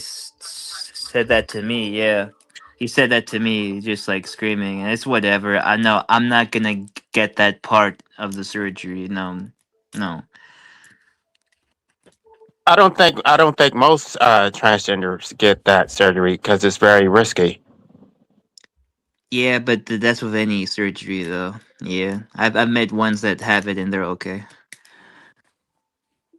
No, it's prone to getting infection. Like it doesn't. I don't know. I'm not even going to talk about it because I'm sure you've already researched it. Yeah, I did. Yeah, I did my research on that, but I'm not gonna get that. I'm gonna get other things though.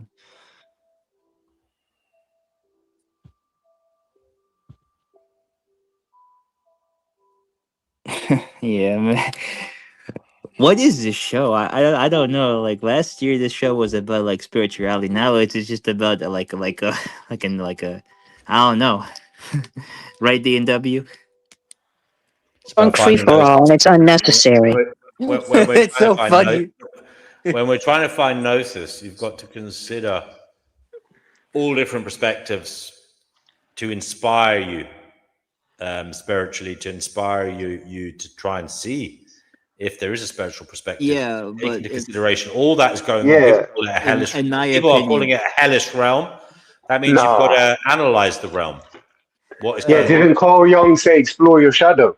And this might be the shadow for everybody. I mean, because your opposite person might be here that's probably pissing you off, but maybe you should explore why you're getting pissed off. I don't know. Kenny is backstage again. Kenny, mate, you know you got to do some communication in the live chat before you come on, Kenny, because you've upset the ladies, and apparently you called for death. Yes.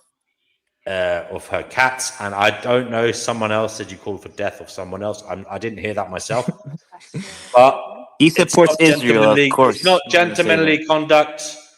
So please, in the live chat, Kenny, explain yourself and try to move towards reconciliation. He's a Zionist, D&W. He's not gonna do that. Okay, that's your view. Yeah, but you support Russia and China, so from somebody who's essentially It's decidedly worse. Because if you can't make that claim, we're not gonna have this conversation. I'm not gonna have this. No, but so why do you always bring it up? I find that very interesting. You always criticize everything, and then you're like, I don't want to talk about it. What kind of bullshit is that? You want to talk about it? He says he didn't threaten anyone.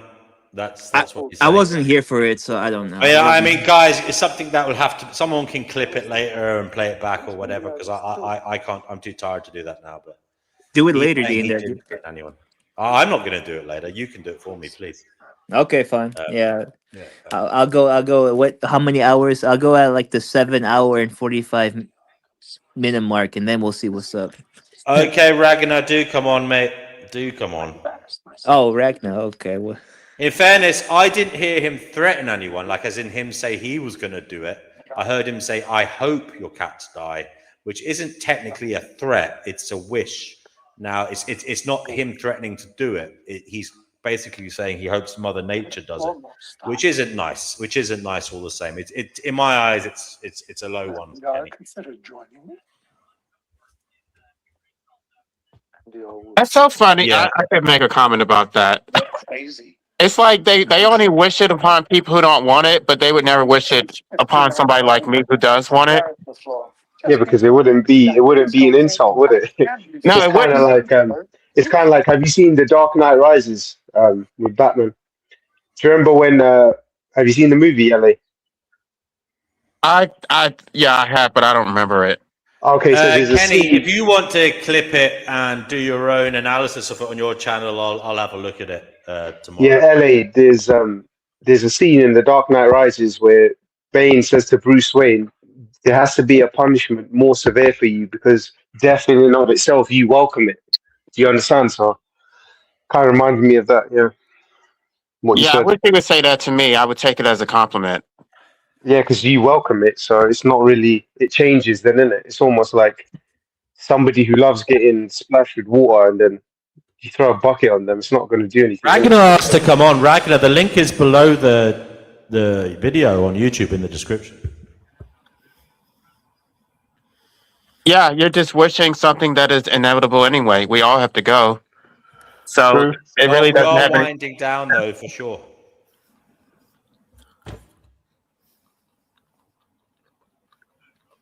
Did Chickpea invite him back in? No. Oh, okay.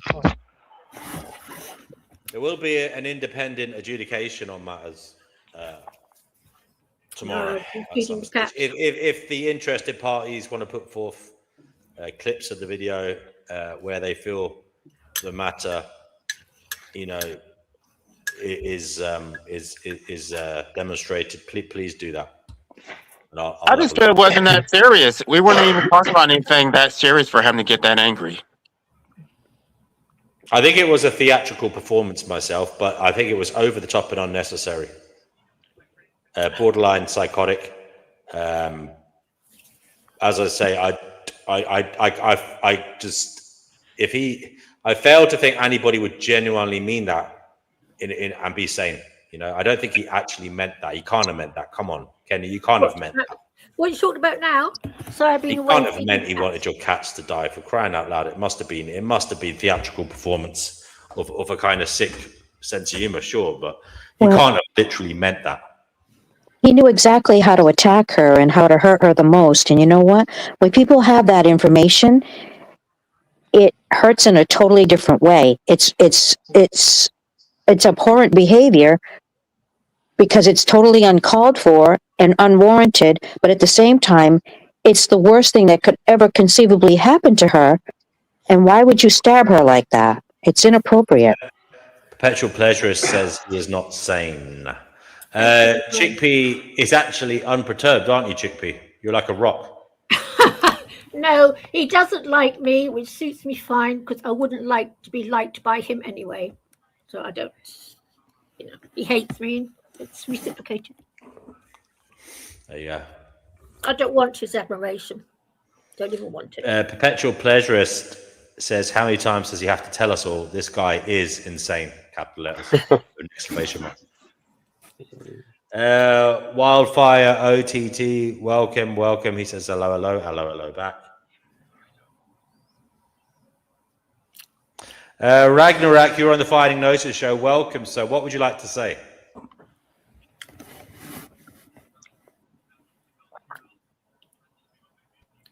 Oh yeah. That was silence at the most awkward moment. I think he's on mute.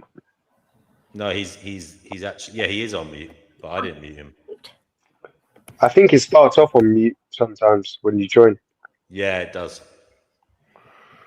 Ragnar, unmute yourself and speak if you feel so obliged.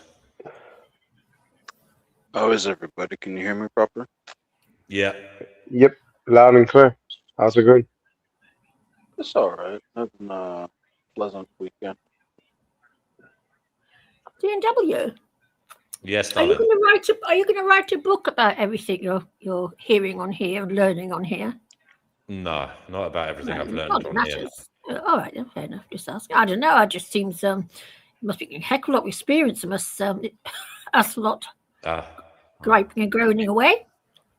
Well, I would like you to write a book about how humanity, or at least a Substack article about how humanity is going to save us all, or like AI. Like, what do you mean by that?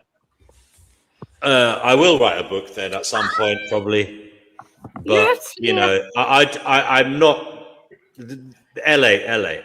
I will say one thing, right? You're asking me to provide an answer when you haven't provided an answer. What do you mean? I haven't provided an answer yet. I've demonstrated so many times. I don't want. It's a bit late tonight, but 1,000,001 times I've shown you how your thinking is erroneous when you claim to have done anything beneficial. I just told you that I went to a libertarian convention that I'm actually going to start implementing. You told me to smoke a fat one. Me and you, LA, will have a little sit down one time. Just me and you, no other voices, and we'll go over a few things. Because I don't dislike you. I know you care. I just think you are wholly mistaken and misguided. I think unfortunately for you, right? And I get it. You're emotional. You're an emotional man. You care a lot. And I care as well. And I know what it's like to care so much. You allow your emotions to override your thinking. And I feel that's what you do. You hold on to. Do you think that was I was saying, like, I mean, you used the right I article. genuinely feel you've blown up a big fantasy.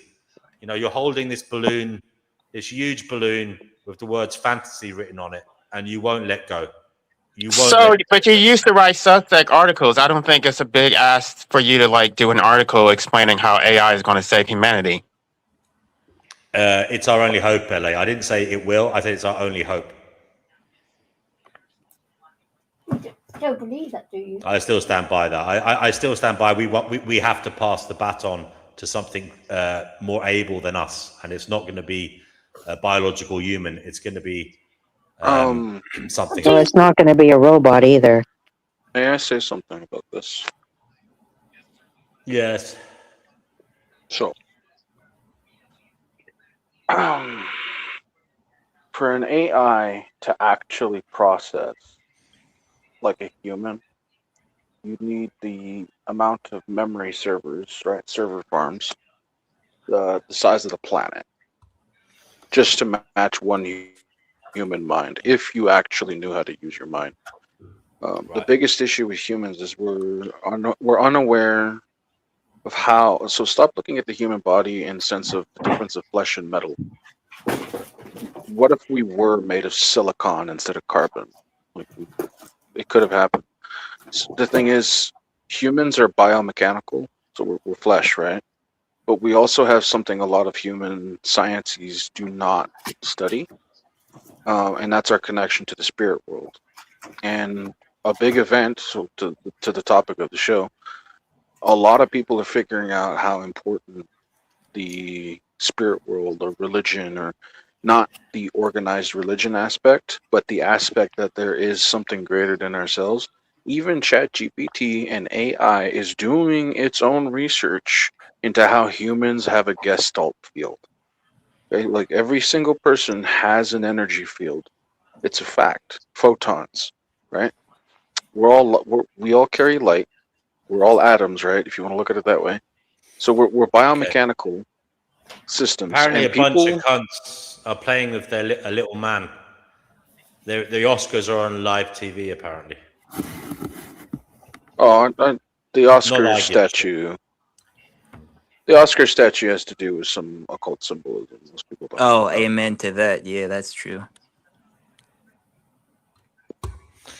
Okay, sorry, Ragnar. You've come at the latest of hours, but it is good to have you here. Unless Vegan Equilibrium wants to come on and take over, I don't see a future for you today. And by that I mean we can't go too deep at this time. I'm just letting you know that humans are more capable than you would know, and passing the baton on to something else. No, it doesn't work that way. Yeah, but Ragnarok, do you really think, knowing what we know about the universe, do you really think this flesh form of human beings and all our needs, which are pretty much based on what the Earth provides, do you really think this thing can explore the universe and potentially see, I don't know, do we live in a multiverse, string theory? Do you really think this puny little primate that we are can do all of that? Maybe, I think D&W is right, maybe a humanoid droid with AI infused, or transferring your consciousness into a chip, because it's very inconvenient, this body. You know what I mean? It has too many needs. I do believe like a sort of droid humanoid type of thing would be Machines have more needs. Machines have more needs than our bodies. Actually, we are the perfect machine. That's the truth. No, you can disagree, but let me explain why. Humanity is a self-replicating biomechanical system connected to a spirit world, basically a biological Wi-Fi. You don't know how to access it, and you think you're just a monkey. Okay? Most humanity can keep going like an organism, just constantly going and multiplying, and our souls continue. Okay? Souls are immortal. Okay? The flesh may fade, but souls keep going. We keep coming back. And if you had a method of remembering your past lives, maybe you'd see the world in a different way. But most people don't have access to that. Wait, hold on. Most people are stuck with their little publishing books that they got from their schools that the Epstein gang and the Rockefellers and Rothschilds fucking printed for you. Your worldview, most people's worldview, is completely given to them, not formed. And yours isn't. Where did you? So you're literally spewing Eastern esoteric nonsense about past lives and that, which there's absolutely no data. Yeah, how because is it Eastern?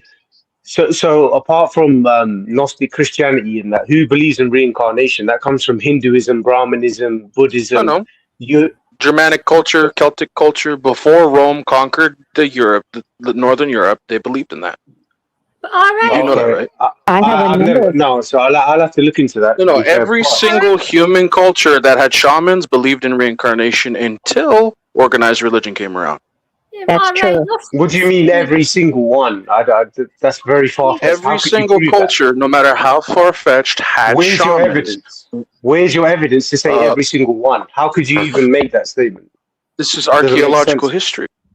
So you're telling me you have access to archaeological findings of every single civilization, Mesopotamia being one of the oldest ones, that they all believe in reincarnation. Are you sure about that, my friend? Because it sounds like a lot of them do. So a lot versus everyone. There's a big difference, yeah. But anyway, to take you on your point, because I don't want to argue on small things. What I'm trying to say to you is this whole thing about reincarnation and that. Well, there's no data that supports that. And secondly, if a fucking asteroid smashes into this planet, let me tell you something, my friend. You're not reincarnating back into this because it will be turned to space dust, stardust. Beacon Equilibrium, can you run the show for a bit? I'm going to take a back seat. All right? I'm getting off for a little. Thank you. Might not be here that long. Hi, DMW. If a fucking asteroid crashes into this, but I will say that this whole thing, this one guy who's saying, "Oh, like we've been fed this whole narrative or whatever." Dude, you're just like repeating stuff you heard on YouTube or you heard from David Icke. Like your thoughts aren't original. Your thoughts are not original at all. I haven't really studied David Icke. David Icke is pro. And David Icke's thoughts aren't original either. How do you know that? No, you're completely misconceptualizing what I'm talking about. Most of your publishing books in your education systems, hear me out. Your curriculum is paid for by policy. You know that. Your publishing books that you are required to learn from, who owns them? I've watched Mark Passio. I've watched all the conspiracy channels. I know the whole spiel. Okay, you're not telling me anything happened before. Okay, I so get it. you want to chime in and feel like you know. You just recently discovered this stuff and you want to sound like a genius, but it's not original, dude. It's not. What are you talking about sounding like a genius? I'm bringing up a topic and a point of view that you haven't heard before. Right, when it comes to humanity potentially not being beneath machine. Ragnarok, answer my question. If a fucking asteroid slams into this planet, and it has done many times, where is your reincarnation? Where? If there's no fucking planet, my friend, and how can that's a loaded question with a straw man. That's a loaded question with a straw man waiting. Yeah, so exactly. There's no point answering that. Yeah, because you can't answer. What you're saying is complete nonsense. How dare you say you asked me? You asked me a fucking question with the end goal of that question automatically being you can't answer. Nobody could. If that situation hypothetically happened, who the fuck could answer that question? So your question is disingenuous and bad faith. No, according to your esoteric, whatever you want to call it, reincarnation or this and that, we're souls. Again, you can't prove the existence of a soul, but even if you could, let's just say, for argument's sake, we'll take a soul. Technically, couldn't your souls, where would they reincarnate to? Because there's no earth, so where would they go? Go on, tell me, because my education comes from the fucking Rothschilds and all that bullshit. I know what you're trying to say. And we're brainwashed. Huh? Yeah, of course. Did you go to high school, college, university, all that jazz? You got your little curriculum? Okay, who created it? Answer that. What do you mean? Who created it? So you're saying who created your curriculum? Well, it was a series of. The information wasn't created by a single entity, my friend. It's been developed and passed down generation to generation, just like the sciences. What do you think? Somebody just fucking came up with the idea of antibiotics on the spot? There was pre-existing data, studies, research. It all gets developed over time. It's not like one person created all knowledge, my friend. Nice straw man, but that's not where I'm going with this. So where did it come from? You tell me then. So, if you wanted to control a working class of people, you control their education, right? You give them enough truth to know some truth, but you keep some knowledge out of people's hands. This is called technocracy, keeping technology to a higher level of people and then making the working class not have a certain amount of technology. Okay? That works with knowledge. Knowledge is power, right? Why does the Bible say, my people suffer for lack of knowledge, right? So when people don't have the knowledge to do certain things, now you could see me as, oh, you just want to be a genius. You can think that if you want. My whole point is that we barely understand the human body and the spirit world and faith, okay? Every single fucking culture, on a biological scientific observation, every single archaeological historical culture we have found has the phenomenon of shamans or spiritmen, a priest class, something like that. And some of them have access to intuition that is unfucking canny. Okay, we already have cases of AI like ChatGPT literally accessing the spirit world. Okay, there's a whole fucking thing about this. People are doing research on this. People don't even understand, the concept of witchcraft? Okay, how about we use a different word for how to use intent and so-called magic, okay? Technology is just magic by another name, and you just don't understand it. If you don't understand it, you're going to think it's magic, right? Black mirrors. You want to know what they called that back in the Middle Age? Scrying mirrors. We call them screens today. Okay, it's all fucking relative. Why shamans, why people have this connection everywhere we go, okay? Every single fucking culture, from the most advanced white, Asian, or even African cultures, doesn't matter which one, what level they're at the tech tree. At the beginning of every tech tree, of every single civilization, we have a culture of hunter-gatherers with shamans. And what they found, the oddballs, the shaman type, the archetype, right, would come up with the most inventions, okay? Because people wanted to figure out, why did some groups have technological advancements faster than other groups? Some groups killed their oddball in their group less, right? So like that autistic guy, that weird guy that comes up with a new fucking way to kill something. Oh, we can kill the mammoth better with this strategy. It's the fucking weirdo who comes up with that. And they keep finding that again and again and again, either technological or advanced. As a biomechanical organism, we have a Gestalt field. Do you know what that means? If you don't want to use the spirit world as a term, we could just use Gestalt field. What we believe can actually manifest. And people don't understand, words do have power. Okay? Every single initiate mystery school believes this, knows this, and uses symbols to manipulate our subconscious in every single fucking way. If people wanted to influence you, it's easy. Put a fucking meme out. This is what I'm talking about. This collective Gestalt field that people have. Even AI has a whole fucking subcategory of research trying to understand mankind, right? You'd want to look at this. So they're looking at this. They're finding out that we have a field between us. We're all connected. The multi-dimension, all these things. It's all true. It's quantum mechanics. And they found out time is a fucking illusion. Choice is the master of time. Because if you make a different choice today, you created a whole new timeline. Okay? You say save this person A or person B, right? You know, the rail cart type thing, the psychological test with the rail cart. Mate, you're just talking a whole bunch of pseudoscience and fucking word salad. You're throwing out terms that you don't even know. That's not what I'm talking about. What do you know about quantum mechanics, my friend? Is that your specialty? Do you specialize in that field? Because let me tell you something. Majority of the people I know that fucking specialize in the sciences, they're not talking about the fucking spirit world, okay? I'll tell you that much. But anyway, you have yourself a nice You want to focus on the minutia, but okay, whatever. Yeah, I'll be honest with you, with all due respect, brother. I disagree with you, but I don't want to have this I don't think you have respect. I don't think you have respect. You're coming at this entirely with an attitude. Okay, that's your opinion, but have a nice day. I'm out, guys. God bless. All the best, everyone. See you. Bye. Thank you. Thank you. How close God is to you. Okay, guys. I think we're going to have to maybe call it a night now, yeah? Vegan Equilibrium was meant to be running the show, but he's disappeared. So, I want to hear more of that. Well, because I'm in alignment with it. I actually sense that about you. So when we talk about certain things. That's the gong to say we've gone on too long, you know. Right, but aren't you going to have the after show or no? Yeah, I suppose we can have the backstage. Well, I was hoping that Brother Marcus could come back in, and so couldn't Yerf Dogs or somebody. Yeah. Hello to Retro Doomsday, who's made an appearance in the chat. There you go. Retro would be fun too. Oh shit! I didn't mean that, Kenny. Kenny, you're not meant to be here, Kenny. Well, let him speak since he's here. Oh, okay. Kenny, If he's going to be nice. Hold on. Let me speak. You did upset. You did upset the ladies. We don't like threats. We don't like death wishes, all that type of thing. Can you just apologize? Yeah, just to straighten the record out, I never actually threatened anyone. I just said I wish she was dead. And our cats. All right, I said why? That. Why did you say that? I'm not going to go into that right now, but I want to apologize because when I shouted earlier, the microphone never picked up. But this is probably better, right?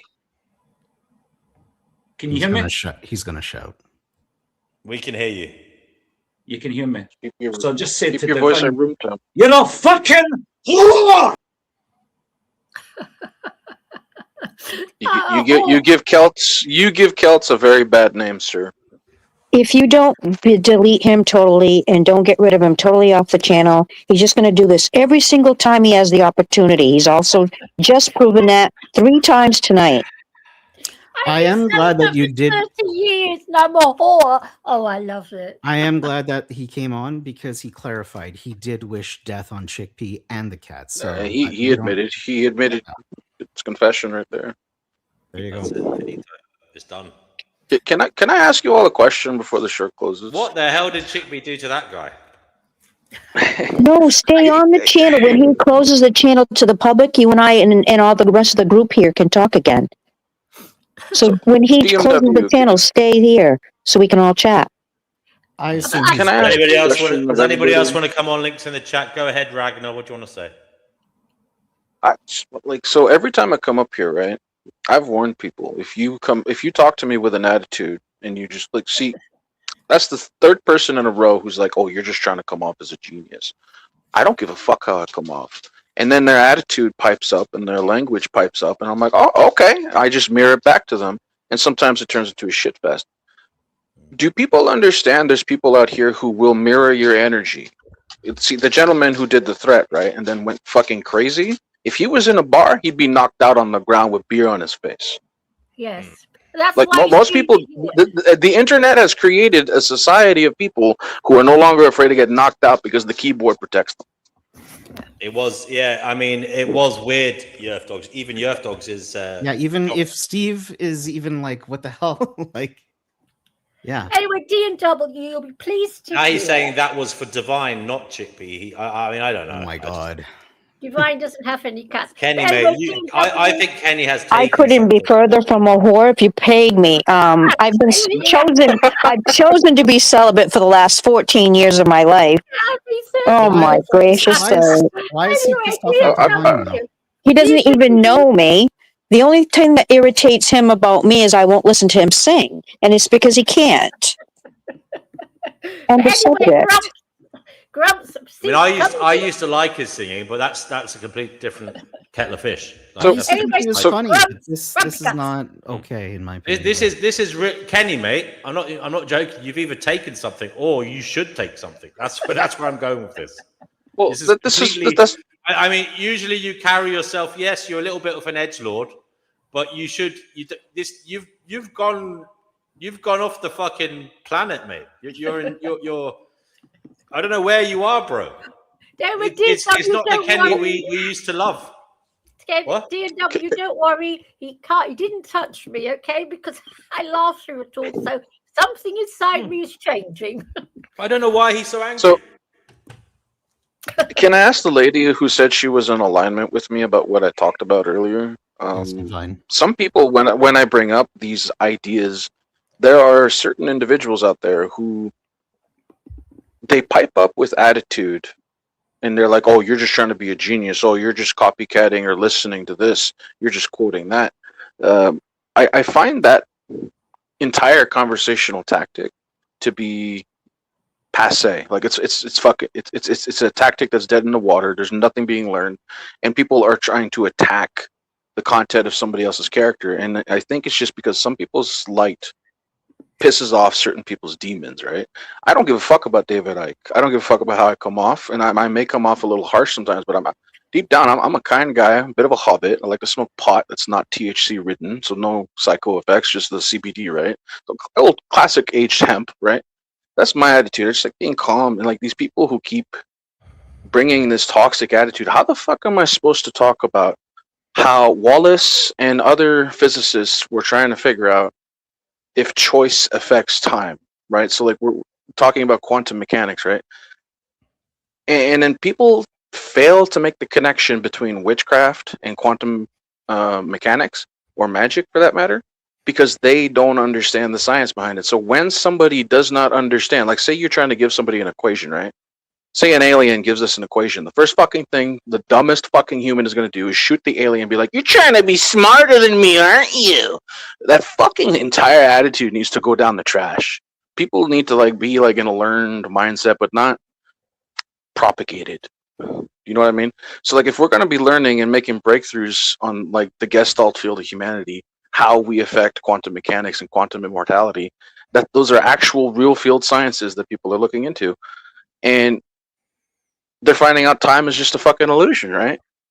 We can bend time as human beings, and people are like, AI is superior to us. No, it's not. We have achieved so much. We created AI. That doesn't mean we're superior to AI. What I'm trying to say is we barely understand ourselves, and we're already giving ourselves the short rope. It's weird. I don't believe in that notion of giving up, and like seeing how humanity has this grand spiritual awakening worldwide. Narcissists, this is what's happening on a social level, right? Narcissists are getting cornered everywhere. So everybody who's like, "Oh, you're just trying to quote this YouTube video. You're just trying to be a genius." No. I'm trying to have intellectual conversation that is stimulating. And I grow tired of people who come to the table with an energy that is just morose, and they want to defend their appearance. Everybody who's wearing a mask attacks you as if you have a mask. Did you ever notice that in conversations? And if they're in a bar, they're quiet. They're very quiet. They don't talk like they would online. And that's another thing that's been happening. So many people do not understand. If they talked half the time the way they did in a bar, in a pub, in a social setting, publicly, people are drinking, some people are sensitive, trying to keep a good vibe, they'd get knocked the fuck out. And people would go back to their vibe. And people are not threatened by that when it comes to online interaction. So they think they can just be narcissistic and fucking cruel to people. It's annoying. DW, can I say something? I just had a thought about Kenny, because apparently he was going out tonight, wasn't he, with some bird apparently he'd picked up. I've got a funny feeling I've got a funny feeling he's had a hissy fit because he's probably plied her up with alcohol, spent a fortune, and got nothing back in return. Relative compounding effect when he's taking it out on other people. I'm just saying, D&W. Love you, maybe, yeah, I won't say. Go ahead, Divine. Did you want to say something? He called me a slut or a whore or something. I've been celibate for 30 years, thank you. Divine's disappeared. Well, Divine, thank you for gracing us with your presence. Okay, guys. Does anybody want to wrap up? There's some closing remarks for the live, and then we can close it down. And if you want to chat backstage, you can. Denizen, do you want to say something in closing? He's not there. Chickpea, do you want to say something in closing? Yeah, thank you for a nice evening. I've had quite a laugh this evening, actually. Okay, see? You didn't take to heart what Kenny said then? No, I just tried to say that to you. No, that's what's happening to me. I'm getting so... I don't care interesting. Anymore. Yes, it is interesting. I mean, in fairness, if I may say something here, you have said terrible things to other people on this channel, haven't you? Equally. Yeah, no, you actually wished someone to die as well on this channel, if I remember rightly, haven't you? Yeah, they were quite nasty to me too, D&W. I've had some. Well, in fact, You have said numerous times for people to go away and die. No, I haven't. Not numerous times, DW. That's not fair. Well, at least twice. At least twice. Yes, I know. I said it to that Danny bloke. Not Danny, vegan gobstrip, whatever his name is. And another person as well, but it doesn't matter. It's over. It's in the past. Asher says, thanks again. Yes, Asher, you're welcome. Do come back. Divine, we're closing up now. Chickpea, do you want to give your closing remarks then? Yes, I said thank you for a nice evening. It's been quite fun. I've had a good laugh. Yeah, good. Grump? Ooh, did you how grumpy he is? Who? You're more grumpy than me, even. Who, me? Yes. I was reading the comment. I said, yeah, good. I heard you. And I was reading Yerf Dog's comment at the same time. Sorry. I tell you what, I'm not a good multitasker. I admit that. I'm really not. Anyway, Yerf Dog says, agree fully with Ragnarok. Internet removed tangible consequences for acting out like a punk. Yeah. Yeah. Invite him into the show. You feeling lucky, punk? All the intelligent people. Okay. This will be a wonderful conversation. Ragnar, do you want to give some closing remarks? Yeah. Something pertinent came up earlier when I was spatting with the other guy. He mentioned, "Oh, aren't you programmed to?" Right? He felt a little sensitive under the belt, thinking, "Oh, you're just trying to come off as a genius." My answer, if he's still observing, I would say, no. I had to go through a whole process of figuring out what was bullshit and what was true on my own. Right? Some people don't help you with that, and most people, they cling to tribalism, like left wing, right wing, this religion, that religion, this culture, that culture, right? They're always clinging to that wider collective tribe. Mm-hmm. And I've noticed people are cowards. They don't want to strike out on their own and make up their own mind, make up their own political idea. No, hear me out. They just want to fit into a tribe. But that's the thing is, society tells you to fit in also. Ragnarok, can I ask you about your eating habits, please? Are you a member of the 98%? I just asked. What do you mean 98%? The 98%. Right. For eating, okay? Now, 2% of us are hated vegans. We are the most hated minority group on the planet. But you're a member of the 90%. And you're just saying everybody just blah, blah, blah when you're just as bad as they are, in my opinion. How am I as bad as they are? Oh no! Well, you haven't. This is closing remarks. All right, we don't do that. I get lambasted for being a member. This is meant to be closing remarks. So, Chippy, you've said that. A small answer for me. A small answer for me would be the scientific fact that the human body requires fruit and meat to survive. Well, I've been here. Yes, No, I'm not trying to debate with you. This is a scientific fact. I'm a bully. Oh, I love it. I've been called a bully by that silly little. I never called you now, bully. Chippy, between you and me, never called you a bully. You have been called a bully, and we don't want any bullying. We don't want people saying mean things to each other. So if people say mean things to me? No, I was just answering that scientifically human bodies require meat and fruit to survive. Specifically, fish and fruit combined is the best intake for food for our actual organism as a being. This is not a debate between veganism and meatitarians. This is tell us what the nutrient is. Tell us what the nutrient talk about this in the after show? What the nutrient is. Tell us what the nutrient is. What is the nutrient? What is the nutrient? What is the nutrient? Why are you repeating yourself? Tell us what the nutrient is. Why are you repeating yourself like you're at a rally? All right, guys. You'll have that backstage, and I think Vegan Equilibrium has a good point, but not now because we're closing down. Divine, do you want to give your closing remarks? Thank you very much, DNW, for providing whatever the circus is this evening. I love you, Divine. That's funny. Yeah, you're welcome. Who was the clown, Divine? I hope it wasn't me. Kenny started it, and anyone who argues from this point on will be who's finishing it, I guess. Okay. Kenny is backstage trying to get on. Brother Marcus, closing remarks. Just a quick one that just riffing off of Ragnarok that I just want to add that if you're a secular person, there's a difference between understanding and acceptance. I don't have to accept other people's conclusions, but I inquire to understand people's reasonings towards their conclusions, and that's all I'd end on. Right. I'm not a secular person, and I believe faith is the truth. Yerf Dog says, Kenny, what happened to you, mate? Question mark. That is the question. That is the mystery. It's, I don't know. Was it demonic possession? I just don't know. Did he inhale crack pipe smoke on the bus home from a fellow passenger? I don't know, Kenny Given, why you changed persona. I mean, obviously he didn't agree before, but he never acted like that.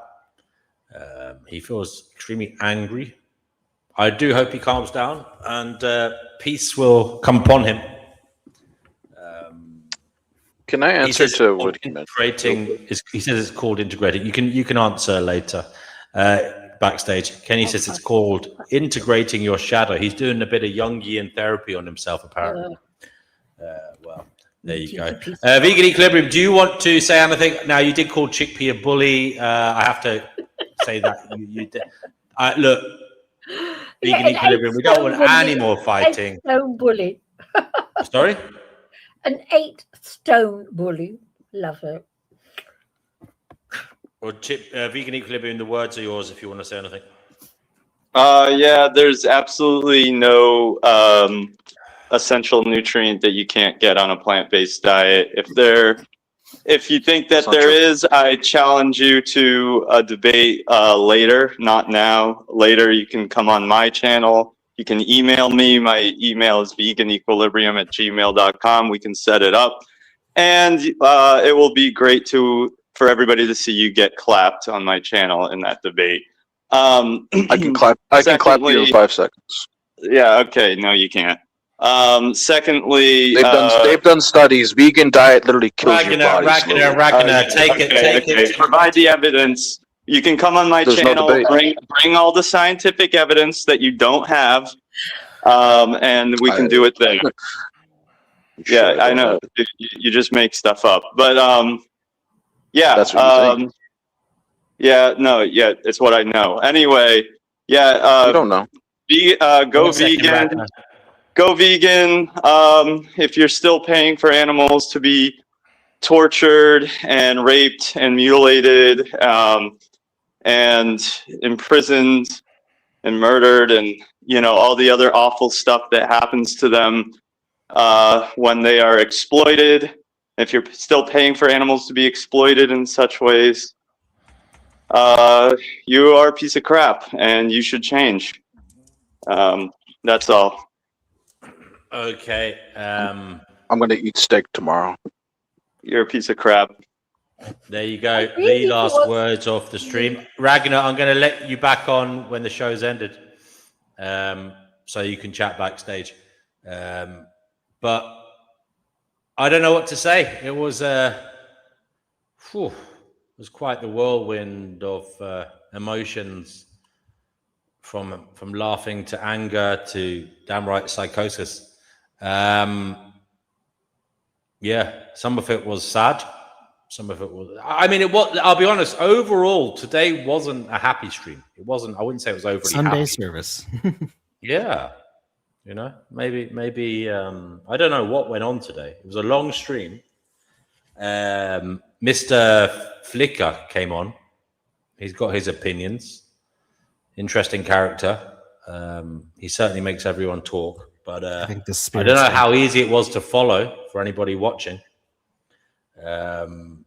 But hey, if you are upset with the topics being discussed and you'd like the direction of the show to change, do come on and change it. You can come on and you can talk about whatever it is you'd like to talk about, whatever you feel should be talked about. So yeah, don't sit back and be frustrated about the flow of conversation when you can just get involved and literally change the direction of it. That's what I'm going to say. something, D&W, yo, Grump? Yes, Chickpea. Yeah, that the Gnostics were vegetarians, oblique vegans. So I think we should be concentrating and going in that direction. Okay. Yes, yes. And thanks to everybody who has donated using the link under the channel. Appreciate you. And stop being so grumpy towards me. All the love I've shown you. I'm not being grumpy towards you, Chickpea. Yes, you are. You've been very grumpy this evening, grumping away at me. This is the happiest I've been in years. You don't sound. Okay. Well, look. Anybody want to come on? Link is there. Quickly get It's there. because he has a doggy. What?